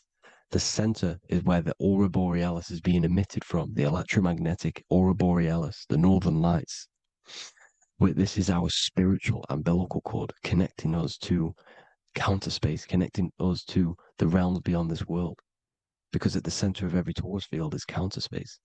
And at the center of the earth is our spiritual umbilical cord. And this is the earth's belly button, as you see. As above, so below. We had a physical umbilical cord. We have a spiritual umbilical cord. And this gets cut when we die. When we're cut away from the physical reality. You see, here's the ancient Egyptian tablet showing this female. You can see the hair, it's a female above us because the female energy is nurturing, helping, looking after. And that's exactly what the dome is. It's protecting us. It's the Ark of the Covenant, the Ark covering us. You see? And this is what they've taken away from us. By you believing in space, it completely destroys the idea of this being a sacred creation. They've taken the roof off your head, whether if you believe in space, you believe that there's chaos, there's planets, there's asteroids that could kill us at any moment. But this isn't true. They've made you fear your own creation that you're inside of. They've made you fear what's above you. You see, and it's to hide the power of astrology, the power of the lights in the firmament, which are constantly flowing through the ether. These powers which are above us are sending rays down to the earth, which are influencing our psychology and how we behave. And this is what astrology is. It affects human consciousness. It interacts with our consciousness. And there's a different energy every day because the planets are in different houses, different alignments. And this is, we'll go into this a bit deeper later on. So the world tree, this magnetic north pole, the pole of electromagnetic energy, was symbolized as a tree, the great tree at the center of the earth. You see? And this tree is symbolized everywhere. You can see here how the center person, this Egyptian person, is holding up the sky. This is the North Pole, the hyperboloid, at the center of every torus field. And this tree was in the Mayan cosmology. This is an ancient depiction. This is the torus field. There's the plane of inertia. Here's the center tree. Here's the tree in the center, the magnetic North Pole, the woman holding the stars. Here's the Hindu with the two birds symbolizing the sun and the moon revolving around this center tree. The Mayan tree, his Horus and Set around the North Pole. They all knew this flat earth cosmology. They knew these secrets. It's so sacred you understand the creation that you're inside of. Because if you don't, you'll be led astray. You don't know where you are. You're lost. You see? And here's the Masonic art with the rays of the stars coming down with the tree in the center. So it was personified as a tree. And we are in Asgard, Midgard, the middle garden, where there's good and evil. So the 7 layers of heaven, which is talked about in the Quran.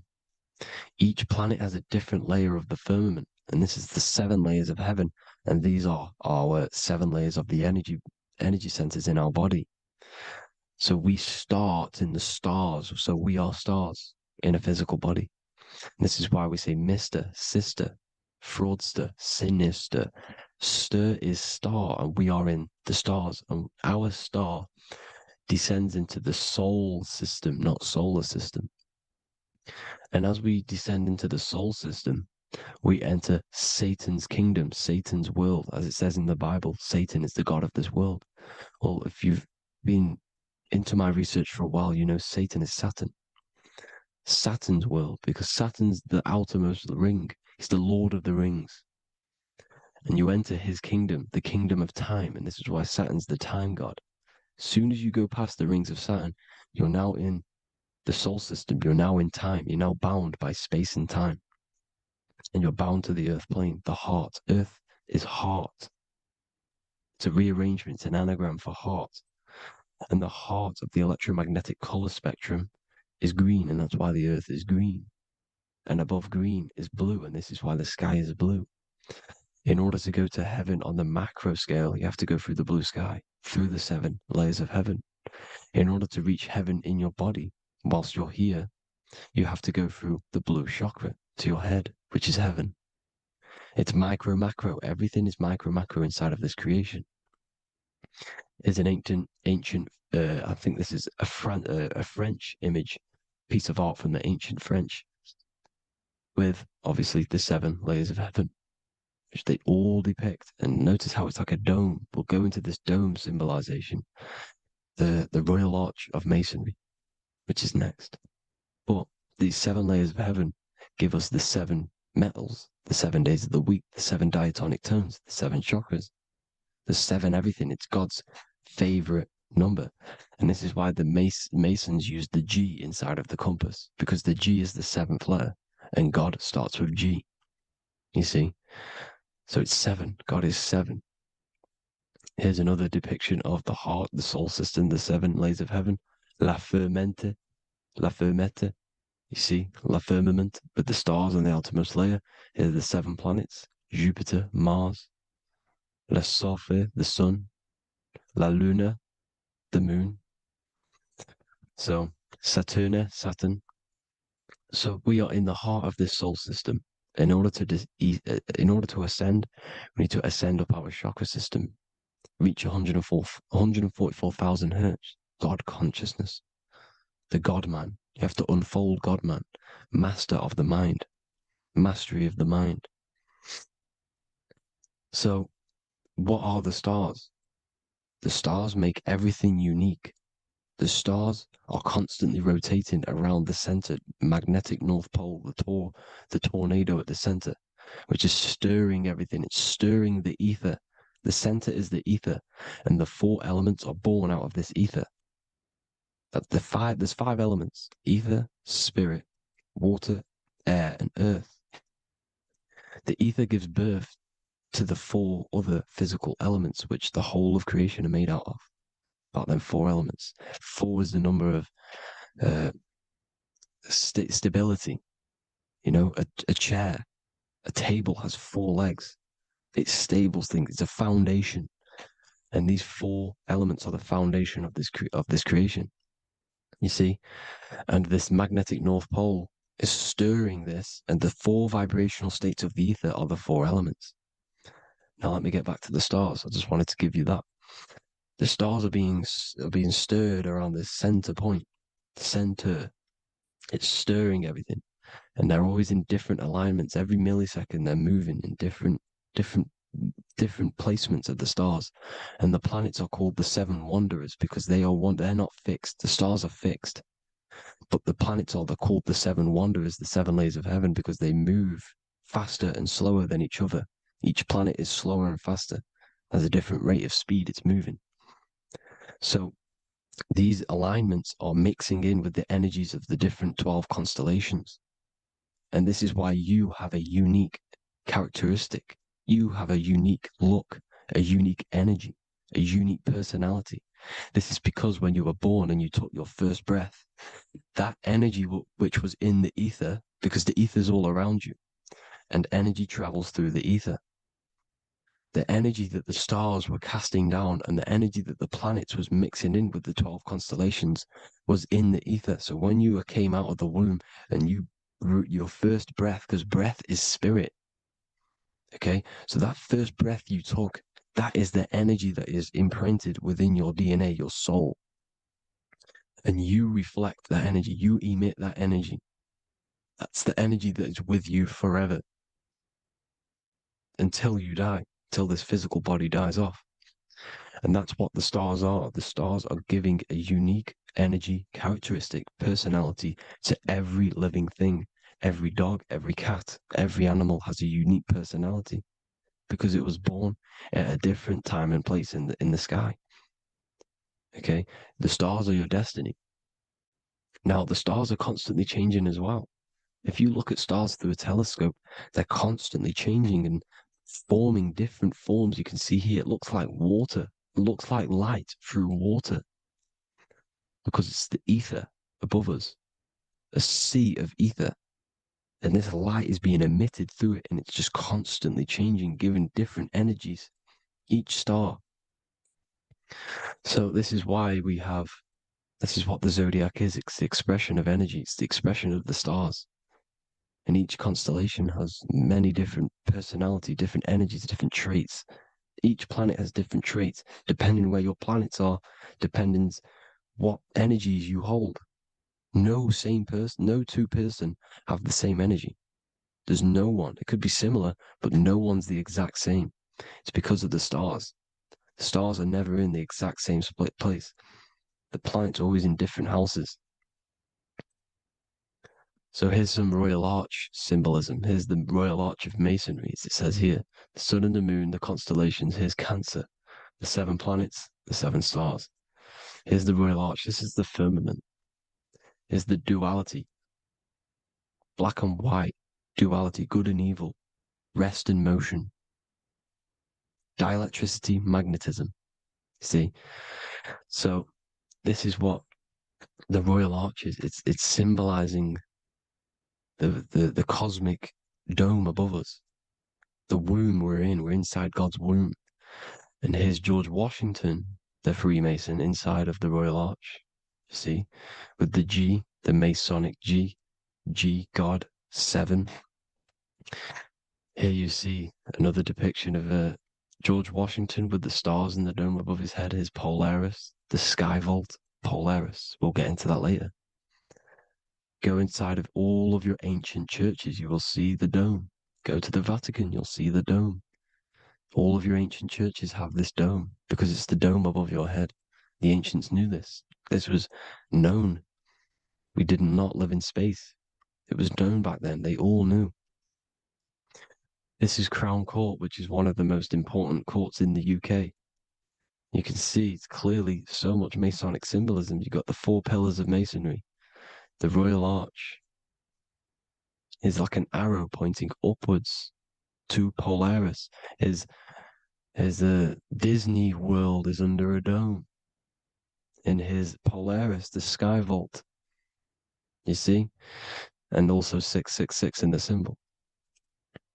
Here's more 7 layers of heaven. Here's an ancient depiction. The firmament. Here's the astral plane outside of the firmament. The Royal Arch. You see? It's everywhere. Here's Polaris, the 8-pointed star. Polaris is in between the sun and the moon. It's at the center of the Taurus field. And Polaris corresponds with the pineal gland as well, because it's the all-seeing eye. See? So, is Polaris, the 8-pointed star, which is at the very top. It's the very center. It's on top of the North Pole. And it's an 8-pointed star that's always symbolized as an 8-pointed star. Here you see the Vatican. The Vatican is a giant key with an 8-pointed star. See, it's a key. Here's the dome. Here's the Space Delta, the USA Space Delta logos. Here you see the Egyptian god looking from the center of the North Pole, looking upward to an 8-pointed star, Polaris. An arrow pointing up to Polaris. Here's another, the bear holding a key with an arrow up to Polaris. 7 holds the key to Polaris. Here's an eagle holding a key above the North Pole to Polaris. Polaris, and here's another one. There's another bird, like a dragon, holding a key to Polaris. Because Polaris is definitely something to do with leaving this creation.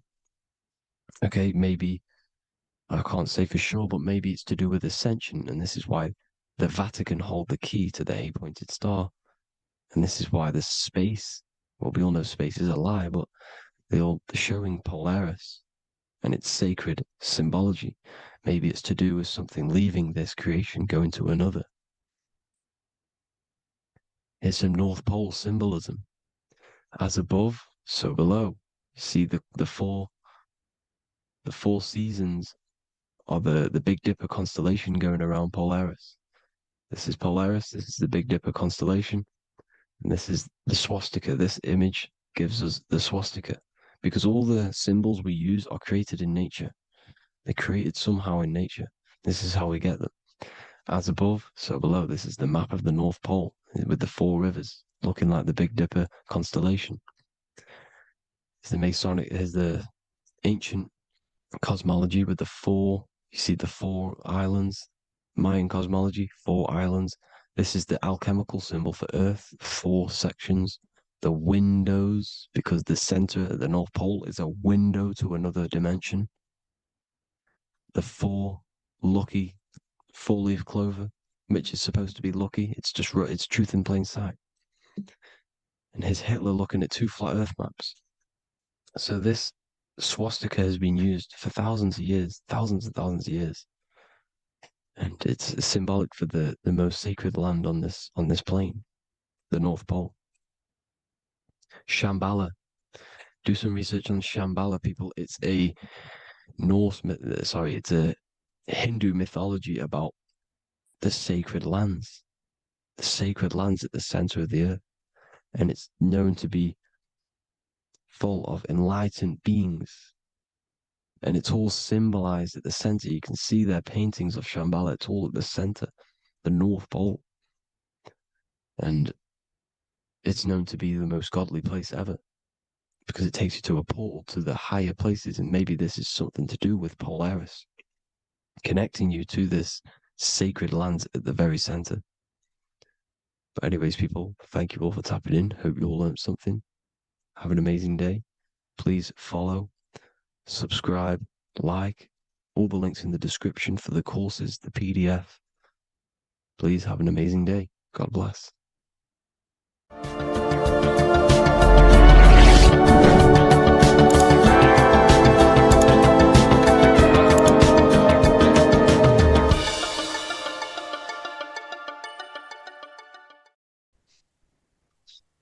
Matthew 21:1, Jesus went into the temple of God.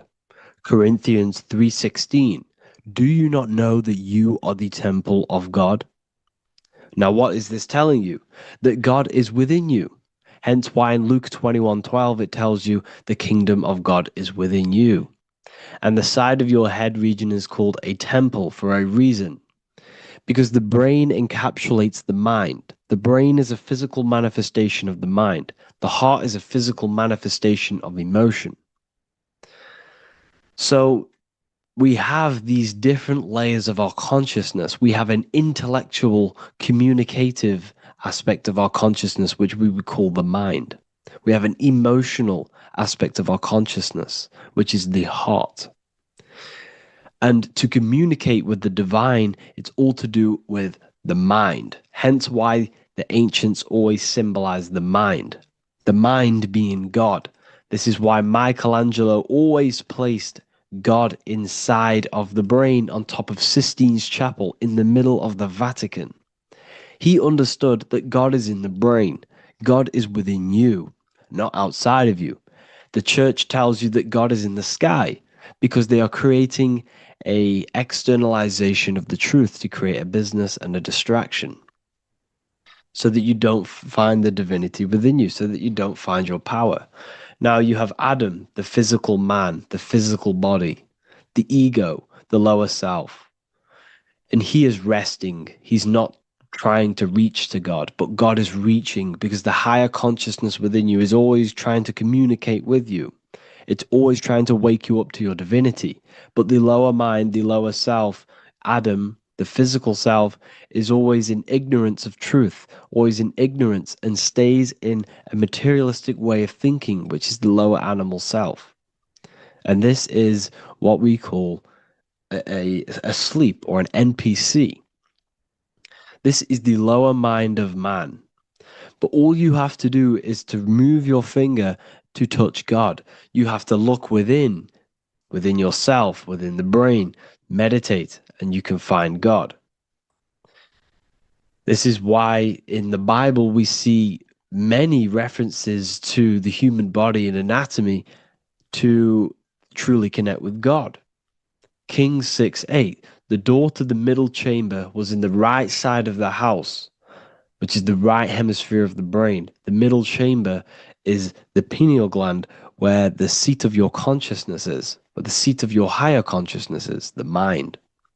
And they went up the winding stairs, which is your spinal column, into the middle chamber, and out of the middle chamber into the third. So they went up the winding stairs. This represents raising your consciousness up the winding stairs. Your spinal column acts as a stairway of consciousness.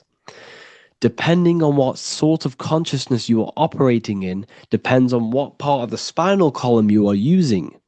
Because the spinal column ascends and descends consciousness. What do I mean? If you are in a reproductive way of thinking and you're always thinking about sex, you're jerking off all the time and you're always eating, all of your brain's power and your mind's power is being descended into the lower aspects of the spinal column, which represents hell, the physical state of man, Adam, the ignorant state. We're basically living off low-level pleasures like an animal. And the stairway to heaven is your spinal column. They went up the winding stairs into the middle chamber, which is your mind, your pineal gland, and out of the middle into the third stage of consciousness, physical, etheric, astral. When you meditate and you start to raise your consciousness during meditation, you enter the astral plane when you turn off thought. But this is the middle chamber inside of the brain. Here we see another painting inside of Sistine's Chapel of God inside of the brain. This is the brainstem. This is the brain. This is the frontal lobe. This is the back lobe. This is the back lobe. This is the cerebellum. Here's the reptilian brainstem. Here's the claustrum. This is what we are seeing here. Anatomy. Here is another one in Sistine Chapel in the middle of the Vatican. This is depicting the brainstem. God's neck looks exactly like the brainstem. Here we see a real brain compared to God's neck, because the neck is just below the brainstem. And this is what they are symbolizing, because they knew that God is within you. God is a part of the human body. God is inside of the body, because the body is a vessel for consciousness, for universal consciousness. Inside of you, inside of me, is the same spark of consciousness. And this same consciousness is spread out into every living essence, because everything comes from the one source, the one God, the one consciousness. Matthew 6:22-23. The light of the body is the eye.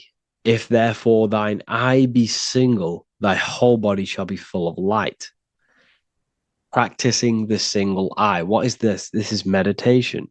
This is entering within yourself. So the Bible's telling you to practice the single eye. But if thine eye be evil, thy whole body shall be full of darkness. What does this mean? If your consciousness is in an evil way of thinking, if your mind is filled with an evil, negative mind space, then your body shall be filled with darkness, with evil, with negativity. Because negative thoughts destruct the body. Positive thoughts heal and regenerate the body. So he tells you to be, the light of the body is the eye, your consciousness, the inner eye of consciousness, the eye that lets you see. And what do I mean? You look with your two physical eyes, but you see with the inner eye. What you see is perception. You look with the two eyes, and what you see is perception. You are seeing, you are understanding, and that's what consciousness, the mind, gives you. Consciousness, or the mind, is the force that allows you to be a human being, that allows you to understand things and interact with things and make decisions. It's an infinite intelligence. See, the mind is not the brain. This is a big confusion with people. Hence why the eye on top of the pyramid is separate from the bottom half of the pyramid, because the consciousness is separate from the body, the eye, the all-seeing eye. It represents the observer, the eye that sees into this body, into this world, into this. You are the perceiver. You are the invisible spirit within the body. Theologians 4:17. After that, we are still alive, and our left will be caught up together with them in the clouds to meet the Lord in the air. You don't meet the Lord in the physical air. Okay? This symbolism of the ancient Christian artwork is showing you this is symbolic. These things never happened. There's no man in the sky. Moses didn't go on a mountain to meet with God. The air represents the mind. This is why you say you're an airhead when someone's very stupid. Earth is your body. Water is your emotions. Fire is your spirit. Air is your mind, the invisible mind. So Anton Mengs, an ancient Christian art worker, is showing you anatomy of God in the clouds. But this is the anatomy of the human body, raising yourself to the mind and turning the mind inwards on itself during meditation. And that's how you meet the Lord in the air. You meet the Lord in an elevated state of consciousness. The air represents an elevated state of consciousness because the air is up. You have to raise your consciousness to meet the Lord in the air. This is why Moses went on a mountain to meet with God. The mountain represents elevation of consciousness, raising the mind up the spinal column, taking all of the mind's attention away from the reproduction and the physical aspects of self and raising it to the brain and turning off the brain and going inward into the air. It's talking about raising consciousness. It's allegorical. It's a spiritual, metaphorical text. The side of your head's called a temple because inside that where that temple is, right in the middle of where you call the temple, is the inner chamber, the open room, the holies of holies in the Bible, or the land flowing with milk and honey, or Mount Zion. There's so many different names for the brain, or the upper room where Jesus meets his 12 disciples, the 12 cranial nerves in your brain. This is the temple of God. Your body is a temple of consciousness. It encapsulates the consciousness. It encapsulates the mind and soul. John 10:30, Jesus states, I and the Father are one. Psalms 46:10, be still and know that I am God. He's talking about the I am within you, not within Jesus. Everyone refers to ourselves as I. I am God. When you say I, you're referring to the highest aspect of yourself. The aspect that is above all thought, above all emotion, and above all things. When you say I, you're referring to your pure awareness, your pure consciousness, the highest aspect of yourself. And anything after I is egotistical. I is God. The letter I is the Roman numerals for one, because there is one God, one consciousness. The letter I is one line, just like the number one. Matthew 6:3-4, take no thought. Therefore, take no thought. Take no thought. He says this 5 times because you must turn off the 5 senses and take no thought to connect with God. Be still. This is telling you to meditate and know that I am God. The I am within you. I and the Father are one. I and God are one. You, who you think you are, is a completely wrong. The body is matter. Your name isn't you. Your job isn't you. Your reputation, your trauma, your memories, your friends, family, worries, bills, interests, dislikes, goals, passions. Anything to do with the thinking mind is not you. Who you think you are is a part of your thinking aspect of consciousness. But once you remove thought, you are no longer your name. You are no longer your body. You're no longer your reputation. You are the I. You are pure awareness, pure consciousness. Pure consciousness. And this pure consciousness has latched on to this name, this job, the body, and your traumas. Your pure consciousness has attached itself to this character who you're playing in the physical world. And this is essentially who you think you are, but you are not. You are the I, you are the self, you are pure awareness. So, in order for you to detach from these things, you must learn how to detach from your name, your job, your reputation. And you do this through meditation by turning off the thinking mind. Turning off the thinking mind allows other aspects of your consciousness to open up. What do I mean? Your whole life you've been thinking, and all of these thoughts has attached you to this physical body. You haven't allowed your consciousness to open up. And you can only do this by taking no thought. That's why Jesus tells you, take no thought. When you turn off the thinking mind, other aspects of your consciousness starts to open up. Other aspects of your being can open up. And this is how you astral project. This is how you do all these mystical things and things to do with consciousness. It's taking no thought. Imagination, emotions, thought, and memory are all to do with consciousness. These things are not physical. You can't touch thought. You can't touch emotions. You can't touch these things because they are not a physical thing. So you must turn off these things for other aspects of your consciousness to open up. Okay? So essentially, the Bible is a metaphorical, astrological, numerological, metaphysical, spiritual, encoded text that talks about human anatomy, spirituality, and the true nature of the human experience. Everything they teach you in school is to make you think that you are this body. Everything they teach you in church is the externalization of the true teachings of Jesus. Jesus was telling you to meditate. Jesus was telling you to practice the single eye. Jesus was telling you to look within yourself and find God. He wasn't telling you to pray to him. Mark 16:19, he was taken up to heaven and sat at the right hand of God, the right hemisphere of your brain.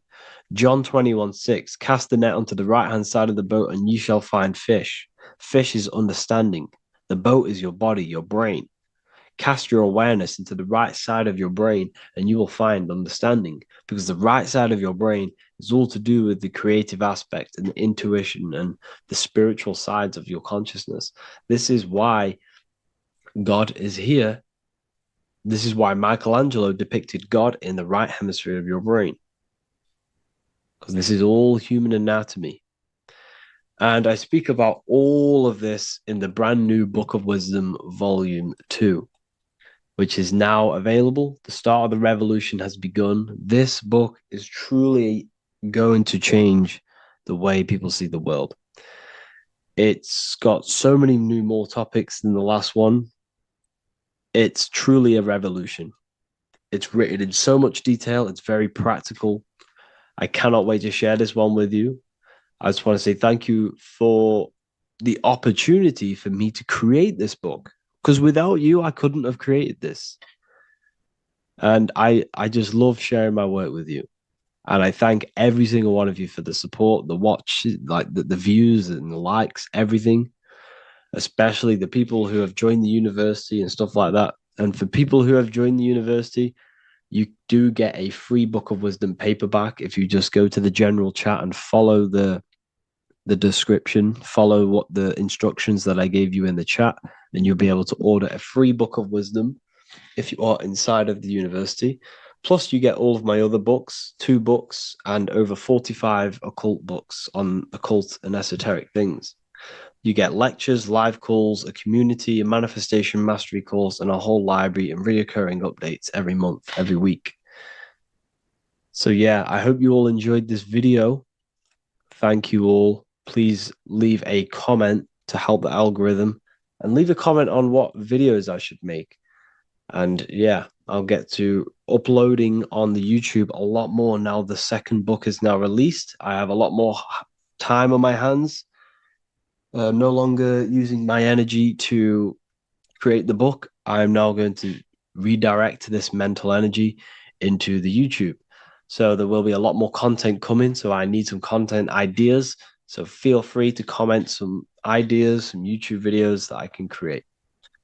Thank you all, people. Have an amazing day.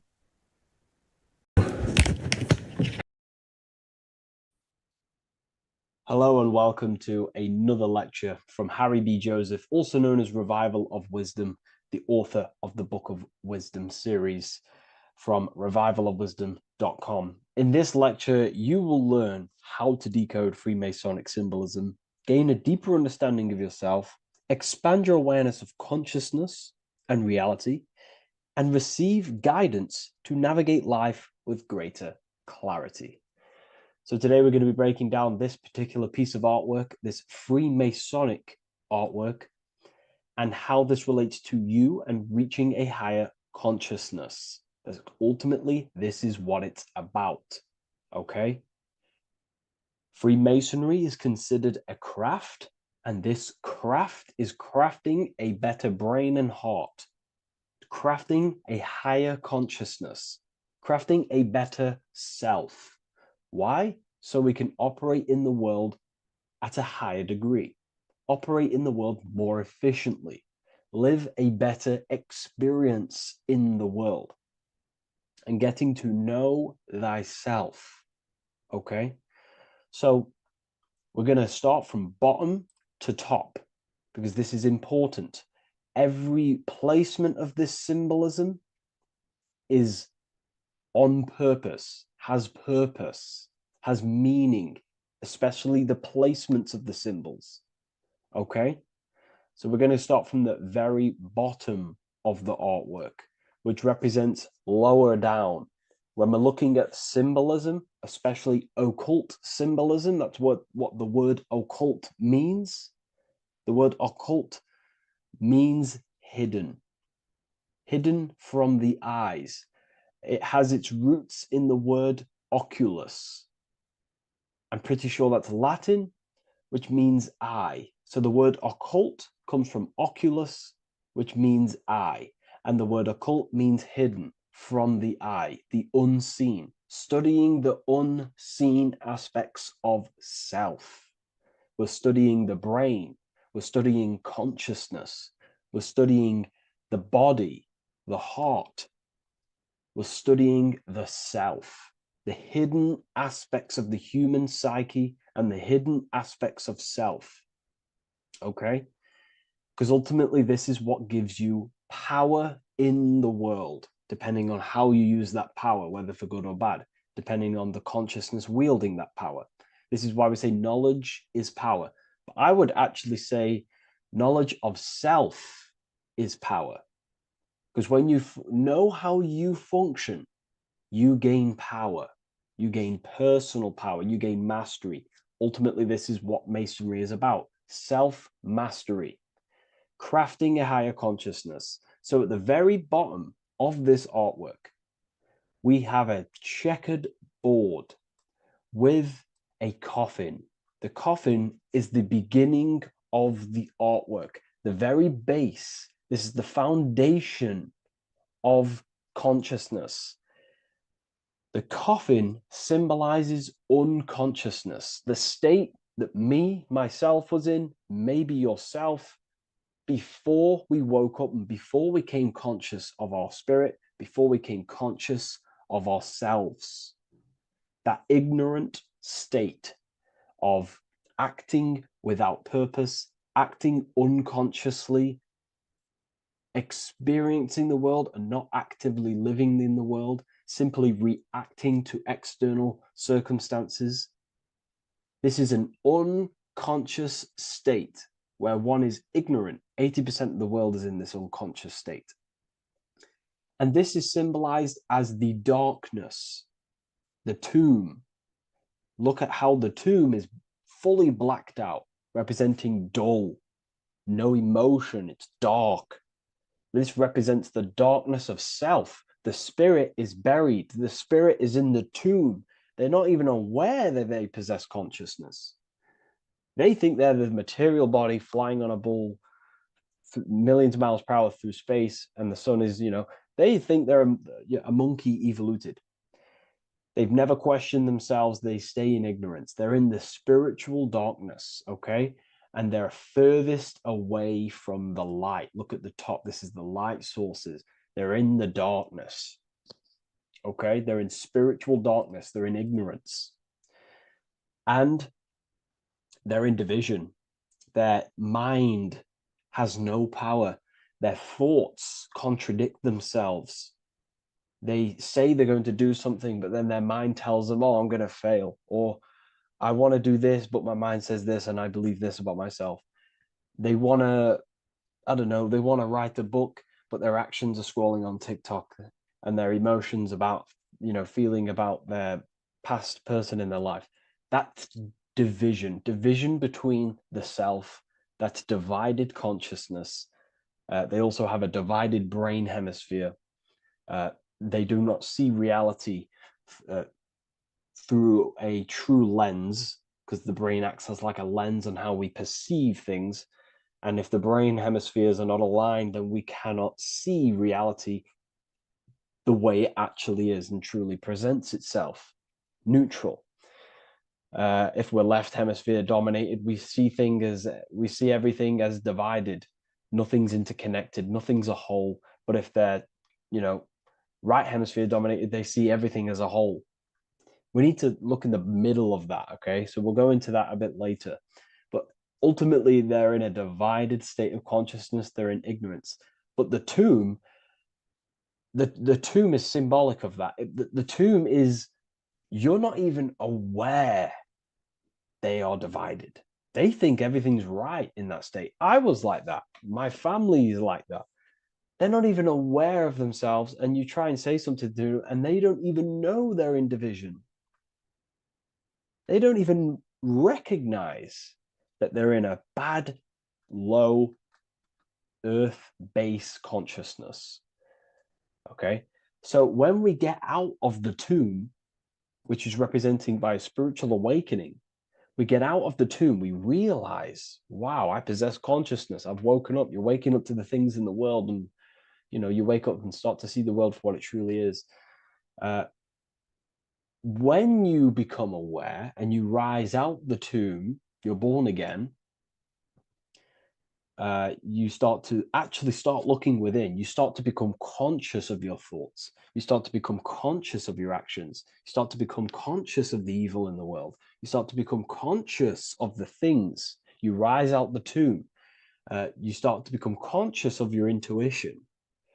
You then step on the checkered board. The checkered board is now you realizing you're in a divided state.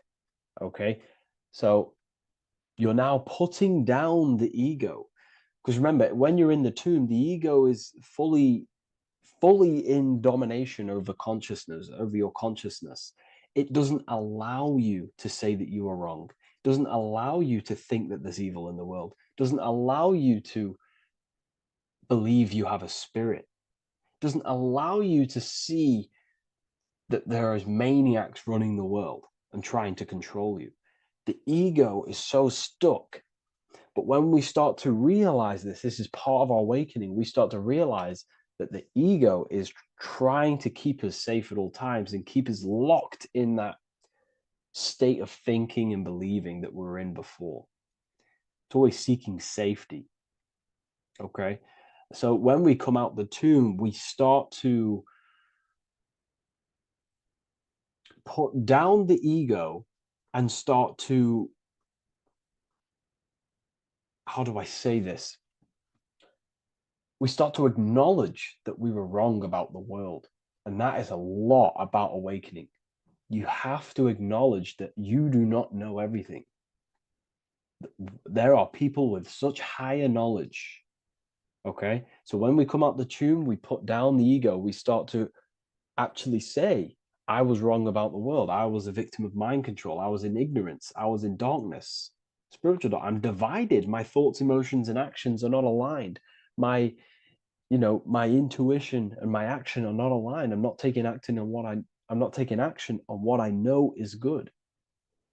I'm taking actions against what I know is good. That's a sin. That's a sin against the spirit. Okay? So when you acknowledge this, you acknowledge you're in division, you then take the first 3 steps, which is the Freemasonic Blue Lodge degrees. These 3 steps. Okay? Ultimately, this checkerboard represents illusions as well. You're in an illusion. Okay, this is why we see it heavily used in the music industry. It represents base consciousness, base level awareness, 5 sense thinking. It represents you versus me thinking, walking down the street and thinking everyone's trying to hurt you, and it's always you versus me, judging people in your own mind. That's low thinking, lower thought. And not to notice squares. Squares are an unnatural state. They're an unnatural shape. We do not see squares or 90-degree angles in nature. It's the lower mind. So it represents base consciousness, base level awareness, only aware of the physical body, only aware of the 5 senses, never looked within. That is the base. And this is the foundation we have to rise up to the light from, up to higher consciousness. So this gives us a strong foundation when we realize this about ourselves, that we were in division. Our thoughts, emotions, actions were not aligned. Our brain hemisphere was not aligned. I'm not thinking with love of the heart. Okay? So that is the state we're in. Now, hopefully that's cleared things up about the chessboard. Before we move on, please leave a like, maybe a comment if you wish for me to discuss anything in the further lectures.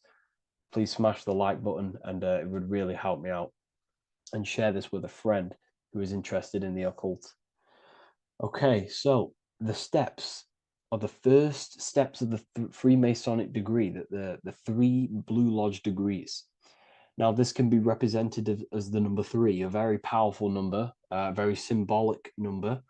Number 3 is the 3 expressions of consciousness.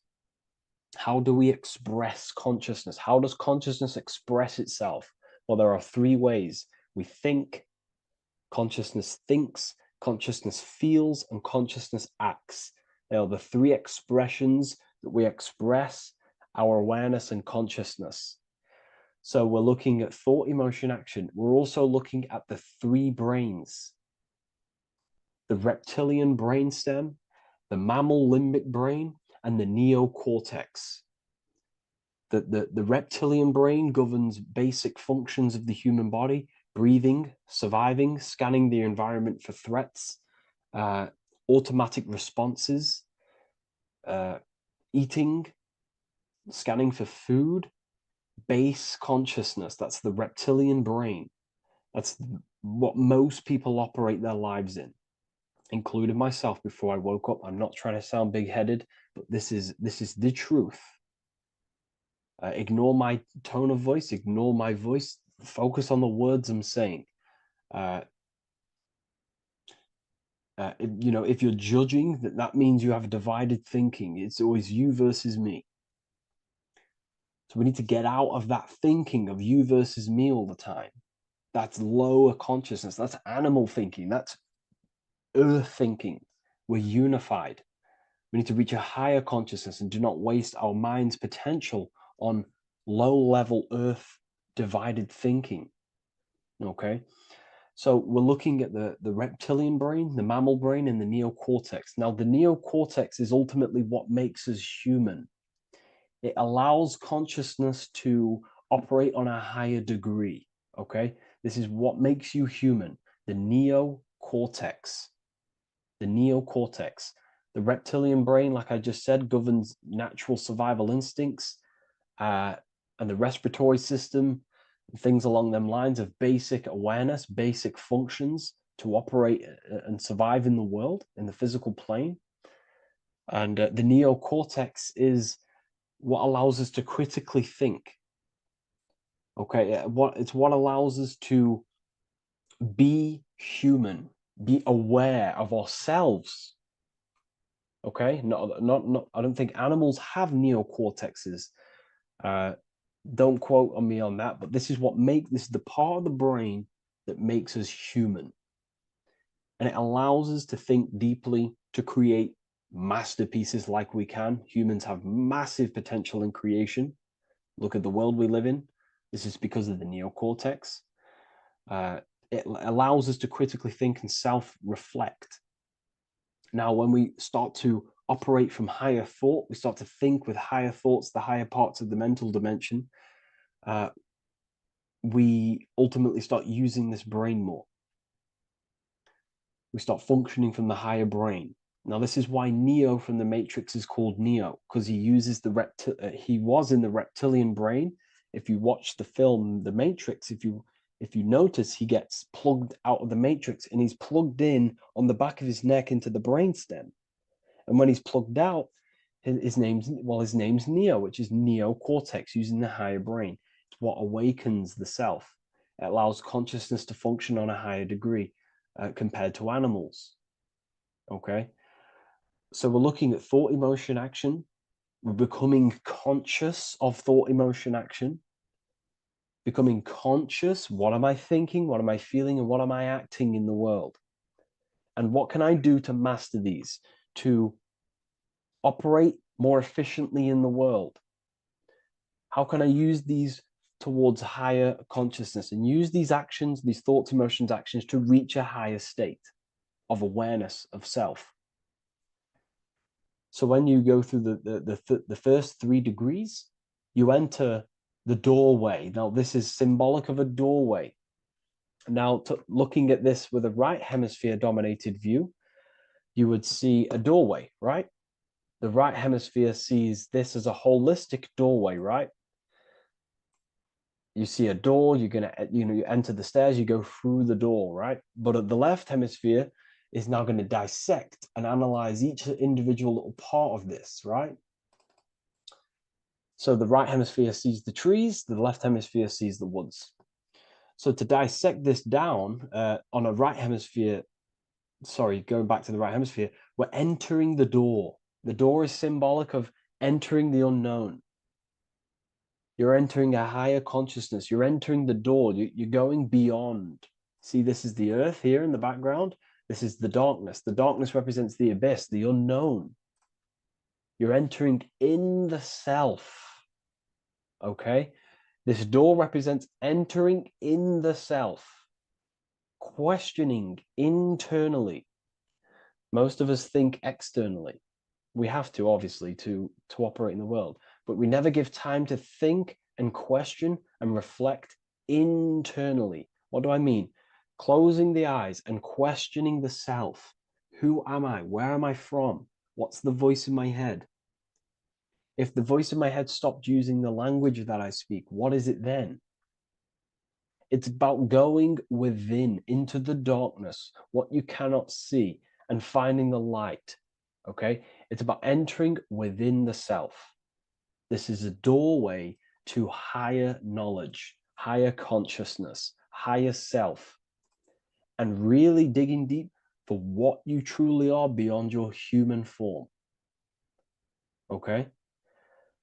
So we have, most importantly, I'm not going to go over every single one of these symbols here. I'm going to go over this on a basic, well, not a basic level, a very detailed level, but it's not going to go over every single symbol. We have a left pillar and a right pillar. The left pillar has the sun next to it. The sun is more electrical energy. It's very dominant. It's a very powerful masculine force. This represents the masculine quality of consciousness. The masculine qualities. We have many masculine qualities, such as actions, physical actions with the body. We have thinking. Thinking is a very masculine force. We have the left brain, analyzing brain, the brain that's very logical, that's trying to figure things out. That's the masculine pillar. Okay? So this is the masculine qualities of consciousness. It also represents what we can see, the sun. The sun allows us to see, to visually see in the world. So the sun represents the external world, the world outside the self. When we close our eyes, we have a self, an internal dialogue, an inner voice. We have an inner world, outer world. This represents the world we take physical action in, the material external world outside you. Okay? The world we can see. And then on the right pillar, we have the moon, which is associated with feminine qualities of consciousness. Now, the moon is in the night, what we cannot see. The moon is the nighttime. The darkness symbolizes what we can't see. So it's representing the internal world, the world of the self, the immortal world. Okay? The self in the mind is immortal. When you close your mind, you go in the mind, that self inside you is immortal.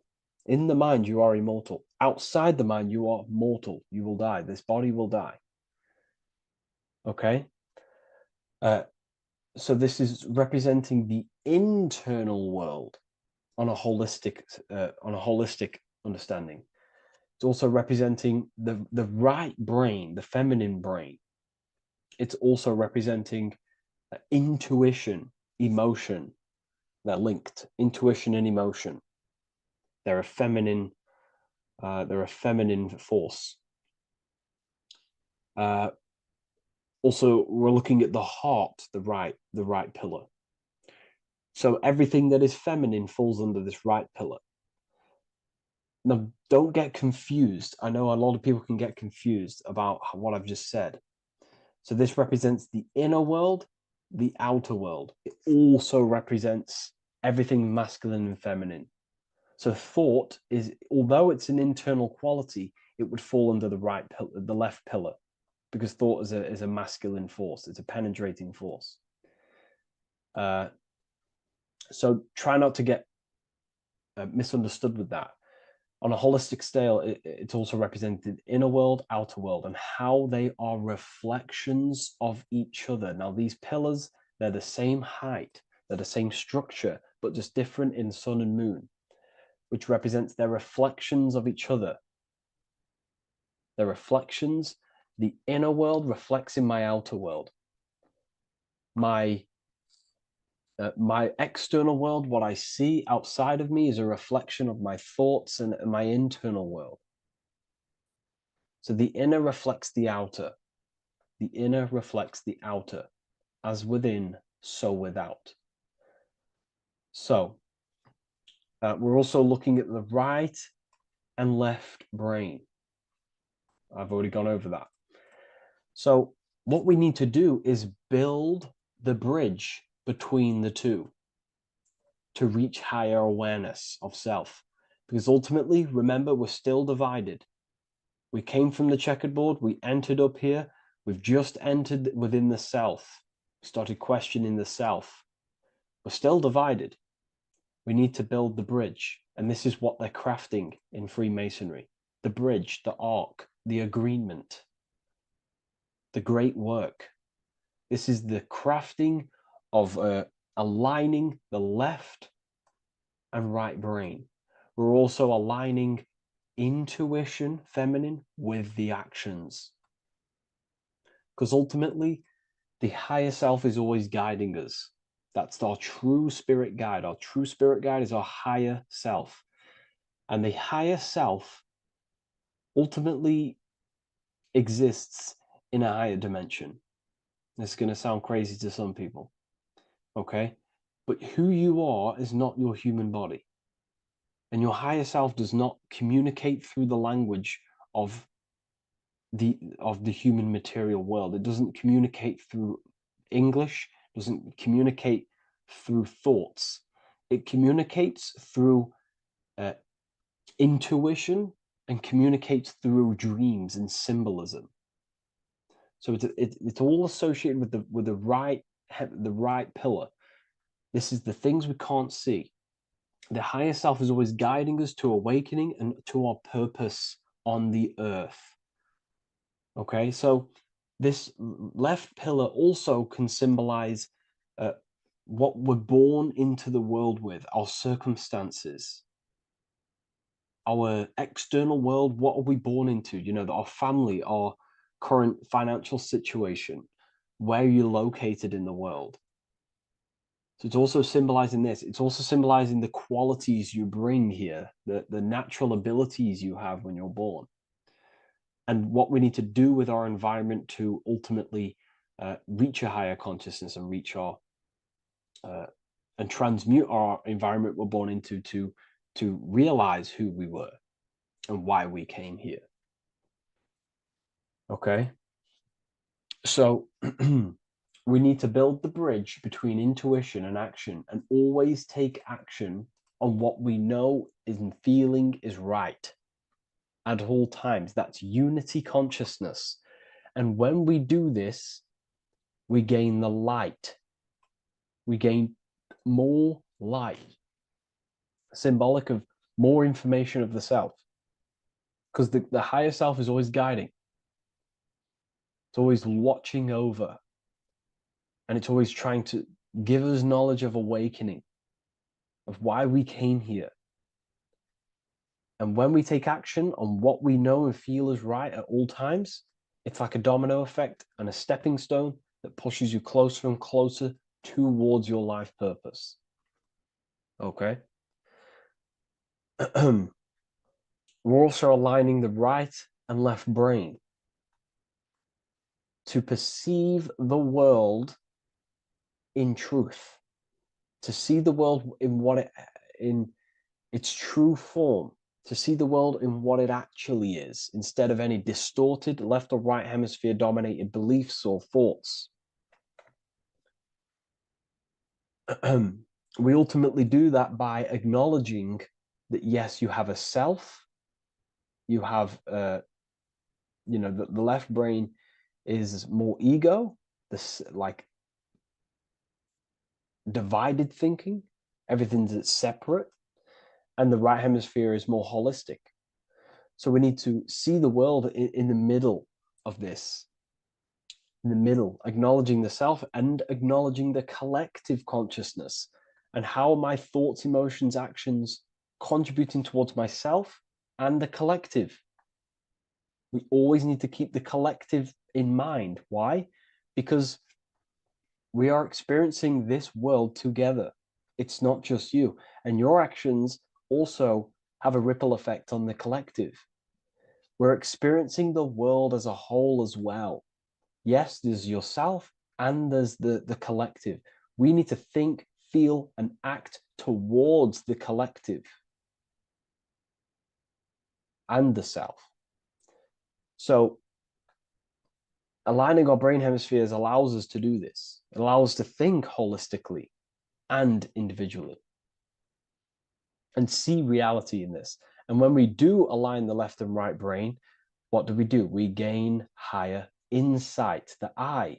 We build the bridge between the left and right pillars. We gain the eye. The eye is what? Insight. The eye requires light to perceive and see the material world. So this is symbolic. This is the inner eye, the inner self, consciousness. And when consciousness has light, which is symbolic of truth, knowledge. Light is a massive symbol in Freemasonry. And light represents knowledge of self, information. And when we gain information and knowledge of self, when we align our left and right hemispheres, our actions take action on our intuition, we gain higher light, higher knowledge of self, ultimately. And this is why we also have the square and the compass. Okay? We have a square and compass here. The square and the bottom, base consciousness, also representing masculine qualities. This is the masculine qualities because squares are masculine. And the compass creates circles. So we have the circle on top of a square. Circles are divine. This is oneness. The circle is one line. The square is 4 lines. It's divided. So we need oneness over division. We need to unify the masculine and feminine qualities. Masculine and feminine qualities, okay? This is in the middle because the compass would fall on the right pillar and the square would fall on the left pillar. And it's unifying. It's representing unification of these 2 pillars of masculine and feminine qualities of self to ultimately rise towards this light, out of the darkness and into the light. Okay. Let's go back. The G. This is very important. This is one of the most important teachings I could possibly give you about the G. The G is the generative principle, is what generates things. And the force within you that generates things is care and the heart energy.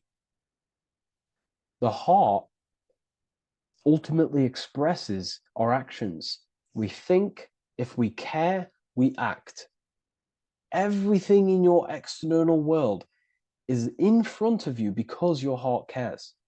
You care about the video and gaining knowledge. You're now here watching this video. That's the care energy expressing actions. So in order for us to truly get out of this divided consciousness, we have to go through the G. We have to go from base consciousness, the square, divided, we go through the G, because we have to care.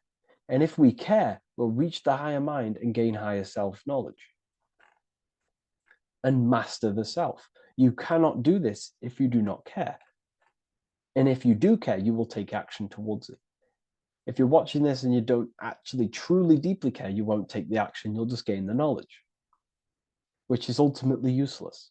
You have to take action on this knowledge. And if you do not, there's no point watching the video. It's difficult. It's difficult. It's not easy. And things, throw us off our path sometimes. I understand. I'm not saying I'm perfect, but we ultimately have to give care towards reaching higher knowledge. Seek and you shall find. If you have the care about reaching higher knowledge of self, you will seek it and you will take actions towards it. Okay. We see this everywhere, and I mean everywhere. The Temple of Solomon has the two pillars, Jachin and Boaz pillars, feminine and masculine qualities. Sol, O, Mon. Sol is sun, Mon is moon. It's building the temple, which is the temple is the inner self, ultimately. It's symbolic. The temple's not a real place. The temple of self, building the Temple of Solomon and reconstructing the Temple of Solomon, is about reconstructing the self through masculine and feminine qualities. We see it everywhere. And this is very symbolic, like very symbolic. We have the two pillars, we have building the bridge, and we have a stairway that goes to what you can't see, because it's going to the unknown. You have to have faith. Okay? What I'm about to say is very important. You don't know what higher consciousness is, okay, until you get a little bit higher. This is hard to explain, but I didn't know what everyone talks about, what higher consciousness is. I can't give you my higher consciousness. It doesn't work like that. You have to enter in and go within and have faith, going into the unknown, because you're ultimately going into something you do not understand. Higher consciousness, I cannot give it you. You have to enter the door and take action and think, feel, and act towards it, and you will go to the place, and then you will understand what higher consciousness is. Ultimately, what higher consciousness is higher knowledge and understanding of self, what you actually are. Okay, that is what's being symbolized here. It's again in the Masonic art. We have the darkness. We have to have faith to leap into the darkness, into the unknown. We see this everywhere. Like, you'll see, when I say this everywhere, and I mean everywhere, you'll see this. Every doorway has this symbolism in the ancient world, because ultimately this is what it's about, people. The door represents going within, into a new light, a new room, a new level of understanding of self. Okay. Here we have Astro World. Now this is obviously a darker aspect of this, but again, we have the two pillars. See you on the other side. That's the doorway. The other side. And I'm not going to break down, this ritual, but you can guess what I'm on about here. That's for the university, of course. I can't break that down on YouTube. It's way too deep.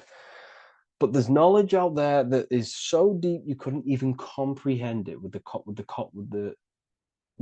the current mind, even for myself. And this is the power of symbolism. The more you learn about yourself, the more these symbols reveal to you. It is a journey of self. And I can't give you these understandings. You have to go within and question and meditate on these symbols yourself, and have thinking exercises of meditating on a symbol and seeing what your mind does with the symbol, what it lets you think about that symbol, and you'll unlock deeper meanings. I'm going to go over one more symbol before we end this. This is the hourglass, which represents or time. Time, a very overlooked thing in today's world. We do not have unlimited time in this body. You have limited time. You will die. You will die. You have limited time in the external world. This is why it's on the left pillar, located on the left side, the external world. You are limited. The scythe represents you will be harvested. Your body will die. It'll be harvested. You will die, and you need to fulfill your mission here. You came with a purpose. You have to find that purpose by going within the self and questioning and taking action on what you know and feel is right. Unity consciousness, aligning thought, emotion, action. So if you wish to learn deeper insights, gain exclusive lectures, astral projection, self-mastery, I've just started a new section on mind control methods and how people are using this in society and becoming conscious of it. I've now opened 5 spots at a limited special price for Ethereal University. Use the code MIND, all capital letters, MIND, all capital letters at the checkout. And there's only 5 of these codes. Whoever uses them gets them. It's ultimately going to give you 20% off the university for as long as you're subscribed to the university. We go so much deeper in the university. Remember, social media is just the tip of the iceberg. Tip of the iceberg information. There are certain things I can't talk about, but I'll see you inside, and I hope you enjoyed this video. Please leave a like, comment, and a subscribe. Welcome to Revival of Wisdom. What is good, people? Is Revival of Wisdom. We're back with another video. Today we're going to be talking about the importance of Saturn and the occult. Let's jump straight into this. So Saturn is the god of the earth, right? It's the time of God, change, destruction, physical matter. He creates and destroys, because the energy of Saturn is the key to crystallization.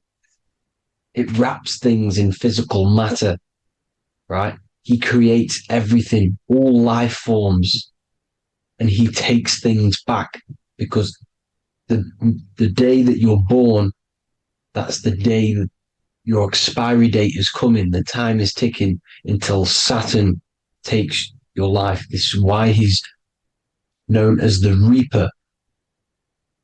Okay? As he's personified as eating his child here in this ancient Roman painting.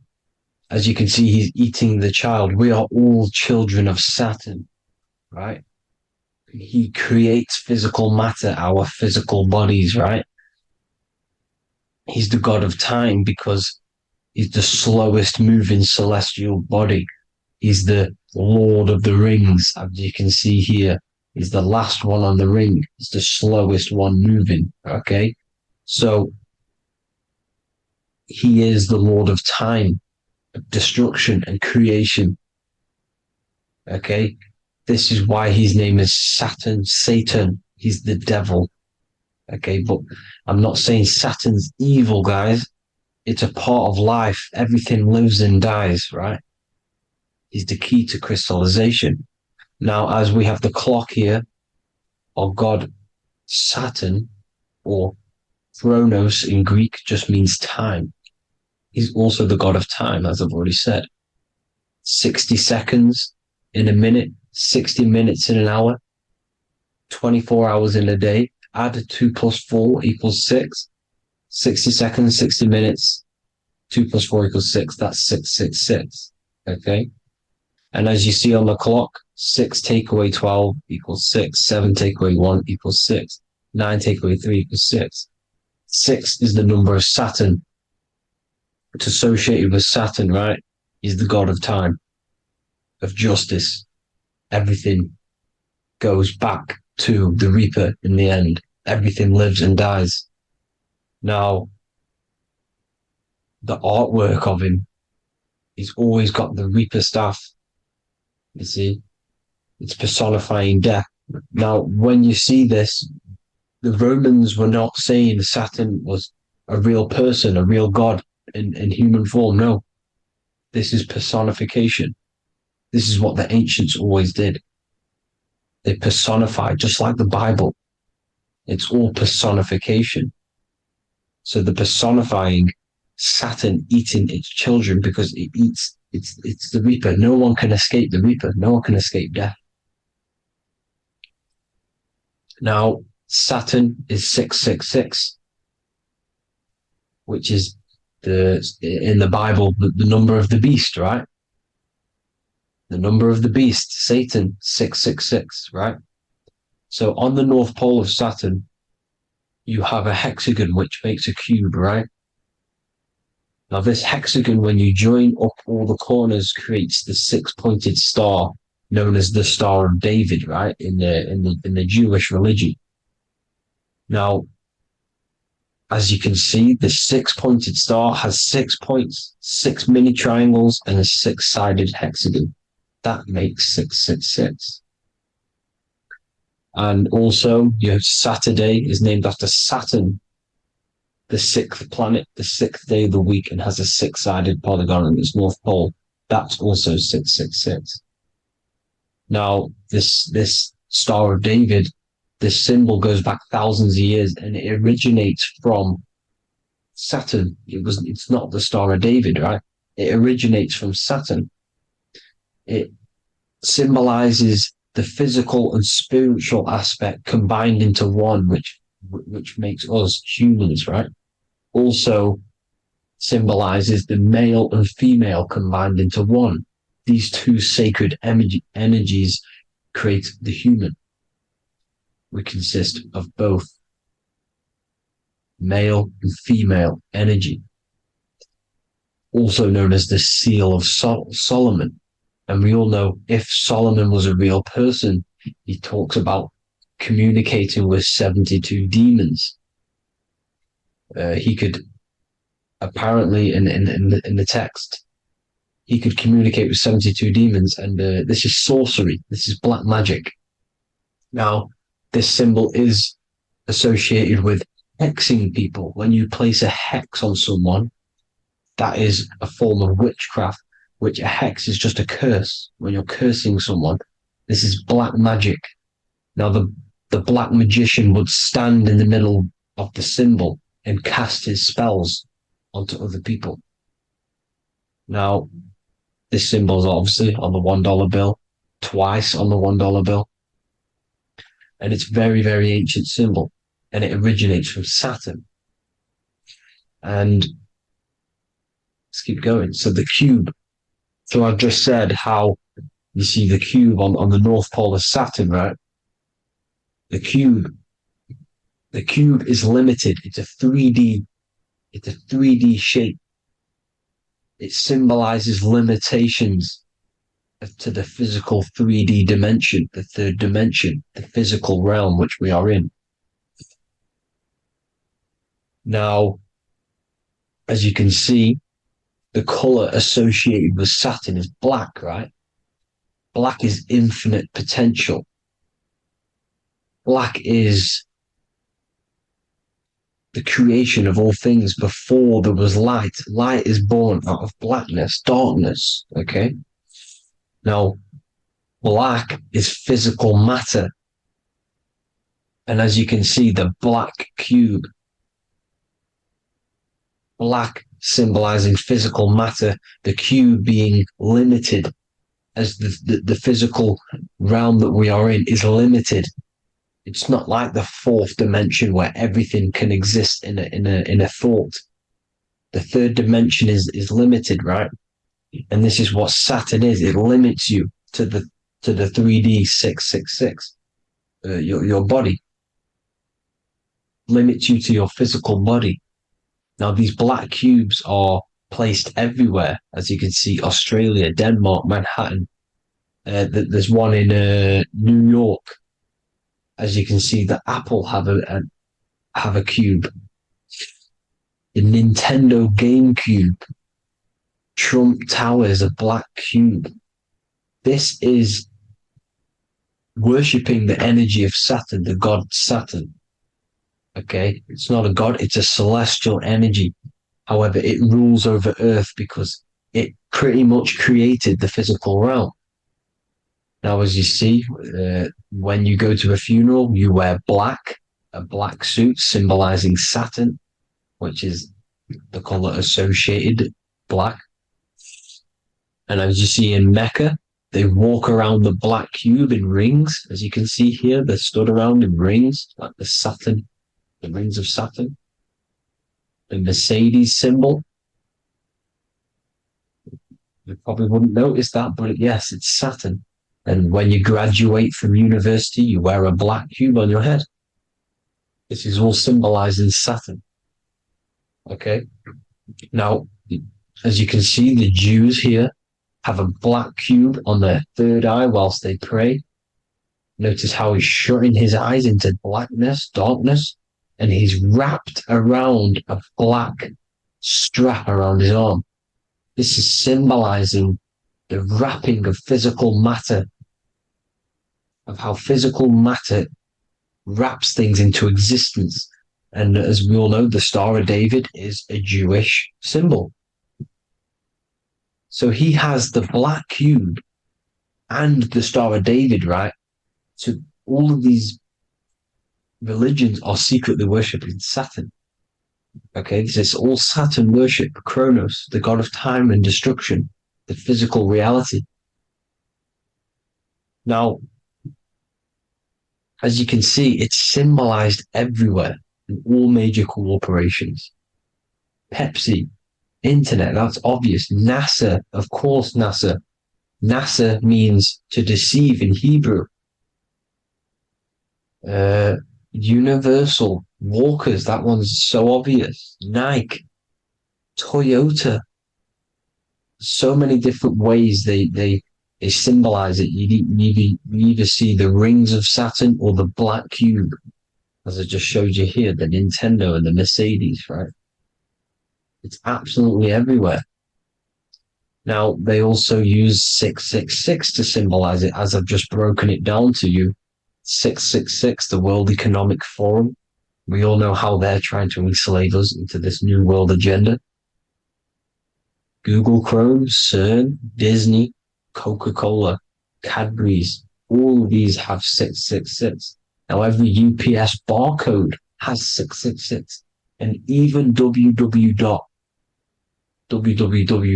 Is Hebrew for 666, as you can see here. Monster. It's the same Hebrew letter that means 666. Drake, 6 God. That's his God, Saturn. Why? Because they love physical realm. They love the physical dimension, the third dimension. Because they can rule here through riches. They can build an empire here. It's not like the fourth dimension. They don't want to ascend. They want to stay down here in the physical realm. Okay? Now, this is why they're cloning. They can move their consciousness into other clones to live forever. This technology exists. This is why they love the third dimension. As you can see, all of these sellouts here, Drake, Leonardo DiCaprio, you know, all of these people doing 666 because this is their God. This is their God. They love the physical realm. They sold their souls for wealth and fame in this physical realm. So why would they leave? You see? Now, this isn't all just evil, okay? So you have 7 chakras, right? You have 7 days of the week, 7 solfeggio scale notes. These are frequencies, the solfeggio scale. Now, it's called the Saturn moon matrix because the moon symbolizes your mind, because you're created out of the Holy Trinity, which is body, mind, and spirit, right? That's the triangle, the equal triangle. body, mind, and spirit. Now, the three main celestial bodies are Earth, Moon, and Sun.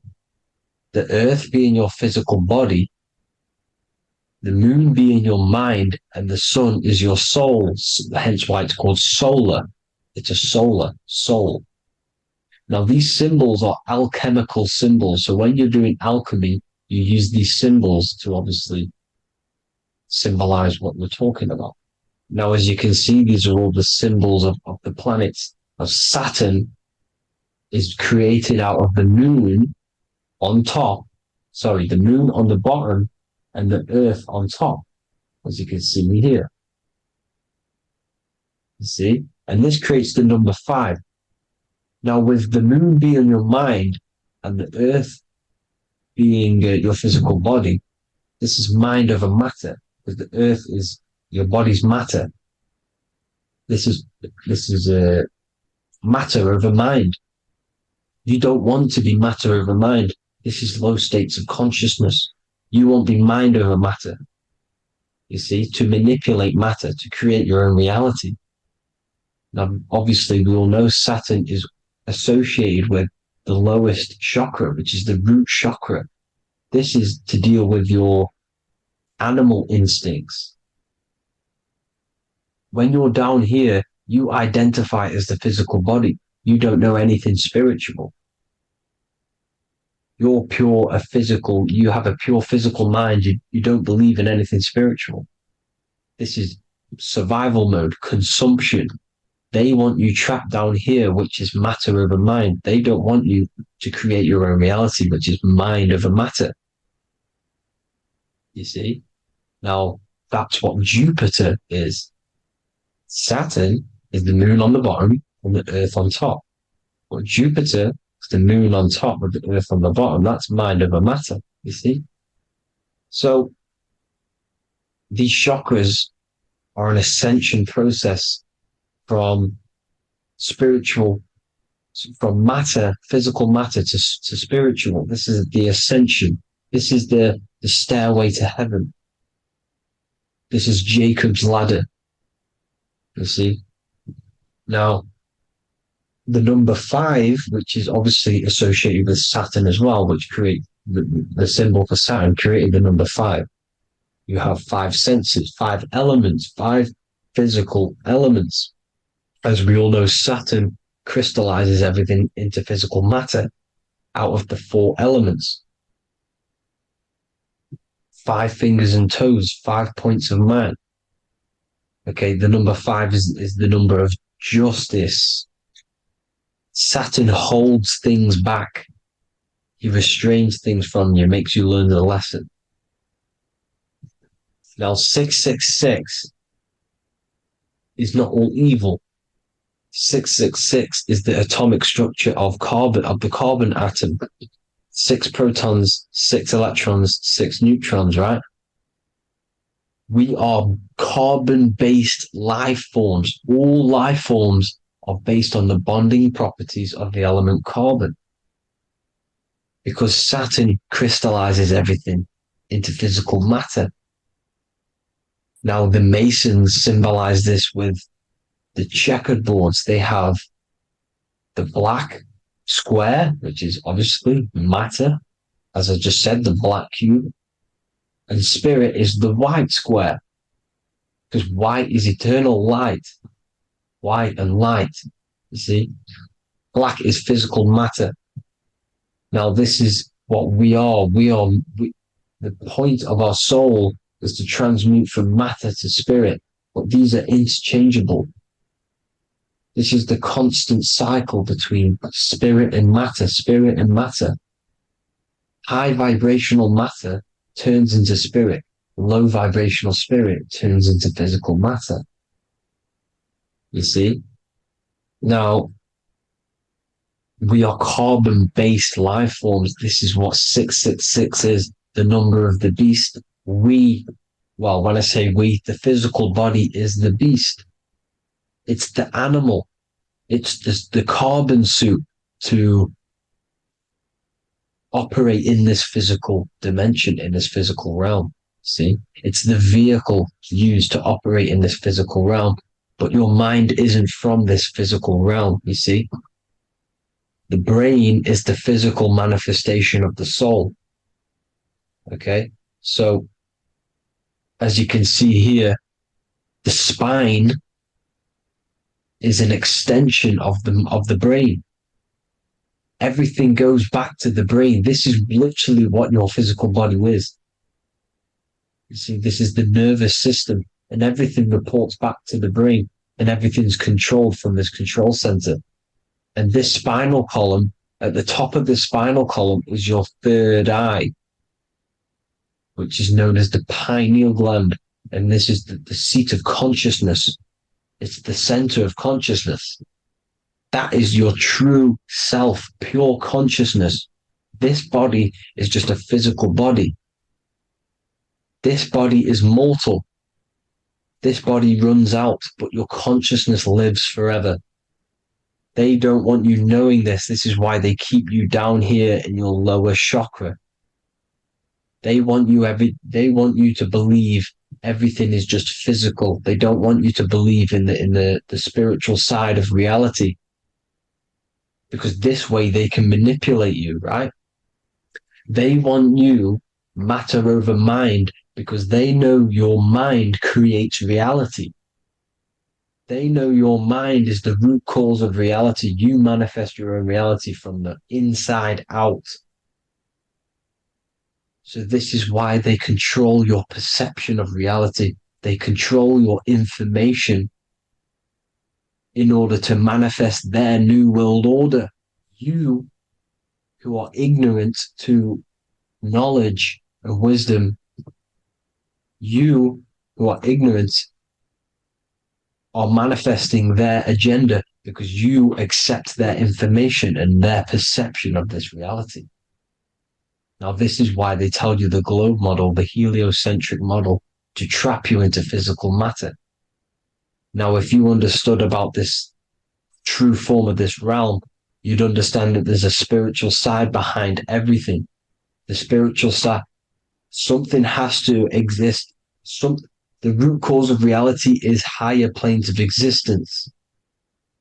It happens in the mind before it happens on the physical plane. You see?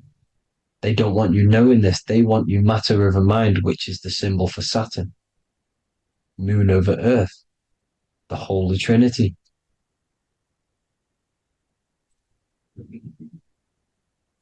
Now, as you can see, the cube also makes IXXI. This is Roman numerals. This is Roman numerals, and when it's translated from 9/11. Yes, 9/11. This is the secret code of the One World Order. The two twin towers, when the two become one. Okay, when the two become one, this is how you reach the higher states of consciousness, the physical and spiritual. Now, as you can see, the 9/11 memorial are two black cubes. It's two black cubes. This is all Saturn worship. Now, I'm not saying that Saturn is an evil celestial body, right? No, everything has a good side and a bad side, right? It's duality. The spirits of Saturn on the dark side are the most evil demonic spirits. Now, these are the spirits that these are invoking through these rituals, right? Yes, 9/11 was a massive ritual. It's a satanic ritual, okay? Now, we all know Elon Musk. Elon Musk is coming with the mark of the beast. And English gematria, this equals 666, right? 666, as I said, is the number of the beast. You are the beast, your physical body. You see how the Bible twisted things up to make things more confusing, right? But it's there. You just have to have the knowledge to be able to read the Bible properly. as we all know, we had this virus. I'm not going to say the name because I'll get flagged. This virus adds up to 666 because this is all part of the New World Order. It's all part of keeping you in this physical dimension. Okay, now as you can see here, Novus Ordo Seclorum on the back of his shirt, on Elon Musk's shirt. This is also on the $1 bill, Novus Ordo Seclorum. This means New World Order. Yes, New World Order. This is on the back of Elon Musk's shirt. And as you can see here, he owns Neuralink, which is the brain chip, which they're going to be putting into implanting this onto your brain. This is the New World Order to connect you and merge your consciousness with AI. Neuralink and Meta, he owns Meta as well, which is the metaverse. These are going to be linked in, hence why they have the same symbol, but just in a different format. It's the infinity symbol. And the infinity symbol comes from the torus field, as you can see here, your electromagnetic field from around your body. Now, the end goal is for this New World Order is to trap your consciousness inside of an alternative reality being projected from the metaverse. Because the metaverse will be the reality. Neuralink will be the brain chip inside of your brain, projecting your consciousness into an alternative reality while they harness your energy of your physical 666 body. Now, this stuff gets real deep, people. Now, this is the end goal of the New World Order, is to connect you with AI. This is why they're trapping you and keeping you in these lower states of consciousness in the Saturn-associated root chakra, so you don't find out about the spiritual side of reality. Because if you knew the truth of this reality, you wouldn't connect to AI. You see, you have the power within you to travel to other worlds, the astral plane, for example. You travel to different worlds when you are sleeping. Okay? They want you to know it's just a dream. However, their end goal is to trap your consciousness and feed off your energy, spiritually and physically. Okay? I don't know why these people are just pure evil. As I said, evil love bondage. They love the physical dimension. They don't want to ascend to other realms. These evil love the third dimension. This is why evil spirits will inhabit bodies, exorcisms, because they miss being in the physical realm. They miss it. Evil love bondage. So this is why they're cloning and putting their consciousness in clones to stay in this third dimension, to stay as further away from the source as possible. Okay? This is why they're doing it. And this is how it's all linked in. So I hope you all enjoyed this video. Hope you gained some wisdom. Please feel free to join the Telegram. And please leave a like and a subscribe. Thank you all, people. God bless.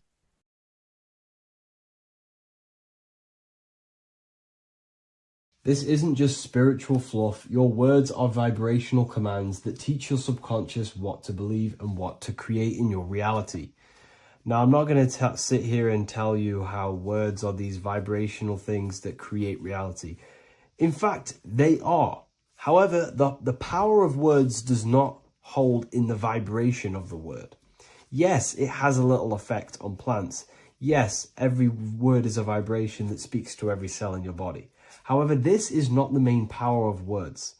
The main power of words is restructuring your consciousness. and invoking energy inside of your own consciousness. I'm going to go over these two in detail for you. Your life is an externalization of your consciousness. Your belief system, your internal world, are building blocks to create your external world. What you believe in is how you see reality. It is the filter that you see to see reality. If you want to change reality, you have to change your consciousness first. There's no point trying to create a change, a manipulation in the external world, because it won't last very long. You have to restructure your inner temple, your inside world of thought and emotion. For example, your external reality is an externalization of every thought you thought in the past. Your life circumstances are just a result of every thought you thought in the past. You become what you think about. So if we can control what we think about, we will control who we become. Words are a powerful way to restructure your subconscious mind, which will then restructure what you think about. For example, if I said the word chicken all day long, I'm going to be thinking about chicken all day long.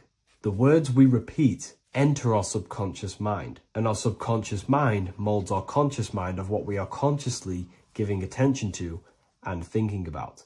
And that becomes our emotion. Our emotion becomes the energy, the charge behind our action. And all of this creates who you are and your reality. If you want to create a change in your external world, you need to repeat the end result as in an affirmation. I am abundant. I am disciplined. For example, if you're trying to stop a certain addiction, don't say, I am going to stop smoking. Say, I am disciplined. By saying discipline, the subconscious mind accepts the word discipline and not the word smoking. If you repeat smoking, I am not smoking, your subconscious mind will just pick up smoking and then do more smoking. So if you are trying to create discipline in your life and trying to stop something, say, I am disciplined. The reason for this is powerful because you're conditioning your consciousness. You're conditioning your subconscious mind and filling it with the word discipline. And I'm not going to say do this a certain amount of times a day or do this in the mornings.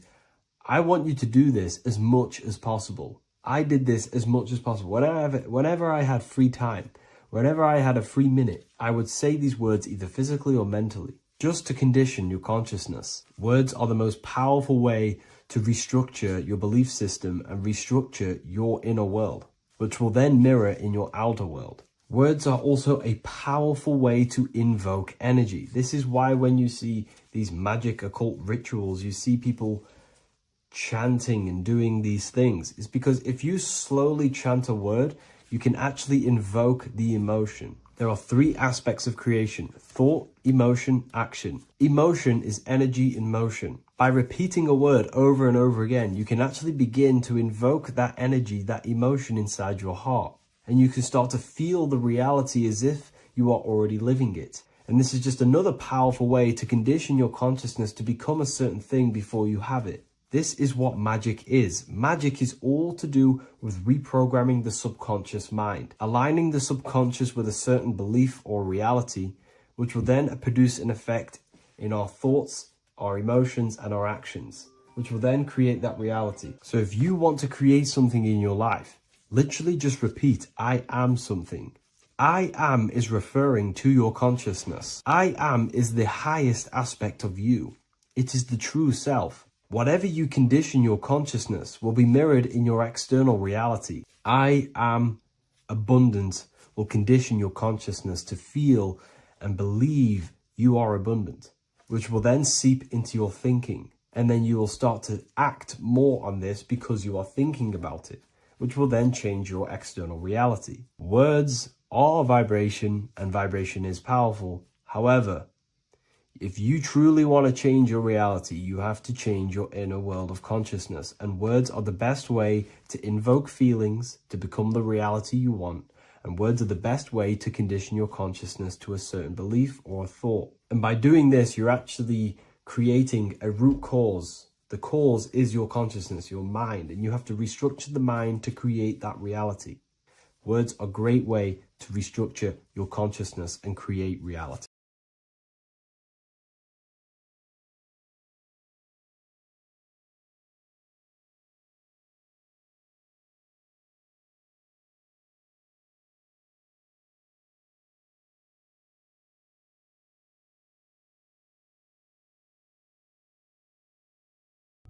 There's an ancient symbol hidden in plain sight, one that holds the key to transformation, power, and unlocking your true potential.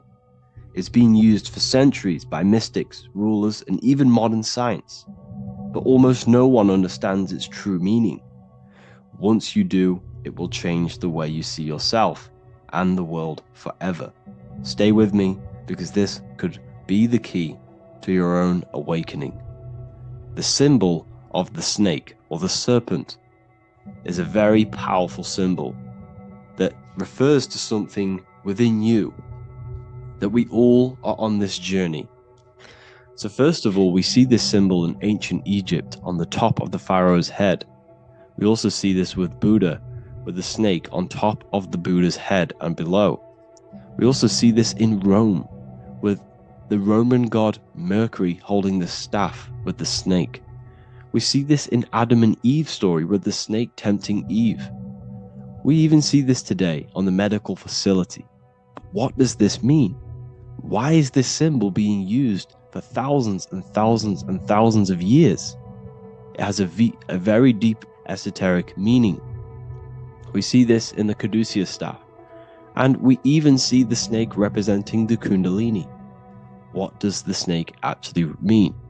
A lot of people think it represents the kundalini, which it does. However, there's a deeper interpretation of this symbol, and it goes very far beneath the surface of what the snake actually represents. Okay? So first of all, when looking at symbols, we need to observe what the snake does in nature. The serpent sheds its skin. The serpent shedding its skin is a sacred symbol of an inner transformation. It transforms from its old self to a new self. It sheds layers of itself. As the snake discards its old exterior, it mirrors our own journey of realizing outdated beliefs and patterns, paving the way for a renewed, authentic self on the esoteric path of awakening. Essentially, it represents transformation, but not transformation of our physical bodies, transformation of our inner world.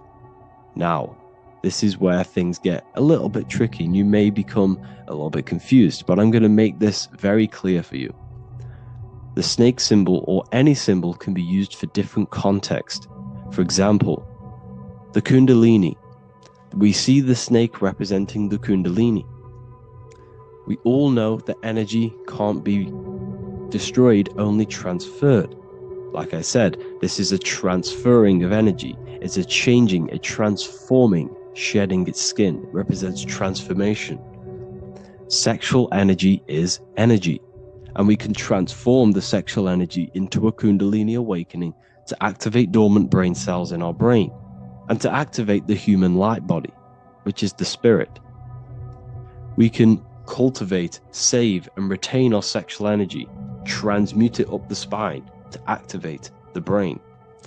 This is a symbol of transformation, of energy in this context. However, when we go to the emergency services, this does not mean the same thing as the kundalini. The snake in this context represents transformation of health. When we are picked up by the emergency services, we are looking for a transformation. We are unwell, and now we need to transform to well-being. This is why they use this symbol. It represents transformation, especially with the pole and the snake climbing. It's climbing, it's transforming from the bottom to the top, shedding its skin, shedding old layers, transformation. We see this in the Bible with the snake tempting Eve to eat the apple of the tree of knowledge of good and evil. Well, what does this mean? Where's the transformation in this? Well, this is a very hidden one. The transformation takes place in Adam and Eve's consciousness and their mind. They go from a pure, whole state of consciousness, from being tempted by the snake, and they eat it and they transform into knowing the good and evil, into the dualistic ways of thinking and the dualistic meaning of this world. Let me rephrase that. They understand the dualism of this world. And they now understand the two good and bad ways of thinking. They know the knowledge of good and evil, of duality. They shifted from a whole state of consciousness into their consciousness being split into good and evil. This represents the journey of every single soul that incarnates into this world, including yourself. When you were a child, you were whole. You had no understanding of good and evil. But as you grew older, you eaten the fruit. You grew to understand the knowledge of good and evil. Your consciousness split from a whole into a separate and divided way of thinking and divided understanding of the world. We suppressed aspects of ourselves to fit in with society norms. And we just limited ourselves with limiting belief systems. We knew the knowledge of good and evil. Our consciousness split from a whole state. This is what Adam and Eve is symbolic of. We see this with the Roman god Mercury, with the snake. Mercury represents intellect, communication. He's always flying in the air, which represents the air, the mind, the intellect. He's holding the snake to represent transformation of the mind. This is what we call mental alchemy. Turning base metals into gold, turning the unenlightened aspects of our mind into enlightened ones, turning our negativity into power and control. We see this with Buddha, and Buddha is all to do with transformation of the inner world, transformation of the mind and the soul and the emotions. And it also represents the Kundalini. We see this in ancient Egypt. We always see the snake on the head, representing the place where the third eye is, representing the intellect or the mind's eye, the third eye, whatever you want to call it. This is the place of the invisible intelligence within us. This is our mind or intellect. And this is the transmutation of the mind. This is why the snake is on the head, representing the transformation of the mind, going from the unenlightened into the enlightened, going from the uncontrolled to the controlled mind, so that we can control the very fabric of reality. I've kind of just given that away. Why is this important? Humans are creators. We're the architects of creation, endowed with the divine power to channel the fourth dimension, which is the imagination, into reality. Each thought and intention is a seed. When nurtured with focus and clarity, transforms the unseen into the tangible experience. This creative process bridges the gap between the ethereal and the material. Humans are creators. It's impossible for you not to create.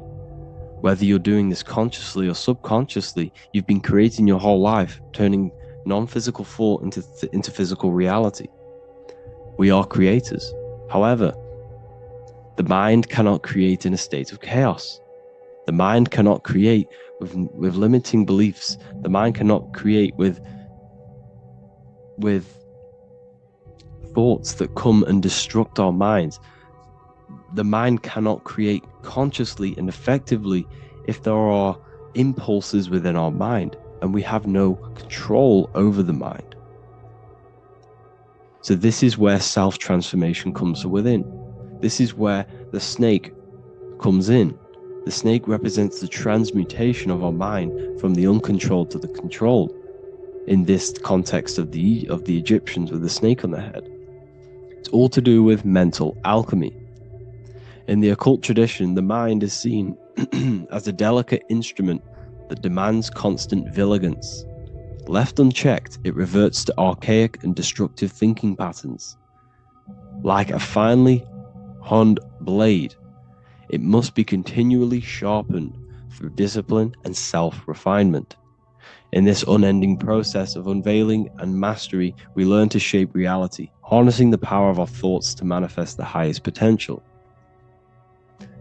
It's all to do with mental alchemy, and this is how the snake is connected to you. And what the snake represents to you, it represents the transmutation, the changing of ourselves, of our consciousness, so we can gain control in this 3D world. If we lack control, then we'll constantly be manifesting chaos. Now, there are 3 ways that we can transform our world, and we can slowly transform our mind. Now, this is not an overnight process. It takes periods of time of purification. And number one is affirmation. Let's say we have this dirty cup of water and we have a tap of water. And in this tap, it's pouring in more water, clear water. Over time, if I keep pouring clear water into this cup, it's going to slowly purify this cup. And then in the end, it will look like the cup on the right. It's the same with your mind. The cup represents the limiting beliefs, the negative thoughts, the negative mind, the uncontrolled mind. But if we keep repeating affirmations over and over and over again, such as I am disciplined, I am powerful, I am limitless, over time this can purify our subconscious and we can gain control over the mind, and we will become conscious of the thoughts that we are giving attention to. The second way is meditation. Meditation allows one to develop an off switch for the mind, providing a sense of control over it. Over time, we gain the ability to filter our thoughts and become more conscious of the ones we choose to engage with. Meditation, over a period of time, will give you this button that allows you to filter out negative thoughts. If you have a negative thought in your mind, you'll be able to become conscious of this and redirect your mind's attention. This is all about self-control, because remember, we become what we think about. The snake represents the transmutation of the self. And another way is visualization. Visualization allows your subconscious mind to experience the reality you desire, accepting it as truth. As the subconscious becomes more immersed in this imagined reality, it works to manifest it into your conscious experience. Your visual eye, visual eye. You're using the mind's eye to see and mold your future. That's what imagination is for, to create in your future. You can become your future now in your imagination. And this can slowly purify your consciousness, slowly purify your mind, which will then, if you do all three of these over periods of time, you will see great transformation from the inside out. And your outer world will start to mirror your inner transformation, because it's as within, so without. You change your inner world of consciousness, of thought and emotion, you'll change your external reality and your circumstances. So I hope this lesson has gave you a great understanding of what the snake actually represents. And now that you see it, you will see this everywhere. Every time you see a snake, you know it represents the transformation. So please, if you can, leave a like, comment, and subscribe, and turn on the alerts to make sure you never miss a video. And if you have any video suggestions, feel free to make a comment and I can make a lecture on it. I appreciate you all watching this video today, and I'll see you all inside my university if you're inside, and I'll see you all in my Telegram if you join, and I'll see you in the next video, of course. Thank you and take care. What if I told you that reincarnation is real and that there is a metaphysical, spiritual science behind this? Most people leave this world just as lost when they entered it. That they carry their fears, attachments, and addictions with them, only to be born again, trapped in the same cycle, repeating the patterns of lifetime after lifetime. This lecture is not just about preparing for death. It's about mastering yourself before death, so you don't take them burdens with you. Because the truth is, whatever addictions, fears, and unresolved emotions you cling to in this life, you carry with you into the next. Unless you break free now. You must master yourself before death. Death is not the end. It is the great passage. But how we transition depends on our mastery of the self. This was symbolized by the Ouroboros, the snake biting its tail. Every ending is a new beginning. It's an infinite cycle of consciousness. Now, your human body is basically an antenna tapped in to a stream of consciousness. Just like a radio is tapped into a specific frequency to play that radio. Your body is basically an antenna, a crystal picking up the consciousness of God. You are on an ever-ending journey, a journey of learning and expansion of the mind into new fields of thought. This was symbolized as the Ouroboros. When you die, it is a new beginning. It is transitioning, not an ending. Everything is eternal in this universe, as consciousness is formless and constantly transforms into new forms of life. Let's break down the word death. Death contains the word ether. Now, the ether can be found in the word heart or earth. Ether. Everything in this plane comes from the etheric plane. The etheric plane is the barrier between the physical plane and the spiritual plane, the astral plane. The astral plane is the screen that you have in your mind that allows you to imagine a red apple, for example. This is the imaginative plane where thought forms start to take form. Everything begins as a thought, then the thought form becomes an imagination, then energy, then physical. Everything in the physical plane is a shadow of thought. All objects manifested as thought. You came from the astral. You came from the stars. This is why we say reach for the stars. Or this is why you say you are a star. Cis star, miss star, fraud star, stir is star. And when you become famous, you become a superstar and you gain a star on the Hollywood floor. You are a star. The ether. The ether is the infinite energy source which all things come out of and return back to. This is the cycle of life and death, summer and winter, day and night, sleep and awake. The ether is the infinite energy source which all things come from and will return back to. Okay, sorry about that little error.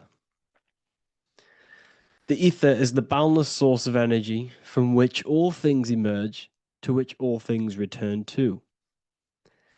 We can see this in the cycle of the sun. The sun does this wave of creation.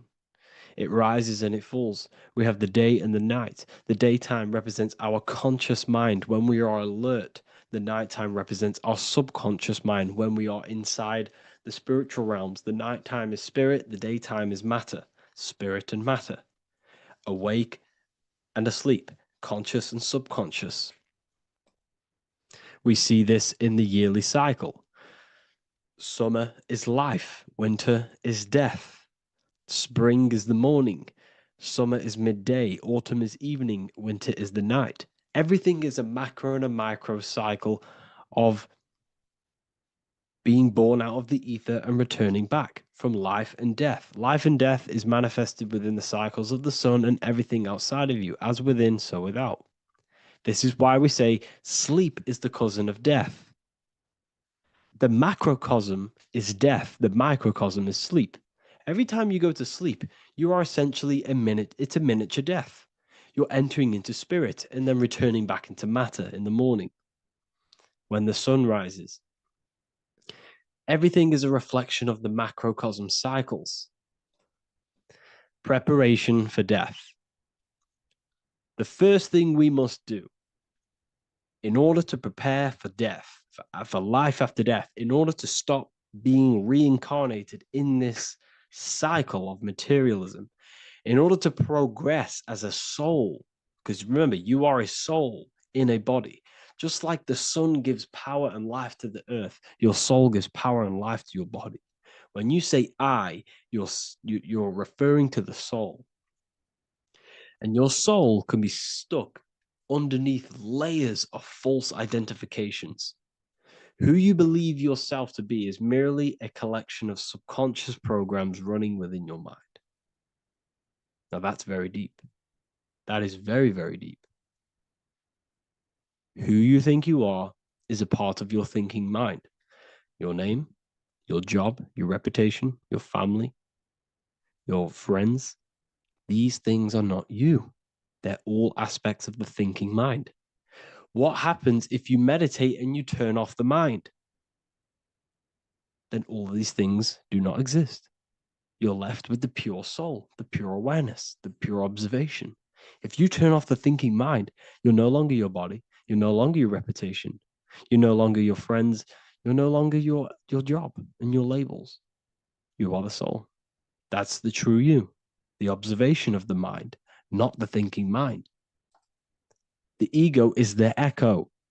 It's an echo of your true self. The ego is your mind's perception of itself, shaped by experiences, trauma, emotions, and beliefs. It is merely an echo of your true soul self. The ego is not you. Your mind is not you. You are the soul. And this is the true self that we must express within our life and we must connect with before we die.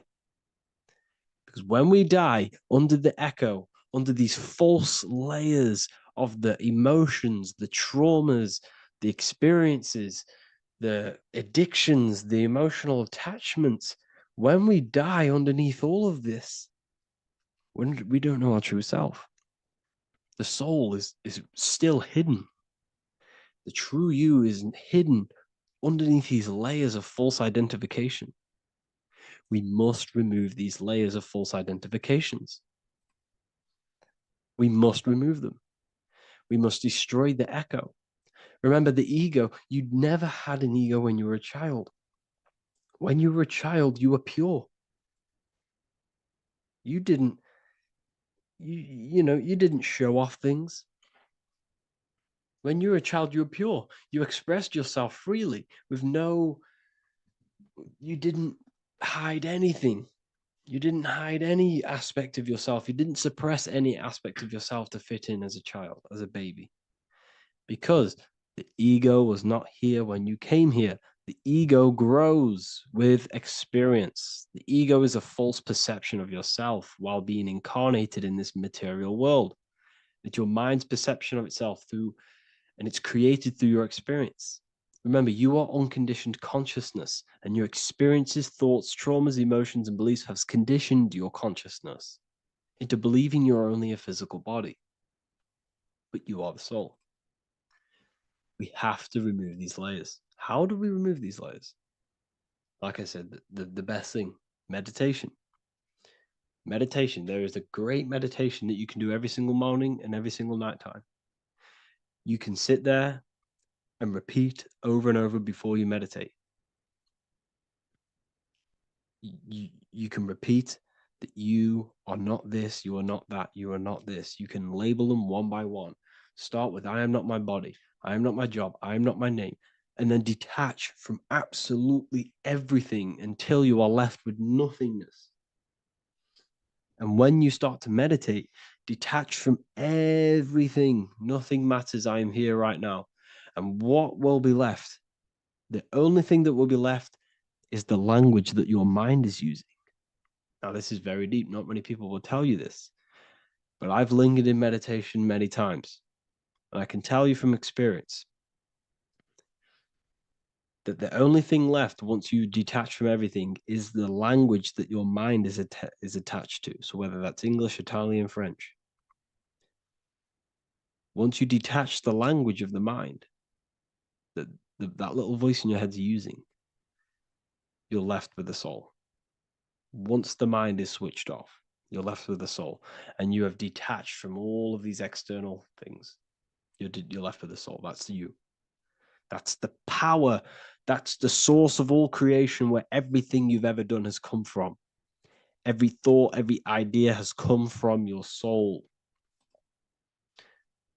Number two. That's meant to say number two. Sorry about that. Mental addictions and emotional addictions. Okay.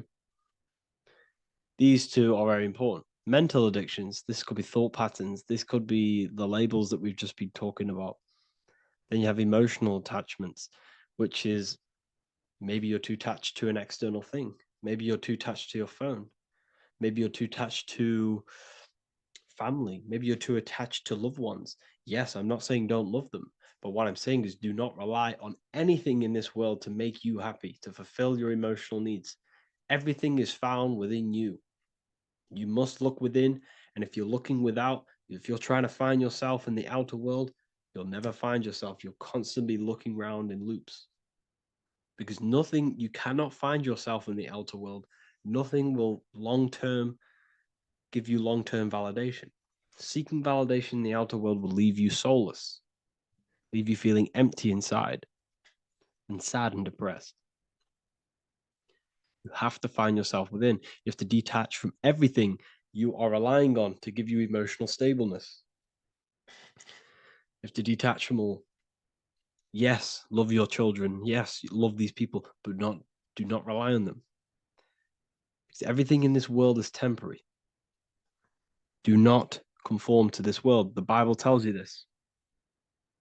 Everything in modern society nurtures the body, but neglects the soul. They keep you addicted to as many things as possible. Smoking, you have to detach. Drugs, you have to detach. Alcohol, detach. You cannot rely on anything. This is why this path is very, very difficult to walk. But I'm showing you the way. These are the things you must do before death. You have to detach from absolutely everything. If you die and your mind and soul is still addicted to these worldly things, then guess what? You're going to reincarnate. You're going to reincarnate because your mind is still thinking about these material earthly things. And if you are operating in that vibration, you're going to project that vibration and come back here. You have to detach. You have to master the soul and master the mind. Like I said, the matrix is designed to keep you addicted to as many things as possible. Your phone, food, smoking, drugs, alcohol, clubbing, all of these things. Everything in society is made to trap your soul and reincarnate in this world. That's why it's very, very, very difficult to walk this path. Very difficult. Matrix, matter tricks. John 2:15 to 17. Do not love this world, nor the things it offers you. For when you love the world, you will lose God. Do not love this world, nor the things it offers you. Do not conform to the pattern of this world, but be transformed by the renewing of your mind. Great quote. Do not conform to the pattern of this world, but be transformed. Let this world transform you. Learn from this, expand from this, but do not be mentally and emotionally attached. Okay? What good will it be for someone to gain the whole world yet forfeit their soul? Like I said, everything in the Bible is telling you the truth. You just got to read it correctly. This is spirituality. This is spirituality. The Bible is spiritual. It's a spiritual text. We must disconnect from everything outside of us and connect with the true soul. Here we have the Egyptians showing you the soul leaving the body. Here we have the soul here. Here we have the Masons showing you the soul coming out. The soul is real. You are the soul. And when you leave this physical plane, you will go into the astral plane. That's where you came from. You came from the astral. You came from the stars. You incarnated into this physical body. Your consciousness fell into this material form to experience limitation, to experience a 3D world. So in order to ascend properly before we die, we have to let go of all the attachments. Every addiction you have, write them down. And one by one, tackle them. Before you die, you have to, or else you will reincarnate. This is the teachings of Egyptians. This is the teachings of Masonry. All of these addictions contribute towards life after death. Everything must be controlled. And we must be attached to the soul. I'm not saying I'm perfect. I'm not saying I'm perfect, people. We're all not perfect. We're all under psychological operation by the government. We're all in a very difficult situation with this awakening. I'm simply pointing out what I know from my journey and what I've been learning through occultism and research and reading lots of books and many different things. I'm on this journey just as you are. Maybe I'm further. Maybe you're ahead of me. We don't know. But this is what I'm sharing with the world. This is what I'm sharing with my research. And this is what makes sense. It's common sense. Look at everything around you. Everything's made to feed the body, not the soul. So, my beautiful watchers and fans and supporters, I appreciate every single one of you, and I hope this video has supported your journey. If you're feeling lost in life, if you're searching for deeper answers, whether you're seeking clarity, looking to expand your studies, or ready for personalized mentoring, this is your chance to connect with me live and receive insights tailored just for you. Start your path to self-mastery and enlightenment inside the world's best esoteric school. Your journey starts now. Tap the link in the description if you want to join Ethereal University, or feel free to check out my books. I thank you all, and I really appreciate for 100,000 subscribers on YouTube. I love every single one of you. Make sure to drop a like, a comment, and subscribe to the channel if you're new. Let me know some ideas for, lectures, anything that you want to know. I can make lectures on them. Just drop it in the comments. I appreciate every single one of you. Take care.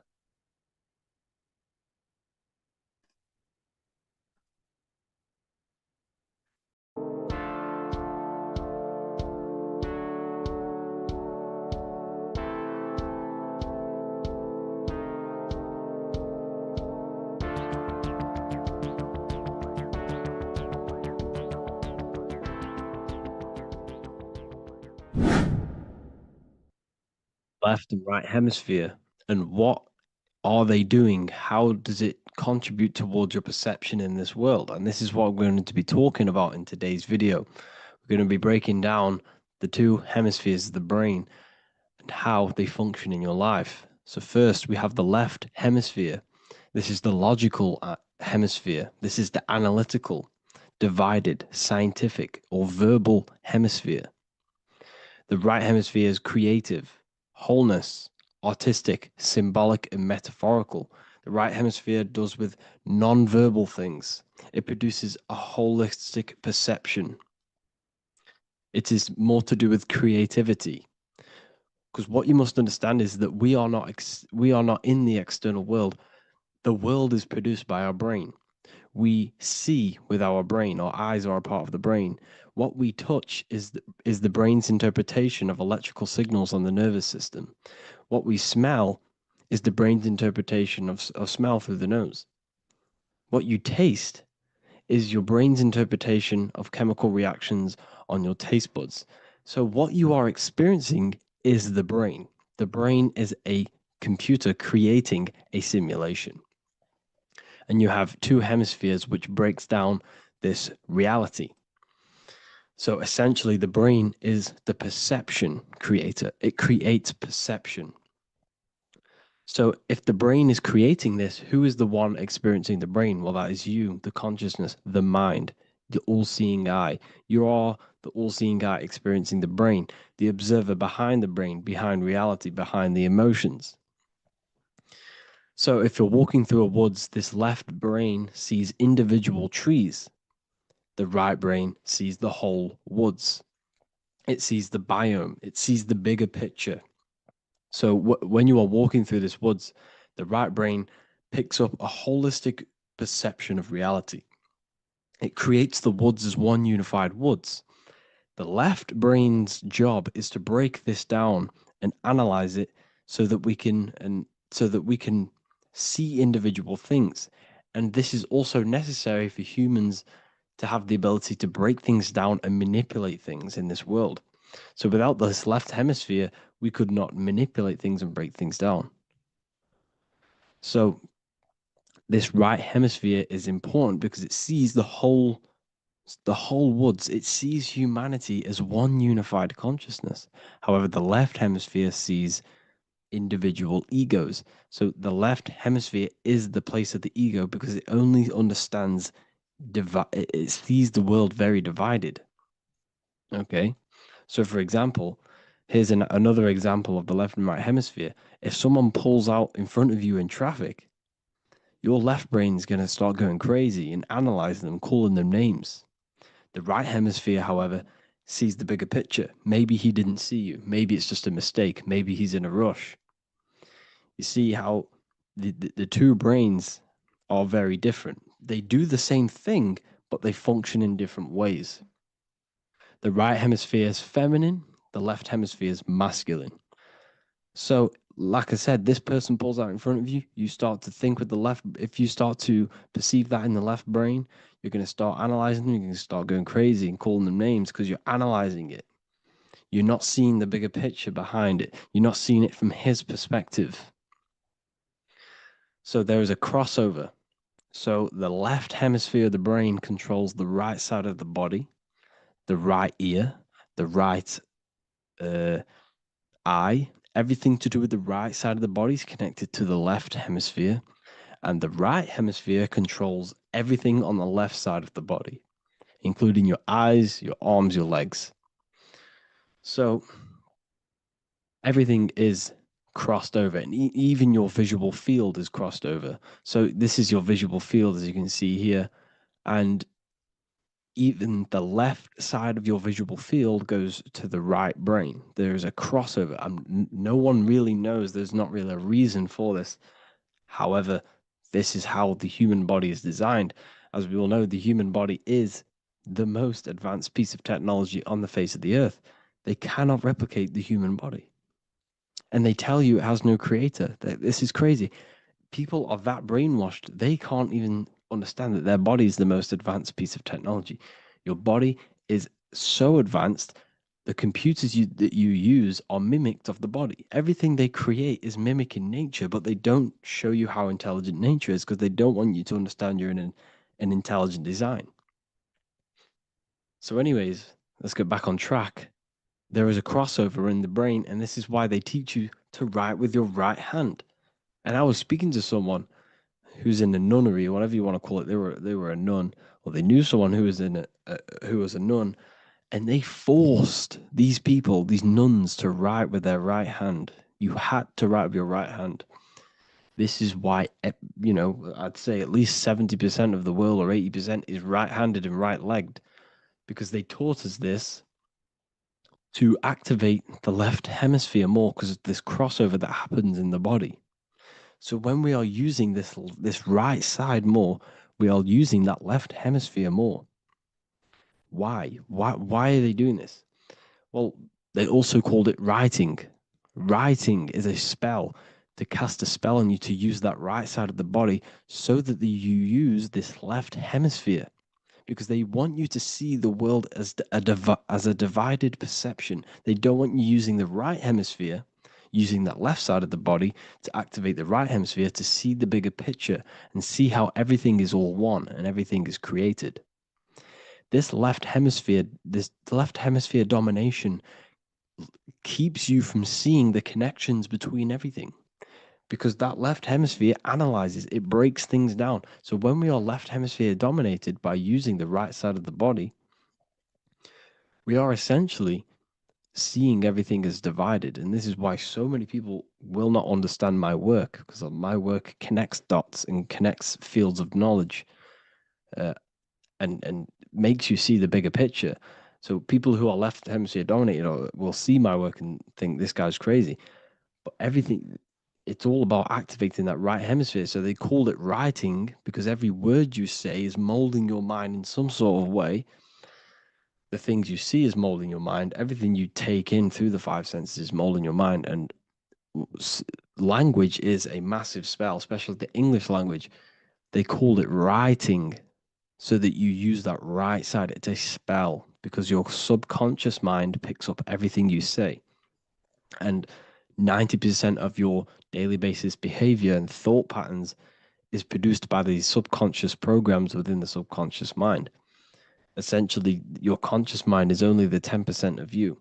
The conscious mind is just what you're aware of, what you're wearing, how you're feeling, what you're thinking. That's your conscious mind. The subconscious mind is controlling every system in your body. It's telling your heart to beat without you being conscious of it. So essentially, this is what they're programming. They're programming this system in the back of the mind, which is controlling everything through the words. And this is what spells are, because it's all about creating perception in the subconscious. So they want you to use that right side more. I truly believe the ancients, they were balanced. They used the left and the right side of the body. They didn't have a stronger side because they understood this science of the body and how the body works. So this is actually called phonetics. It's not etymology. Etymology is the study of root words. Phonetics is the study of how words sound similar. The way words are spoken. So phonetics, phone is why we call them a phone, because you speak into a phone. So this is write and writing, to use that right side to activate the left hemisphere more. So your hands are a manifestation of your brain. The left hand is the right brain, the right hand is the left brain. And as a child, we were always taught that when you place your hands together like this is the size of your brain, which is true because your hands are a part of your brain. They're an extension of your brain. Every part of your body other than your brain is an extension of the brain. Everything's working and feeding back information to the brain because you're experiencing the brain. So another trick that you can do, or another exercise, is looking in the mirror and closing one eye at a time. If you close your right eye, if you take your top off, for example, you'll analyze your body if you close your right eye, because you're using that left hemisphere. Sorry, other way around. If you look at yourself through your right eye, you'll use that left hemisphere, which will analyze yourself. You'll see individual body parts. If you close the right eye and use the left eye, you'll see your body as a whole. You won't really analyze it. This is how you can analyze yourself using these two hemispheres. So this whole system is created to keep you thinking logically and to restrict you from creating and restrict you from understanding symbolism, allegories, metaphors, and teamwork. They want you stuck in a logical way of thinking and a logical way of seeing the world. This is why when you go to school, you are told exactly what to do. You're told to think this way and no other way. You're told to do orders, do this. It's a very left-brained system, because if we all started to open up this right hemisphere, we'd all see, wow, everything is all one, everything's all connected. And this is what my work is doing. I'm showing you everything is one. The physical world is an illusion of duality, but everything comes from the one source, the one mind. The universe is a giant mind. I am mind, you express mind. We all possess mind. Behind the physical body is the same mind consciousness. And we are all expressions and fractals of this infinite consciousness called mind. And this is what they don't want us to figure out, is that we are all just one consciousness expressed. It's an infinite consciousness. It's even in the squirrel, it's in the dog.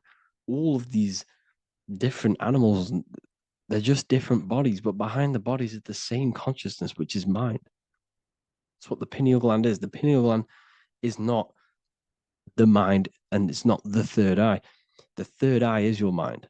If you have a closed third eye, it just means you have a closed mind. If you have an open third eye, it just means your mind has expanded from beyond physical things through astral projection and mystical experiences. This is how you gain an open third eye. It's just an open mind. A mind that has astral traveled, that has explored the realities within the mind. So everything they do is to keep us in a divided state. Divide and conquer, right? That's their motto. All to keep you thinking how everything is divided. Everything they've done is division. Postcodes, countries, everything is divided. Like football teams and all this stuff. It's also a natural process when you grow up, because as you grow up, your brain is constantly analyzing the world. So this is sort of a natural process of how you become more left hemisphere dominated, because your brain is always analyzing. And unless something awakens you, you can awaken that right hemisphere where you can start to see the bigger picture. Even the music, it's all tuned to 440 hertz, shuts down the right hemisphere of the brain. 440 hertz, Spotify, Apple Music, the radio, every time you turn on the radio, it's tuned to 440 hertz. This was specifically tuned. It never used to be tuned to this. It was in the 1950s. It was changed. The standard music tuning was changed to 440 hertz. because it shuts down that right hemisphere of the brain. They don't want you thinking, seeing the world in this way and perceiving things as one. I'm going to show you. It tells you this in the Bible. Cast the net onto the right-hand side of the boat and you will find the fish. What was Jesus saying? This is, you see, people read the Bible and they don't understand it. If the Bible is not talking about you, then it has no meaning. The Bible, everything you read in the Bible is about you and how it can better your life. It occurs to you. So if Jesus says, cast the net onto the right-hand side of the boat, this is an allegory. The boat is your body. Cast the net. It's the awareness, the perception onto the right hemisphere of the brain, and you will find the fish. What's fish? What do fish do? They swim deep in the ocean. It represents the knowledge. Deep knowledge. Cast the net onto the right-hand side of the boat and you will find fish. You will find the wisdom. You will gain understanding when you cast that your awareness into that right hemisphere. You will see that I am you and you are me. We are all one consciousness. You will see everything. You'll see that the trees are the same patterns as the nerves in your body. You'll see everything is connected. Everything is a fractal of the one infinite consciousness. And how many fish did they catch? 153. That adds up to 9. This is now numerology. The Bible's filled with numerology. Adds up to 9. What's 9? Human consciousness. It represents consciousness. You're in the womb for 9 months. Feminine. It's all about consciousness. And then Revelation 14. And I looked, and behold, the Lamb standing on Mount Zion. That's the spines, the mountain. With him, 144,000. 144 adds up to 9. It represents consciousness on top of the spine. You see? And he had his name the name of his Father written on the forehead. What's the Father? The higher mind, the higher consciousness within you. Where is that? In the forehead, the pineal gland. The pineal gland is the radio receiver for the higher consciousness. Because every body part of the body has consciousness. Your heart has consciousness. Your gut has consciousness. You are thinking with these different consciousnesses. You think with the gut. You think with your penis. You are thinking with all these consciousness. And it's about raising your consciousness to the higher consciousness, which is the Father, the mind, in the head. Don't think with the lower parts of the body, because that is your animal nature. Think with the higher parts of the body. It's all representing consciousness. How to activate the right hemisphere of the brain? Well, it's all to do with non-verbal things. So music will activate the right hemisphere. Make sure it's tuned to the right frequency though. 432 hertz, 528 hertz. Any frequency that adds up to 3, 6, or 9 is good for you. Meditation, turning off the thoughts, and you raise yourself to the higher brain. Symbolism. Symbolism is all right hemisphere. Reading between lines, metaphors, determining the Bible, it's all right hemisphere. Seeing the bigger picture, it's reading between the lines. So tithing in the Bible. These people in the churches are giving 10% of their money to the church. It's nothing but a scam. What these people have done is they have externalized the Bible. They have taken the Bible and literalized it, so that they can make a business out of it. So what they're doing is 1/10 of the produce of what it says in the Bible, 1/10 of the produce of the land, whether grain or fruit, is the Lord's and is holy. So what's that saying? The 10th of, it's basically saying give the 10% to the Lord, to God. What does that mean? Well, what's the land and the fruit? This represents physical things, the physical things that you have. The 10th of the physical things that you have, what's that? That's your ego. All the physical things that you have is all to do with your ego. That's the lower self. The ego, what is the ego? It's the mind's perception of the physical self. You had no ego when you were a child. Okay, when you were a child, you had no ego. As you grew older, you created the ego. But the ego is the full self. It's the echo. Ego, echo. It's the echo of the full self. So it's saying give the ego over. Take away the animal self. In that left hemisphere, that's all to do with the left hemisphere. That left hemisphere sees the ego, it sees individuality, it's divided. So it's saying, give that 10% of you over to the right hemisphere, the 90%. The 90% of you is in that right hemisphere, the higher self. Now, I'm not saying the left hemisphere is bad. Okay, I'm not saying that at all, but it sees it sees things divided. It's like I said, the left, the hands are manifestations of the brain. So when these Christians are praying, they're putting their hands together. What are they doing? They're syncing the brain hemispheres. What you're doing, because everything's an extension of your brain. So if you put your hands together, you're putting the two hemispheres together. And what's happening when you place the hands together? All the electricity in the body is now running in a circuit. So once you connect these two hands, the electrical energy is now running in a circuit. And energy can move around the body quicker and more efficiently. So when you pray, when these people are praying, they don't realize that they're engaging in ancient forms of meditation, of balancing the two hemispheres. So now we're talking about balancing the hemispheres, not the right hemisphere. This is what Israel is. Look at the symbol for Israel, the up triangle and the downward triangle. What's that? The up triangle represents male. The downward triangle represents female. Okay? This is talking about the brains. Israel is Ra. Isis, which is female, the Egyptian god. Ra, El. El means God. El, electricity. That's the force of the physical world. It's the force that runs this world, electricity. It's the force of God. El, consciousness. It means God. Is Ra, El. Isis, Ra, and El. It's the two hemispheres of the brain, the holy land of Israel. It's the holy land, it's the brain. Once these two hemispheres are synced, this is how you unlock your consciousness. This is the easiest way of astral projecting. Hemisphering, I forgot the word for it. Hemisphere syncretization, something like that. It's about syncing the hemispheres. This is how you unlock your consciousness. Once the brain is running as one electrical system, this is how you balance the two masculine and male opposing energies. Once these opposing energies are no longer in war with each other, the brain, they come together to work as one.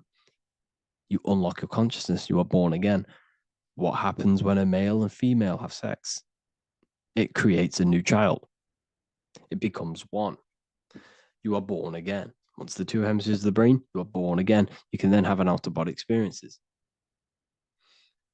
So this is why the symbol of the Holy Land, Israel, is the up and down triangle back combined together, because it represents unification of the male and female, unification of the hemispheres. You're born again. You unlock consciousness. And you can get this for free. It's called the Gateway Tapes on my website. Basically, it's a audio track from the government, and they did this in the Gateway Experience. It's a CIA document, and what they do is there are different forms of meditations you go through. I think there's about 5 waves of meditations you do, half an hour each one, and it will teach you. It will sync your hemisphere, because what does it do? They understood that playing one frequency into one ear and another frequency into the other, they understood that the right ear is connected to the left hemisphere, the left ear is connected to the right hemisphere. So when you play 2 different frequencies into both ears, what happens? The brain picks this up, the 2 hemispheres of the brain picks this up, and it syncs it. It syncs these 2 hemispheres, these 2 frequencies together. So now the brain is working as one to sync this frequency. So this is how you can sync your hemispheres, through listening to these frequencies. Okay, you can get them for free and do the meditations yourself. This will definitely help you. This is an easy way to astral project. So it's all about syncing the hemisphere and seeing reality from a unified perception. We should all aim to get out of that left hemisphere. I'm not saying don't use it, but we should now start to see, we should now start to read between the lines of the Bible, read between the lines of the symbolism they're showing, study symbolism, study allegories and myths. What are they trying to tell us through these allegories? And, you know, this is how we start seeing things in a better way. Once we understand that we are all microcosms of an infinite consciousness, we can all come to one, because love is the unifying force of this infinite consciousness. We are all divided. We are all disconnected from our hearts. Once we all connect with our hearts and see that everything is one, we can all start to love and come together as one, because love is the unifying force of consciousness. So if you haven't already seen, I now have launched the Ethereal University. I will be doing lectures like this one, but even better, deeper, and even releasing knowledge that I can't talk about online as they are censored. I'll be doing lectures every single week. I'll be doing live calls every single week. You also gain access to my library, which is filled with over 45 occult books, filled with knowledge. Okay, I'll show you now. Plus, you get my book, The Book of Wisdom, PDF form, and the Human Health Guide, PDF form. You also get all of this stuff, the health section, Q&As, Ethereal meditations. We've got some celestial studies, cosmology, and numerology coming soon. You also get the brand new Manifestation Mastery course, plus the library. And there'll be new books, new lectures, new live calls every single week. Or you can get the Book of Wisdom, use the code WISDOM in all capital letters to gain 40% off. This sale will be ending very, very soon. So if you're watching this, be very quick to get yourself a physical version or a PDF of my book. You can get it in all these languages. Hope you enjoyed this video, people. I'll see you inside the Ethereal University, the real university. Have an amazing day.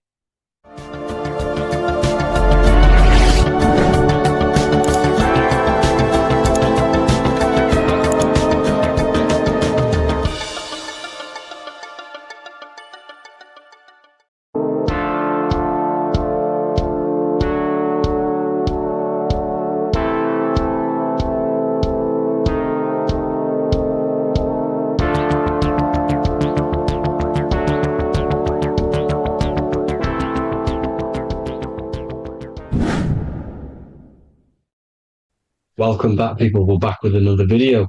Let's jump straight into this. Make sure to tune in till the end, because this has got so much information in this video. So sit back and enjoy. So everything's torus fields. The Earth's a torus field. Everything's torus, which is electromagnetic field, electric and magnetic. The center of the torus field is where the two opposing forces meet in the center. And this is what creates the plane of inertia, the dielectric plane of inertia. Okay? You got red shift, blue shift, positive, negative, south and north pole, right? This is what the ancients were showing with the tree of life. As you can see here, this is the plane of inertia, and this is the torus field. Everything consists of this. Everything is a torus field. A atom is a torus field. Okay, now the inertia is the 0 point. So this plane is a 0 point.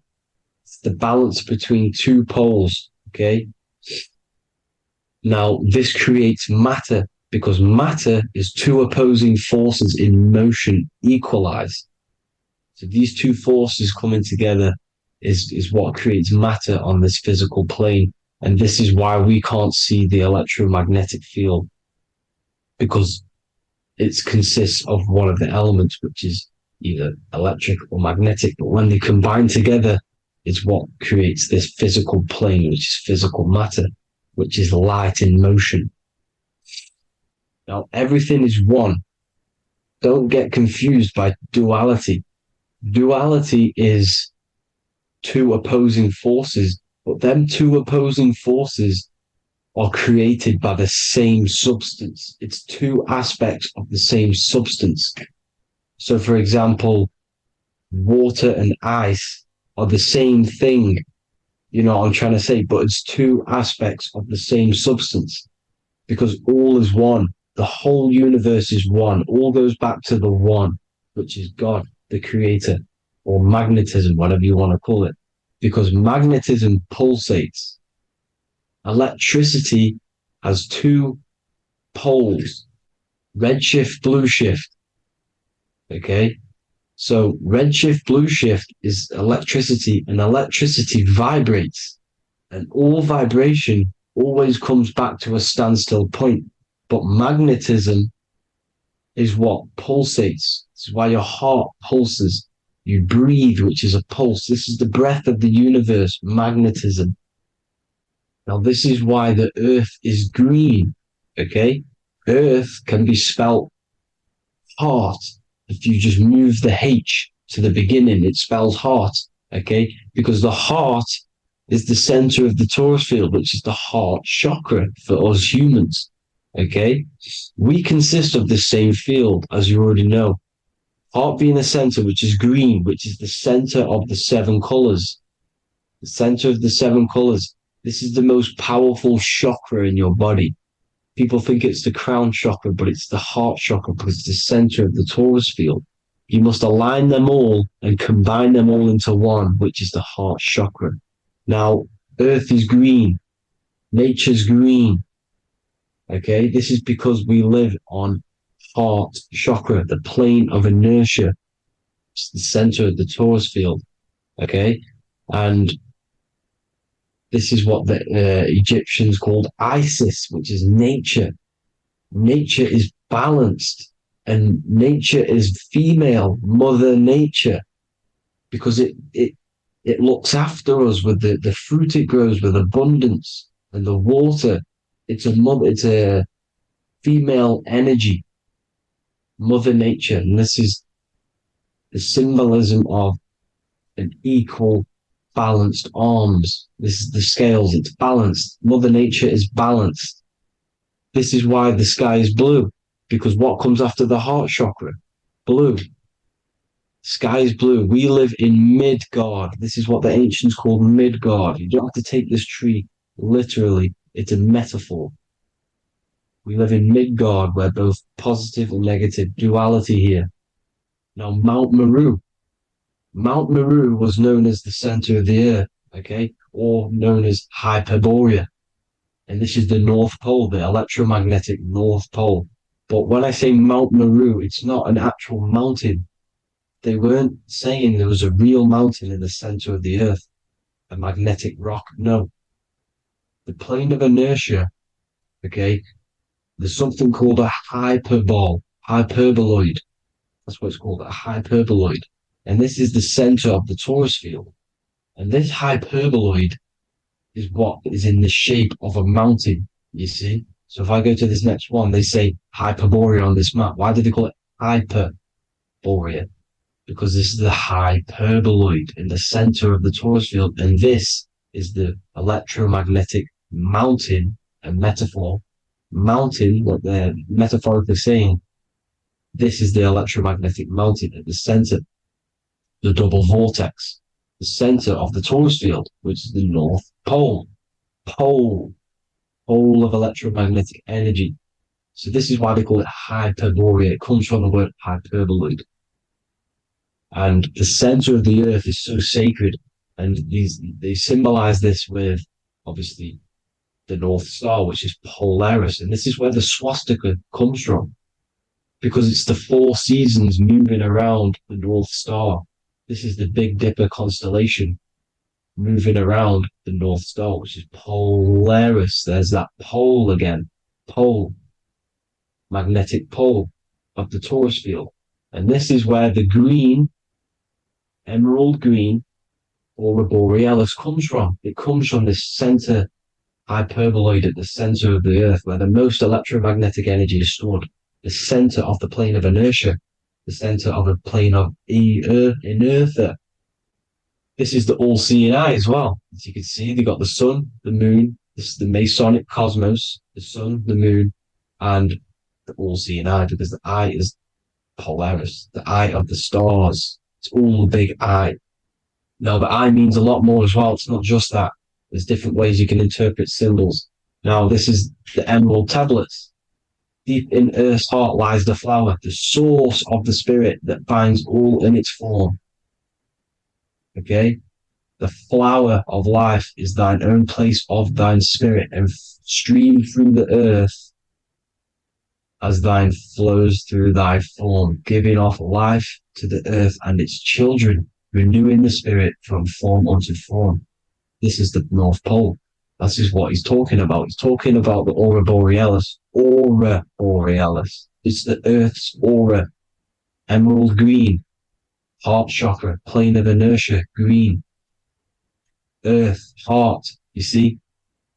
All related. Now, there's many symbolism of this. So much symbolism of the ancients. The 7 layers of heaven. 7 layers of heaven, which are the 7 planets. Okay? These planets are the solar system. It's the solar system because we are the soul. We are the sun, the soul. And we're inside of a solar system, which is the 7 planets. That's why there's 7 layers of heaven. Okay? The rings of Saturn, the rings of the planets are moving around us. Okay? So, this is what the ancients were depicting in their cosmology. Now, this is the Hebrew cosmology of the earth. This is the Mayan cosmology of the earth. You see, it's all an enclosed system. We live inside of a giant torus field. All is atum. It's what the ancients said, ancient Egyptians said. All is atum. Atoms are torus fields. Don't be tricked by the modern science today with the current model of an atom. It's completely wrong.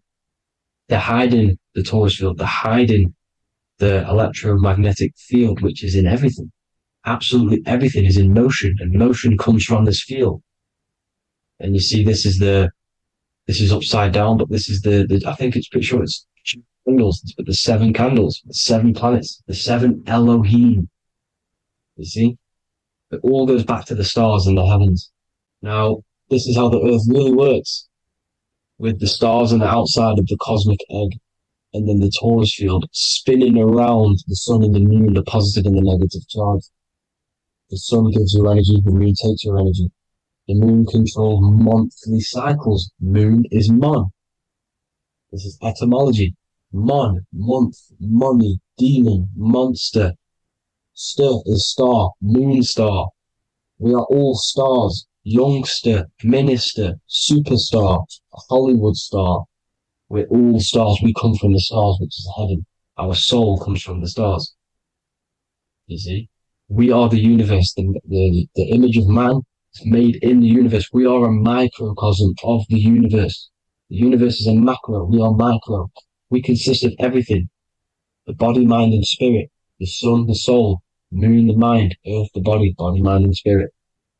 We have 12 systems in the body, which are governed by the 12 zodiac signs. Starting at the Aries, which is the ram of God, all the way down to Pisces and Capricorn, kneecap. It all goes back to the stars. We are the stars. We are the universe. Everything is inside of us. Everything. Like they say, the Temple of Solomon, the Temple of the Soul, and man, the soul. The temple is the body. The soul is the soul. And the man is the mind. The temple of the soul and the mind. Body, mind, and spirit. We consist of the 5 elements. Air, spirit, water, earth, and fire. We consist of everything. We are the universe. We're made in God's image, which is the universe. You see? Now, everything goes back to the stars. The ancients worship the stars because the stars govern everything. They govern the systems in the body. They govern your life. This is why your zodiac is so important, your sign. Each zodiac has a specific element associated with it as well. Aries, which is the first sign, the Ram of God, the Lamb of God, which is a fire sign. Fire, first. Fire, first. F-I-R, this is etymology. The cerebrum, ram, which is in the brain. Aries, the ram, control the head, the face, and the nose upwards. So it controls the cerebrum, the Torah, which is, I'm pretty sure it's the Hebrew Bible, which is the Taurus. Tornado comes from the Taurus field. You see?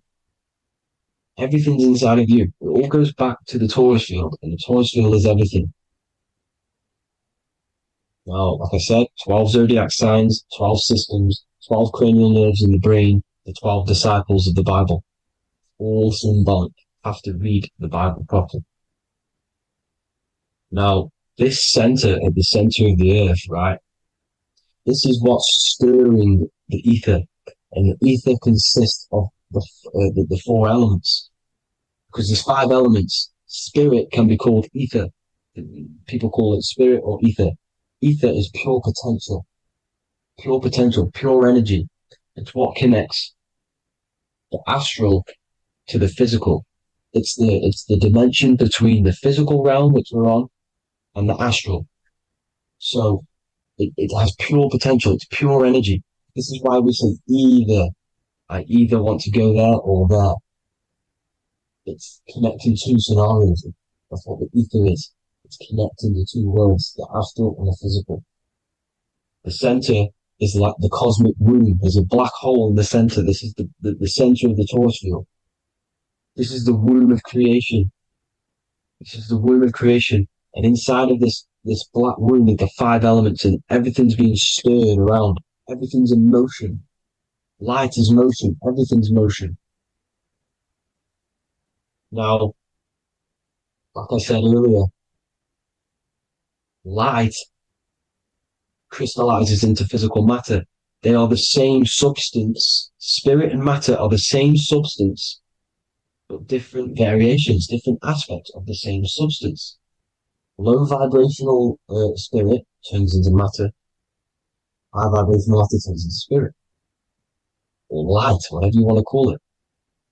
Matter is light crystallized. This is where we get the 7 metals from. The planets.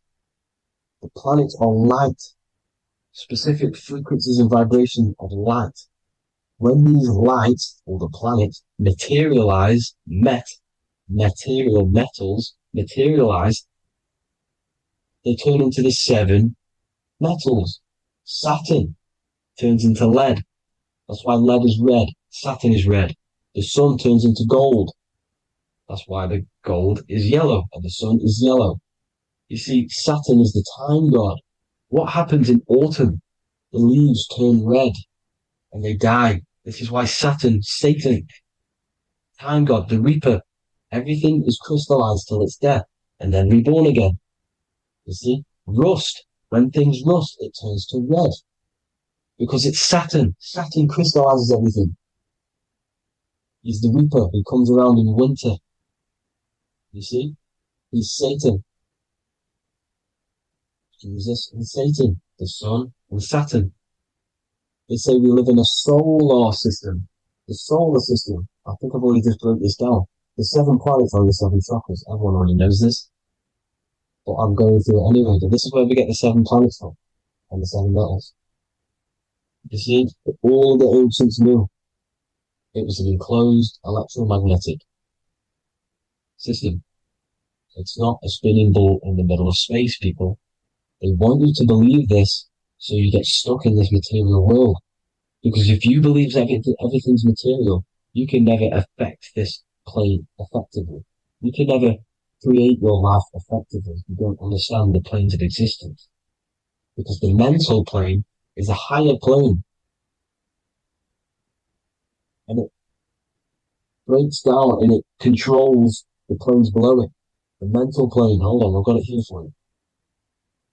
The mental, the astral, etheric, and physical. Etheric connects the physical to the astral, but the mental is what's above them all.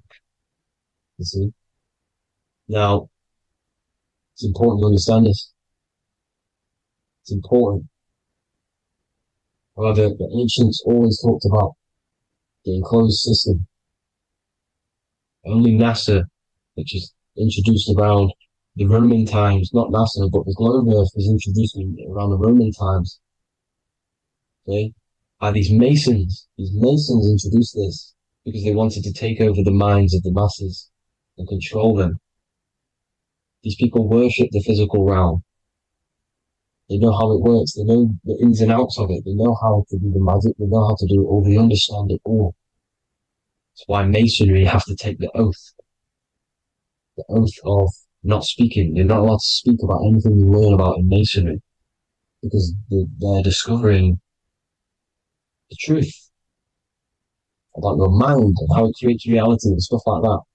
So this is the Masonic cosmology, the five-pointed star, the five elements, the checkerboard for duality, positive and negative, the two aspects of every substance. This is another ancient painting depicting the firmament, the stars inside the firmament, the sun.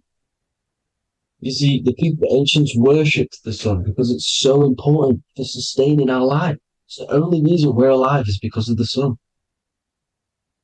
But then people think it gives you cancer today. They brainwash you to think the sun gives you cancer when it's the number one source of all life. They want you to believe it's a big, spinning, dangerous ball and says, it's not. It's here to give us life.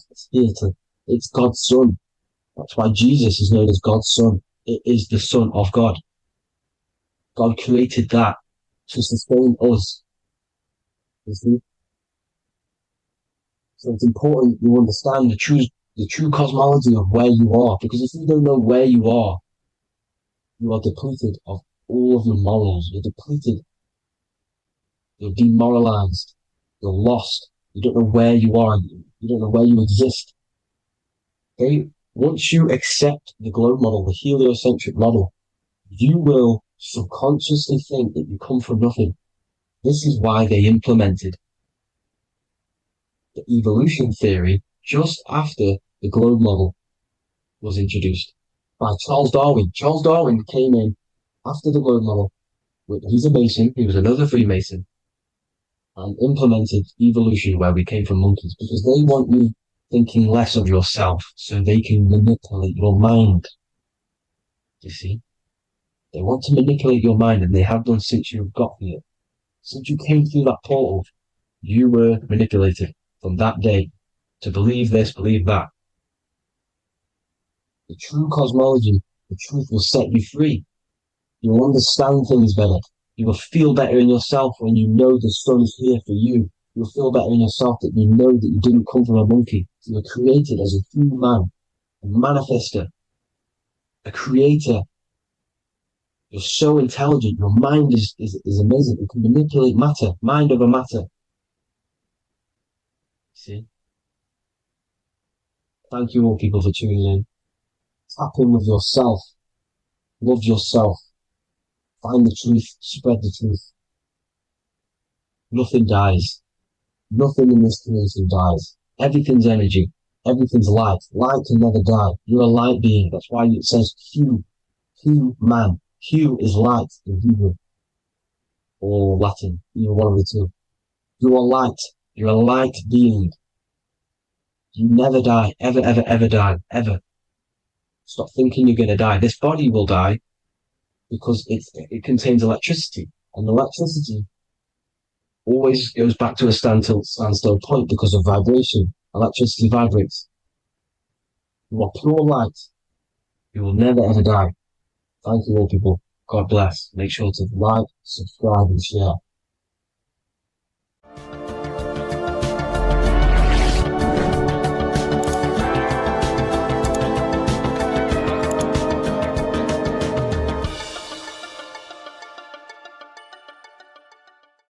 What if the word Yahweh is proof that God is embedded in our very own being? Stay with me because what I'm about to show you might change the way you see yourself forever. Today's topic is decoding the mystery name of Yahweh, the sacred name of God from the Hebrews. By the end of this video, you'll uncover the true meaning of the word Yahweh and how your connection to it unlocks your own personal power. When we look at the word Yahweh in Hebrew, we flip it on its side. We're actually looking at the human body. These are the legs, this is the torso, here are the arms, and here's the head. So if we actually switch this on its side, we see the human body. The Hebrew name Yahweh often translates to I am. The I am. Now, what is the I am? The I am, when you say I, you're referring to your highest self. Everything with the letter I in the beginning, most of them words are referring to our inner self, inside, intelligence, internal, in. The I represents the inside self, the invisible self. You cannot see the I am because this is the spirit, this is our consciousness. It's the intelligence controlling the human body. When you say I, you're not referring to your name, your job, your reputation, your ego, or your thoughts. You're referring to the observer who is beyond the thoughts, the one who's observing the thoughts. That's the soul. Look at the word Yahweh, Yahweh, the sacred name of God. Yahweh can be observed in the natural rhythm of the human breath. When inhaling, we subtly hear Yah. When exhaling, we hear Way. Do this yourself. Breathe in through your nose, you'll hear Yah. Breathe out, you'll hear Way. And in fact, the letter H, H, when it's pronounced, it carries the soft sound of wind or breath, a gentle exhale that mirrors the very essence of life, giving air. Breath is the spirit of life. It's what connects us with consciousness. If we stop breathing, we lose consciousness.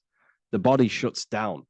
We're breathing the spirit of breath. We're breathing in the spirit of life. It's the very essence that gives us physical existence, and we're constantly staying connected to this breath at all times. Now let's look at Yahweh. 1, 2, 3, 4. There are 4 letters. The Tetragrammaton is the 4-letter Hebrew name for God. Okay? Tetra, meaning 4. We have 4 Gospels of Jesus. Jesus is depicted with a cross with 4 sections. Jesus has the 4 sacred animals around the side of him, always depicted with these 4. A bull or an ox, an eagle, a man, and a lion. These are the 4 fixed signs of the zodiac. Aquarius, the man, Scorpio, the eagle, Leo, the lion, Taurus, the bull or the ox, which are related to the elements. Leo is a fire sign. Aquarius is an air sign. Taurus is an earth sign. Scorpio is a water sign. These are the 4 elements. And the 4 elements correspond to the 4 bodies of consciousness, as we see here. This is fire. This is air. This is water. This is earth. So we are made out of the 4 elements, which represent the 4 bodies of consciousness: mind, emotion, spirit, and body. The soul is incarnated into 4 sections. Hence why Jesus has 4 gospels. Hence why Yahweh is a 4-named word, because we are tetraform. We have 4 bodies of consciousness. There are 4 pillars to reality: the mind, emotion, spirit, and the body.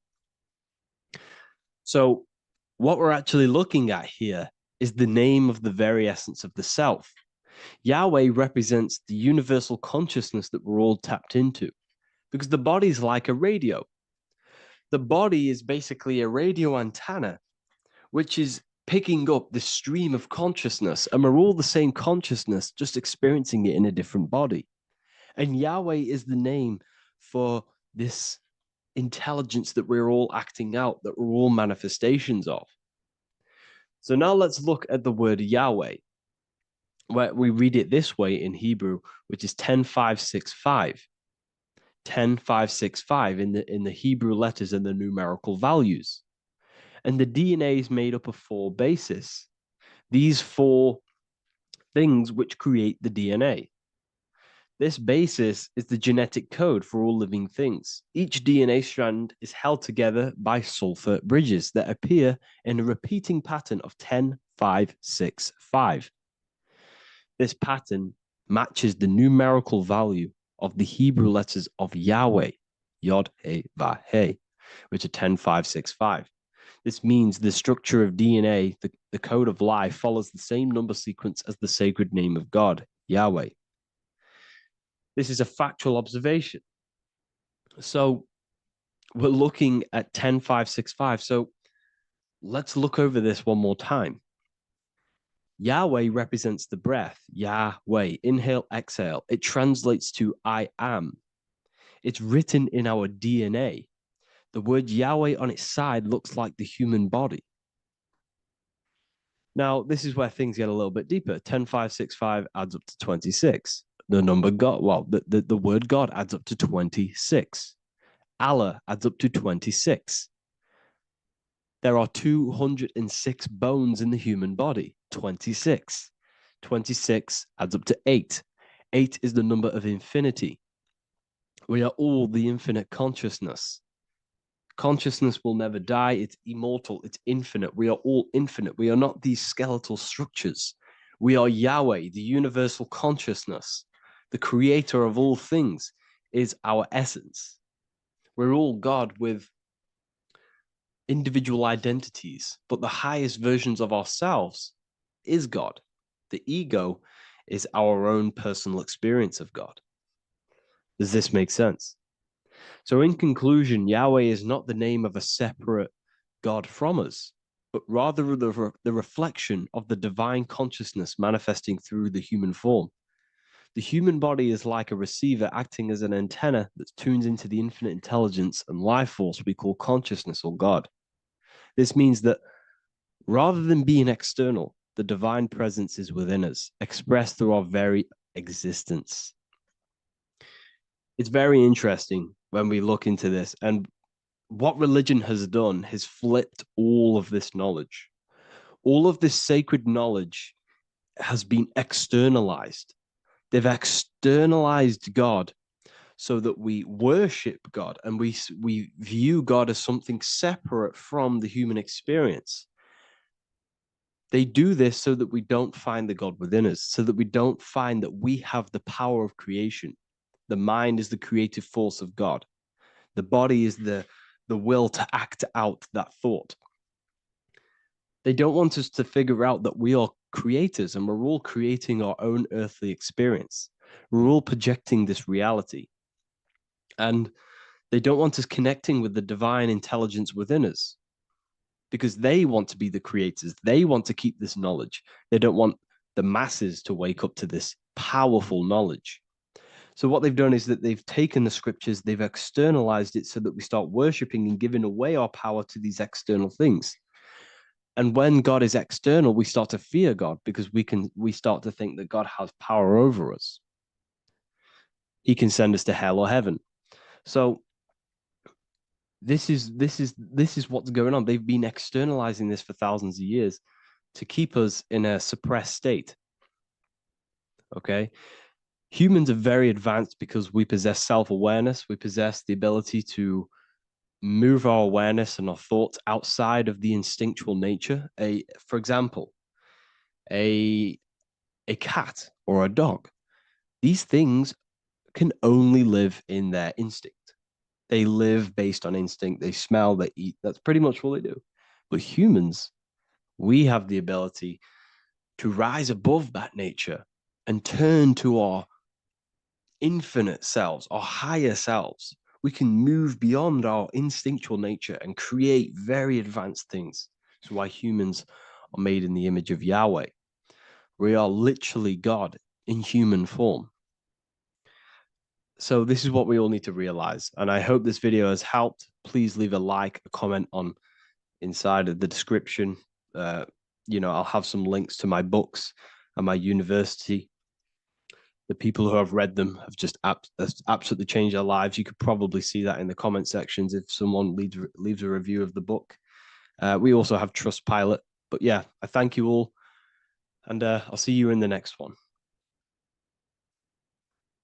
Neo is plugged into the matrix on the back of his neck. And if we look at the human brain, the back of the neck is the reptilian brain stem. And when one operates their life out of the reptilian brain stem, they are unaware, unconscious. They are consciously dead because the reptilian brain does not really critically think. It acts on instinct, fight or flight mode. This is considered in the occult spiritually dead. When one is taking actions without intention, simply very reactive to life. They're not living, they're simply experiencing. When you're walking down the street and you see someone, and in your mind you think me versus them versus me, that is an animalistic way of thinking. I used to be trapped in this way of thinking, always thinking of fight or flight, always judging people, always reacting to the world, never consciously creating and commanding with intention in the world. This could be considered the matrix, when one lives unconsciously, simply surviving in the world. Another symptom of living in the reptilian brain could be obsession, a constant need to assert your power over others to feel safe or superior. Views relationships as power hierarchies, not as mutual connections. It could be a conquest for sex, lust, seeking validation through sexual activity. Sex becomes a tool for dominance, escape, and self-worth. Intimacy is avoided. Pleasure is pursued without emotional depth. Seeking pleasure all the time. This is all to do with the reptilian brain. Seeking safety. It could be compulsive eating or food hoarding, driven by craving and not actual hunger. Eat to soothe fear or emotional discomfort, often unconsciously. This is the unconscious. Fear-based decision-making. Every choice is shaped by perceived threat or insecurity or fear within the subconscious mind. Long-term vision is sacrificed for immediate safety and gratification. All the reptilian brain. Territorial behavior overacts when personal space, possessions, or status is threatened. Acts as though survival depends on ownership or status. Addiction repeats patterns to feel safe, even if they are harmful. Avoids anything unfamiliar or unpredictable. Low empathy. No empathy or emotional care for one another and for fellow beings in the world. Sees people as threats, tools, or competitors. This is all to do with the reptilian brain. Intense jealousy or possessiveness. Sees others as rivals or objects to control. Cannot tolerate perceived threats to loyalty or status. Quick to be angry. Slow to reflect. Reacts with rage, withdrawal when challenged. Lacks emotional regulation or deep self-awareness. So this is considered, this brain could be considered the matrix, hence why Neo is plugged into this brain. He's operating the life out of this brain, unconscious, simply navigating life like an animal. I was in this state, and you can only really realize this when you come out of this brain and you start to function from the higher regions of the brain, which we will discuss very soon. And my life was chaos, because there was chaos operating internally. I was never thinking about the future. I was always operating life out of fear, out of lack. Never had care for another person. When you operate life out of this brain, the matrix, things outside you, can easily control you. This is why they keep us in a constant state of fear. So we operate life out of this. So we never gain full control over our reality, over our actions, over our thoughts. So Neo is called Neo, and he works at a place called meta cortex, very symbolic of the neocortex, the higher region of the brain. Now, this brain makes you human. It ultimately allows you to hold control over the animal urges. Okay, the neocortex is the brain that allows you to have self-mastery, that allows you to control your urges, your instinctual survival urges. So humans can overcome their reptilian animalistic state and start to operate their life in a conscious mastery state. And Neo is plugged out of the reptilian brain, and he starts to use his neocortex, the human brain. This allows one to learn to have self-control, allows one to create, allows one to think about others. It allows one to critically think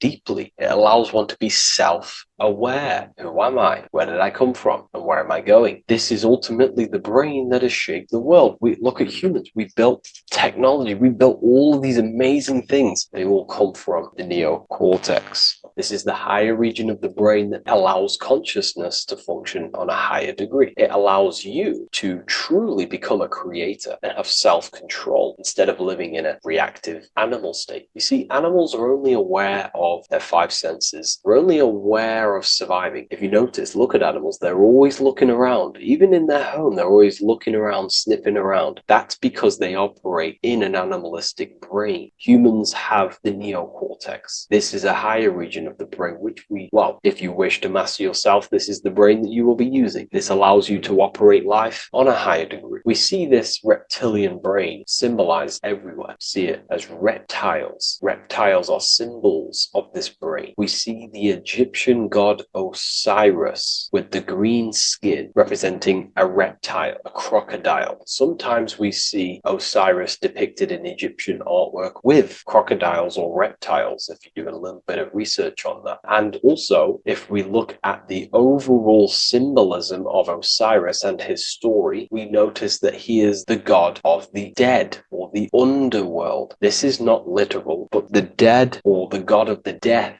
the god of the death of self, the dead of consciousness, because you are a divine being with limitless potential to create. And ultimately, to create, we have to master our reptilian brain. But when we function from this reptilian brain, we are dead to our higher powers of creation, of imagination, of actually gaining control and operating life from the higher mind, operating life as the divine being as you are. But if you operate life in Osiris, he is the god of dead. You are spiritually and consciously dead. You act unconsciously. You are dead, not physically, but mentally and spiritually. So what we're looking at here in the Egyptian artwork is the reptilian brainstem. We have the left hemisphere and the right hemisphere of the brain. Notice a curve. The feminine body is very curvy. This represents feminine. The masculine body is very liney. So if we study geometry, we know that lines are masculine, hence why the word masculine, line, and the feminine body is, in geometry, feminine is represented as curves. So this is the left masculine brain on the left side, and this is the right feminine brain on the right side, with Osiris, the reptilian brainstem, in the middle. So we're going to go deeper into some Mesopotamian artwork now. Now let's have a look at this. We're looking at the reptile on the very bottom. We see the left brain and the right brain, the Eye of Ra and the Eye of Horus on the left and right. In Freemasonry, we still see the symbolism of the two pillars. Yakin and Boaz in Freemasonry, with the two pillars symbolizing masculine, feminine forces of consciousness, also representing the masculine left brain and the feminine right brain, with the reptile down here. But if we have a little look here, right, we have a little look at these reptiles. This person is standing on top of the reptiles. When you are on top of something, you have power over the below. You are standing atop of something. You have mastery over it. You have control over it, symbolizing gaining control over the reptilian brain, the reactive actions, the sexual urges, the addictions, the territorial behavior, the fear-based decisions, constant internal tension, never being able to focus. It's symbolizing gaining control over these internal qualities that happen within us, in our mind, because the universe is mental. And if we do not gain control over this brain, it will dominate our mind, which will ultimately dominate our actions and destroy our life and live in an unconscious state. So this is basically instructions in this ancient Mesopotamian artwork of becoming self-mastery, to operate on a God consciousness level. So we have a person symbolizing your awareness, the internal you, having mastery over the reptilian urges, the reptilian brain, the reptile thinking. We have a person, a face in between, and it's standing in between these pillars, symbolizing balance of the brain hemispheres. Because the face, we see the eyes in the middle, we see the person is you, your consciousness, standing in the middle pillar, so representing seeing reality as neutral. Everything in the world is neutral. It's the mind's perception that gives it a positive or negative charge. When we adapt this mindset, this view of reality, this knowingness of reality, we see the world for what it truly is. And if you see things as neutral, it allows one to transform the situations in your life accordingly, instead of simply choosing a side.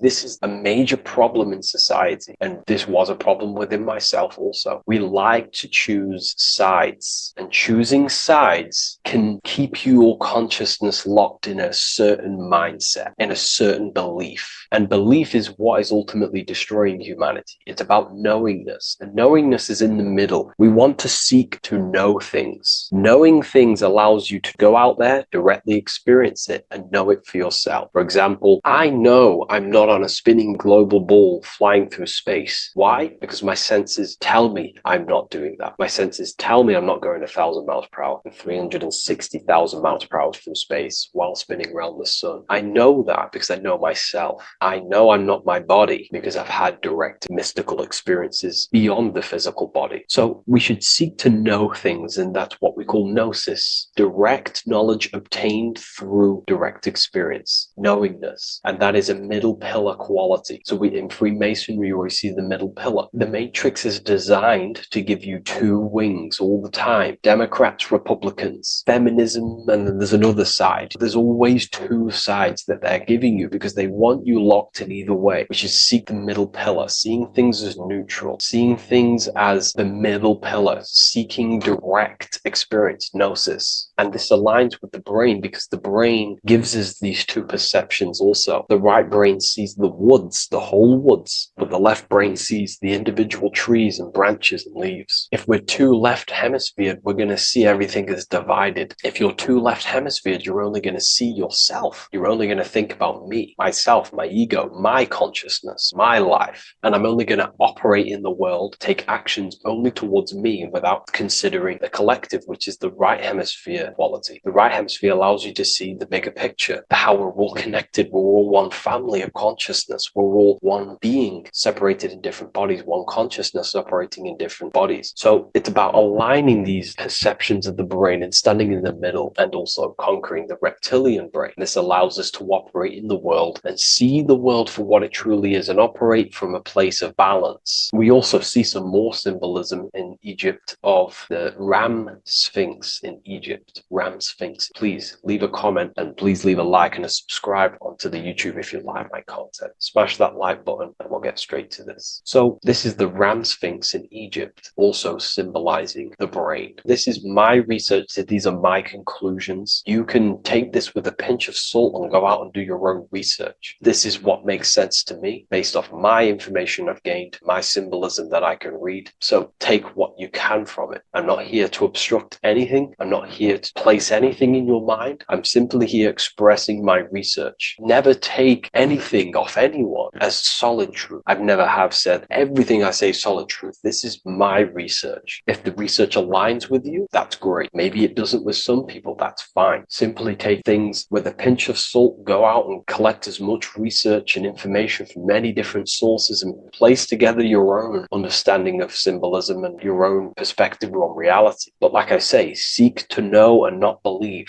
So this is the ram sphinx in Egypt. This is a more powerful symbolism of the brain. We have Osiris here, the god of the dead, which is the reptilian brain, and an Aries symbol here symbolizing the hippocampus in the brain. So this is the reptilian brain stem, heavily aligned with the reptilian brain stem here. We can see the connections if we look closely. So this represents the dead of consciousness. This is the dead of self, living in impulsive animalistic state, the symptoms that I listed earlier. I'm not going to go over the symptoms again. And Aries symbolizes the hippocampus in the middle of the brain. It's the hippocampus. And Aries is a symbol of a state of being. Why? You see, ancients and the ancient Egyptians, according to my research, Freemasons still use this symbolism today. So what they do is they use the path of the sun to symbolize a state of consciousness or a journey in consciousness. So what do I mean? So Aries here is the transition from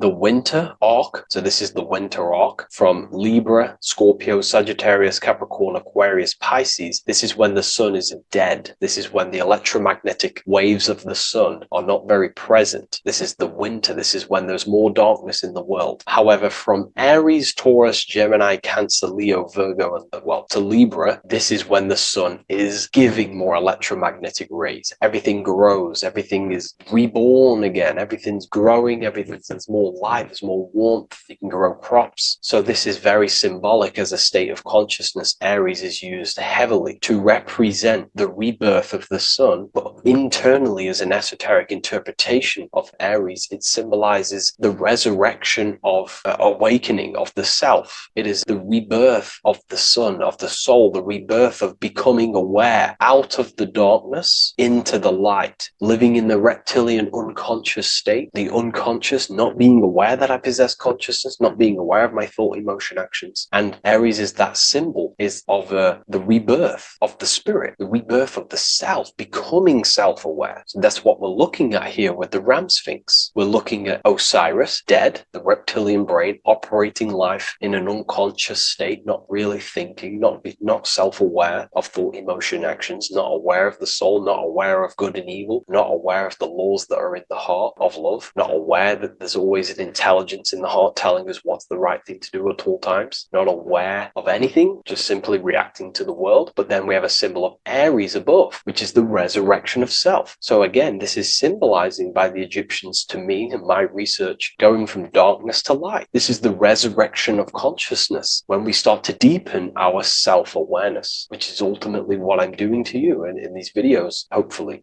I can awaken some people's minds and make people think deeper. And that process of internally what's happening within you, that's what Aries represents when you're starting to say, wow, my mind's going deeper and deeper into the self, and I'm realizing more. That is what Aries symbolizes. When the sun returns, it's also a symbol of a sacrifice, because obviously when the sun returns back to Aries, we're sacrificing the winter, when we're transitioning, and all transitions require sacrifice. So in Aries, the Jews celebrate the Passover. It's the Passover of the sun, and what do? They eat lambs in the Passover Aries, because it's all symbolic of this internal process. In Aries, Christians celebrate with the Easter, which is the resurrection of Jesus, the resurrection of the sun. Remember, it goes deeper. There's deeper layers to this. It's the resurrection of the self and the mind deepening into a deeper awakening. So again, we're going from the lower regions of the brain, and when we start to critically think and become self-aware, we're starting to use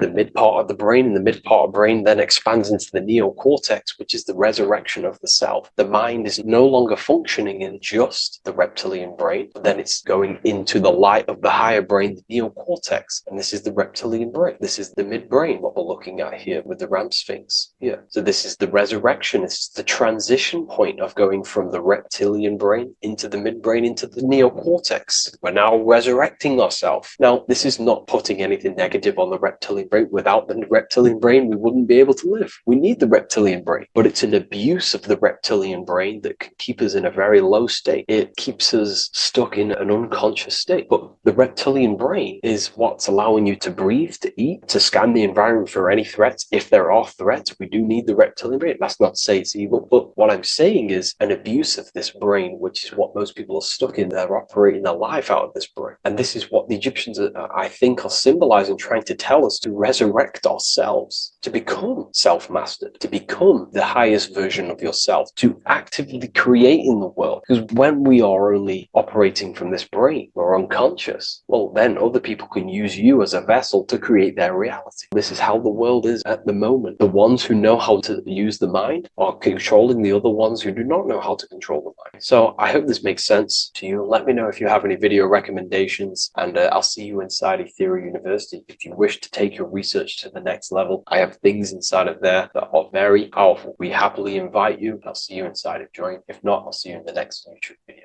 What if I told you the devil is closer than you think, and it's not actually a real person, force, or spiritual entity outside of you, but a being and an aspect of your own mind and psyche? In this video, you will learn exactly what the devil is and the true esoteric meaning of the devil. The first thing we need to understand is that the universe is a mental universe. Look around you. Every action, every building, everything you see around you was begun first as thought in the mind, then manifested. We use the mind to build and shape our reality. The universe, the world, only exists inside of our mind. Therefore, God and the devil exist inside of our own psyche. So first of all, the devil is not a literal being, but a symbol of the lower self. It represents the unmastered, ego-driven part of the human mind, a symbol of destructive thoughts, emotions, behaviors, lives in realms of chaos, fear, hatred, lust, and ignorance. This is why we see the devil as red, because red is the lowest vibrational color on the color spectrum. It also corresponds with the root chakra, which is all to do with survival instincts. Red represents chaotic and intense emotions like hatred and anger. When we are angry, our face turns red. The devil represents our animalistic fundamental needs, our instinctual needs, our survival state of consciousness. We have a survival state of consciousness and a godly state of consciousness. Our godly state of consciousness is creating, not just experiencing in the animal state, but consciously creating reality. This is why we see the devil with a goat head, an animalistic head, and the head is where the brain is. The animal head represents living off instinct, the part of our mind that lives on urges, impulses, and instincts, eating, sex, power, ego-driven actions, and ego-driven thoughts. Animals are only aware of themselves. Animals live on instinct. They have no ability to consciously create like humans. This is our lower desires for the material world. That's not to say the material world is evil. However, when our consciousness is only seeking material things, this leads us down a path of self-destruction, because nothing material can ever satisfy our soul. Everything material is temporary. Therefore, the devil represents the part of us that seeks only material desires, only material fulfillment, the ways of thinking where we only think about ourselves and ego-driven thoughts. It also represents the unchecked, unconscious self, where we have no mastery over our thoughts, over our emotional impulses, and no mastery over our actions. We're living in instinct and impulsive states, which causes chaos, selflessness, destruction, and keeps us bound to our lower material 3D state of consciousness. It's important to recognize that the word devil was never present in the earliest Gospels. Instead, what was mentioned was a spirit of evil. This distinction is crucial because it underscores that the idea of the devil, as popularly conceived, does not actually exist as an independent entity. Rather, it is a personification of the lower aspects of the human mind, a facet of our own consciousness. The term spirit of evil was not meant to denote a specific deity or being, but rather any force of negativity, whether it manifests as a destructive thought, emotion, or action. A spirit is a force, an energy, and we have three forces that create our reality: thoughts, emotions, and actions. We have full control over these three aspects, which transform and mold reality. A destructive thought, a destructive emotion, a destructive action is a spirit of evil, and it originates from the darker aspects of the human psyche. So now, because we're on the topic of the devil, we have to look at the pentagram, which is obviously connected to the devil heavily. The upright pentagram represents spirit, air, water, earth, fire. Upright, which represents spirit, the most important element on top of the earthly elements, showing spiritual principles over material principles. As spiritual beings as we are, we have to put our spirit first, our higher self first, and material things second. Why? Because material things never satisfy us long term. Seeking material fulfillment will leave us feeling unfulfilled in the long run and very unhappy, and we can lose ourselves in illusions. We have to put our spiritual principles first. Seeking wisdom, knowledge, connection to the divine, and connection to our higher self is what gives us true fulfillment in our hearts and souls. But when we see this pentagram inverted, we now have spirit on the very bottom, which now represents earthly principles on top of the spiritual principles. We're putting our earthly elements on top of our spiritual element, which this inverted pentagram represents no longer caring about spirit, no longer caring about our invisible internal world, and only caring about this external body, food, sex, material things, cars, money, and all the things outside of us, the world outside of our mind. This is what true Satanism is. Satanism is not worshipping an external deity, but it is worshipping the self, only fulfilling the ego's desires. This is what true Satanism is, and we have all been conditioned to live in this state. Satanists want us to believe that there is an external deity called Satan or the devil, and the reason they do this is because they trick us, making us believe that we are not Satanists, while they are actually conditioning us to be self-seeking, ego-driven people, where we only care about sex, food, material things, and money, which is actually conditioning us to be Satanists. 80% of the population today are unknowingly involving themselves in Satanism, which is ego-driven thoughts, actions, and emotions, dwelling and living in this state, where we only care about ourselves. When we are spiritual, we realize we are all one. We are all one consciousness family, and we need to do things that help and contribute towards our collective experience, helping others, instead of seeking to serve only the self. The angel is depicted with wings, which represents elevation, higher self. The devil is represented with an animal horns, which is on the ground. A goat is on the ground, which represents the lower self. This is the elevated mind and the lower material mind. Horus, the bird, higher self. Set, the ground animal, lower self. Jesus and Satan. These are two forces, two characters that exist within the human psyche, not real entities. They are forces of our minds, and there is a battle between our higher self and lower self all the time within our own minds. There's always a part of us that's telling to do one thing and another thing, to do something bad and to do something good. There is this battle inside of our own consciousness. Here we have the human spinal column. The human spinal column is showing you the higher and the lower self. The higher self represents the head. The head is where the mind is. This is the creative essence of the universe. This is where all material things begin as a thought in the mind. We create with the skull, with the brain. This is our higher self, the heavens, connected to the heavens, the sky. And the lower end of the spinal column is where our reproductive organs are, where our gut is. Our reproductive organs and our gut is all to do with survival. The lower end of the spinal column, lower instinctual 3D based consciousness. The lower end of the spinal column is where our lower self dwells. Eating, consumption, power, and sex, lust. These are all emotional forces and instinctual based organs that are not inherently evil, but when we dwell and live off this lower end of the spinal cord, it keeps us in low states of consciousness. Our goal to raise to our higher mind is to balance this, not to overeat, not to abuse power, not to abuse sex and lust, but to master these organs and gain the ability to say no to these organs so that we can raise to our creative side of consciousness. Instead of dwelling in our instinctual nature, we can turn to our creative nature and consciously become a builder and constructor of reality. This is the true way of raising consciousness. This is the stairway to heaven, out of the animal consciousness to the higher consciousness. To wrap all of this up, it's all about gaining control over our instinctual lower nature and allowing our spirit to rule over our body and not our body ruling over our spirit or mind. The moment you let a thought become instantly an action is the moment you are an impulsive person. We are all trained to be this way. It is okay if you are in this state. The moment you let a thought turn straight into an action without questioning, that is the mind controlling you and you not controlling the mind. We need to gain control over the mind, and we do this through many different ways, through meditations,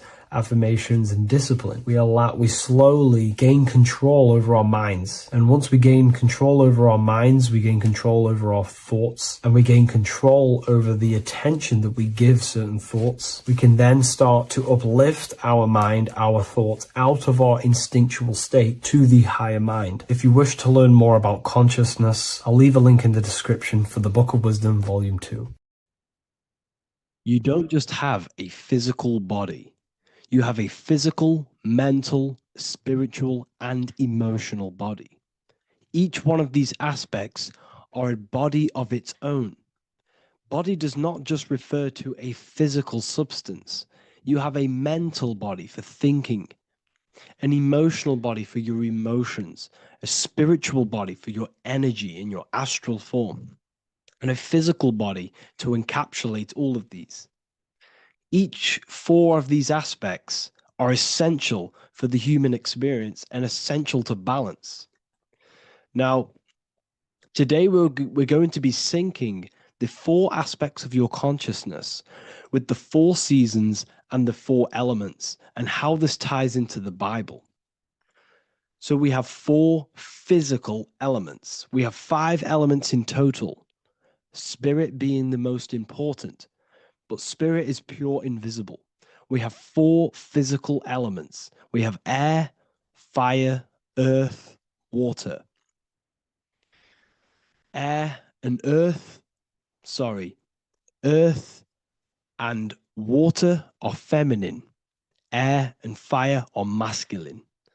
Air and fire are active.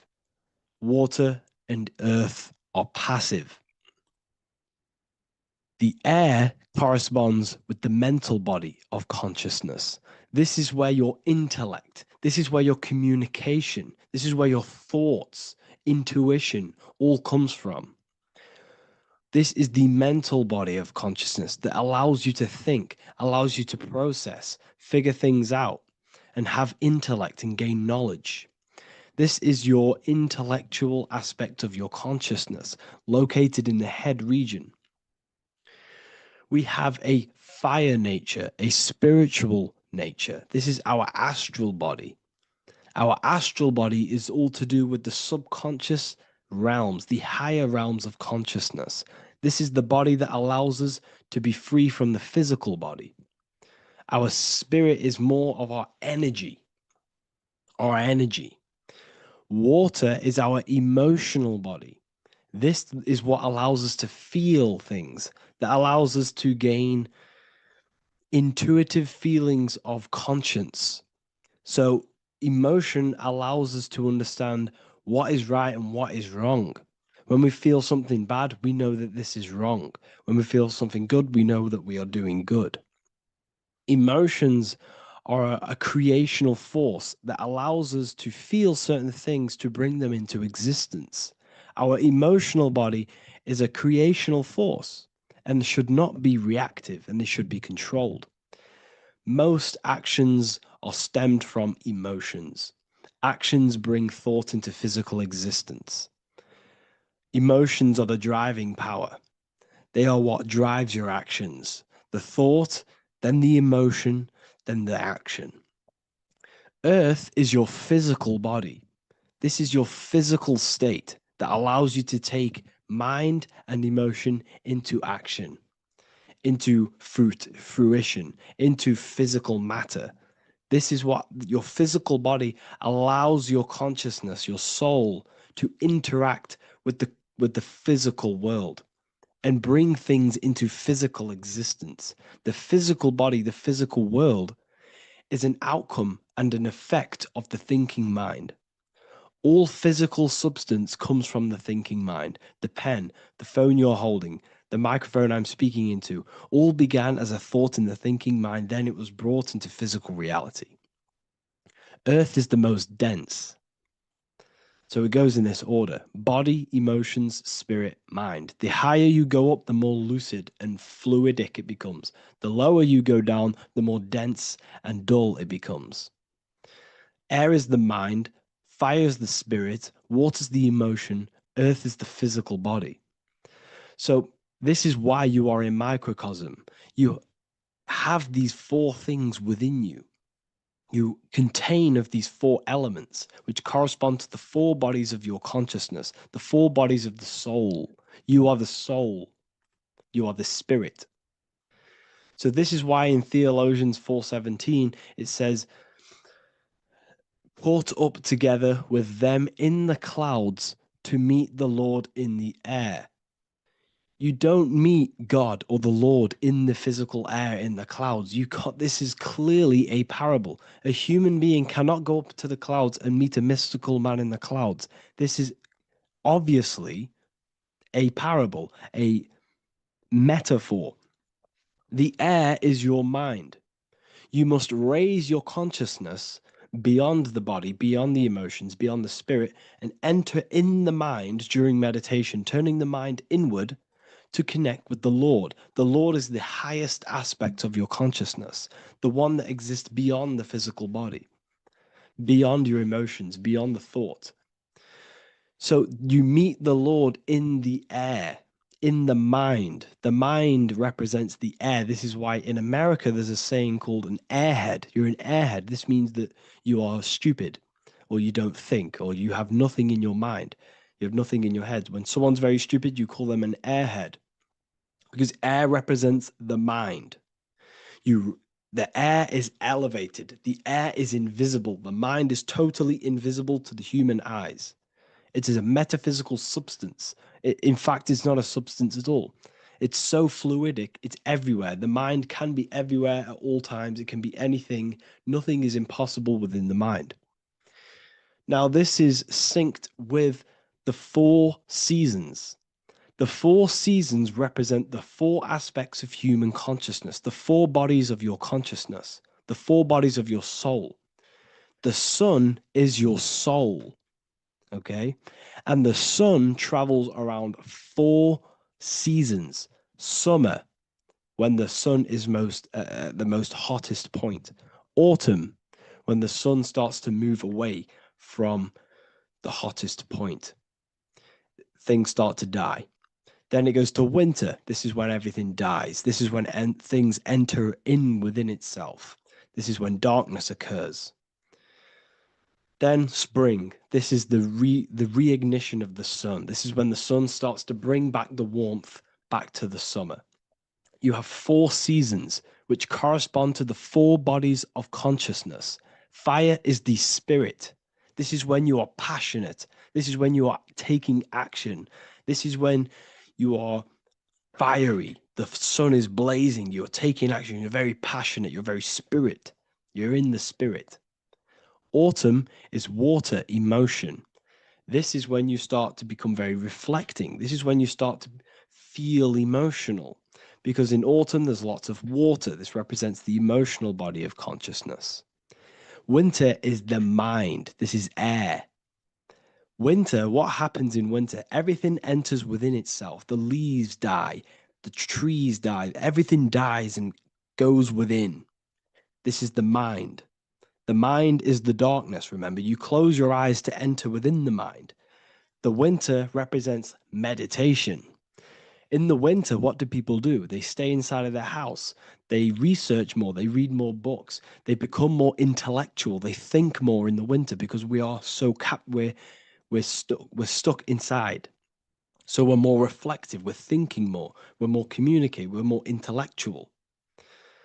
In the spring, this represents the earth, the body.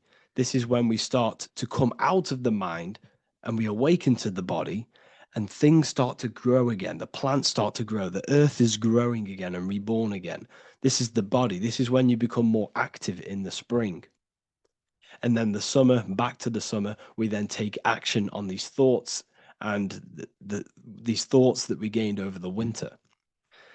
Essentially, this is just a massive cycle. And this is a daily cycle also. The nighttime is the winter. The morning is the spring. The midday is the summer. And the evening time is the autumn. This is a microcosm. We have 4 bodies of consciousness. You are the sun. You are the soul. And the soul has 4 bodies: summer, autumn, winter, spring. Emotion, air, body, spirit. Sorry, emotion, mind, body, spirit. So you are the soul. You are the pure essence of consciousness. The sun is your soul in the heart. And the seasons are inside of you because you are a microcosm. Okay? You are a microcosm. The word sun is son. The Latin word for sun is sol, which is soul or solo, because the sun is solo. It's on its own. You are the soul, and the soul has the 4 different bodies of consciousness. So before we move on any further, if I've blown your mind, please, if you can, leave a like, a comment, a share, and a subscribe. Let me know what videos you want me to make in the future. Please drop a like. It definitely will help me. You are a microcosm of the macrocosm. Man is a miniature universe that goes through its own cycles. The seasons of the summer, winter, spring, and autumn do not occur merely outside of him, but within him as well. The summer is within you. You feel different in the summer. You feel different in the winter. You feel, depending on the body of consciousness, it's your soul's interacting with. So the sun in the sky is your soul inside, and the sun goes through these cycles, which is affecting your bodies of consciousness, because the cycles represent your bodies of consciousness. Now, this ties in with the Bible. This is why we have 4 Gospels. This is why Matthew, Mark, Luke, and John are always seen with the 4 different zodiac sign animals or symbols. So you always see each one of the Gospels. If you just type in on Google Matthew, Mark, Luke, and John, type in ancient pictures, paintings, or pictures of them, and you will find these 4 zodiac signs are always standing with each one. Taurus, the bull; Leo, the lion; Scorpio, the eagle. An old symbol for Scorpio was the eagle, and a man for Aquarius. Here you see very, very ancient paintings and artwork. Here we see Matthew, the man, Aquarius. Here we see John, the Scorpio. Same here. We also see it on the tarot cards, on the world card. We see the 4 fixed zodiac signs. Here we see it as well. These are called the 4 fixed zodiac signs. Now, when we look at the zodiac, we're no longer looking at the sky, because what you must understand is as above, so below. What is above you is inside of you. What is above is what is below. What is outside of you is within you. The zodiac is inside of you. The zodiac revolves around the sun. The sun is your soul. These are different energies of your soul. Like I said earlier, the 4 seasons are the 4 bodies of your consciousness. And in each body of consciousness, you have these different energetic energies that you can work with. Okay, so this is the true astrology. This is the true astrology, the internal esoteric astrology. You can't find much information on this at all. Very hard to find. So what we're looking at are the 4 bodies of consciousness. Obviously, when you look in the middle of each, when we look in the middle of each season, spring, the middle of spring is Taurus.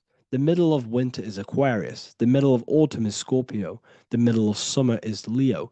These 4 signs are known as the 4 fixed signs. Okay, Scorpio is fixed. It's the middle of autumn. Scorpio is a water sign, emotion. Aquarius is the air sign, the mind. Taurus is an earth sign, the body. Leo is a fire sign, the spirit. This is why we see Matthew, Mark, Luke, and John with the 4 fixed signs of the zodiac, which represent the 4 bodies of consciousness. Leo, the spirit, fire. Luke, Taurus, earth, body.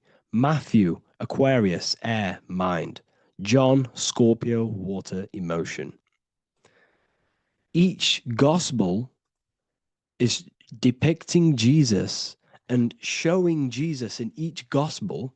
Each one of these gospels is showing and depicting Jesus according to the different body of consciousness. In John, this is when Jesus starts to turn water into wine. Water is emotion. Wine is transmuted emotion. This is when he does miracles with his emotions, water into wine. Aquarius, which is Matthew, air, the mind.